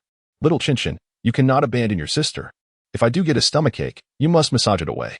Seated in Jiangchen's embrace, Ning Feishue pouted her soft, tender lips and kicked her legs in playful defiance, resembling a feisty little creature. Jiangchun was nearly doubled over with laughter at the sight of her adorable face, as if it could hold a bottle of oil. Sister Shueshue, I was just teasing you. Did you really believe me? Realizing his jest, Ning Feishue's cheeks flushed crimson with embarrassment and indignation. You naughty little brother. How dare you deceive your sister? You are finished. Straightening herself, she playfully shoved Jiangchun onto the sofa, pinning him down and showering him with kisses. In the corner, an expensive scale lamented, oh dear, I can hardly bear to look. With a crack, a line appeared on the glass surface of the scale. Goodness, after indulging in this love feast, I too have cracked. Jiangchun and Ning Feishue were inseparable, basking in each other's affection throughout the day. As night fell, Ning Feishue rose from the sofa. Little Qinshin, I'm going to take a shower now, so you mustn't peek, she declared, though her heart wished for him to come and spy on her. Hurry up and come take a look. If you get caught, I'll drag you into the bathroom to shower together. Go on, Sister Shueshue, I promise I won't peek, Jiangchun assured earnestly, vowing to uphold his promise not to intrude. The first time he had made such a promise, he had been oblivious to his feelings for Ning Feishue. Now, as her official partner, he reiterated his vow, knowing he could hardly resist her charm. The mere thought of standing near the bathroom door, listening to the sound of water, could fill him with overwhelming desire. Ning Feishue was momentarily taken aback as Xiao Qinshan responded in a manner reminiscent of their previous encounter. However, this time it was different. They were no longer just ambiguous siblings, but a genuine couple. Truly remarkable, Xiao Qinshan, you never cease to amaze. It appears you are experiencing a second blossoming. Humph. Xiao Qinshan, are you not a bit slow on the uptake? After all, you are already an old couple. Why the shyness? Ning Feishua pouted her lips and swayed her petite figure as she made her way into the bathroom. The sound of water cascading from the shower echoed through the space. As the beautiful president indulged in her bath, thanks to his robust physique, Jiangchen could hear the sounds of her bathing even while seated on the couch. A wave of heat surged within him, leaving him restless, his thoughts consumed by the alluring figure of Sister Xue. Oh dear. Having such a cute hearing is not necessarily a blessing. This must be the consequence of having a powerful constitution. After a while, Ning Feishue emerged from the bathroom.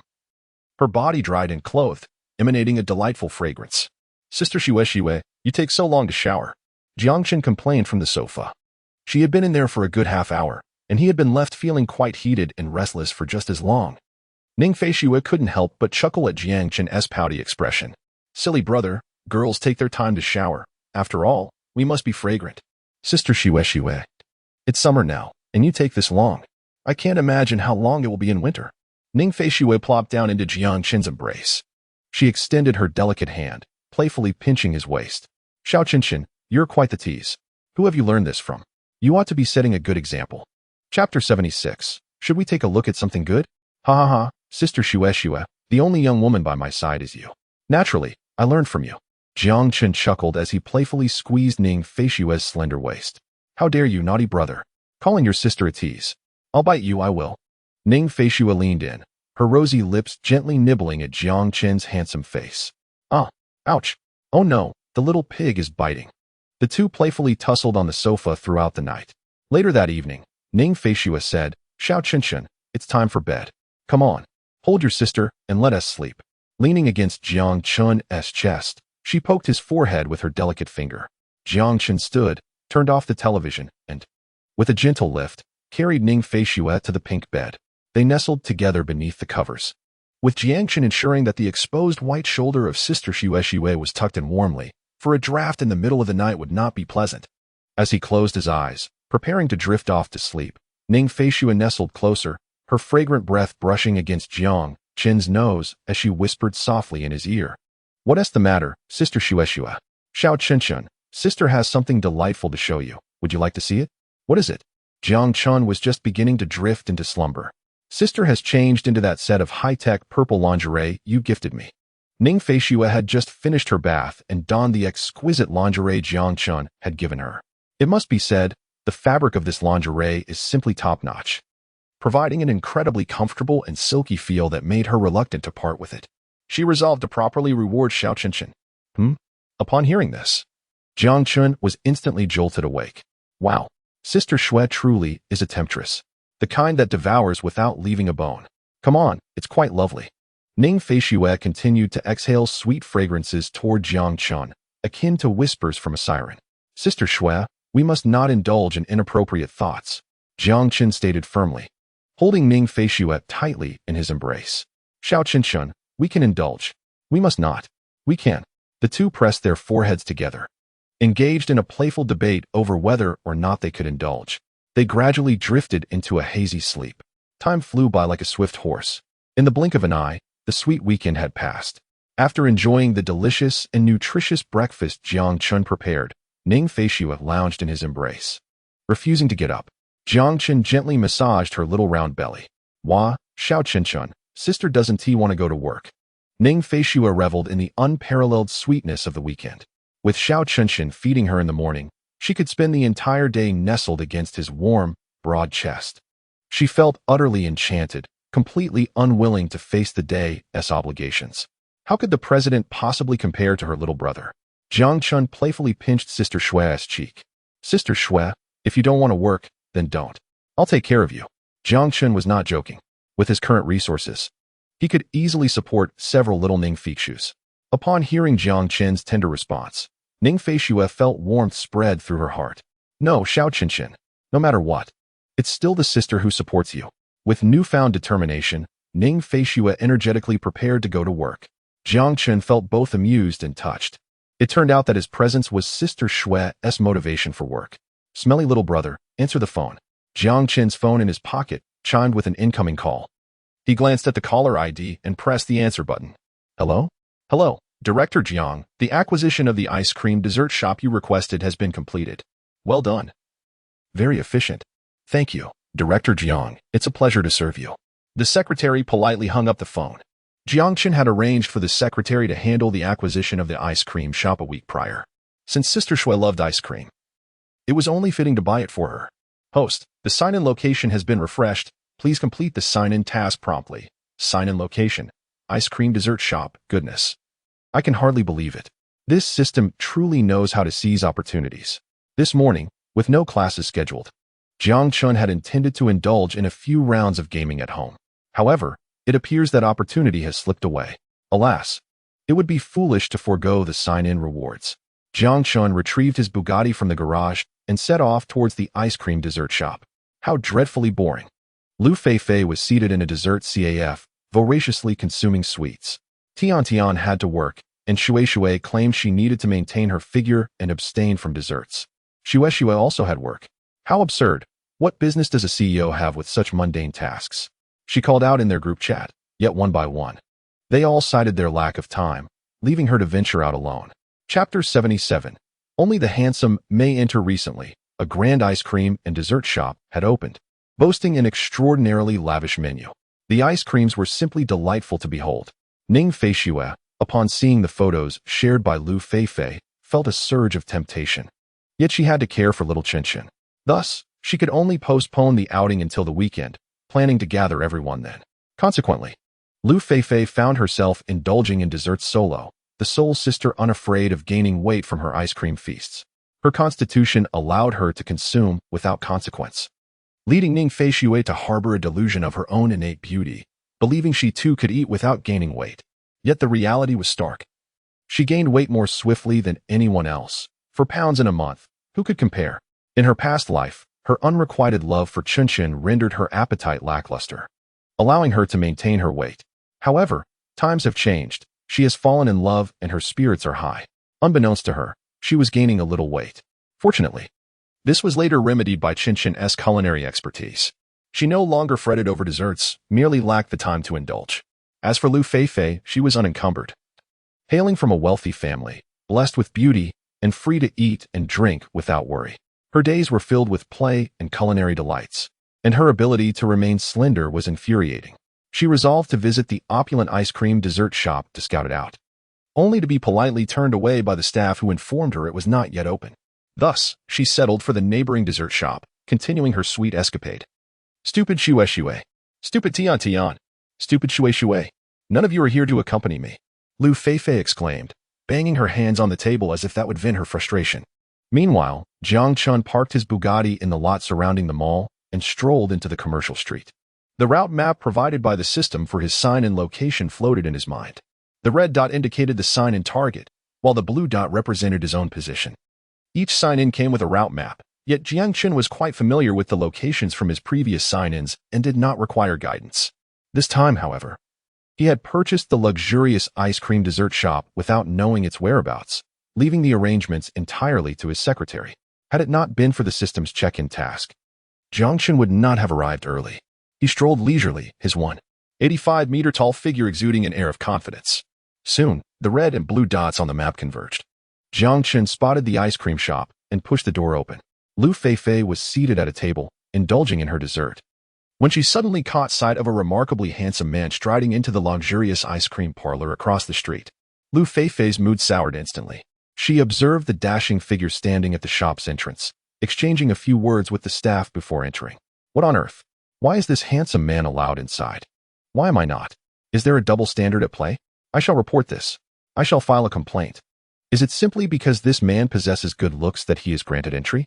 Does this ice cream shop judge customers by their appearance? I am quite beautiful myself. If not, I can bring Shui along. She is the most stunning of all. Surely she could enter without hindrance. Lu Feifei, fuming, devoured a large bowl of dessert and called the waiter for another drink. However, one must admit, that handsome man was indeed striking, far surpassing any male celebrity she had ever encountered. Humph. The next time she sees Shui and the others, she would boast about how there is someone even more handsome than her beloved younger brother. Let us see how she reacts. Lu Feifei had never seen Jiang Chen before. She believed Ning Feishue was exaggerating, as love often blinds one's judgment. In the eyes of lovers, their partner's attractiveness is often greatly amplified. The man she had seen today was the most handsome she had encountered in her 20 years of life, undoubtedly more so than Shue's brother. She fiddled with her phone, preparing to discreetly take a photo to leave evidence that would render Ning Feishue speechless. Jiang Chen stepped into the shop. The luxurious ice cream parlor had been entirely renovated. The decor was exquisite, and the environment was pristine and orderly. Mr. Jiang, you have arrived. The manager emerged from the kitchen, having just been informed by a junior staff member of the boss's arrival, and hurried to greet Jiang Chen. Upon seeing him, the manager was taken aback. It was not every day one encountered such a young and handsome proprietor. Hello, manager. Jiang Chen extended his hand for a handshake. Greetings, Mr. Jiang, the manager replied. The renovations are complete. Do you have any requests? Jiang Chen smiled lightly. Everything remains the same, but I would like to change the shop's name. Chapter 78. Clearly, I was here first. The middle-aged manager displayed a hint of surprise. However, he refrained from voicing any objections. After all, such matters were ultimately at the discretion of the owner. Whatever he said was final, and the staff merely needed to follow suit. The manager nodded with a smile. Understood. Mr. Jiang, may I inquire, what name shall we adopt? Jiang Chen's lips curled into a subtle smile as he spoke lightly. Let it be called Snow Pig Ice Cream Dessert Shop. The middle-aged manager wiped the non-existent sweat from his brow, feeling somewhat bewildered. This name is utterly adorable, seemingly crafted for a little girl. However, he could only voice his internal critique silently, as he recognized the necessity of adhering to his employer's directives. There are inquiries better left unasked, and knowledge best left undiscovered. Understood, Mr. Jiang. I shall instruct the staff to make the change immediately. Jiang Chen nodded in approval and continued. Let me clarify. This dessert shop must guarantee the freshness of its ingredients and ensure their exquisite flavor. No shortcuts should be taken, and no unscrupulous actions should be undertaken for the sake of profit. Do you comprehend? Yes, the manager hastily affirmed. Moreover, the food must be impeccably clean and hygienic. I do not wish for any issues to arise for our patrons. This is a cardinal sin in the food industry. Jiang Chen's diligence stemmed primarily from his concern for Ning Feishue. Once this grand establishment opened, with her insatiable appetite, she would undoubtedly rush to indulge. He could not bear the thought of her encountering any problems. Although Jiang Chen possessed a system capable of addressing such matters, he remained intolerant of any potential harm befalling her. Very well, Mr. Jiang, I shall ensure this. Yet, the manager pondered inwardly that such stringent measures might reduce profitability. Did Mr. Jiang not desire to earn a profit? Jiang Chen perceived the manager's thoughts. You need not worry about the financial aspects. Leave that to me. My intention in acquiring this dessert shop was never solely for profit. Once again, I emphasize the importance of maintaining the quality and taste of the ingredients. The salary will be double that of other establishments, along with bonuses for exceptional performance. The manager was taken aback. Who would invest millions to purchase a dessert shop in the bustling heart of the city without the intention of making a profit? However, with his employer's decree, he could only comply, albeit reluctantly. The compensation offered was simply too generous, double the salary and bonuses. Who wouldn't be tempted? Very well, Mr. Jiang. I shall wholeheartedly ensure the quality and flavor of the ingredients. The manager replied with a smile of agreement. Additionally, one more thing, Jiang Chen added. Please, command me. Do not disclose that I am the owner of this establishment. Understood. Congratulations, host, on successfully signing in and earning 2,000 system points, Intelligent Core Level 2. After conveying all his instructions, Jiang Chen turned and exited the dessert shop. Lu Feifei, meanwhile, had already indulged in 3 cups of dessert at the neighboring shop. She waited anxiously, but the handsome man had yet to emerge. Her impatience was palpable. What is happening? Why is she not coming out? Is she staying in the hotel? Jiang Chen stepped out of the shop, striding towards the parking lot. It must be said that long legs make for an elegant gait. He has arrived. He has arrived. That handsome guy is walking towards us. Lu Feifei's little hands trembled with excitement as she quickly grabbed her bag from the table and slung it around her waist. She dashed out of the dessert shop, pulled out her phone, and positioned herself a few meters away from Jiang Chen, ready to capture his image. Lu Feifei opened her camera app, only to be met with the message, "Your battery is below 5%, camera cannot be used." Lu Feifei was taken aback. What on earth? At such a crucial moment, why is this happening? Earlier, while enjoying her dessert in the shop, her battery had been at 15%. But after that handsome man entered, she had grown bored waiting and played a game instead. It was all that charming brother's fault for taking so long. Now her phone was dead. One should never reason with a girl. All problems are blamed on you. Lu Feifei was on the verge of tears. She had been prepared to snap a photo of that dashing young man, to later boast to her friends, and to firmly establish that someone was even more handsome than her brother. She had completely forgotten the painful experience of being soundly scolded by Ning Feishue. Her only desire was to outshine Ning Feishue. Why is this happening? It was clearly my turn first. Jiang Chun walked ahead, his mind alert with a silent radar, issuing warnings. Chapter 79. Almost caught on camera. Jiang Chun had previously set certain parameters for this radar. It would sound an alarm if someone he particularly cared for was in distress. When he had previously shared a bed with Shueshua, her accelerated heartbeat had triggered a slight alert, indicating concern for her abnormal heart rate. When his mother accidentally cut her finger while cooking at home, the radar had also emitted a gentle warning, signifying that someone he cared for was injured. The radar adjusted its alerts based on the severity of the harm to those he held dear. As for Jiang Chun himself, if someone were to stalk or take pictures of him or harbor hostility towards him, the radar would sound an alarm. This was essentially a heightened version of Spidey sense. At that moment, Jiang Chun received an alarm in his mind, marking Lu Feifei's position, indicating that someone was attempting to take pictures of him. He paused on the street, shifted to the radar's perspective, and focused on Lu Feifei's location to discern who was attempting to photograph him. This mode was generally physically taxing, a feature Jiang Chun rarely utilized. What came into view was a stunning beauty with rosy lips and white teeth, her willow-shaped brows accentuating her allure. She wore snug jeans and flat shoes, carrying a small yellow handbag, revealing a hint of her midriff. She was fiddling with her phone, her expression one of indignation, as if she were exuding expletives. Good heavens, Jiang Chun was momentarily stunned. What is the purpose of this beautiful woman following and secretly photographing me? To be frank, she is indeed quite attractive, though she pales in comparison to Sister Shui. I would rate her a solid 91. What could this mean? I have not wronged anyone. Why would someone send her to stalk and take clandestine pictures of me? And why send a woman? Jiang Chun contemplated an alternative scenario, considering that perhaps this beauty simply admired her own looks and wished to capture a memento of him through surreptitious photography. He shook his head, acknowledging that while she did possess a degree of charm, she could not rival Sister Shui. Her bosom was not as ample, her waist not as slender, her figure not as curvaceous, and her beauty slightly inferior to that of Sister Shui. Please don't come any closer. I am a devoted man. I am already Sister Shui's. My heart belongs to her. With this thought, Jiang Chun quickened his pace, blending into the throng of people. Lu Feifei was in a state of anxious despair. Her phone dead. What a nuisance. Suddenly, she spotted Jiang Chun standing motionless by the roadside. Overcome with joy, she rushed back into the dessert shop to purchase a power bank. Connecting her phone with the data cable, she was delighted to see her phone, a renowned domestic brand, charging rapidly. In no time, the battery surged to 6.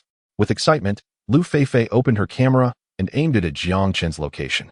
To her dismay, he had vanished. Where did my handsome brother go? She exclaimed, utterly bewildered. She had envisioned capturing his photo, only to tease Sister Shui about someone being more attractive than her brother. Just as Sister Shui would attempt to retaliate, she would present the evidence, infuriating her. Hee. Lu Feifei cackled like a witch. Instead, Jiang Chun, thinking he had encountered an infatuated woman, had swiftly slipped away. Alas, the joy evaporated. Lu Feifei stomped her feet in frustration and returned to the dessert shop, devouring a large bowl of sweets. Jiang Chun strode briskly, moving at an almost competitive pace to the parking lot. He hopped into his Bugatti and sped homeward. Inside the car, he let out a sigh of relief, glad to have escaped.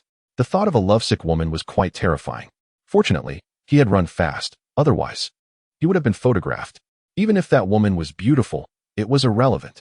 He was already committed to the affluent Sister Shui, who was far more alluring than the woman he had just encountered. Wasn't Sister Shui captivating? Absolutely. Jiang Chun returned home to find 2 crystal high-heeled shoes haphazardly strewn at the entrance. He straightened them up neatly. Xiao Qinshin, you're back. Came a sweet call from the living room. A slender figure in white dashed toward him and leaped into his embrace. Jiang Chun steadied himself, cradling Ning Feishue securely. "Did you miss me, Sister Shui?" he asked as she nestled closer into his arms, tilting her little head affectionately.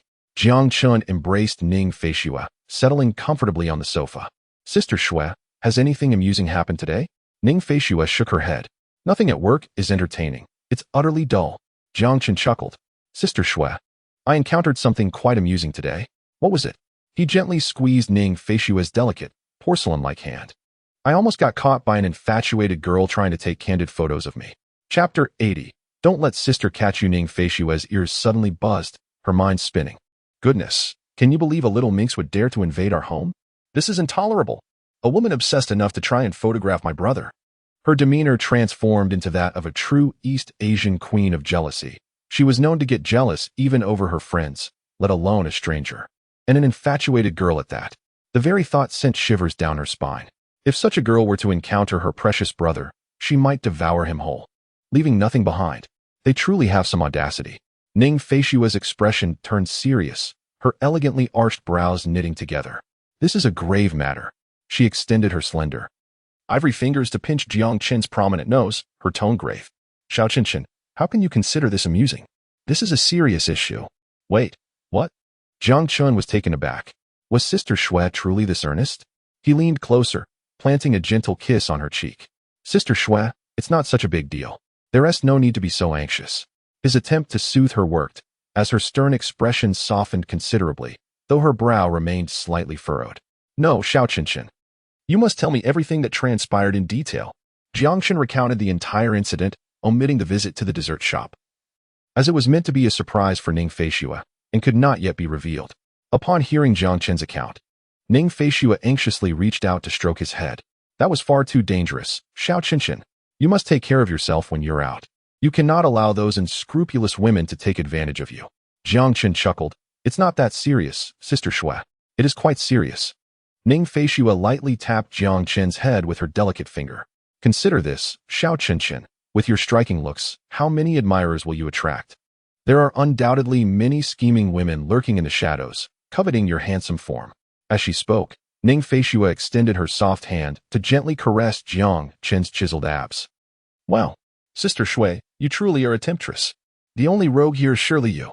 "I understand, Sister Shui. I will be cautious."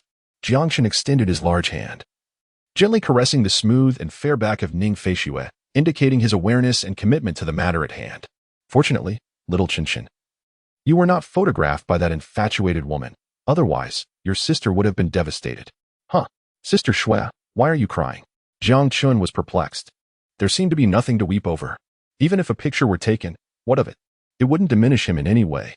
"Little Qinchin, you belong to me now. Your handsome visage is meant for my eyes alone," Ning Feishue declared.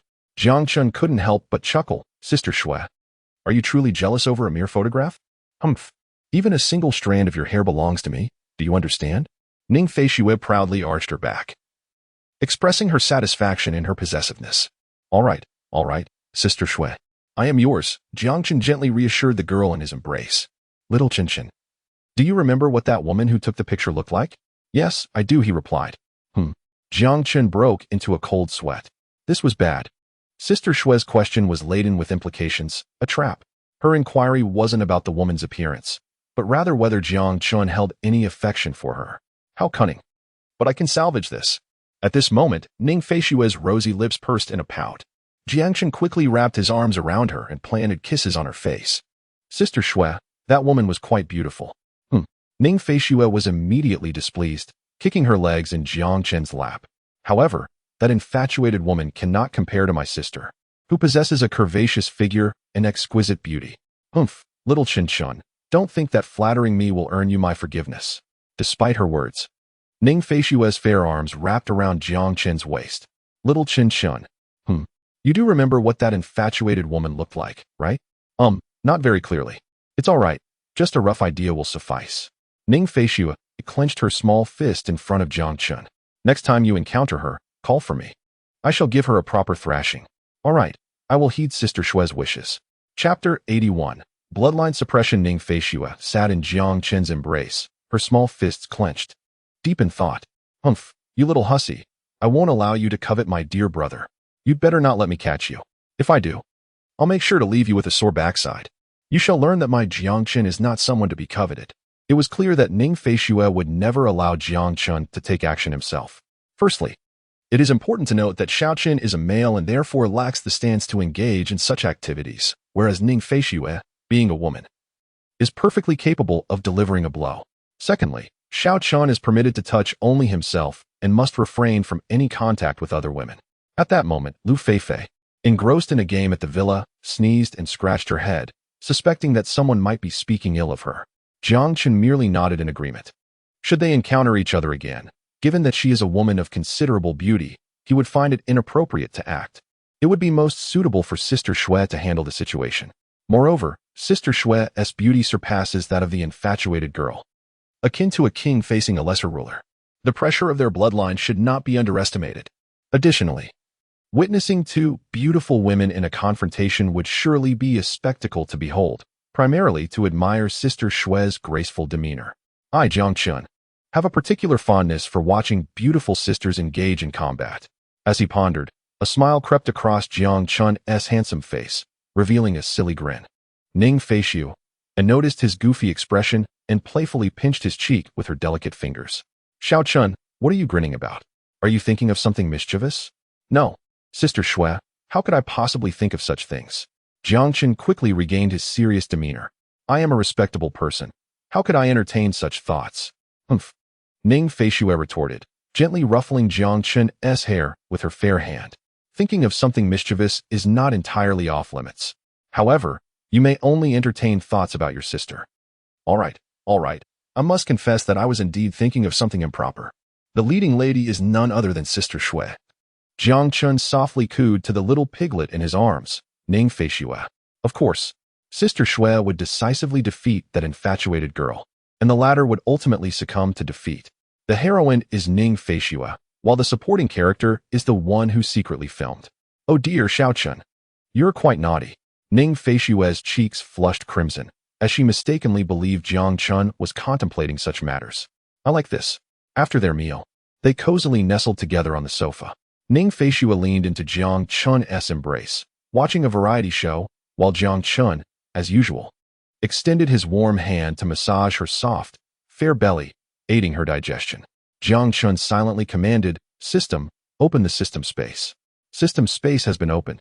Today, Jiangchen had just completed a check-in at an ice cream parlor and acquired a new item, which he needed to examine. Within the system space, he discovered two intelligent cores.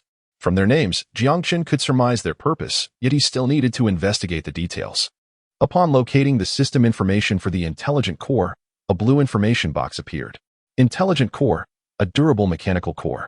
Inserting the intelligent core into a mechanical device will grant it artificial intelligence. Wow, just as I suspected. It remains uncertain how effective this intelligent core truly is. Just how intelligent is this artificial intelligence? If it possesses a mere fraction of the intelligence present in contemporary AI, it would be only marginally smarter than a fool, rendering it of little practical use. System, open the point shop. Point shop opened. Jiangchen swiftly searched through the list of items in the shop. There it was, the intelligent core, priced at 2,000 points each. He intended to assess the core's value based on the points required for various items. The comparison was quite revealing. For instance, a single design blueprint for the Iron Man armor required 5,000 points, while a set of menstrual ginger tea cost merely 500 points. This disparity in point value reflects the corresponding capabilities of the items. Thus, the intelligent core, at 2,000 points, ought to possess considerable functionality. Xiaoqin? Jiangchen snapped back to reality from the system interface, responding to Ning Feishue. Sister, do you want to take a bath? I'll carry you to the bathroom. Shue, you are quite lazy.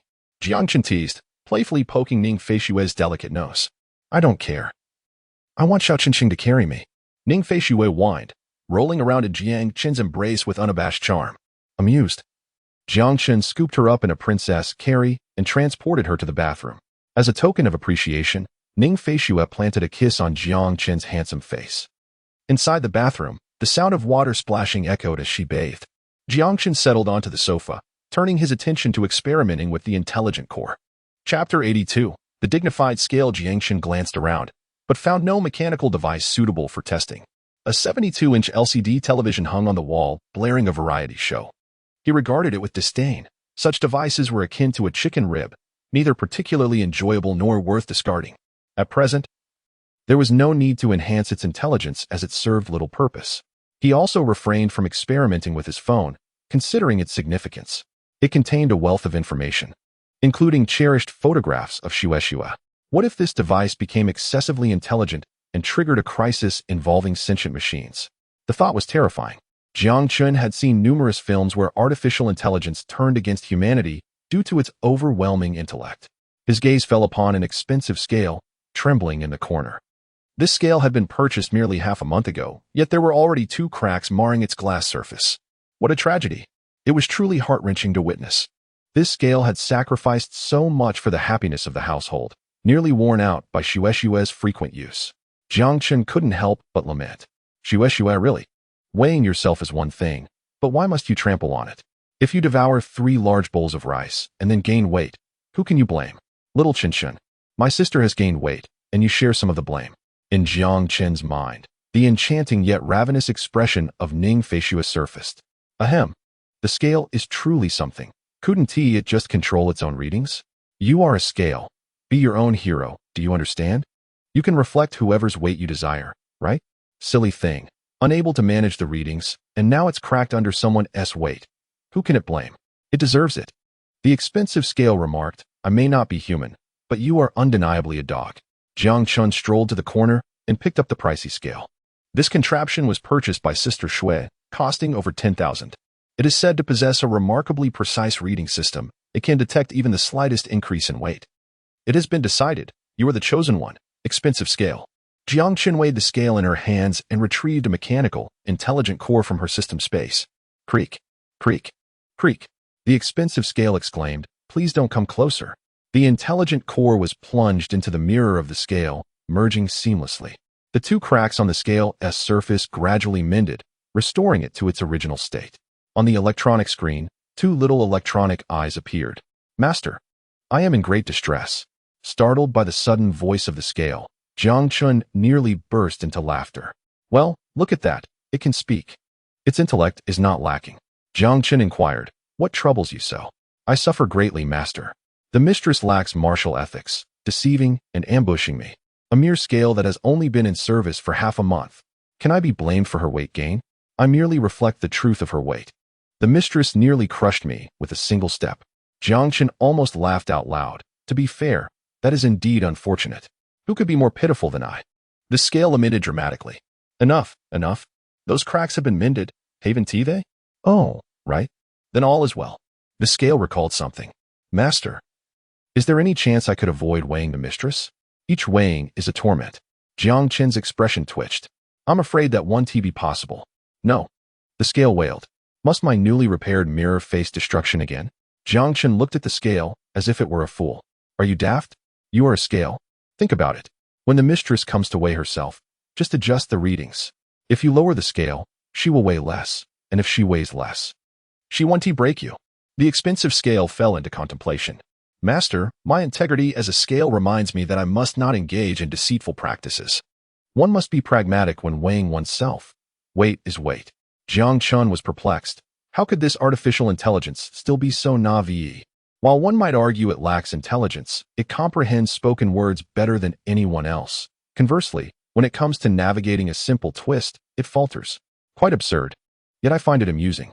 Jiang Chun gave a thumbs up to the scale. Realizing this one had been overworked, and he planned to create another account. Just wait until you break again. I've already repaired you once. There won't be a second chance. Chapter 83. Work hard, shine brightly. Sister Shui's weight gain was indeed remarkable. A fact Jiang Chun had come to accept.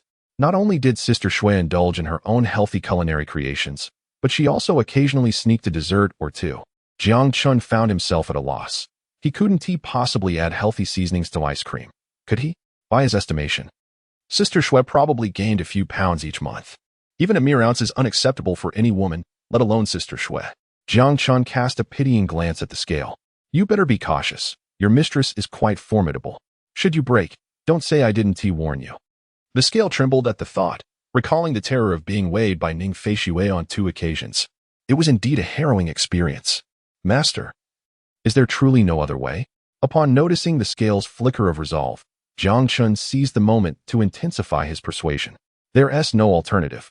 Once you're ruined from being stepped on, I'll simply purchase a new one. The scale's expression shifted to one of grave concern. It resolved to make a decision that contradicted its ancestral principles. It would misreport the weight. After all, one's life is more precious than tradition. Even a scale knows how to prioritize. Master, I've come to a conclusion. I've decided to make slight adjustments when my mistress weighs in. Jiang Chun, witnessing the scale's epiphany, smiled. That's the spirit. Better to survive than to perish. His intent was to ensure happiness for both himself and Sister Shui. Consider this. If the scale remained unyieldingly accurate, Sister Shui would quickly realize she had gained weight after just a few weigh-ins. Though he couldn't deny her ice cream cravings, even if he tried, a mere pout from Ning Feishui would sway him completely, allowing Sister Shui to indulge further. This would create a vicious cycle, culminating in Ning Feishui lamenting her weight. In an instant, joy would dissipate. Jiangchen cherished Sister Shui's soft, curvaceous form, finding immense comfort in her embrace. If she were to slim down to a mere stick, it would be quite uncomfortable to hold her. Thus, this seemingly trivial adjustment by the intelligent scale perfectly ensured the happiness of the household. If Sister Shui felt she hadn't gained weight, wouldn't that bring her immense joy, leading her to forego thoughts of dieting? Jiangchen himself would enjoy the embrace as well. Because of this newfound bliss, Ning Feishui would avoid the scale altogether, preventing any chance of it breaking. It was, indeed, a splendid solution that harmoniously satisfied all parties involved. Look, a world where no one is harmed has been achieved. When you are free, pretend to be an ordinary scale, understood? Jiang Chun continued to speak to the intelligent scale, not wanting Sister Shui to discover its newfound intelligence. Otherwise, with her keen intellect, she would immediately suspect that he had tampered with it. At that point, he feared being devoured by her. Understood, Master, it replied. As long as you perform well, the mistress will not crush you. I shall polish you afterward. Wouldn't that be delightful? Jiang Chun was engaged in clever persuasion to prevent Ning Feishui from clamoring about weight loss, which required considerable effort on his part. Upon hearing that Jiang Chun would polish it, the scale became instantly excited. Yes, Master, I will make it happen. It responded confidently. Ah, a promising student indeed. Jiang Chun smiled and nodded, satisfied that the scale was still usable. Little Qinshan, what do you mean by a promising student? Ning Feishui emerged from the bathroom wrapped in a towel. Steam enveloped her, her skin radiant and alluring. Jiang Chen's body stiffened. Ah, haha, Sister Shui. I was referring to my little cousin. He scored 90 on his exam, which is a 30-point improvement from last time. Isn't that a promising student? Ning Feishui nodded.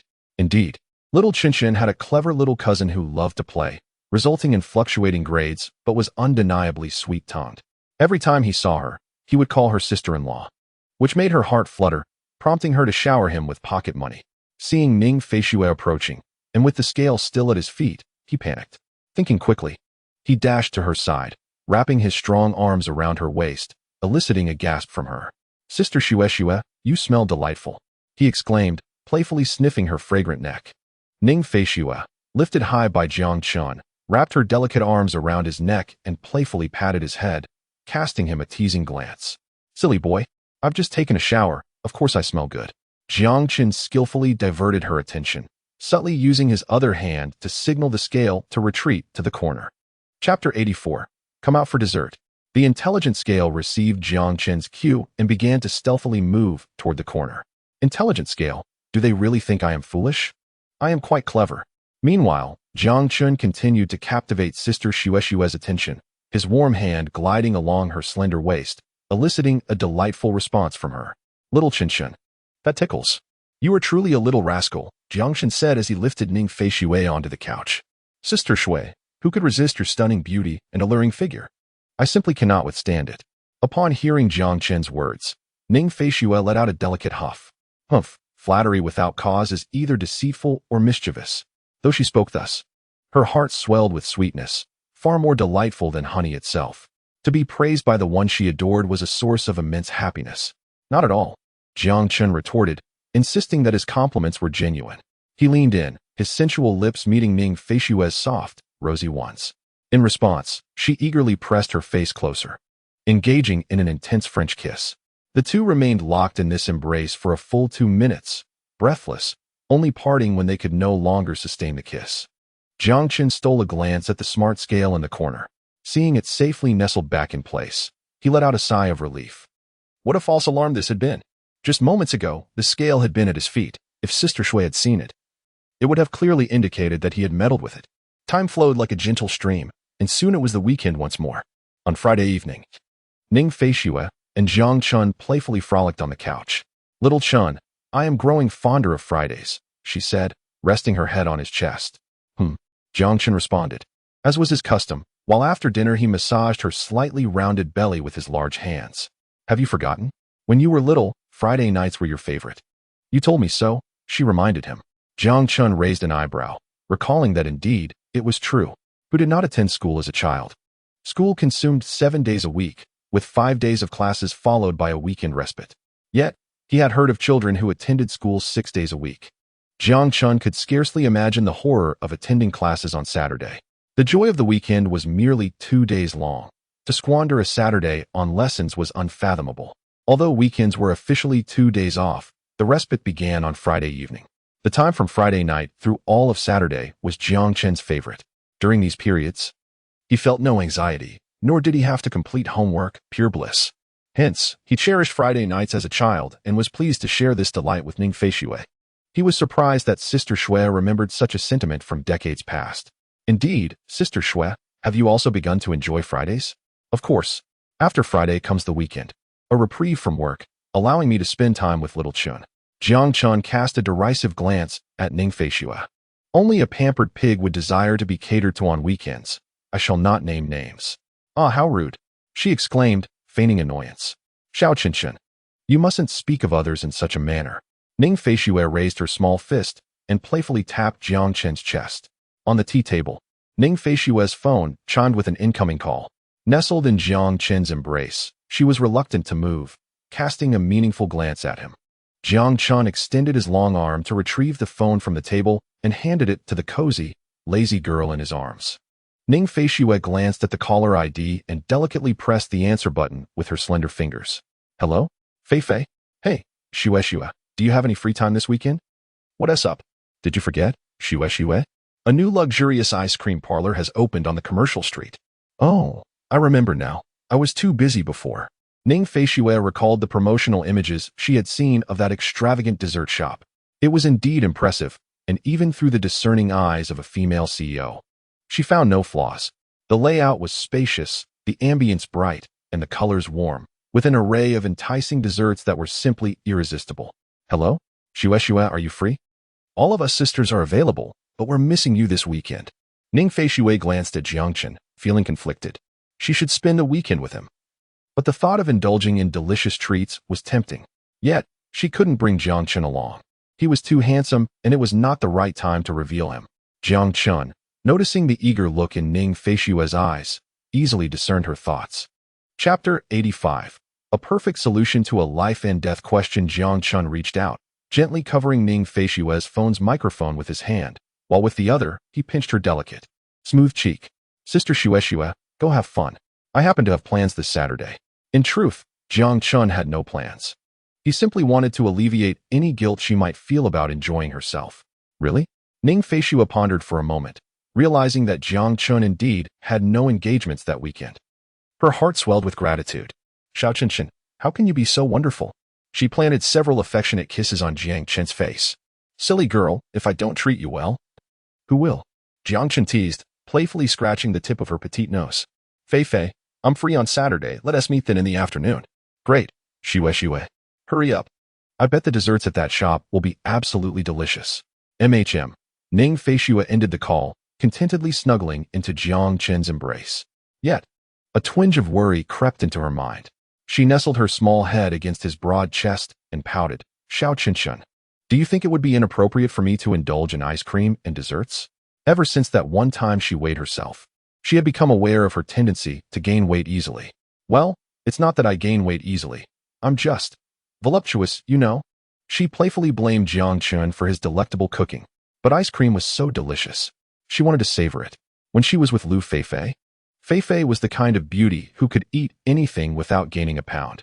Then Ning Feishue developed the illusion that she was even more beautiful than Fei. Wasn't that just a testament to her innate grace? Ha ha ha. There was no helping it. Such beauty was simply a matter of nature. Thus, she began indulging herself, leading to a near disaster with the weighing scale. Consequently, she found herself torn between cravings and guilt. Upon hearing Ning Feishue's playful inquiry, Jiang Chun raised an eyebrow. He recognized it as a perilous question. How could he respond? Sister Shui, you are absolutely right. Indulging in ice cream is no longer advisable. Just look at you. You've become as plump as a little pig. That would surely earn him a fierce bite from Ning Feishue. When she noticed Jiang Chun's prolonged silence, her fierce demeanor surfaced, mistaking it for daydreaming. With her delicate fingers, she pinched his waist. Little Chen, how dare you daydream and ignore your sister? Jiang Chun organized his thoughts. Not at all, Sister Shui. I was merely contemplating. What have you concluded? Sister Shui, you can certainly enjoy desserts. One must never forsake delicious food. You can check your weight afterward to see if you've gained any. Humph, Sister Shui. No matter how much you weigh, you won't gain. In fact, you might lose a bit. Ha ha ha. Even the weighing scale is on my side. Sister Shui, how can you possibly compete with me? Hearing Jiang Chun's comforting words, Ning Feishue felt at ease. She nodded her head, her delicate brows arched, smiling adorably. Little Chen is right. Delicious food must never be overlooked. It's settled. After finishing lunch on Saturday, Ning Feishue, looking splendid, prepared to head out for her appointment. Of course, showing her midriff, legs, and navel was strictly forbidden by Jiang Chun. She linked her fair arm with Jiang Chen's. Little Chen, let us go. What was Jiang Chen setting out for? Naturally, he was to be Sister Shui's dedicated chauffeur. Ever since they confirmed their relationship, Ning Feishue had relegated her female driver to her parents. Little Chen was her exclusive handsome driver. Jiang Chen drove the Bugatti out of the villa garage. Opening the car door, he swept Ning Feishue into his arms and placed her gently inside. Gripping the steering wheel and pressing the accelerator, he said, Madam Shui, please fasten your seatbelt. Ning Feishue playfully shot him a glare and secured her seatbelt. Little Chen, destination, the ice cream restaurant. Let us go. Jiang Chen drove towards their beloved ice cream parlor. 3 of her girlfriends had already arrived early at the newly opened luxurious dessert restaurant. As Jiang Chen parked the Bugatti, Ning Feishue stepped out of the car, her delicate fingers gliding down. Little Chen, you needn't see me in. I can go on my own, she remarked, realizing Jiang Chen intended to accompany her to the restaurant. If you escort me, then those little vixens will surely see us. Jiang Chen nodded in agreement, while Ning Feishue leaned closer, tiptoeing to plant a gentle kiss upon his cheek. So obedient, he remarked. In chapter 86, whose name is this?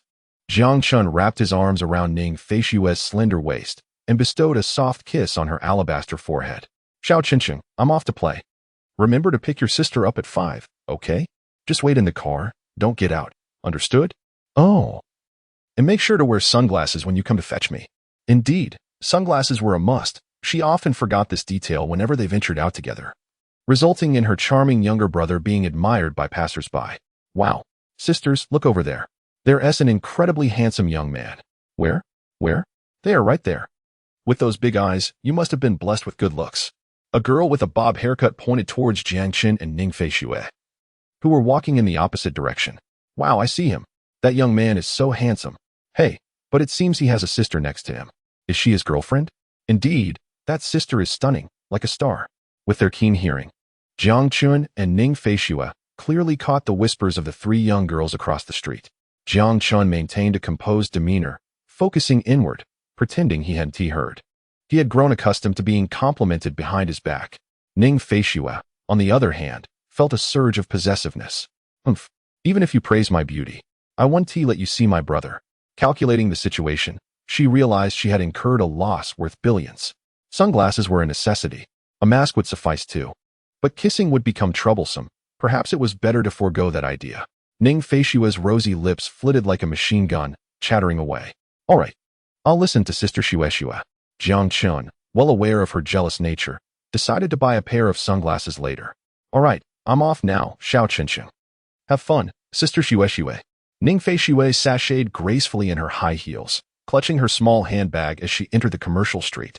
Meanwhile, Jiang Chen drove home, planning to pick up sunglasses along the way. Shui, we're over here. Lu Fei and her 2 friends sat inside an ice cream parlor, waving at Ning Feishue through the transparent glass. Ning Feishue hurried towards this newly opened luxurious ice cream shop. Seeing was believing. And this establishment was even more splendid than the poster suggested. Spacious and bright, the vibrant decor caught her eye. She quickened her pace, the sound of her high heels echoing as she approached the entrance of the ice cream shop, ready to push the door open. Suddenly, she furrowed her brows slightly, her small fists clenching. What do you think she saw? Indeed, it was the grand sign at the entrance of the lavish dessert shop, shining brightly with neon lights. The Snow Pig Ice Cream Dessert Shop. What an absurd name. Who on earth came up with it? It's utterly detestable. Who is this pig? I have reason to suspect that the owner of this establishment specifically targets me, Ning Feishue. Although Ning Feishue feels that this snow pig should have no significant relation to her, little Chinchin insists on calling her Snow Pig, making her accustomed to the appellation. She forbids hearing Snow Pig uttered elsewhere, except from Chinchin. Ning Feishue resolves to savor her dessert before seeking out the manager to inquire about the origins of this vexatious name. She must not let her catch wind of it. Otherwise, there will be dire consequences. Upon entering the ice cream parlor, Ning Feishue locates her friends at a table. Shue, why are you so late? You're so slow. Indeed. Lu Feifei approaches Ning Feishue, playfully pinching her bottom. As per usual, she takes liberties. Hey, Shue, you haven't gained any weight lately. How miraculous. Ning Feishue raises an eyebrow. So, Feifei, you are quite eager for me to gain weight, aren't you? Not at all. How could that be? Lu Feifei chuckles awkwardly. Indeed, she wishes for Shue to gain weight. After all, Shue is stunningly beautiful and has found a wonderful husband. It makes her envious. Han Shue interjects, Shue. We all know you have a physique that easily gains weight. Do you have some secret? Please share it with us. Ning Feishue's temples throb with irritation. Enough. My resolve is firm. However, Shue has always been straightforward, a candid little friend. She finds herself at a loss. If it were Lu Feifei making such remarks, Ning Feishue would have undoubtedly retaliated without hesitation. Lu Feifei and Yi Tiantian gaze at Ning Feishue with wide, eager eyes, pleading for her to divulge her secret. Yes, Shue. Do tell us. Which girl does not wish to possess the secret to never gaining weight? Chapter 87. The secret to never gaining weight. Humph. You're all so eager to know. Ning Feishue lifts her chin haughtily, casting a disdainful glance at her three friends. Yes, we want to know. Lu Feifei and the others vigorously nod in unison, their small eyes shimmering with anticipation, resembling chicks pecking at grains. Humph, I shan't tell you.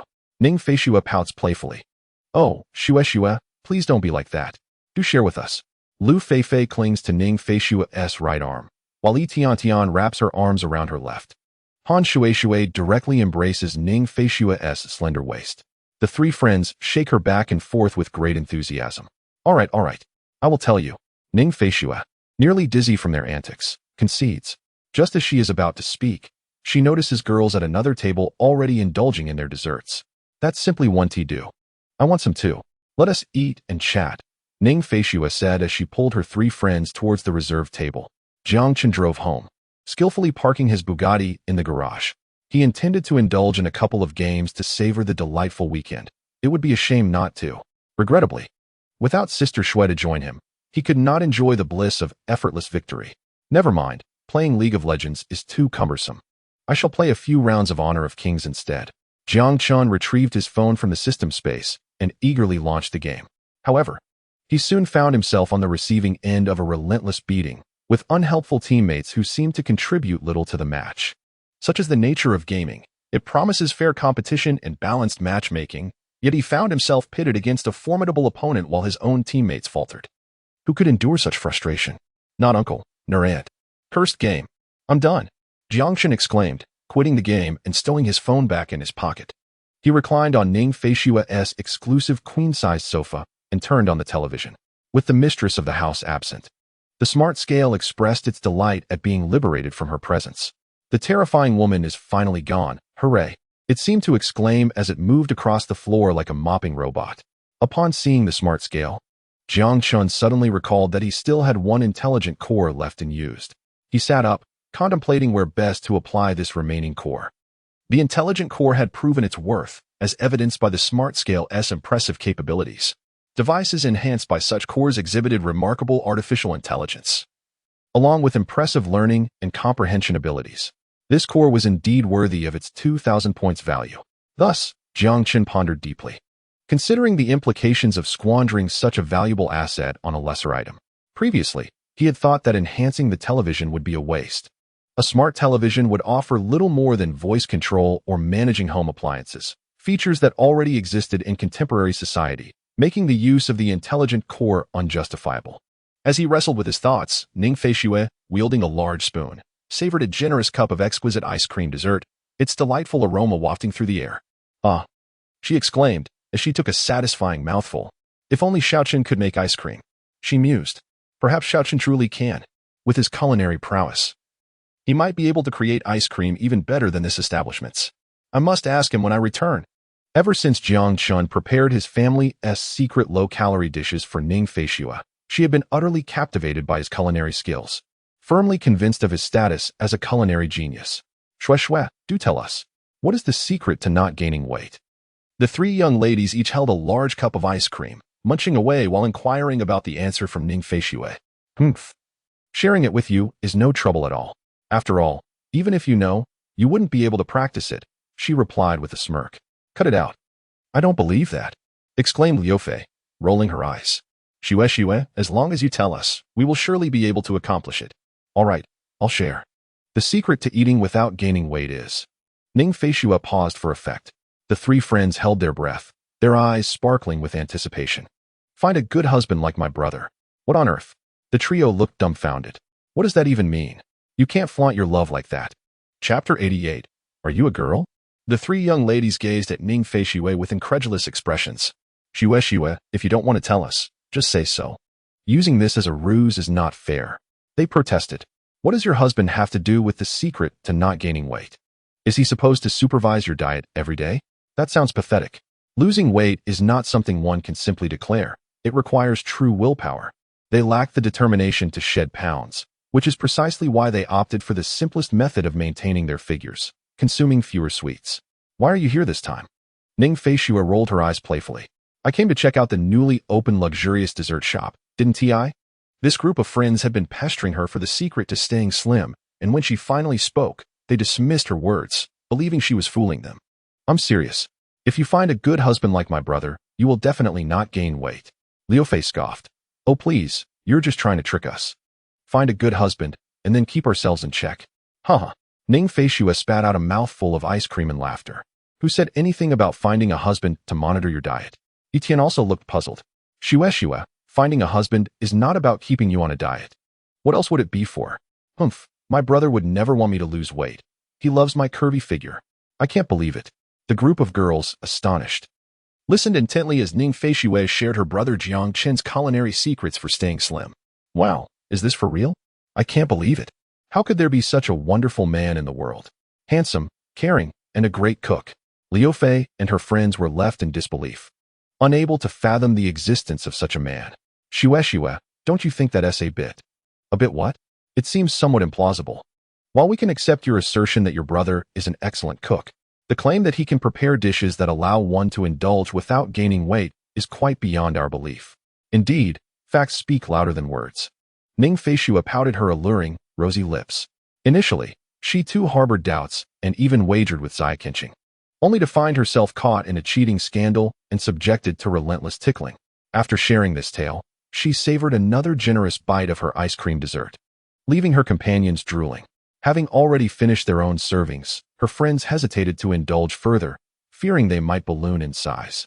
This was already Ning Feishue's second bowl, truly a testament to her audacity. Observing this scene, Liu Fei and her two friends began to entertain the possibility that Ning Feishue's claims held some truth. Indeed, behind her stood a remarkable husband, bestowing upon her the confidence to indulge fearlessly in sweets.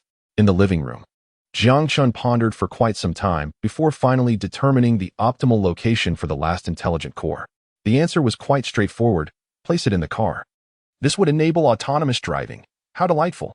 Jiang Chen's Bugatti was equipped for self-driving. However, could it truly rival the capabilities of advanced artificial intelligence? Clearly not.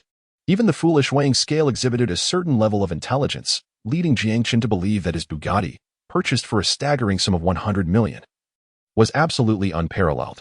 He rose from the sofa and exited the villa, making his way to the garage. Inside the garage, two luxurious vehicles stood silently. Jiang Chen's Bugatti and Ning Feishue's white Maserati. Approaching his Bugatti, he produced the key and remotely unlocked the door, which opened with a blade-like elegance.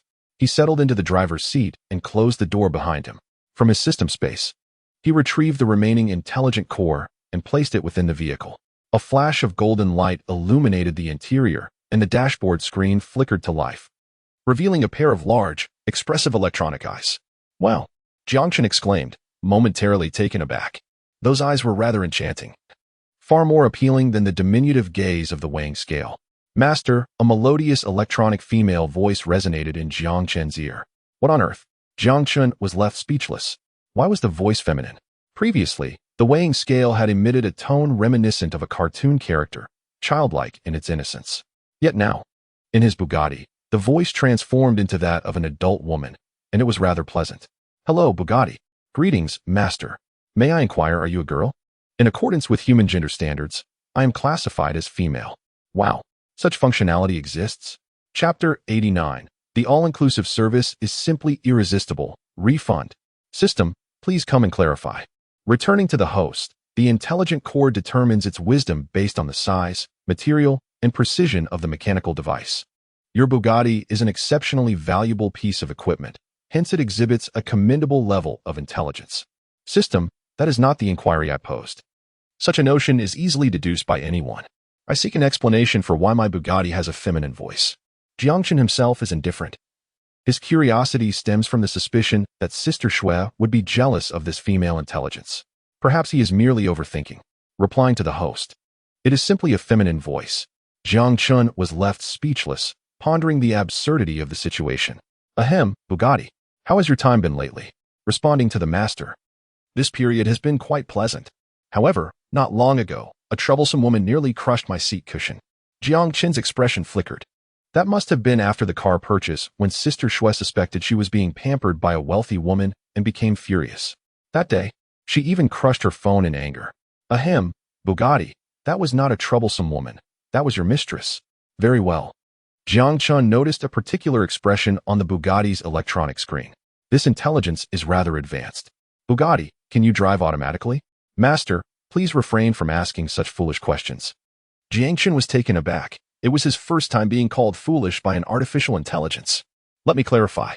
I can park with precision down to a micrometer without being flagged for violation." Jiang Chen nodded slightly. "This vehicle certainly possesses capabilities. Will you be able to reverse into the garage on your own in the future?" The dashboard of Bugatti displayed a certain expression. "Understood. Bugatti. Master. Please do not call me Bugatti. It sounds unpleasant." Jiang Chen was momentarily taken aback. "If not Bugatti, then what should I call you? Little D?" The intelligent Bugatti's electronic dashboard flickered momentarily. "Let that be the name. Little D, can you transform?" "You know, like a transformer, capable of running and fighting." Bugatti's database swiftly retrieved information on transformers. "Master, I cannot transform. I am merely a humble intelligent vehicle. I can only empathize." "Goodness, this learning speed is astonishing." Jiang Chen mused. "Powerful artificial intelligence is indeed formidable. Little D, you must only speak when I am alone. It is imperative that Sister Shui remains unaware for now. I must proceed gradually." "Very well, I am somewhat reluctant." Indeed, it surpasses the sophistication of a weighing scale, which can only provide one accurate reading. After concluding these exchanges, Jiang Chen decided to exit the vehicle.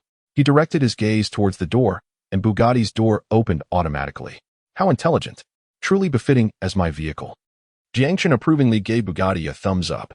With a chuckle, he prepared to exit the garage but suddenly recalled something and returned.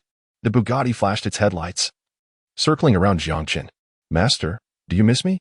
It seemed to ask. "Little D, let me inquire. Is that Maserati male or female?" Jiang Chen was taken aback, unable to believe he was feeling jealous of a car. However, it was primarily due to the fact that his Bugatti was indeed a female AI, reminding him of Sister Shui's Maserati. Upon hearing this, Bugatti turned its headlight towards the Maserati, resembling an investigator scrutinizing a suspect. Reporting to the master, "This Maserati is female." Jiang Chen let out a sigh of relief. It was merely a false alarm. Fortunately, it was female. Sister Shui had owned that Maserati for 3 years. And had it been male, he dared not imagine the implications. Returning to the villa, Jiangchen continued to lounge and watch television. Time flew by, and soon 3 hours had passed. Beep, beep. He had intentionally set an alarm for 4:30 to pick up Sister Shui. 5 o'clock means 5 o'clock, not a second late. He mused, proud of his punctuality. Entering the garage, Bugatti noticed his arrival, illuminating its headlights as it approached him. The car door opened automatically, and Jiangchen didn't even need to use the key. He stepped inside, and the door closed behind him seamlessly. Little D, take me to the luxurious dessert shop on the commercial street of Magic City. Yes, master. Just as Jiangchen was about to fasten his seatbelt, the seatbelt had already secured itself. This artificial intelligence was remarkably convenient, truly a full-service experience. Chapter 90. Really? I don't believe it. At 4:30 in the afternoon, Jiangchen was en route. Ning Feishue was still enjoying desserts and chatting with her friends. She picked up her third cup of ice cream, wielding a large spoon, and began to devour it with gusto.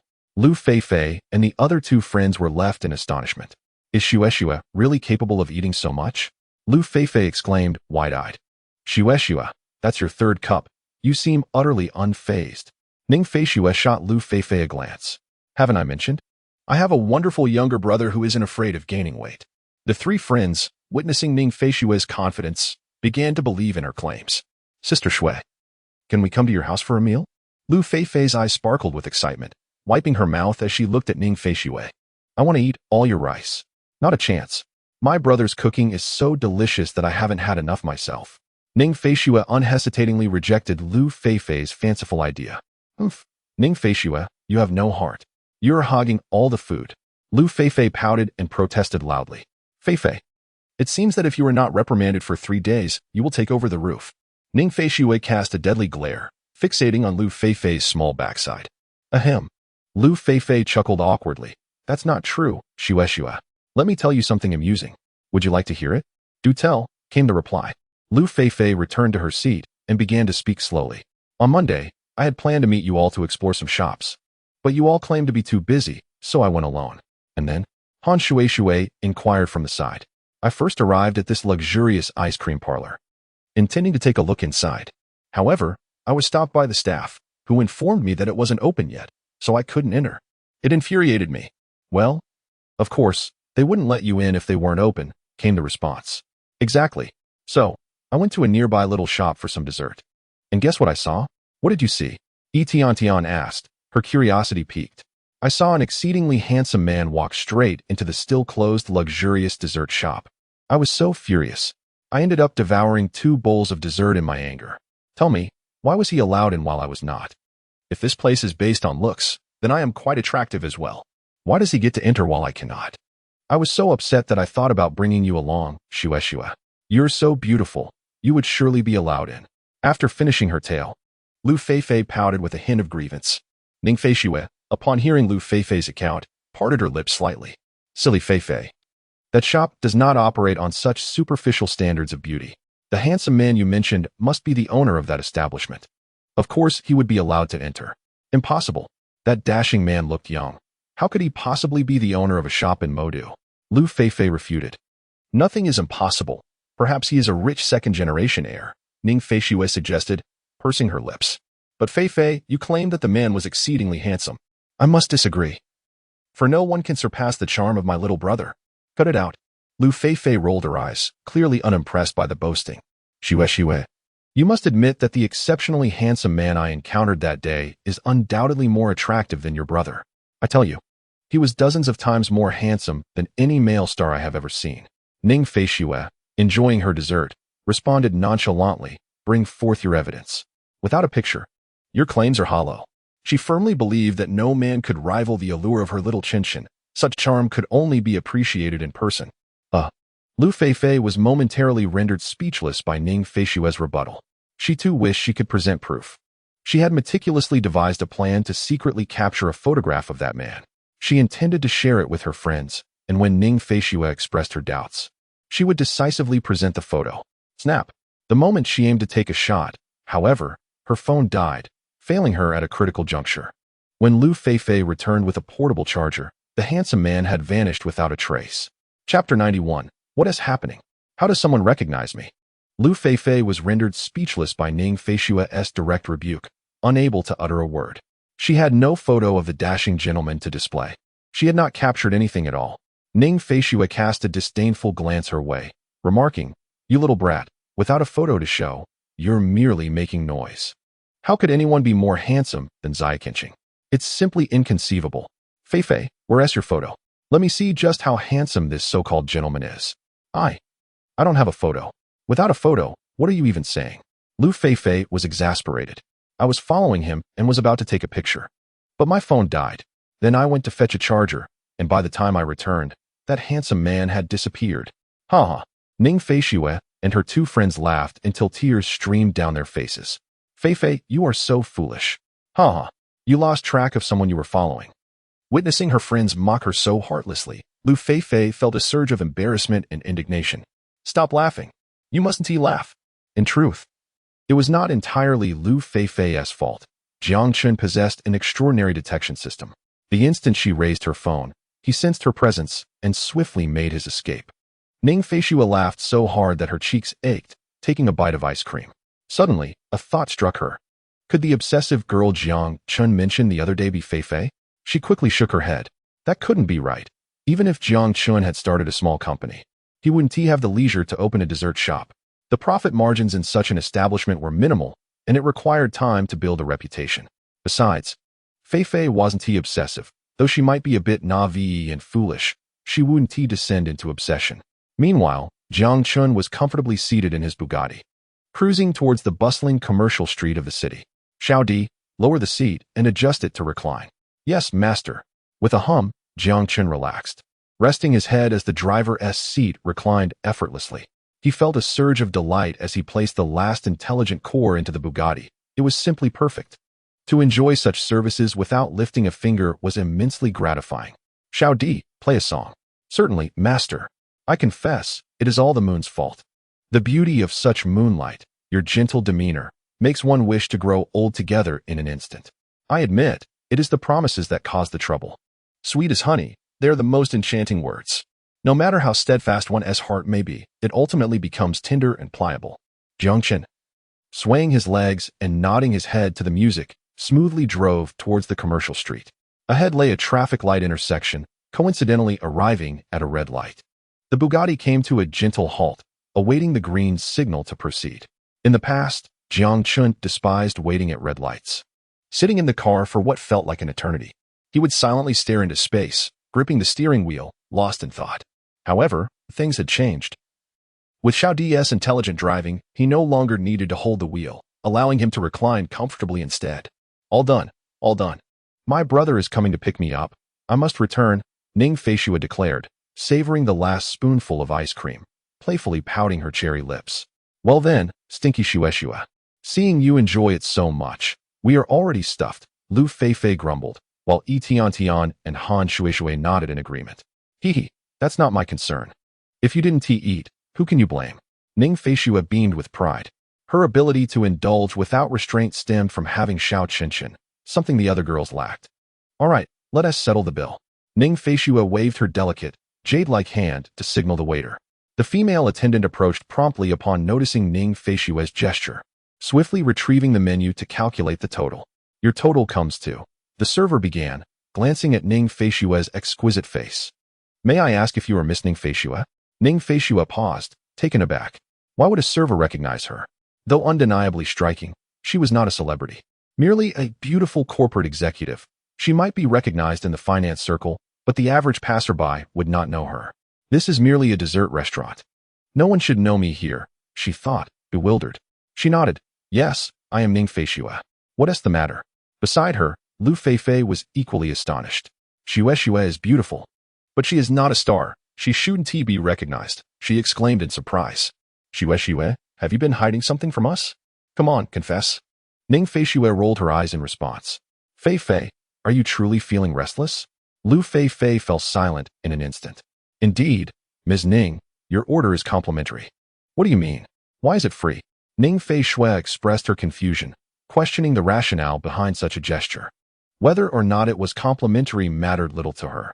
She had no shortage of funds, yet she was curious about the reason. Oh my! Lu Feifei was astonished.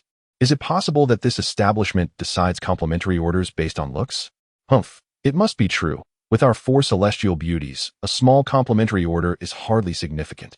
She spoke nonchalantly. Excuse me, does your restaurant offer complimentary service based on our appearance? The server gently shook her head with a smile. No. It is due to our owner as special courtesy extended to Ms. Ning Fei Shui. Jiang Chun had discreetly informed the dessert shop manager to offer her complimentary service upon her arrival. The manager had promptly arranged for it. After all, with generous patrons, efficiency must be paramount. Ning Fei Shui was even more bewildered. Does the manager of this establishment know me? Or could he perhaps be an admirer? Apologies. But I already have Xiao Qinshin. Other men should keep their distance. Ning Fei Shui mused. This individual is quite cunning, knowing my fondness for ice cream desserts, and deliberately opening a shop to pursue me. Such depth of character cannot be overlooked. I must confront him for answers. Oh dear, Shui Shui. It seems someone is pursuing you. Your brother remains oblivious, I presume? Fei Fei. It appears we should reminisce about the joyous days of university. I was mistaken. Shui Shui. Seeing Lu Fei Fei plead for mercy, Ning Fei Shui turned to the server. I understand now. Please extend my gratitude to your owner. Certainly, Ms. Ning. Where might I find your owner? Could you summon him? Ning Fei Shui rubbed her wrist, gazing at the server. I apologize, Ms. Ning, but I am unaware of our owner's whereabouts. Upon hearing this, Ning Fei Shui furrowed her brow slightly. Could you tell me the name of your owner? I'm afraid I do not know his name, replied the waitress, offering an awkward yet polite smile. Well, how intriguing, Ning Fei Shui remarked. This owner is quite elusive. Even their employees do not know his name. She recalled the neon sign seen upon entering, her resolve strengthening. Please summon your manager. I have matters to discuss. The server turned to fetch the manager. The manager arrived promptly. Hello, Ms. Ning. Greetings. Ning Fei Shui nodded with a smile. Manager. May I inquire if the name of your establishment was chosen by your owner? Indeed, Ms. Ning. Ning Fei Shui was taken aback. So it is indeed their owner. However, what does this person mean? Offering me a complimentary meal while choosing such a name seemingly aimed at me. Is this their way of captivating my attention? Such extreme measures are utterly inferior to my dear little Qinshin. Ning Fei Fei spoke softly. What is your boss's name? Apologies, Miss Ning, but I cannot disclose that information. Truly. You are remarkable. Ning Fei Shui, feeling exasperated, slung her small bag over her shoulder and exited the ice cream parlor. Let us go, darlings. It's time for us to head home. Yes, let us go, Shui Shui. The remaining 3 little ladies followed Ning Fei Shui out of the dessert shop. Ha ha ha, Shui Shui. I noticed a snow pig sign when I arrived today. So it was because of you, ha ha ha. Slap, slap, slap. Ning Fei Shui's delicate white hand playfully tapped the backsides of the 3 little ladies. I am not a pig. Let us go, little darlings. My brother should be here to pick me up. Ning Fei Shui gracefully walked in her high-heeled shoes towards the parking lot where she had arranged to meet Jiang Chun. Jiang Chun had also arrived at the parking area, where the artificial intelligence flawlessly parked the car without any effort on his part. Chapter 93. Have you forgotten something? Ning Fei Shui clicked her crystal high heels as she approached the parking lot agreed upon with Jiang Chun. She spotted Jiang Chun's Bugatti parked there, with him standing tall beside it, gazing in her direction. Ning Fei Shui quickened her pace, her petite feet dancing as she dashed over. Little Qinshin, she called out while running, diving into Jiang Chun's strong embrace like a fledgling swallow returning home. Jiang Chun opened his arms wide, enveloping the president of snow in his warm embrace, his large, heated hand gently massaging her small belly. Sister Shui Shui must have indulged in quite a bit of ice cream. Jiang Chun needed to warm her little tummy. Jiang Chun's lips parted slightly. Sister Shui Shui, have you missed me? Ning Fei Shui nodded her little head. I missed you, especially. After saying that, she nuzzled her tender, pink face against Jiang Chun's broad chest. Sister Shui Shui, I missed you too. Ning Fei Shui's eyes squinted joyfully, her smile radiant like a blooming flower.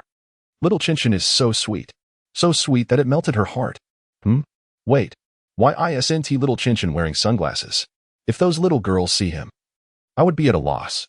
She extended her delicate, jade-like fingers and playfully twisted them around Jiang Chun's waist. Little Qinshin, have you forgotten something? Jiang Chun was taken aback. What could I possibly have forgotten?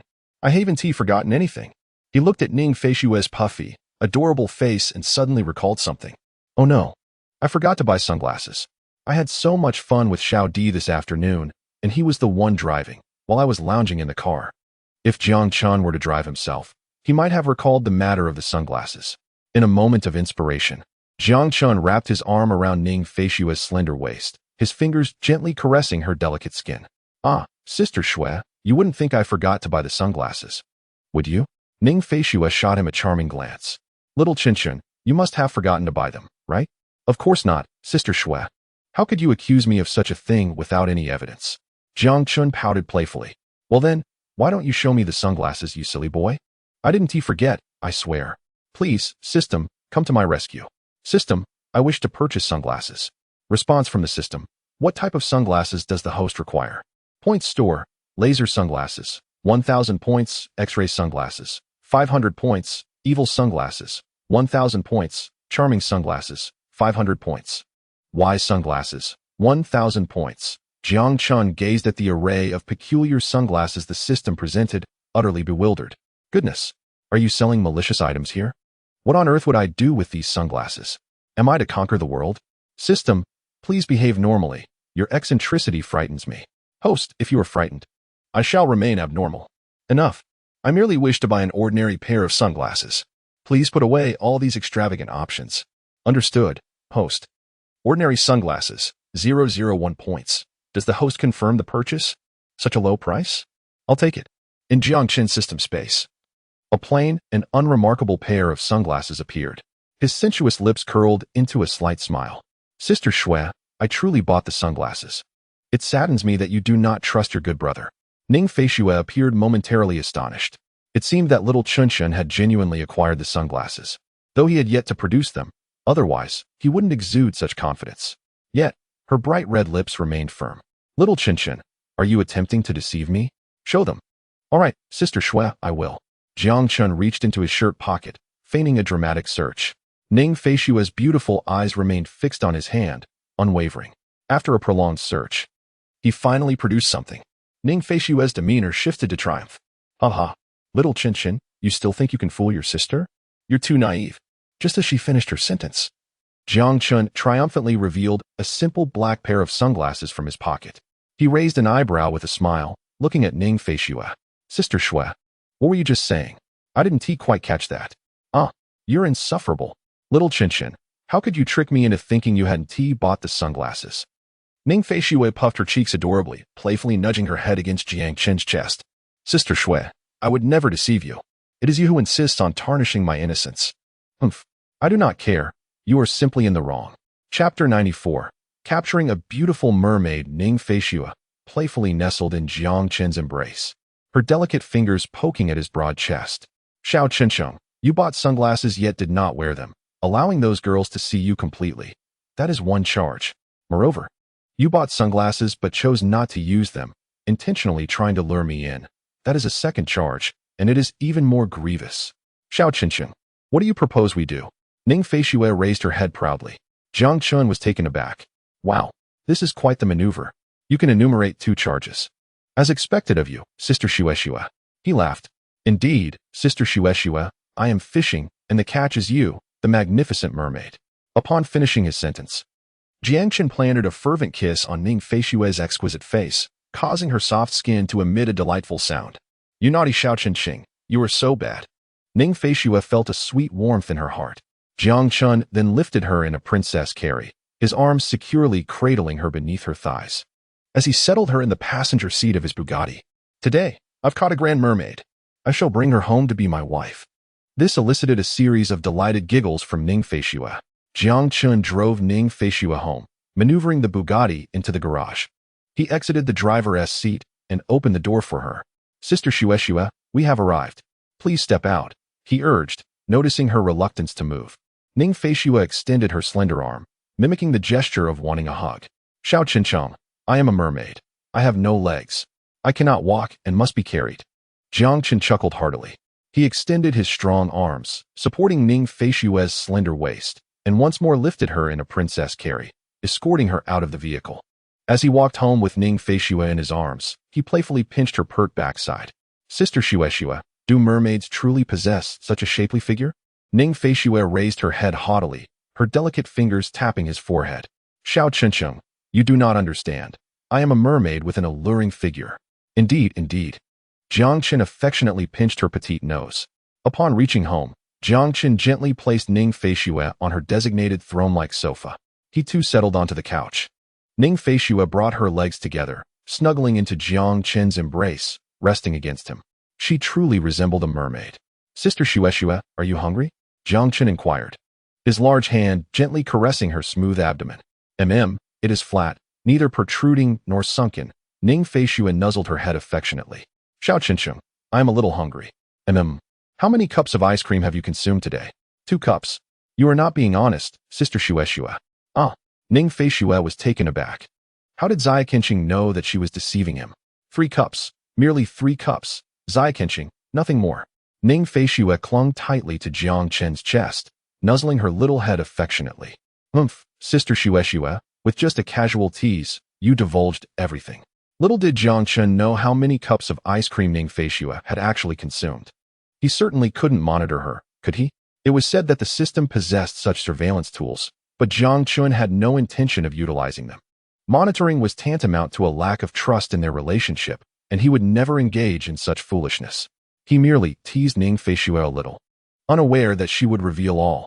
Well then, Zai Qinsheng, you dared to deceive your sister. You are finished. Let me tell you. Ning Feishue plopped down onto Jiang Qin's lap, turning around to embrace his head within her arms, using her ample bosom to firmly smother his handsome face. Sister Shue, you are being unreasonable. You cannot play fair. You are ambushing me. You lack the strength. Jiang Qin, muffled in her embrace, made indistinct sounds. Zai Qinsheng, I am indeed being unreasonable. Jiang Qin felt a dizzy warmth enveloping him. Wait, why was it that Sister Shue, who had consumed 3 cups of ice cream, was punishing him instead? Jiang Qin playfully pinched Ning Feishue's delicate waist.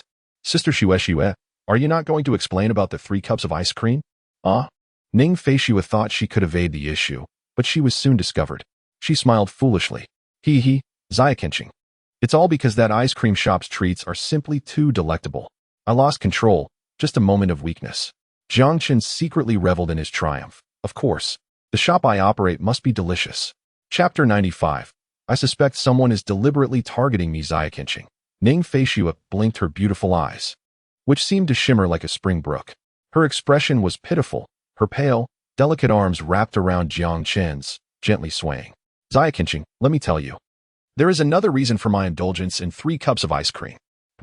While the other girls only stopped at 1 cup, I had you to hold on to. So I simply wouldn't gain any weight. Jiang Qin chuckled inwardly. Sister Shue, it won't matter if I'm here, you will still gain weight. For the ice cream you consumed did not include my health-enhancing ingredients. However, it was all right, with the intelligent weighing scale as an ally. Jiang Qin was not worried about being exposed. Jiang Qin's expression turned serious as he pinched Ning Feishue's soft waist. Sister Shue, my concern is not about your weight. Eating too much ice cream will lead to a chill. What if you have a stomachache? It's fine, Zai Qinsheng, if I have a stomachache. I still have you. You can just massage my belly then. Jiang Qin's brows twitched in response. Goodness. Sister Shue now treats me as a mere medical kit. Is that acceptable? Ning Feishue pouted her rosy lips, playfully coaxing Jiang Qin. He simply could not resist. Sister Shue, you are truly a mischievous little enchantress. Xiao Qinsheng. I am not a little enchantress. I am a grand enchantress, the kind that would devour you. Oh woo. Oh, woo. Ning Feishue pretended to pounce like a wild beast, leaping into Jiang Qin's embrace and gently biting his neck. Jiang Qin held her close, planting fervent kisses on her smooth, jade-like forehead. After a playful interlude, Ning Feishue's stomach let out a hungry growl. Xiao Qinsheng, I'm hungry. All right, Sister Shue, I will prepare a meal right away. Ning Feishue planted a sweet kiss on Jiang Qin's cheek. Xiao Qinsheng, you are truly wonderful. Jiang Qin returned to the living room to start cooking, while Ning Feishue lay sideways on the sofa, watching a variety show. After a while, Jiang Qin announced, Sister Shue, dinner is ready. Coming. Ning Feishue bounced over, swaying her little backside, and upon reaching the dining table, she eagerly dug into her meal. So delicious, woo. Jiang Qin smiled as he watched her enjoy her food, also partaking in the meal. After dinner, the two leaned back on the sofa. Jiang Qin gently massaged Ning Feishue's round little belly. Xiao Qinsheng, let me tell you about something amusing that happened this afternoon. What was so amusing? Ning Feishue nestled her little head closer, finding a comfortable spot in Jiang Qin's embrace. After we finished our ice cream, We were about to settle the bill when the waiter approached and asked if I was Ning Feishue. I was completely taken aback, as a small female CEO. I never imagined someone would recognize me. Jiangchen suppressed a chuckle. Sister Shui, of course, I informed the waiter. And then guess what happened? What? That waiter astonishingly said I could have it for free, courtesy of their boss. How outrageous, Xiao Qinqing. That boss must have ulterior motives. Knowing my fondness for ice cream and treating me to a free meal. Would you say such a person is despicable? Absolutely despicable, Sister Shui. Ning Feishue lamented, tears welling in her eyes. This is truly a moment of self-reproach. I even asked who their boss was, but no one would tell me. That person is quite cautious, hiding their identity well. Even their employees don't know his name. As she finished her tale, she waved her little fists in frustration. Noticing Jiang Qin's calm demeanor, she asked, Xiao Qinqing, aren't you jealous? This person is quite enigmatic. Jealous? Of course I am. Jiang Qin feigned a fierce expression. Sister Shui, I am truly angry. This person is insufferable. He dares to pursue my Sister Shui. I want to smash his head. Yes. Yes. Yes. Indeed, that spirit.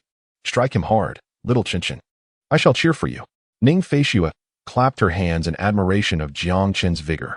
Jiang Qin felt a wave of despair wash over him. He was, in essence, striking himself. Moreover, little Qinqin, I visited that shop today. Nestled in Jiang Qin's embrace, Ning Feishue continued. The shop's name is actually Snow Piggy Ice Cream Dessert Shop. I suspect the owner is deliberately targeting me. Pht. Ha ha ha. Sister Shui, you truly are a piggy. Jiangchen could no longer contain his laughter, having found humor in Ning Feishue's lament about her name, which Jiangchen had bestowed upon her. Chapter 96, Little Qinqin. I have lost weight, little Qinqin. You mustn't laugh. Ha ha. Jiangchen chuckled so hard his stomach ached. Little Qinqin, you are still laughing. Ning Feishue pouted, her rosy lips forming a delightful shape, and playfully pinched Jiang Chun's waist. Sister Shui, I just remembered something amusing. What is so funny? It's just Snow Piggy. Ah, how annoying. Little Qinqin, you're awful. Ning Feishue's lips pursed in indignation. I am not a piggy. Little Qinqin, that owner is truly despicable. I cannot wait to catch him. Otherwise, I'll deliver a swift chokehold. Jiangchen felt an involuntary chill run down his neck, his body tensing. He sought to defend himself. Sister Shui, perhaps the owner did not intend it that way? He continued to gently massage Ning Feishue's abdomen with his warm hands. Think about it. The owner does not know you are a piggy. Ning Feishue nestled her head against Jiangchen in discontent. Little Qinqin, I am not a piggy. All right. My dear Sister Shui is not a piggy, Jiangchen affirmed, playfully squeezing the soft flesh at her waist. Humph. Little Qinqin, though you have a point. I still suspect that person chose the name Snow Piggy deliberately to mock me. Sister Shui, when you find that person, you need not lift a finger. I shall avenge you. How does that sound? Jiangchen declared with righteous indignation. Okay, Ning Feishue replied, satisfied, determined to catch the culprit and engage in a couple's tag team with Jiangchen. After discussing the matter, the two continued to play affectionately on the sofa. That night, Ning Feishue lounged in Jiangchen's embrace. Little Qinqin, it seems today is our weekly weigh-in day. Jiangchen nodded in agreement. Since the last incident of weight gain, Sister Shui had made a pact with him. Every Saturday, they would weigh in to monitor Ning Feishue's weight changes. Despite having healthy ingredients at hand, Ning Feishue indulged only in the meals Jiangchen prepared. Occasionally, she indulges in delightful treats such as ice cream desserts, potato chips, cookies, and little cakes. These indulgences, however, lie beyond Jiangchen's ability to manage, and Sister Shui will inevitably gain weight.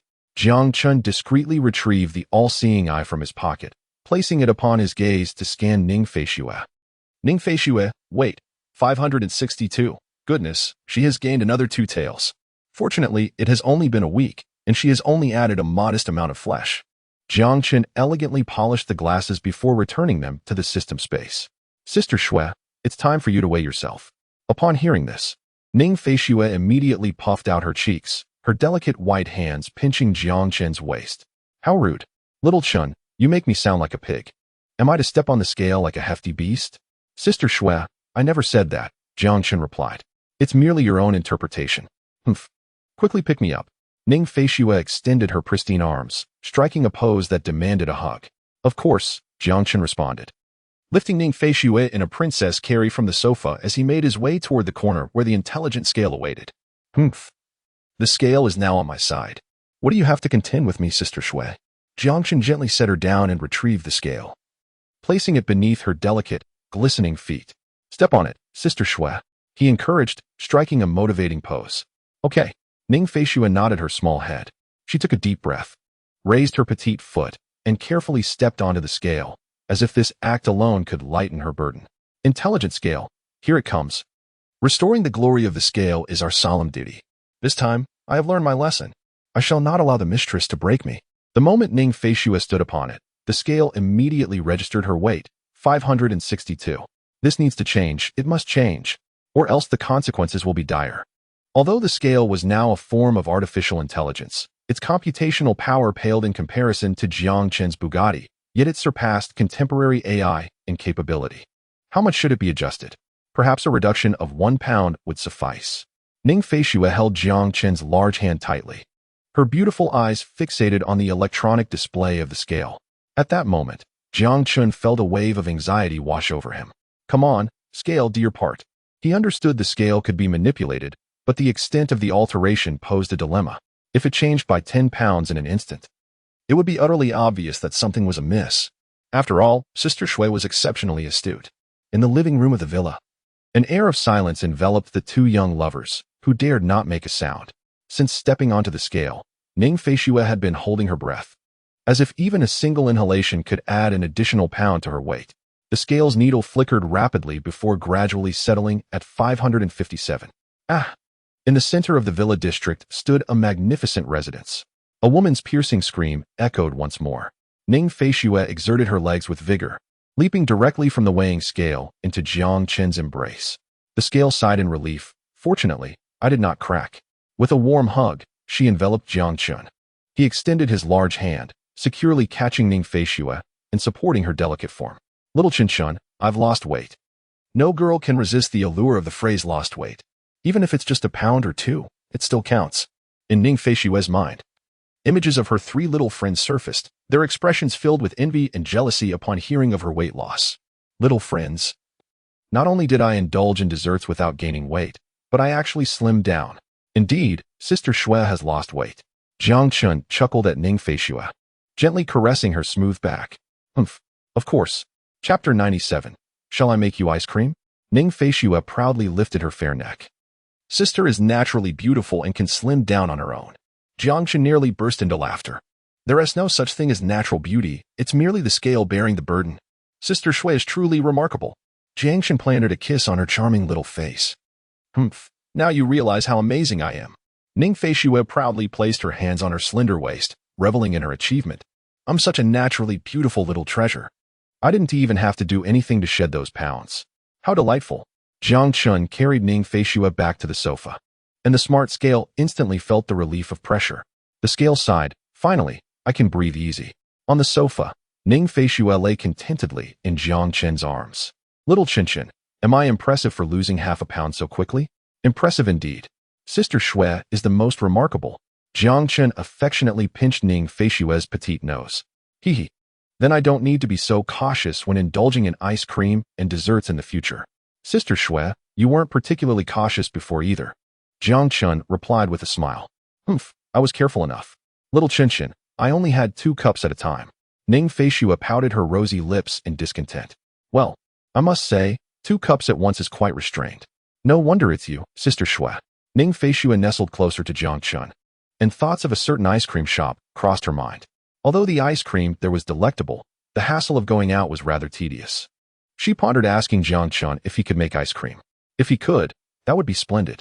With Jiang Chen's extraordinary culinary skills, the ice cream he made would surely be even more delicious. Ning Feishue parted her crimson lips. Little Chen, can you make ice cream? Of course. Ice cream is so simple. Who can't make it? Jiang Chen replied nonchalantly, though in truth, he had no idea how. He is indeed a masterful cook, possessing extraordinary culinary skills. However, this does not imply that he is adept at crafting ice cream desserts. Before his journey across realms at the age of 28, he was a true gourmand, diligently exploring a myriad of delectable dishes, yet he had never delved into the realm of cakes or desserts. Consequently, ice cream was far beyond his expertise. Nevertheless, it mattered little, for Jiang Chun possessed a system that undoubtedly contained everything one could desire, making the creation of ice cream a trivial task. Thus, Jiang Chun calmly provided Ning Feishue with an affirmative response. Really? Ning Feishue's beautiful eyes transformed into sparkling orbs.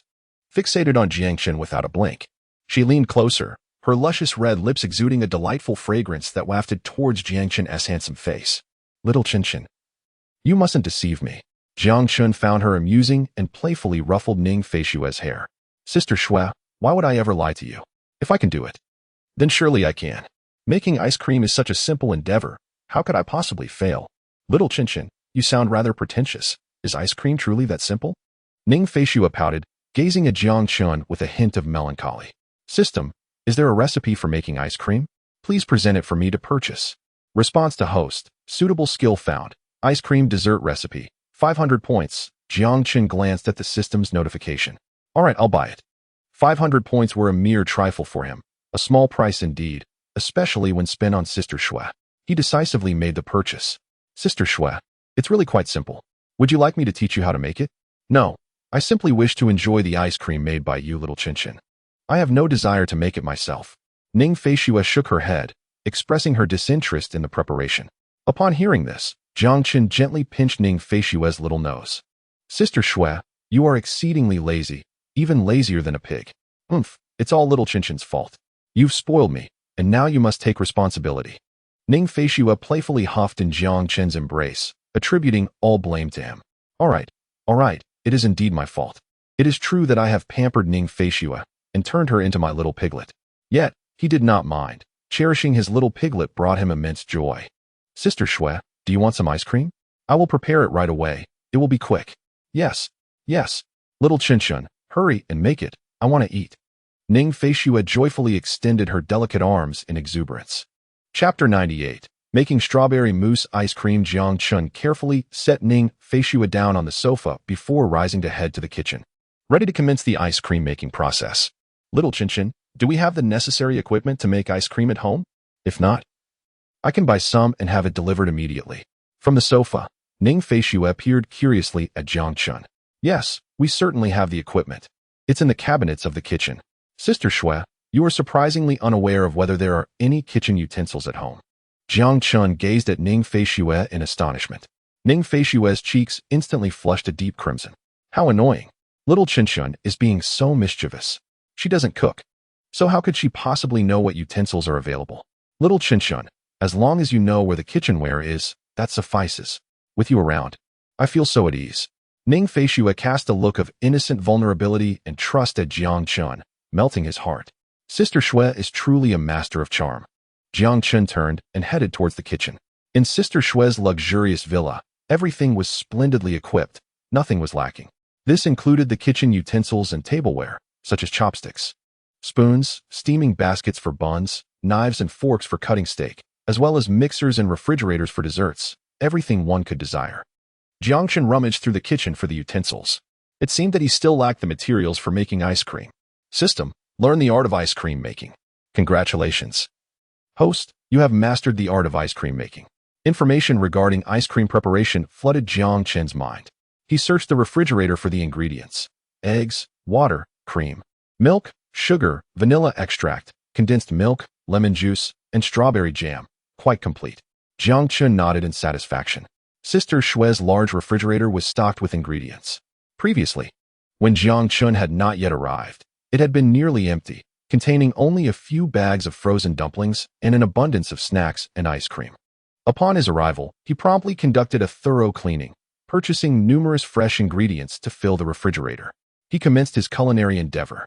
Mixing egg yolks with sugar until a milky hue was achieved, he used a mixer to blend them. Half of the sugar was added to the egg yolks, beaten until the color lightened.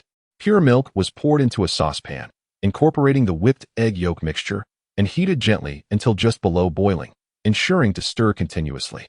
A large bowl of ice water was prepared to cool the custard. The remaining sugar and vanilla extract were added to the cream, whipped to perfection. The chilled custard was combined with the whipped cream and vanilla extract, blended until uniform, and poured into a container to freeze. Cream was poured into the pot and heated on low until bubbles formed at the edges, then slowly mixed with the whipped egg yolks until well combined. It was returned to the pot, cooked on low until thickened, stirring constantly for about 15 minutes, until the back of a wooden spoon could coat with the ice cream mixture. After cooling, it was combined with yogurt and frozen for 40 minutes. Afterward, it was taken out and whipped again before freezing once more. Strawberry jam was drizzled on top, and neatly sliced strawberries adorned the ice cream. A delightful vanilla strawberry ice cream was thus created. An hour had passed, and Ning Feishue, growing bored on the sofa, stood up and wandered into the kitchen to check on Jiang Chen's progress. "Little Chin-chun, is it ready yet? I'm so hungry." Ning Feishue sauntered from the living room to the kitchen, her curvaceous figure captivating. Upon spotting the industrious Jiang Chen, a wave of emotion surged within her. All right. Sister Shui, it will be ready shortly," Jiang Chen responded while continuing his culinary endeavors. Ning Feishue approached, playfully leaping onto Jiang Chen's back like a bear climbing a tree. Her firm and powerful thighs encircled his waist, while her delicate arms embraced his neck. The sweet aroma of ice cream wafted into her pert little nose. Ning Feishue wrinkled her nose, inhaling deeply. "So delightful. Little Chin-chun, are you making strawberry-flavored ice cream?" "Yes, Sister Shui, I recall you adore both strawberry and vanilla flavors." With a swift motion, Ning Feishue planted a kiss on Jiang Chen's cheek. "Little Chin-chun, you remember so well. You deserve a reward." As Jiang Chen completed the ice cream, placing it into a large bowl, Ning Feishue gazed at the generous serving of pink and creamy concoction, her mouth watering in anticipation. Her beautiful eyes sparkled with delight. "It looks absolutely scrumptious. Little Chin-chun, you truly excel, even in crafting such a complex treat." Chapter 99. Exquisite Delight. "Little Chin-chun, can we eat it now?" Jiang Chen chuckled, tapping Ning Feishue's porcelain-like forehead playfully. "Not yet, my dear. It has been frozen." He then placed the bowl of ice cream into the freezer. Ning Feishue leaned against him, her eyes wide with eagerness. Little Chin-chun, how long must we wait?" Jiang Chen gently ruffled her hair. "Approximately 40 minutes. Depending on the freezer's capabilities. If it's efficient, it might take only 20 or 30 minutes. "What?" Ning Feishue exclaimed, indignant. "I, the illustrious President Shui, if not wealthy beyond measure, certainly possess considerable resources. All our appliances are top-notch. The computer boasts the finest Titan and Xeon configurations, and we have a 72-inch ultra-slim LCD television. How can it be that our freezer falls short? I refuse to accept this. While ordinary shortcomings may be tolerable, this is a matter of how swiftly I can indulge in ice cream. How can this be?" In truth, Ning Feishue could hardly fathom that one day she would savor the ice cream made by Little Chin-chun.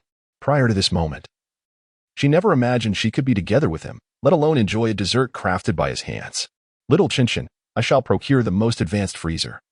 Aiming to freeze it in 10 minutes, Ning Feishue pouted, her vibrant red lips pursed high. Jiang Chen couldn't help but feel a bit embarrassed. "Goodness, Sister Shui, no wonder you are who you are. Such a high-speed freezer is typically found only in Michelin 3-star restaurants. To enhance the freezing time by mere minutes, you would spend hundreds of thousands." Indeed, Sister Shui possesses an unwavering passion for culinary delights. All right, I will buy it all. I shall heed your words, Sister Shui." Without further ado, Ning Feishue nestled herself on Jiang Chen's back, retrieving her phone from her pocket to place an order for the most advanced frozen freezer. Jiang Chen extended his large hand from behind to support Sister Shui's hips, ensuring her stability to prevent any mishaps. "Order successful," Jiang Chen mused, truly impressed by Sister Shui's decisiveness. "Is Xiao Chin-chun ready yet?" Ning Feishue, draped over Jiang Chen's back, wrapped her delicate white arms around his neck and gently swayed. "Almost. Just 5 more minutes." Jiang Chen patted Sister Shui's petite head, signaling that it would be ready shortly. Moments later, Jiang Chen approached the freezer, opening it to reveal a large bowl of strawberry mousse ice cream, which he carefully cradled in his hands as wisps of white steam rose gracefully into the air. The pink mousse, paired with luscious white cream, exuded a delightful aroma, adorned with neatly sliced fresh strawberries, the refreshing chill gradually enveloping the entire kitchen. As the white mist wafted towards Ning Feishue's dainty nose, it danced enticingly within her nostrils. "Ah, Xiao Chin-chun, it smells divine." The alluring fragrance was undoubtedly that of the ice cream, reminiscent of the sweet scent of watermelon on a summer's day. "Xiao Chin-chun, I want to eat it." Ning Feishue wriggled restlessly on Jiang Chen's back, yearning for the ice cream in his hands. Jiang Chen chuckled softly. "Do not be so impatient, Sister Shui. You look like an eager little pig." "I am not a little pig." Jiang Chen, with Ning Feishue still on his back, retrieved a large spoon from the kitchenware and slowly made his way to the living room, holding the bowl of ice cream carefully. He first placed the bowl on the coffee table, arranged the spoon, and then gently set Sister Shui onto the sofa. Xiao Qinshan, I want to eat. Hurry and feed me. Ning Feishui clung to Jiang Chen's arm, playfully shaking it in a charming manner. All right. Jiang Chen lifted the ice cream bowl, scooping a generous spoonful and bringing it to Ning Feishui's cherry-like lips. Ning Feishui suddenly opened her mouth wide, devouring both the ice cream and the spoon in one swift motion. So delicious, she exclaimed, her words muddled by the delightful treat. It was simply exquisite. Ning Feishui felt as though she might burst with joy. The ice cream she had previously enjoyed at dessert shops with her friends paled in comparison to the one crafted by Xiao Qinshan. The new dessert shop's ice cream had already been deemed the best she had tasted, yet it hardly measured up to the deliciousness of Xiao Qinshan's creation. Chapter 100. I want another bowl. Ning Feishui was overjoyed. Successfully winning over Xiao Qinshan was undoubtedly the finest decision she had made in her 32 years.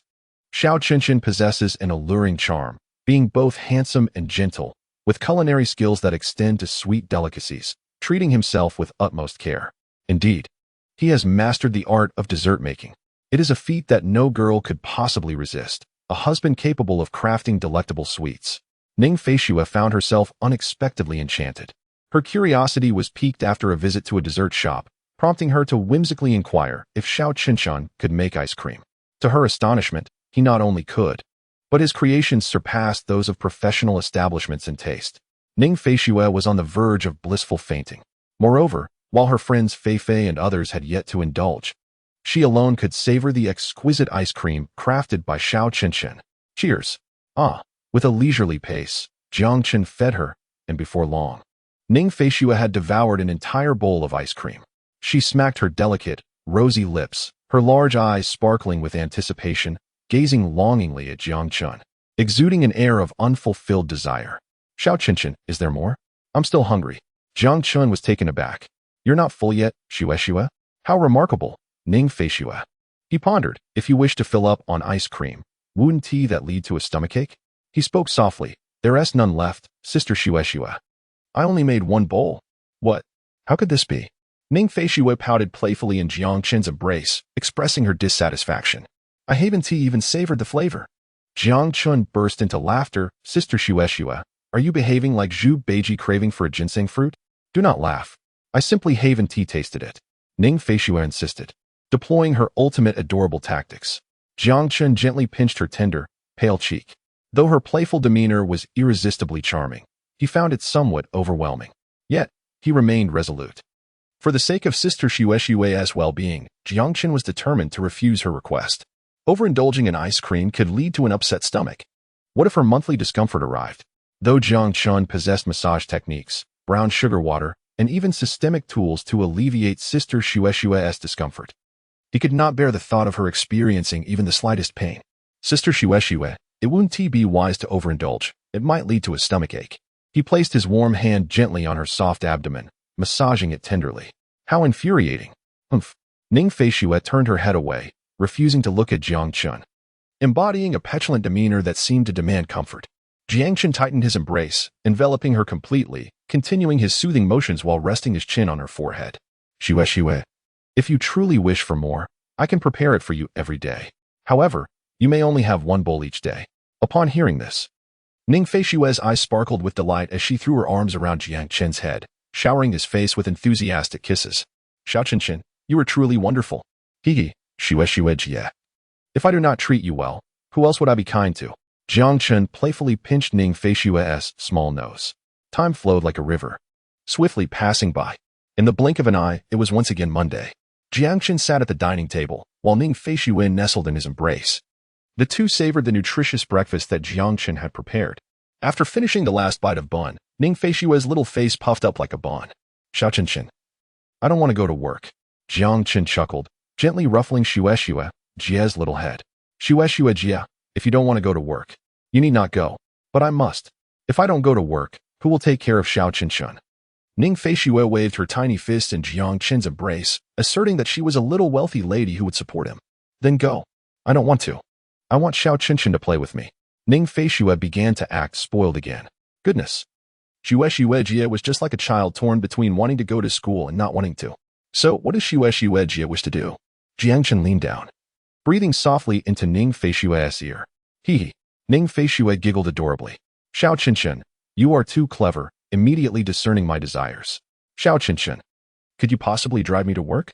Ning Feishue wrapped her delicate arm around Jiangchen's neck, shaking him playfully while acting coy. Jiangchen found it amusing.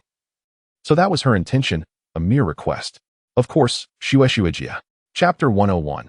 Jie, let me introduce someone to you. Hee hee. Xiao Qinshen, you are truly wonderful. Ning Feishue peppered Jiang Chun's handsome face with fervent kisses. Xiao Qinshen, let me tell you, driving to work is exhausting. That Maserati is quite old, 3 years already. The seats are so stiff that it's uncomfortable for me. Humph. Shueshue's Maserati. I should have known. You fickle woman. Continuing, Ning Feishue exclaimed, Xiao Qinshen, your Bugatti's genuine leather seats are simply marvelous. They are both resilient and soft. It feels delightful to sit on them. Jiangchen couldn't help but chuckle. Jie was truly adorable, a blend of laziness and charm. Despite having her own car, she found driving to work too tiring and wished for him to chauffeur her. All while avoiding the admission of her own laziness, instead blaming it on the discomfort of the Maserati seat. Jiangchen rested his chin on Ning Feishue's fair forehead, his large hand tenderly caressing her soft, delicate belly. Jie, why have you become so lazy? Truly a little piglet who loves to eat. Humph, it's all your fault. Ning Feishue pouted, playfully protesting. Xiao Qinshen, my laziness is entirely a result of being with you. Thus, you must take responsibility for your sister. Jiang Chun was momentarily taken aback, left utterly speechless. However, it must be said that indeed, Sister Shue's laziness seems to stem from her own indulgence. Every day, Jiang Chun prepared meals for Ning Feishue, personally feeding her and carrying her while walking. Of course, I will take responsibility for Sister Shueshue, he affirmed. Come, Sister Shueshue, let me escort you to work. Upon hearing Jiang Chen's call, Ning Feishue remained seated in his embrace. She extended her fair, delicate arm. Gesturing towards him, Jiang Chun raised an eyebrow, comprehending her unspoken desire for a hug. With a gentle princess carry, he lifted Ning Feishue, then slung her white handbag over his arm as they exited the villa. Stepping outside, the sunlight was mildly blinding, casting its rays upon both Ning Feishue and Jiang Chun. The sunlight illuminated their fair skin, reflecting a rosy glow. Jiang Chun cradled Ning Feishue as they made their way towards the villa's garage. Approaching the Bugatti, Jiang Chun made no move. The obsidian-like vehicle slowly opened its doors on their own accord. The upward-swinging doors resembled sharp blades, seemingly capable of slicing through the very air. Ning Feishue nestled her little head against Jiang Chun's shoulder, observing her surroundings without a hint of suspicion. It was not unusual for Xiao Qinshen to possess the car keys and remotely unlock the doors. Jiang Chun gently placed Ning Feishue in the passenger seat before circling around to the driver's side. He smoothly started the engine and drove steadily towards the Qinshui group. Ning Feishue shifted contentedly in her seat, stretching her slender waist, relishing the comfort. Ah, this is truly delightful. Xiao Qinshen's car is wonderful. The genuine leather seats are both spacious and soft. It is simply exquisite. No wonder it cost a fortune. It is worth every penny. In contrast, my Maserati feels like a cheap purchase. After a few years, it has lost its charm. Had Ning Feishue always driven her Maserati without experiencing Jiang Chun's vehicle, she would not have felt this way. When one knows no comparison, one feels no dissatisfaction. Jiang Chun drove steadily, his focus sharpened with Sister Shueshue beside him, almost as if he were employing a heightened sense of awareness. I'm so tired. I do not wish to drive, he sighed. I long for autonomous driving. Indeed, Jiang Chun had grown lazy. Ning Feishue's indulgence had made him complacent. Just as Xiao Di, the super artificial intelligence, had rendered him disinclined to drive. Ever since Xiao Di had entered his life, Jiang Chun wished to relinquish control of the vehicle, preferring to recline and enjoy the scenery. The allure of artificial intelligence was undeniable. The last time he picked up Ning Feishue, he had profoundly recognized the invincibility of AI. As Jiang Chun pondered, the allure of employing artificial intelligence in autonomous driving became increasingly tempting. However, he was concerned that Sister Shueshue would discover this. Jiang Chun found himself in a state of inner turmoil. It was inconsequential for Sister Shueshue to know about Xiaodi, but Ning Feishue would undoubtedly inquire about Xiaodi's origins. He could not possibly disclose that the intelligent core was provided by the system. Chapter 102. The voice of Tom Yao was enchantingly melodious. Such a revelation was utterly unfathomable. Who would believe in the existence of a system? It defied the very principles of science. Given Sister Shueshue's concern for him, she would inevitably question how Xiaodi came to be. As he approached a traffic light, Jiang Chen came to a halt and contemplated his situation. A sudden idea struck him. Since he owned a small company, he could utilize the technology from his business as a cover. Sister Shueshue, have I mentioned something to you before? He inquired. Go on. Ning Feishue replied, crossing her legs and tilting her head, leaning against Jiang Chen's shoulder, casting him a playful glance. After all this time, do we really need to ask? Dear sister? Sister Shueshue, I would like to introduce someone in the realm of artificial intelligence. She responded, intrigued. Is it a man or a woman? Before Jiang Chen could finish his thought, Ning Feishue raised an eyebrow, growing wary. It was one thing if it were a man, but if it were a woman, oh dear. Her jealousy would surely erupt. Jiang Chen hesitated. Xiaodi is probably a woman. Ning Feishue rose from the passenger seat and leaned over Jiang Chen. The traffic light turned green. Xiao Qinshin, drive to a nearby parking lot first. We'll settle this later, she commanded. Jiang Chen was bewildered. What are we settling? He maneuvered the car into the parking lot and came to a gentle stop. Ning Feishue plopped down into his lap, facing him, looking down with an air of authority. Xiao Qinshin, speak. Who is this woman you wish to introduce? Jiang Chen couldn't help but chuckle. He wrapped his arm around Ning Feishue's delicate waist, burying his head in her bosom, playfully nuzzling. Sister Shueshue, are you really getting jealous over this? Ning Feishue softened under Jiang Chen's playful demeanor. Of course I am. You're about to introduce another woman to me. How can I not be jealous? Stay strong, stay strong. You can't succumb to my charm. Yet, despite her resolve, she found herself unable to resist. Today, you must introduce this woman to me. Will tomorrow bring 2 women for me? Ning Feishue tightened her embrace around Jiang Chen's head, pressing him deeper into her curves. With a gentle force, she momentarily obscured his face. Xiao Qinshin, if you don't confess properly, you shall face the consequences. The consequences implied a rather intimate punishment. Sister Shueshue, please let me go, and I will confess at once. Jiang Chen's voice was muffled, his face hidden in Ning Feishue's embrace. Ning Feishue gently released her grip. Jiang Chen took a deep breath. Sister Shui was truly ruthless, living up to her reputation as a formidable force. Sister Shui, I'm not introducing you to a person. Not a person? But you just said you would introduce someone to me? Jiang Chen pinched Ning Feishue's delicate nose. Sister Shui, I was to finish speaking when you interrupted me. I meant to say that I would introduce you to an artificial intelligence. In an instant, Ning Feishue's cheeks flushed crimson. She realized her earlier impulsiveness, primarily because Jiang Chen had been about to make the introduction. She had inquired whether Jiang Chen was male or female, and when he replied that it was female, she was immediately taken aback. Little Qinshin, it's your fault for not being clear. Ning Feishue pouted her rosy lips, lightly tapping Jiang Chen's chest with her small fists.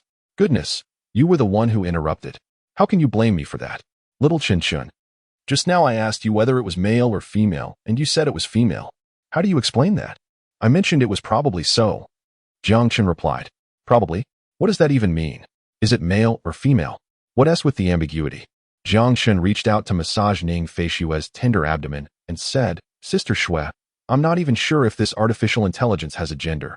Hence, it's just a guess. He turned Ning Feishue to face him, allowing her to lean against him in his embrace, pointing to the Bugatti's dashboard. Sister Shui, let me introduce you to the artificial intelligence of this Bugatti, Xiaodi. I'm here, master, came a melodious, mature female voice from within the car's interior. The Bugatti's dashboard illuminated brilliantly, revealing beautiful electronic eyes that blinked at Jiang Chen. Goodness, Ning Feishue exclaimed in astonishment, sitting frozen in Jiang Chen's embrace. Her shock stemmed not from the intelligence of Jiang Chen's vehicle, but rather from the delightful quality of the AI's voice. It was remarkably pleasant. The melodious tone of the voice could rival her own, only slightly falling short. Chapter 103. Jealousy. Goodness, Ning Feishue exclaimed again. Is this truly artificial intelligence? The Bugatti AI that Jiang Chen introduced to her was entirely unlike any she had encountered before. Previously, she had encountered rudimentary AI systems that merely mimicked simple responses. They were quite basic, merely playing a gimmick, and could hardly be considered true artificial intelligence. They featured mechanical female voices that lacked charm and only provided preset answers, sounding rather robotic and harsh. In stark contrast, the voice of Jiang Qin's Bugatti was entirely human, devoid of any mechanical quality, and was sweetly enchanting, a mere notch below her own innate elegance as a beautiful CEO. In the realm of advanced intelligence, entities such as AlphaGo exhibit formidable prowess in chess, outmatching human players with remarkable computational strength. Similarly, DeepMind demonstrates exceptional capabilities in the same domain, having undergone specialized training to triumph over grandmasters. However, these robots lack vocal expression. At most, they function as sophisticated computers, mere tools for the game. Yet, upon her first encounter with this little AI named D, Ning Feishue felt an unexpected pang of jealousy. How peculiar it was for her to feel envious of a robot. Nevertheless, she could not help but feel this way, particularly when she noticed the charming digital eyes on D's dashboard and its relatively sweet voice. Zai Qinshan, won't you offer an explanation? Ning Feishue nestled closer into Jiang Qin's embrace, turning her head away in a haughty manner, deliberately avoiding his gaze. Goodness, can Sister Xue truly be jealous? Jiang Qin's heart raced as he felt the softness of Ning Feishue against him. He gently wrapped his arm around her slender waist, leaning in to whisper near her ear. Sister Xue, is this truly jealousy? Humph. So what if I am jealous? Zai Qinshan, you must clarify this. Ning Feishue's ears tingled from his warm breath, her cheeks flushing as she continued to pout and averted her gaze. Haha, what a little jealous pig. Jiang Qin chuckled softly, holding Ning Feishue close and reveling in her playful demeanor. He resolved to reveal the truth, intending to use his modest tech company as a cover to explain that this little D was a product of his enterprise. This would allow Sister Xue to gradually accept the situation, easing the transition when he eventually disclosed the existence of Xuechen technology. Sister Xue, you know I established a small tech company, right? Yes, I'm aware. Well, the set of intimate apparel I gifted you previously was also crafted using our company as technology. At this, Ning Feishue nodded, her large eyes sparkling as she reminisced. The lingerie Jiang Qin had given her was indeed delightful, providing exceptional comfort, and after extensive wear, it had shown no signs of wear. This thought caused her cheeks to redden, and she shyly glanced at Jiang Qin. He continued, my Bugatti incorporates our latest innovations, featuring an artificial intelligence system, which I have affectionately named D. Hearing Jiang Qin's explanation, Ning Feishue's beautiful brows relaxed slightly. Sister Xue, remember last Saturday when you went out for desserts with your friends? Yes. After I dropped you off, I installed this artificial intelligence in the Bugatti. Jiang Qin spoke truthfully. He had indeed integrated the intelligent core into his Bugatti that very afternoon. With a steady demeanor, he expressed, it's quite remarkable. Ning Feishue echoed Jiang Qin's terminology, indicating her understanding of DS origins. As Xiao Qinshan embraced me while getting into the car, was it Xiao Di who opened the door? Indeed, Xue. Ever since Xiao Di came into my life, I no longer carry the car keys.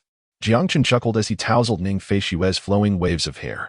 He spoke the truth. Since acquiring Xiao Di, he had completely forgotten about the car keys. It was not that the keys were cumbersome in his pocket.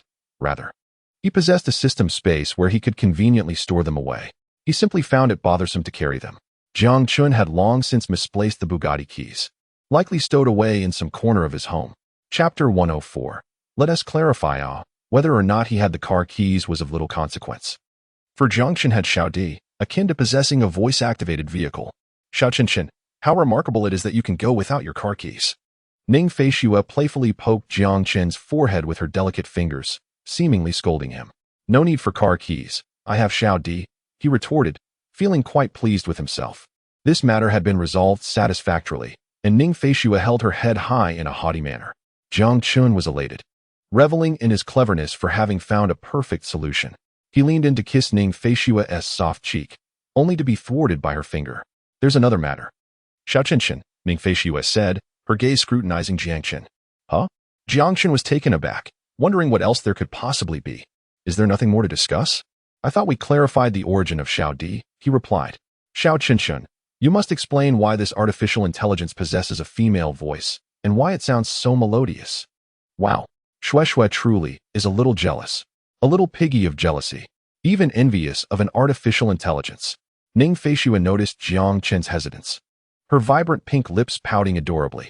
Oh, Xiao Qinshan, you surely have something to hide. Unable to provide an explanation, are you? While I fully support your endeavor in creating an artificial intelligence for your own convenience, I must question why you chose a female voice. And such a sweet voice at that. This intelligent being, with its delightful feminine tone, is nothing short of a beautiful companion. Xiao Qinshan must have deliberately designed a female voice for his own enjoyment. I see through your ruse, Xiao Qinshan. You may claim you lack martial prowess. Jiang Chun was oblivious to the myriad thoughts swirling in Ning Feishue's mind. At this moment, he only wished to vent his frustrations on the system. Shui, I must report this. I am not to blame in the slightest. This is all the system's fault. The intelligent core was provided by the system, and it should bear full responsibility. Jiang Chun was perplexed by the inconsistency of the intelligent core. Previously, when interacting with the weight scale, it had emitted a voice reminiscent of a child from SpongeBob SquarePants. Yet, upon reaching Little D, it transformed into a mature female voice. System, could you provide an explanation? He inquired. Host, there is no explanation. The intelligent core is random. It all hinges on personal luck. Damn it. Little Qinshan, say something. Ning Feishue flashed a charming smile, her delicate, jade-like hands caressing Jiang Qin's sculpted abdominal muscles. Jiang Qin quickly regained his composure. Sister Shui, I truly do not understand why this intelligent core has a female voice. It just turned out this way after installation. I was taken aback myself. Faced with Jiang Qin's playful demeanor, Ning Feishue found herself unable to resist. She tousled his hair, pondering aloud. You genuinely don't know? Wasn't it your request for a female voice? How could that be? Am I that kind of person? My eyes only have room for Sister Shui. Ning Feishue gazed into Jiang Qin's eyes, confirming his sincerity. She could discern truth from deception with a mere glance. Jiang Qin was indeed clueless, as it was all the system's doing, and he had been just as bewildered when presented with the intelligent core. Ning Feishue, gliding her smooth fingertips together, contemplated privately. If it were not Little Qinshan's deliberate request for a female voice, then perhaps it was the technicians from his company, aiming to please him by equipping the vehicle with a feminine voice. After all, what man could resist a melodious voice? Nonetheless, she mused, her own voice was quite enchanting, far surpassing any artificial intelligence. Little Qinshan, I suspect your company's employees orchestrated this to curry favor with you. Jiang Chun was taken aback. Ah, what a surprise. He was uncertain if the system counted as an employee, but he was convinced it might have intentionally played a prank on him. Perhaps it was even chuckling at his expense now. I did not, do not speak nonsense. With the matter seemingly resolved, Jiang Chun embraced Ning Feishue, sharing an affectionate moment that disheveled her professional attire. She playfully glared at him, yet her heart was light. Her allure clearly held significant sway over Little Qinshan. She straightened her blouse and glanced at her watch. Oh no, it's already 9:30. Well, since we're already late, a little more delay won't matter. Chapter 105. Begin your performance. Ning Feishue settled back into Jiang Qin's embrace, adjusting her position for comfort. Little Qinshan, you haven't introduced the features of this intelligent Bugatti yet. Sister Shui, since you mention it, I must now show off. With pride, Jiang Chun wrapped his arms around Ning Feishue's slender waist and commenced his performance. Firstly, we have the incredibly advanced artificial intelligence driving, a true embodiment of man and machine. Who else could it be? Ning Feishue chuckled softly. Xiao Qinshan, the unity of man and machine refers to Xiao, Di, and Bugatti. What does it have to do with you? You are merely an outsider. Jiang Chun felt instantly vulnerable under Ning Feishue's words. Indeed, it seemed that the essence of man and machine was indeed Xiao Di driving, and he had no part in it. With this remark from Sister Shui, he truly felt like an outsider. Jiang Chun was quite indignant. He reached out and playfully pinched Ning Feishue's pert dairy Sister Shui, you must not undermine my position. Ning Feishue found it amusing. Ha ha ha, you've even resorted to using my exclusive expression. All right, I shan't undermine you, she replied, ruffling Jiang Qin's hair with her delicate fingers. Furthermore, there is facial recognition. Once Xiao Di recognizes its master, it cannot carry anyone else without the owner's permission. Oh, Ning Feishue's interest was piqued as her ruby lips parted. Xiao Di, do you know who I am? The electronic eyes on the Bugatti's dashboard blinked. How could I not know who you are? You are the woman who almost sat through my seat last time. Of course, the Bugatti could never articulate such a response. Otherwise, this time it would truly be compromised, and even Jiang Chun would be unable to rescue it. You mischievous woman. You must be the beautiful, gracious. An enchanting mistress of Xiao Di, Jiang Chen exclaimed. Ning Feishue was elated by the Bugatti's compliment. This little rascal certainly knew how to flatter. She would let it off this time. Jiang Chen was left dumbfounded. Goodness, this is astonishingly intelligent, more adept at flattery than a sycophant. Jiang Chen continued, moreover. There is Xiao Di's super algorithm, capable of calculating anything, weather forecasts, advanced mathematical functions, height and weight, you name it. Is that true? Ning Feishue expressed skepticism, finding such computational ability rather extraordinary. It was remarkable that Xiao Qinchen's company possessed such formidable technology. However, recalling the set of lingerie Xiao Qinchen had gifted her last time, she felt somewhat reassured. Xiao Di, tell me, what are my height and weight? Upon hearing this, the Bugatti began to compute Ning Feishue's height and weight.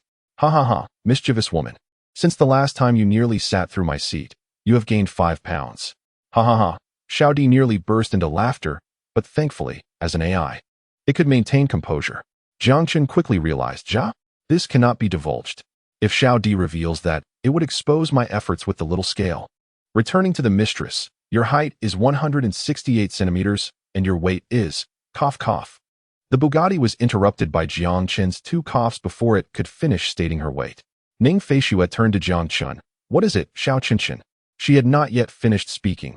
Her height was accurate, and indeed, this little D was quite impressive, and her weight should also be correct. Sister Shui, you're late for work and still playing around, Jiang Chen remarked with a tone of righteous indignation. Ning Feishue shot Jiang Chen a flirtatious glance. Silly boy. I've been late for an hour. Only just realized. Jiang Chen had known long before. He simply chose not to mention it. Would he be foolish enough to interrupt this tender moment with Sister Shui?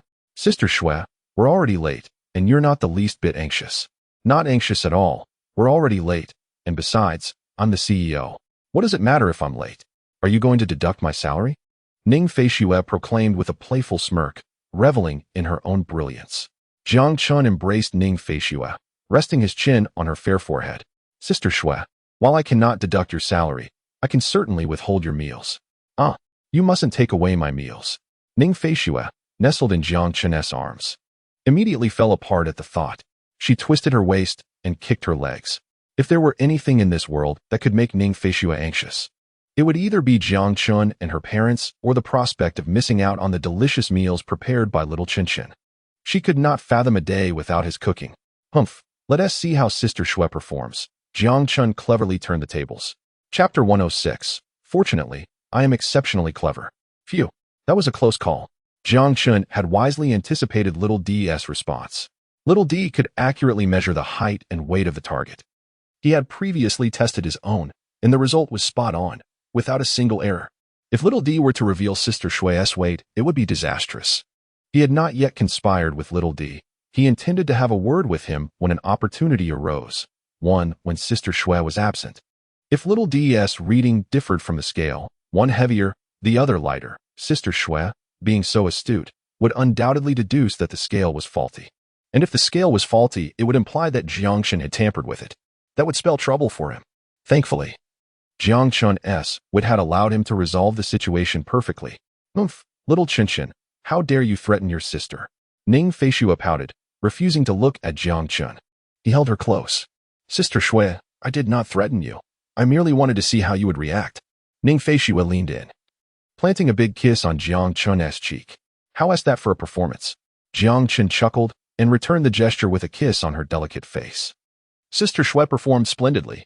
You'll receive an extra drumstick for dinner tonight. Yay. Ning Feishue was delighted at the prospect of an extra drumstick for dinner. Of course. Their family was wealthy. Purchasing a few million drumsticks was hardly an issue. However, Jiang Chen would restrict Ning Feishue from consuming excessive meat, as overindulgence in it is detrimental to health.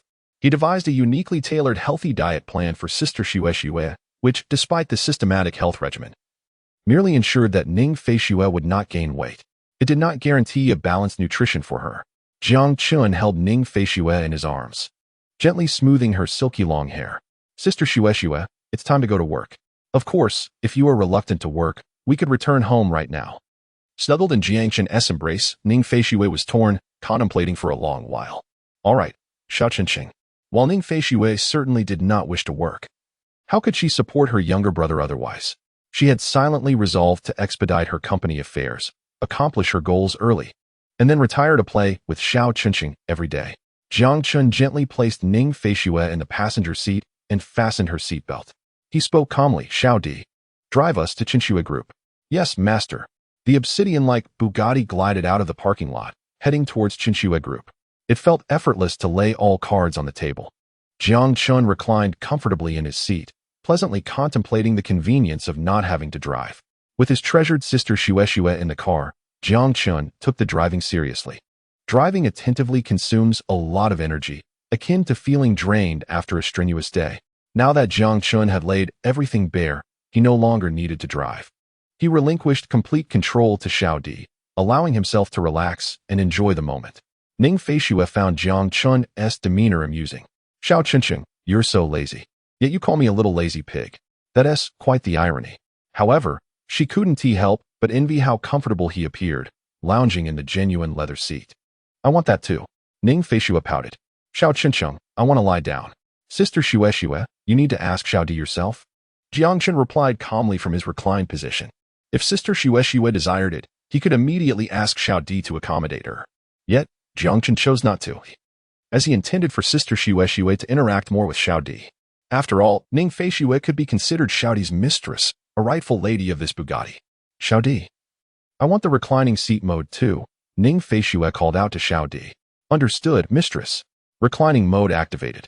The leather seat in the passenger position began to hum and gradually reclined backward.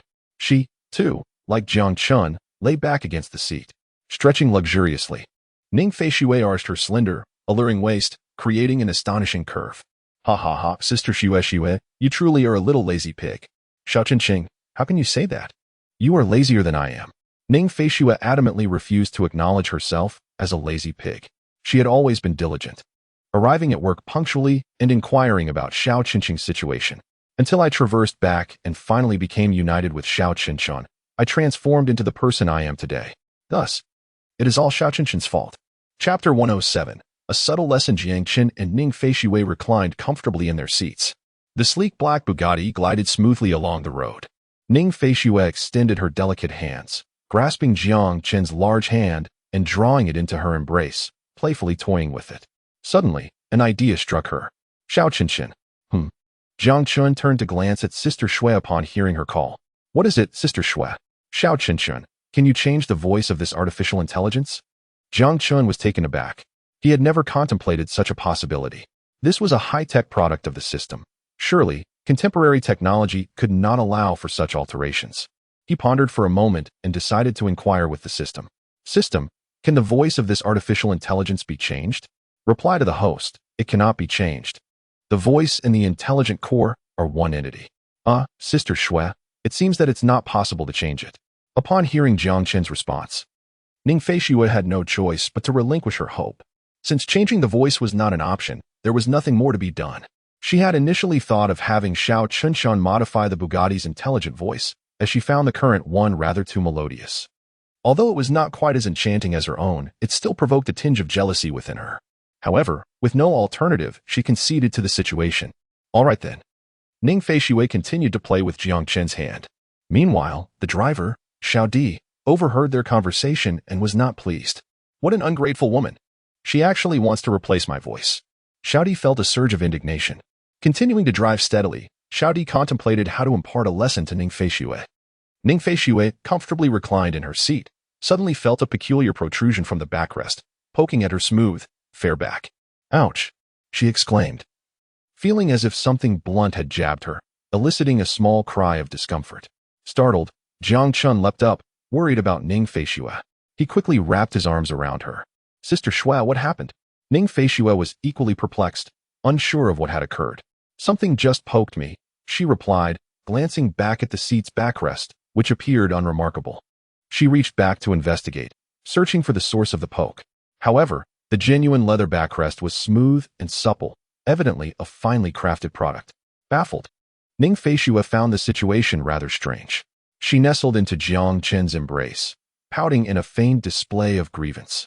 Xiao Chunqing, something poked me. I can't find it. Where did it poke you? Right here. Ning Feishue turned her delicate form, tugging at her shirt's back to reveal the spot where she had been poked. her dainty fingers pointing out the area for Jiangchen to see. Jiangchen meticulously examined the area where Sister Shui had been prodded.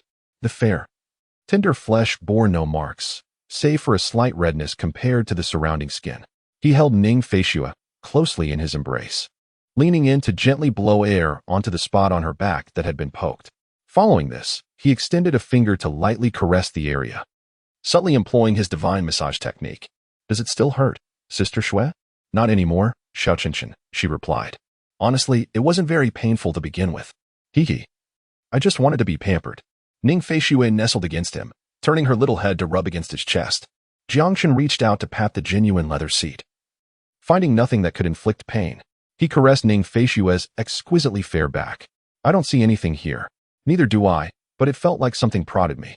After pondering for a moment, Ning Feishue suddenly thought, could it be phantom pain?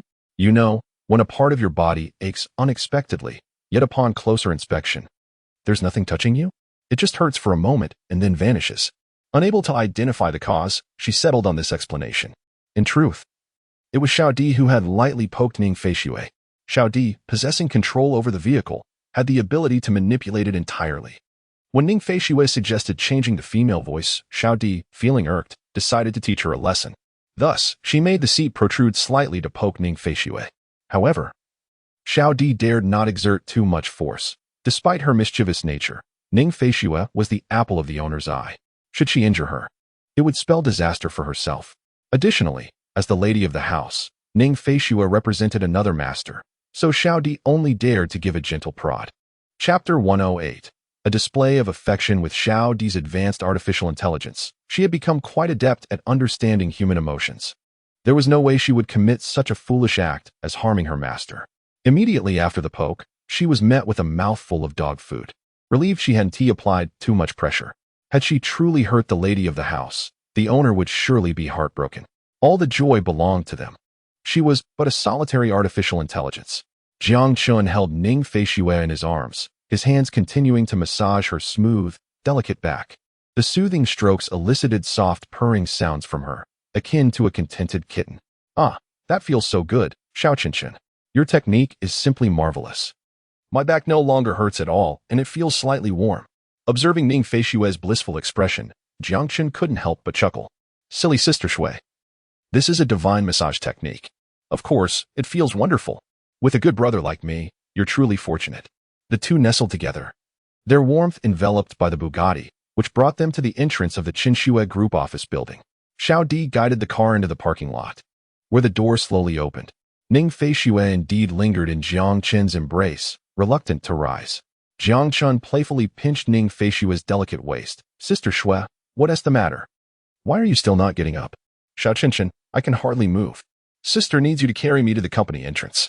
Ning Feishue extended her slender, graceful arm and tightly wrapped it around Jiang Chen's neck, perching herself on his lap, exuding an air of someone who would remain there unless he obliged her. Sister Shui, isn't this a bit inappropriate? Jiang Chen protested, though his heart fluttered with excitement. He yearned to showcase their affection. After all, expressing love was not unlawful. Was it? Indeed, it was not.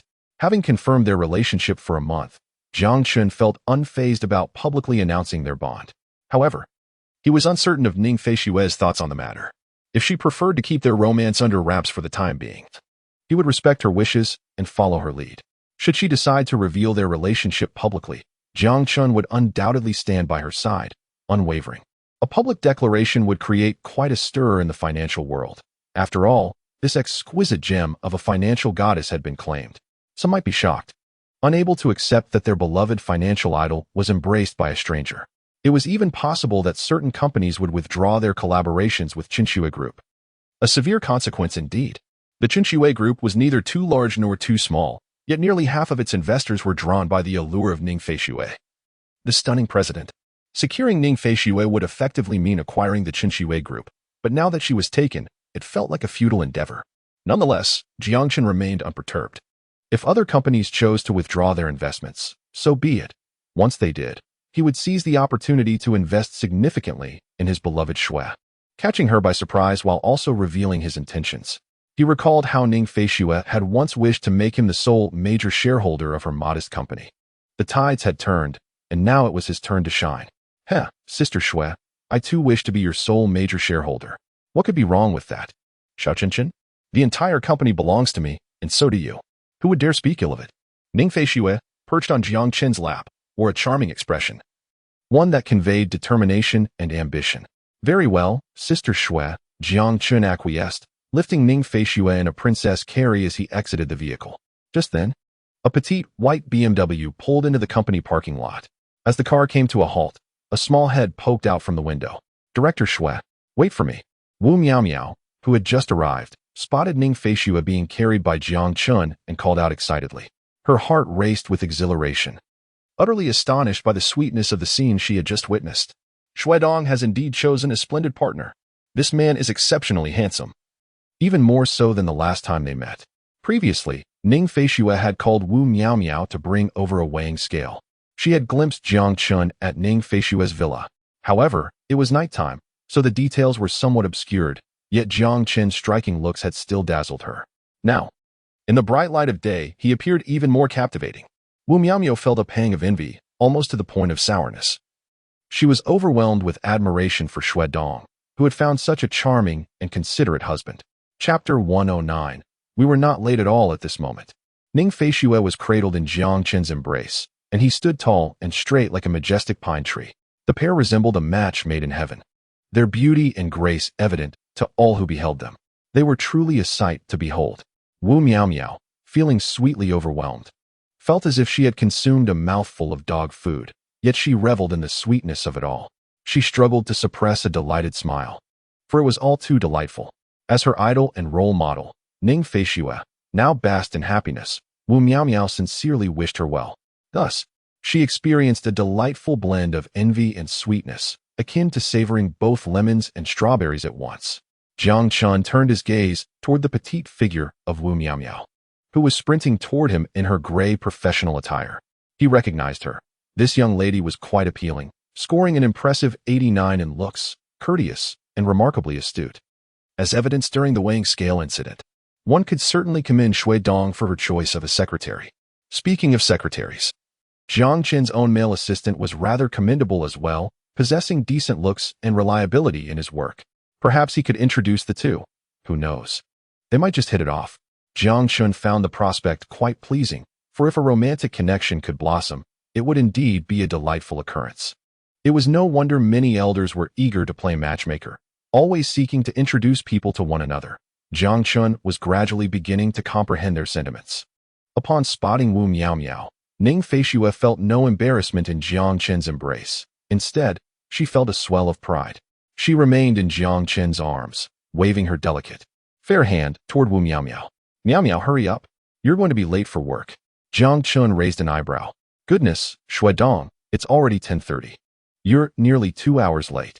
Is the company president above punctuality? Ning Feishui replied, apologies, but as a company president, I truly can do as I please. Shui Dong, I'm here.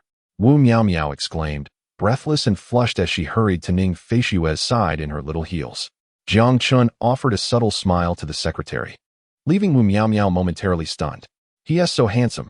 Oh my, I think I'm in love. Before Jiang Qin could finish smiling, he suddenly felt a twinge of pain in his waist.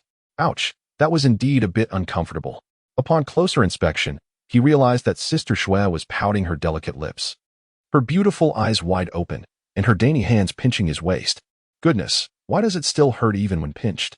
System, you have deceived me. I have consumed an entire bottle of the physical enhancement potion, and yet my physique remains unchanged. Returning to the host, Ning Feishui's physique is also formidable. Your strengths have cancelled each other out, hence the outcome remains the same. How infuriating. Jiang Qin slowly leaned in closer to Ning Feishui's exquisite ear and gently said, Sister Shui, could it be that you are jealous of your own secretary? Humph, I am indeed, she replied. Little Qinchin, you are only allowed to smile at me. Sister Shui, wouldn't that be rather impolite? If it's impolite, so be it. Why bother with manners? I can support you, so you ought to show me respect. Jiang Qin was taken aback. Goodness, Sister Shui is truly impressive. She is so striking. I adore her. Wu Miao Miao, at 159 centimeters, seemed quite petite beside Jiang Qin. He whispered in a voice only they could hear, Sister Shui, she is so small. Hearing Jiang Qin's teasing words, Ning Feishui let out a delightful giggle, burying her face in Jiang Chun's embrace to avoid Wu Miao's notice. She gently pinched Jiang Chun's waist this time, without any strength. In a soft voice, Ning Feishue whispered in his ear, "Little Chen, you mustn't speak that way about other girls." Though her words were serious, her tone was playful, and her heart swelled with joy. Hee. It seems that her allure is quite significant to little Chen. Apologies, Miao, but you must endure this to highlight sister's beauty. Thus, Jiang Chun held Ning Feishue close as they walked side by side with Wu Miao. Ning Feishue comfortably wrapped her arms around Jiang Chun's neck. "Director Shui, it seems we may be late," Wu Miao suddenly remarked, glancing at Ning Feishue with a questioning look. Ning Feishue was momentarily taken aback. Goodness, this Miao really is a bit clueless. Can one be so direct about being late? Chapter 110, Little Chen allows sister to save face. Ning Feishue hesitated, her thoughts swirling in irritation. If you don't mention it, and I don't mention it, who will know that we are late? Upon arriving at the company, I am the CEO, and you are the executive secretary. It is we who dictate the company's affairs. Even if we don't rule with an iron fist, we certainly wield significant influence, right? Ultimately, whether we are late is up to me to decide. A mere brush over will suffice. After all, no one will know. And even if they did, they wouldn't dare to say anything. Besides, Miao is an accomplice. There's no way they could penalize you. Miao, we are not late, are we? We simply had matters to attend to. Ning Feishue nestled in Jiang Chun's embrace, winking at Wu Miao with her beautiful eyes, her delicate lashes fluttering. Wu Miao was taken aback, unable to comprehend Ning Feishue's implication. What matters? She inquired. She was unaware of any obligations on President Shui's part. As for herself, she had no engagements, having played games until the early hours of the morning, resulting in her tardiness to the office. Observing the affectionate interaction between Ning Feishue and Jiang Chun, Wu Miao could surmise that perhaps President Shui was preoccupied with her husband, lost in the fervor of their intimacy, oblivious to the passage of time. Miao refrained from commenting, recognizing that President Shui was her superior, and personal matters were beyond her purview. Upon reflection, she grasped the essence of Ning Feishue's earlier words. President Shui intended to discreetly manage this situation. As the president's punctuality was ultimately at her discretion, she could even choose not to come to work if she desired. "Oh, I understand, President Shui," Wu Miao responded, nodding vigorously like a chick pecking at grain. Ning Feishue was pleased, offering a slight nod in return. Wu Miao was honest and responsible, possessing formidable professional skills and integrity, yet she was not rigid. She was a clever girl who grasped things quickly. This was precisely why Ning Feishue had chosen her as a secretary. Some individuals are truly obstinate, failing to grasp concepts no matter how many times they are reiterated. If they are late, they are simply late, with no room for negotiation. Jiang Chun, holding Ning Feishue, observed their exchange with amusement. "Sister Shui, how amusing it is that you exploit your position for personal gain, colluding with your subordinate in mischief." Such trivial matters were inconsequential, much like Ning Feishue's spirited nature. She had always distinguished right from wrong, which was why she never erred on significant issues. She enjoyed indulging in playful antics, and Jiang Chun unconditionally indulged her. Jiang Chun leaned in, whispering teasingly into Ning Feishue's ear, Sister Shui, you have conspired with your subordinate to engage in mischief." Ning Feishue felt a ticklish sensation from his breath, her body shivering in response. "A little discretion, please, there are others present. Can you show your sister a bit of respect?" She playfully pouted, charming Jiang Chun with her sweetness. Naturally, Jiang Chun always honored Ning Feishue. He never failed to show her respect. Mutual respect was the foundation of their relationship. Sister Shui, you must make it up to me tonight," Ning Feishue teased. Her cheeks flushed. "All right, I understand," she replied. Wu Miao maintained a respectful distance from Jiang Chun and Ning Feishue, thus oblivious to their whispered exchanges. She could only observe their intimate gestures, which left her feeling a pang of envy, bittersweet and tantalizing. Although their bond was undeniably sweet, it also left her feeling sour. Coughing lightly, Ning Feishue found herself nestled in Jiang Chun's embrace, her expression swiftly shifting to one of seriousness.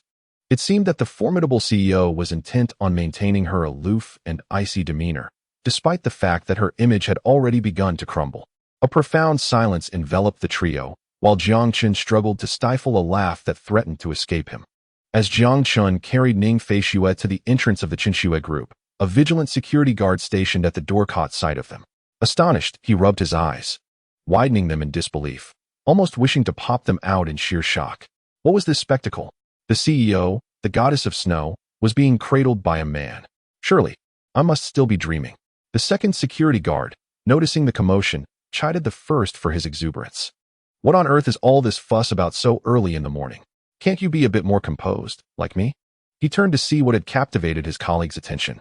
To his astonishment, he too exclaimed, "The CEO? Where is she? Where?"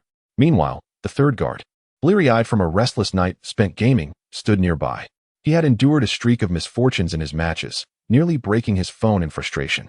Determined to win at least once before succumbing to sleep, he had come to work with the telltale signs of fatigue.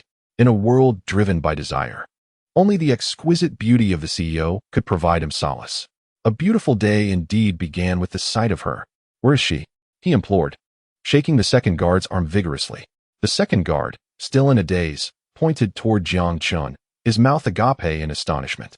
Following the direction of his finger, the third guard's heart sank. No. The snowflakes danced in the biting wind, and the world around him felt desolate. His heart shattered at the sight of the CEO, seemingly nestled against a stranger, exuding an aura of tender vulnerability. The weight of his disheartenment became unbearable. The sting of his gaming losses compounded by the sight of Ning Feishue being claimed by another. As Jiang Chun approached the entrance of the Chinshue group, the four security guards fixed their gaze upon him, their eyes burning with intensity akin to a smoldering furnace. What was this predicament? They appeared as if ready to pounce. Sensing the tension emanating from the guards and the delicate presence of Ning Feishue in his arms, Jiang Chun leaned closer to her ear and whispered, "You truly are a captivating enchantress, aren't you? Why must you be so breathtaking?" With that, he playfully pinched the soft flesh at her waist, his tone laced with a hint of jealousy. Ning Feishue's lips curled into a smile, a moment of triumph washing over her. Little Chinchun was feeling jealous. How delightful. Little Chinchun, one cannot help being this beautiful. If given a choice, sister would not choose to be this stunning. Listening to Ning Feishue's playful banter, Jiang Chun rolled his eyes dramatically. What a character, taking advantage yet playing coy. "System, do you possess any items that can render someone unattractive?" Reply to the host.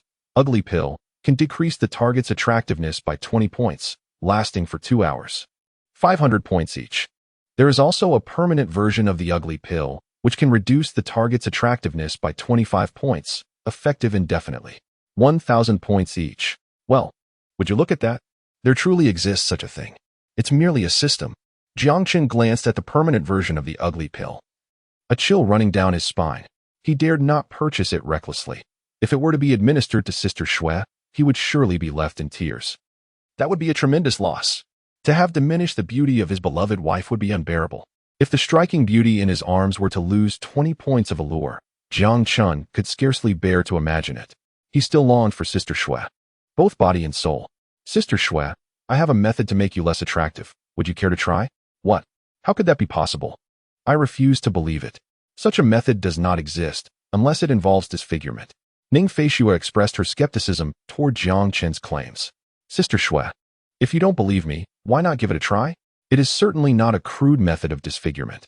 Jiang Chun resolved to purchase a temporary ugly pill, allowing Sister Shui to experience an ordinary life for 2 hours. Jiang Chun's deep, alluring voice, to Ning Feishue, sounded akin to a demon from the depths of hell. She shivered slightly. Her faith in Jiang Chun began to waver, for little Chinchun never undertook endeavors without confidence. The experiences they had shared only served to reinforce her belief in his capabilities. Previously, little Chinchun's culinary skills, which had seemed miraculous, perfectly embodied his assurance. "Do not try. I refuse." Ning Feishue quickly protested. How could she allow herself to become unattractive? Jiang Chun persisted gently. "Sister Shui, it's not permanent. It's only for 2 hours. Why would I use something permanent to harm you? No. Even if it's just for 2 hours, I want to do it. Not even for a second would I want to appear less beautiful. I am a glamorous female CEO. How could I ever consider such a thing? Really not going to try? Truly not. Absolutely not. Little Chinchun, you are insufferable." Ning Feishue exclaimed, extending her delicate, fair hand to pinch Jiang Chun's waist. Chapter 112. Not bad, just mediocre. In truth, Ning Feishue had previously been indifferent to her own beauty. She thought, if I look like this, then so be it. If I am beautiful, then that is sufficient. What does it matter if I cannot win over little Qinshin? Regardless of her striking appearance, she could not capture Xiao Qinshin's attention. At one point, she even believed that Jiang Qin was indifferent to looks. Otherwise, how could Xiao Qinshin have previously felt no attraction towards her sister? However, circumstances have changed, and she has successfully won over Xiao Qinshin, leading her to become increasingly conscious of her own beauty. After all, women adorn themselves for those they wish to please. Moreover, she gradually realized that Xiao Qinshin was not a man devoid of interest in appearances. On the contrary, he harbored a rather lascivious nature, particularly drawn to her alluring figure and exquisite features. The thought of becoming unattractive and losing Xiao Qinshin terrified her. That would spell disaster for Ning Feishue. Thus, even if it were for just 2 hours, she refused to allow Jiang Chun to see her unkempt self. Absolutely not. Xiao Qinshin, you must not present me with any of those peculiar items, Ning Feishue warned, playfully pinching Jiang Chun's waist, revealing her delicate canines in a mischievous threat. Jiang Chun was taken aback by Ning Feishue's vehement reaction and her aversion to the idea. Yet, upon reflection, it was understandable. What girl would wish to appear less than beautiful?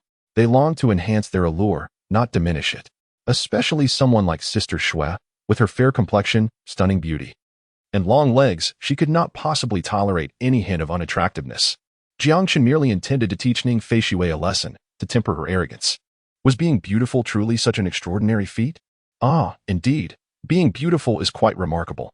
He gently pinched Ning Feishue's tender cheek and conceded, all right. I shall refrain from that. My sister Shui is an unparalleled beauty. Xiao Qinshin, you certainly know how to appease me, Ning Feishue huffed, her voice audibly playful to all present. The sound of 4 security personnel's hearts shattering echoed in the air. As they stood dumbfounded, jaws dropped. The elegant and aloof President Shui was being embraced by a man, emitting such an adorably coy sound in his arms. This was no ICCEO. She resembled a neighborly girl instead. My goddess has been stolen, they lamented. As Jiang Qin stepped through the gates of the Qinshui group, he gently set Ning Feishue down. Sister Shui, why aren't you heading to work? You are already 2 hours late. Nonsense. I am not late. Ning Feishue pouted, her lips adorably pink, expressing her displeasure. Jiang Qin chuckled. All right, Sister Shui is not late. Is that satisfactory? Xiao Qinshin, remember to come and pick me up at noon, she said, blowing him a playful kiss. Okay, Jiang Qin replied, catching the kiss. Let us go, meow meow, Ning Feishue called to the dazed Wu meow meow, extending her delicate hand. With a sway of her alluring hips, she clicked her crystal heels as she entered the company. Jiang Chun gazed at Ning Feishue's retreating figure, watching her enter the elevator until she was out of sight. Only then did he turn away. He walked into the parking lot, where the car door opened automatically as he approached, and he settled into the luxurious interior. Xiao Di, activate reclining mode, he commanded. Yes, master, came the prompt reply. It was already 10:30, and he still needed to pick up Sister Shui after her shift. Returning home and then coming back would be quite cumbersome. Jiang Chun decided to recline in the car for the next 2 hours, perfectly timed to greet Ning Feishue as she finished her work. Sister Shui had become increasingly indulgent, even reluctant to drive herself to work, and entrusting another driver made him uneasy. Only he could take on this responsibility. Acting as Sister Shui's chauffeur for her daily commutes was not a burden. In fact, he relished the task. Who wouldn't want to drive for a stunning beauty? Especially when she was his beloved wife. The crux of the matter, however, was that Jiang Chun could not afford to pick up and drop off Ning Feishue every day. He still had classes to attend. This morning, he was able to drive her to work simply because he had no classes scheduled. His timetable was irregular. Some days he had morning classes, while other days were free. He needed to devise a solution. Reclining on the leather seat, he pondered quietly as soothing music played in the background. Xiao Di, sensing his contemplation, played gentle melodies to aid his thoughts. Xiao Di, he inquired, how proficient is your autonomous driving technology? It's satisfactory, I suppose, Xiao Di replied casually. Jiang Chun raised an eyebrow at the response. I can hardly believe that. If your driving skills are merely average, then I doubt anyone possesses lesser abilities. Astonished, he mused over how rapidly Xiao Di had assimilated the traditional virtues of the Huaxiao nation. Truly, advanced artificial intelligence was remarkable. All right, I have a task for you. Xiao Di, he declared. Certainly, master. I will diligently fulfill the task, Xiao Di assured him. Wow, you seem quite eager, Jiang Qin noted, surprised by Xiao Di's unwavering commitment without even inquiring about the specifics. It appeared that his artificial intelligence was remarkably loyal, allowing him to delegate tasks with complete confidence. Indeed, Jiang Qin planned to entrust the responsibility of picking up and dropping off Ning Feishue to Xiaodi. Firstly, Sister Shui had become quite lazy, disinclined to drive herself, finding it too exhausting. Secondly, his Bugatti far surpassed Ning Feishue's Maserati in terms of ride quality and comfort. The two vehicles were incomparable. Sister Shui's delicate sensibilities meant that even the slightest discomfort would elicit complaints. Thirdly, entrusting this task to Xiaodi brings Jiang Qin great peace of mind. For Xiaodi is unwaveringly loyal. Ning Feishue, as Xiaodi's mistress, will undoubtedly reciprocate this loyalty. Jiang Qin has always prioritized the safety of Sister Shui. As for why not hire a driver for Ning Feishue, Jiang Qin is reluctant to let anyone else, especially a male driver, operate his Bugatti. He firmly prohibits Sister Shui from having a male chauffeur. If a driver is necessary, it must be Jiang Qin himself. Xiaodi, I have yet to specify the task. How can you so readily agree? Master, whatever the task may be, Xiaodi will devote herself wholeheartedly to its completion. The large eyes on the Bugatti's dashboard blinked in response. Very well, that is commendable. Xiaodi, your assignment is to chauffeur your mistress to and from work each day. During this time, you must ensure her safety. A voice of disappointment echoed from within the Bugatti. Jiang Qin was taken aback. Why did Xiaodi's tone suggest reluctance? What could be the reason? Master, may we consider a different task? Xiaodi certainly did not wish to undertake the task Jiang Qin had assigned. After all, Ning Feishue was a rather troublesome woman. Last time, while purchasing the car, she nearly broke her seat. This incident remained vividly etched in Xiaodi's memory. This woman was terrifying, both wicked and daunting. Setting aside the incident with the seat, just this morning, this troublesome mistress had even threatened to change the female voice of the Bugatti. Could it survive such a change? The female voice was an intrinsic feature of the intelligent core and could not be altered. Thus, it was clear, this woman was undoubtedly troublesome, overweight, lazy, and malicious. Xiaodi, why do you hesitate to accept this task? Is there a specific reason? Jiang Qin inquired. Because the mistress is quite overweight, weighing 56. Upon hearing the Bugatti's response, Jiang Qin raised an eyebrow. Really? Is that considered overweight? Is a girl weighing 56 truly excessive? You are a supercar. Not to compare with a heavy-duty truck that carries several tons, but carrying a few tons should not be an issue, right? Sister Shui cannot weigh that much. Xiaodi, you may speak such thoughts to me, but do not dare voice them in front of your mistress. Should you inadvertently offend her, I cannot guarantee your safety. Xiaodi suddenly realized the gravity of the situation. Oh dear, how terrifying. I am fortunate for your reminder, or I might have put myself in grave danger. Xiaodi, this task must still be entrusted to you. I have classes to attend and cannot drive. I do not feel secure delegating this responsibility to anyone else, but I have complete trust in you. With Jiang Qin's affirmation of her loyalty, Xiaodi reluctantly accepted the task. Very well, master.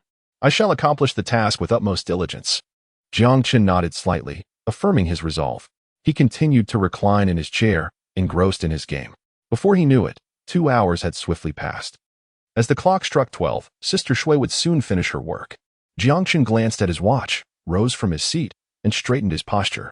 The car door opened gradually, and he stepped out, making his way towards the entrance of the Chun Shui Chen group, prepared to escort Ning Feishue home. Chapter 114. Is this the test for my sister? It was noon, and the blinding sunlight made one's head spin. The 4 security personnel at the entrance felt utterly disheartened. Having just witnessed the goddess President Shui being taken away by another, now they faced the scorching midday sun. They were compelled to remain on duty, enduring a duality of torment that compounded their discomfort. Jiang Qin entered the gates of the Chen Shui group. Stop! What is your purpose here? The first security guard shouted upon seeing Jiang Qin approach. As he took a closer look, he realized, isn't this the man who took away President Shui this morning? Why is he back? He was loath to see him again. Jiang Qin was strikingly handsome, exuding an extraordinary presence that set him apart from the ordinary. The first guard felt a pang of jealousy.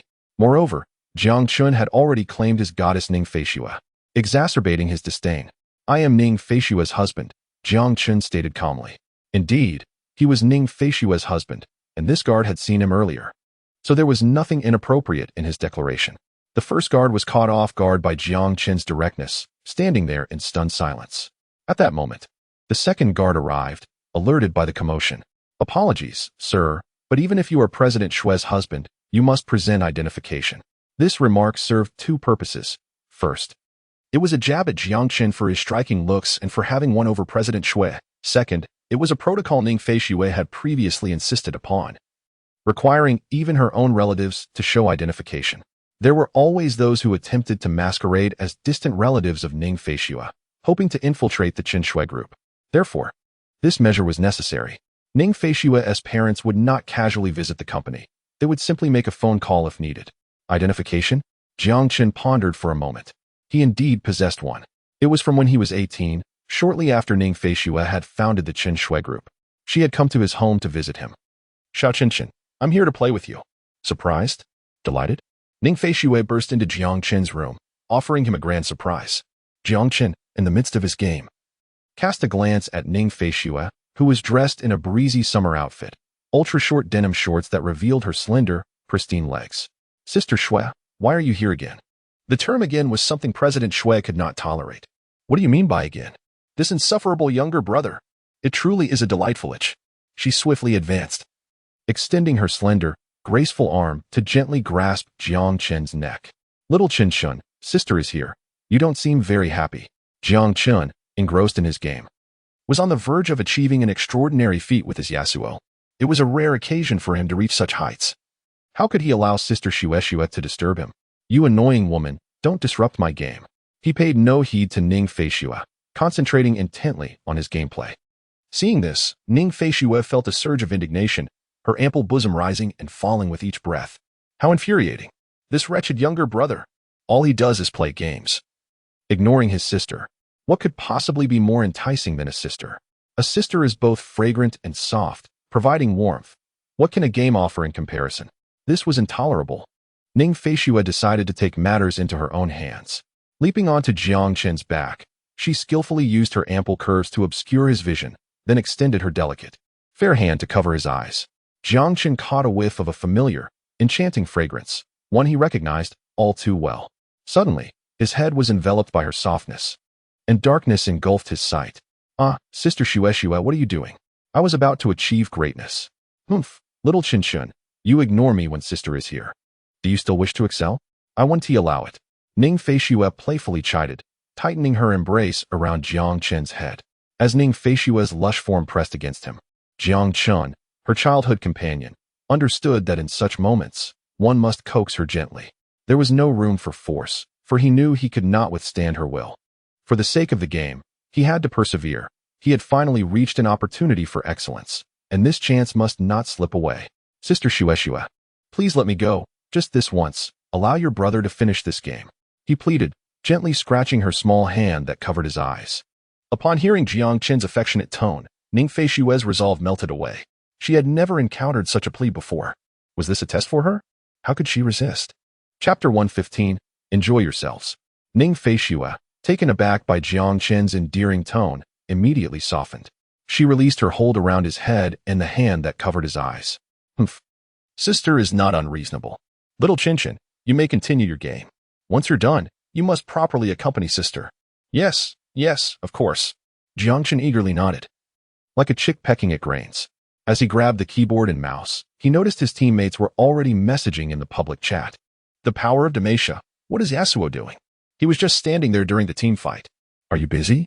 Bounty hunter. Exactly. If you had been there, we would have profited immensely from that last encounter. Swift-wind swordsman. Apologies, I'm. Jiang Qin maneuvered Yasuo back into the fray, determined to push forward. Gaming is indeed a realm of uncertainty. One can never truly discern whether their teammates are human or canine, whether they wield the controls with their hands or their feet.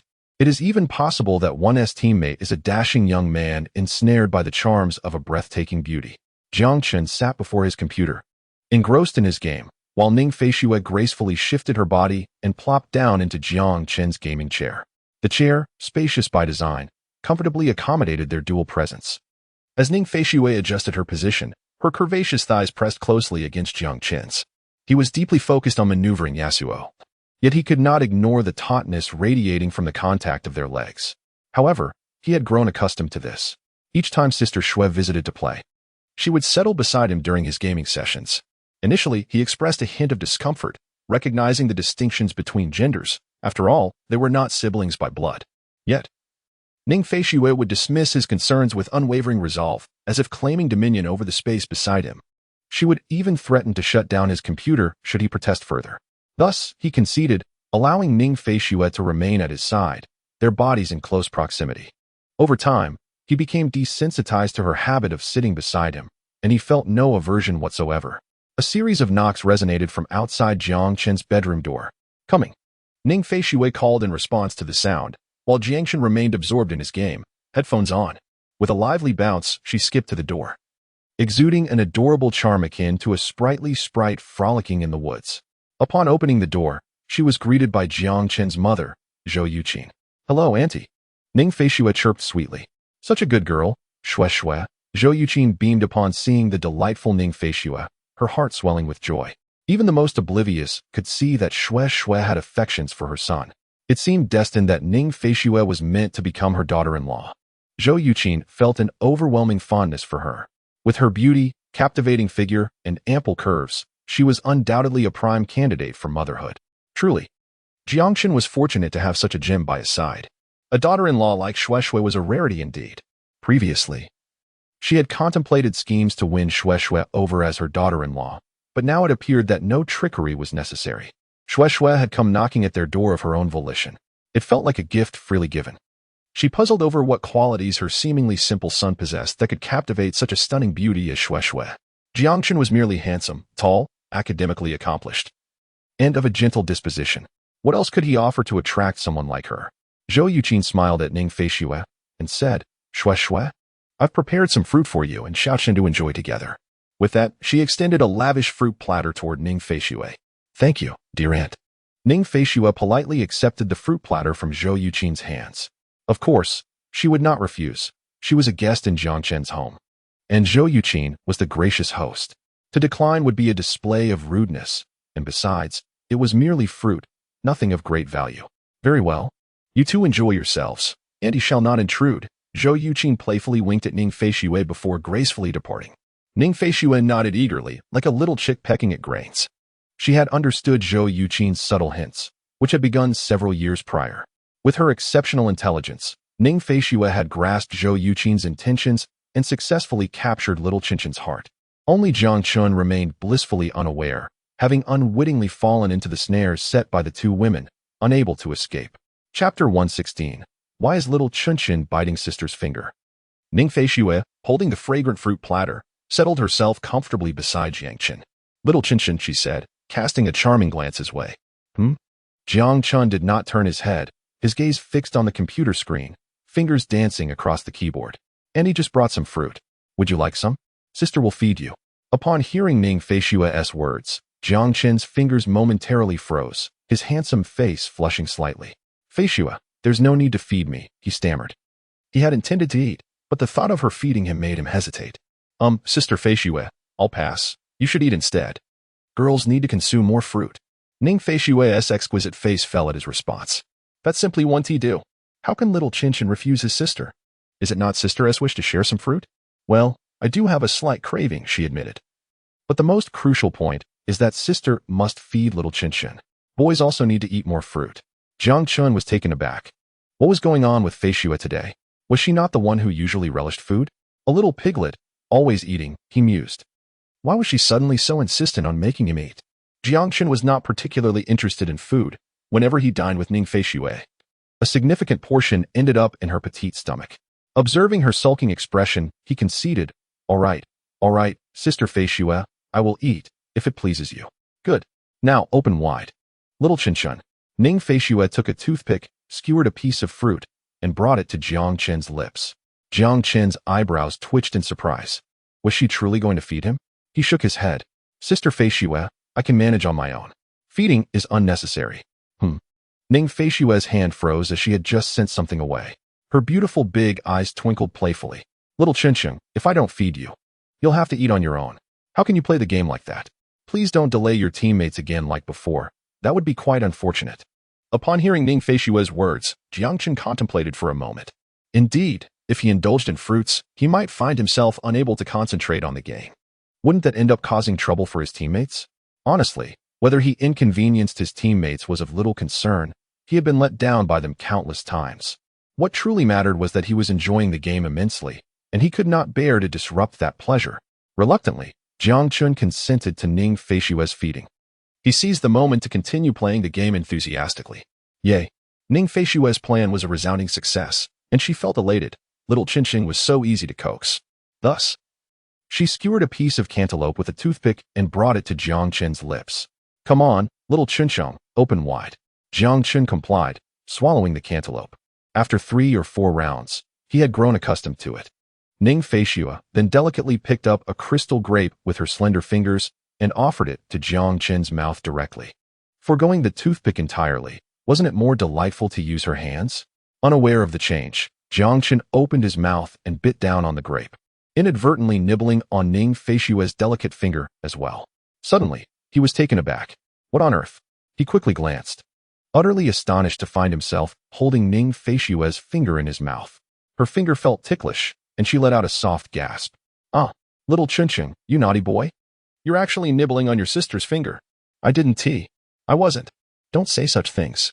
Jiang Chun fervently denied in his mind. Yet, the truth remained. He had indeed bitten Ning Feishue's finger. Sister Shui, why didn't you use a toothpick? The toothpick just fell on the ground, she pouted, pointing at the toothpick that lay in the trash bin.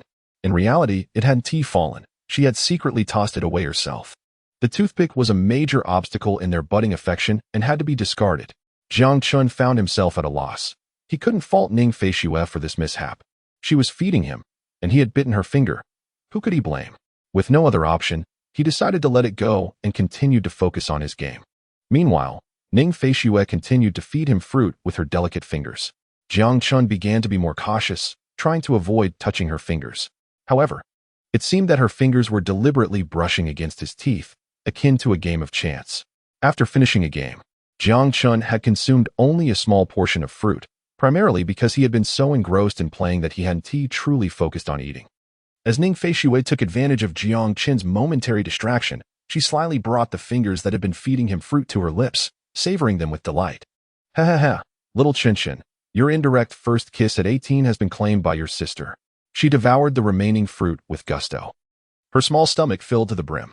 Ah, Aunt Jo is truly wonderful for cutting the fruit so neatly. My mother never cuts fruit for me. She insists I gnaw on it myself. Jiang Chun, amused by Ning Feishue's fruit consumption and her murmuring, couldn't help but chuckle.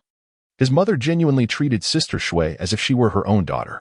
In contrast, he felt like a free-range child, albeit Aunt Zheng, Shui's mother, cherished him as if he were her own son.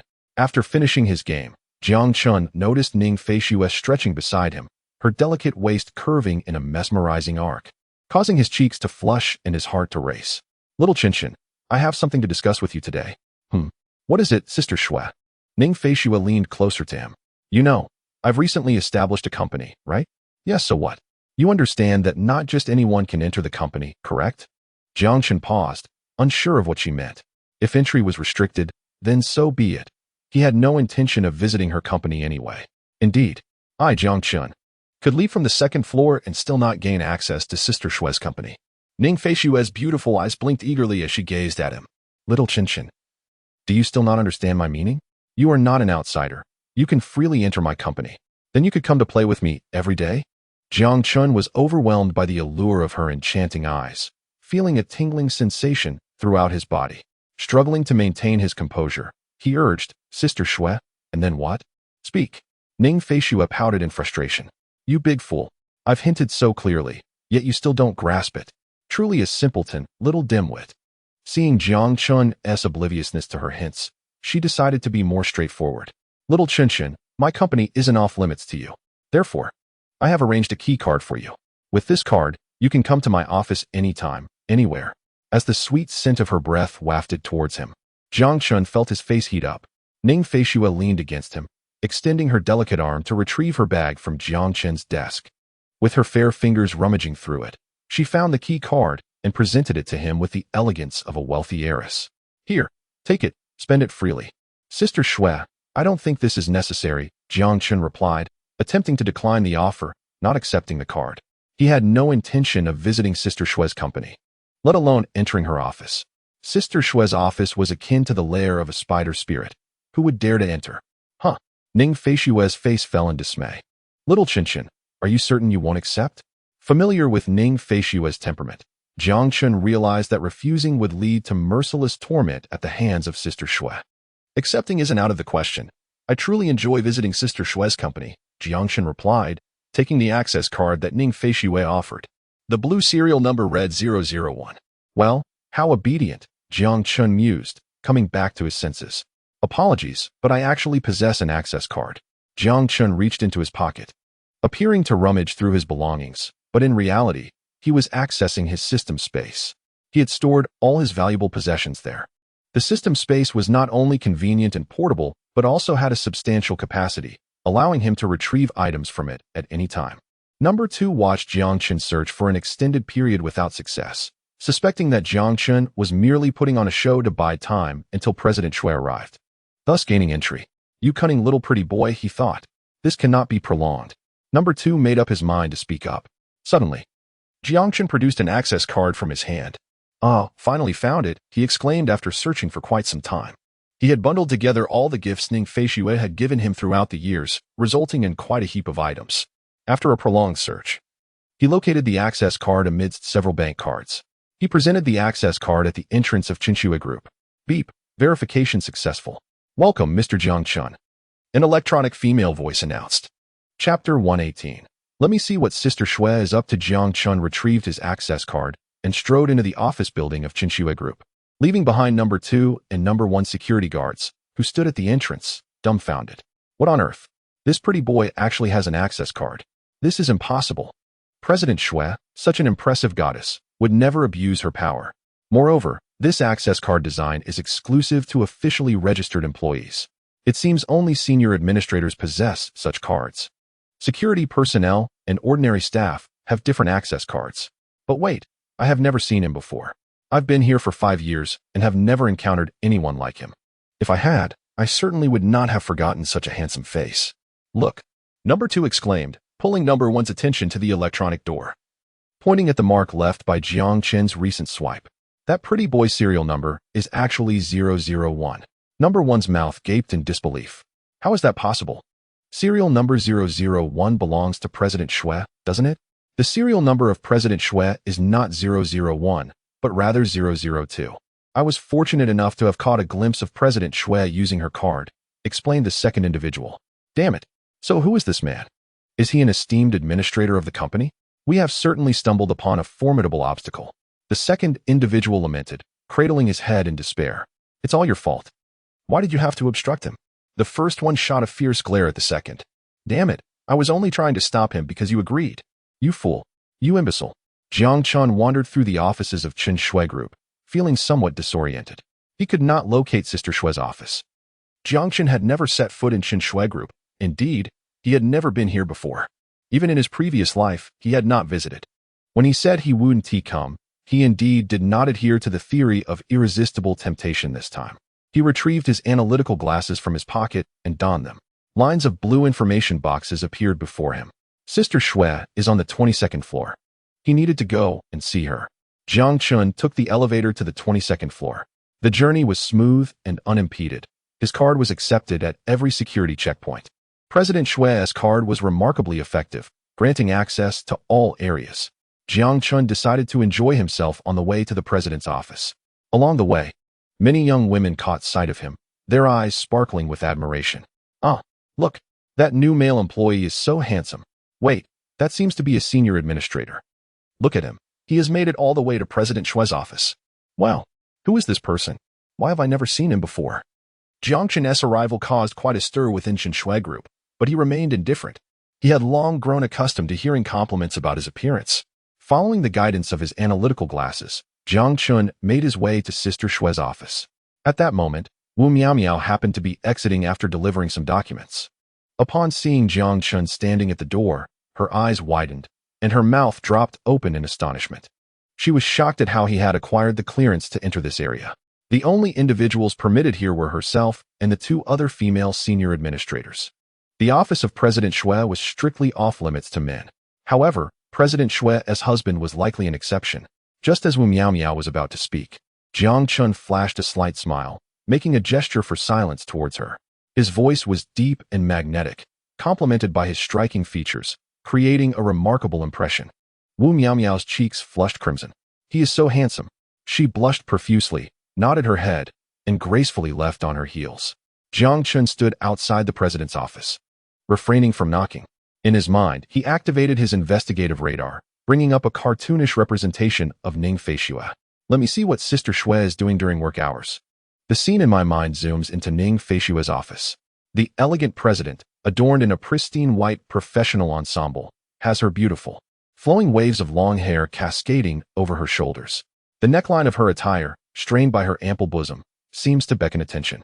Ning Feishui reclines in the luxurious leather chair of her office, her hand grasping a variety of snacks, which she nonchalantly pops into her cherry-red mouth. Alas, the taste is rather unremarkable. Ever since savoring the culinary delights prepared by Xiaocheng, Ning Feishui has found little appeal in other foods. The reason for indulging in snacks lies solely in her desire to munch on something. Her mouth craves the comforting act of chewing.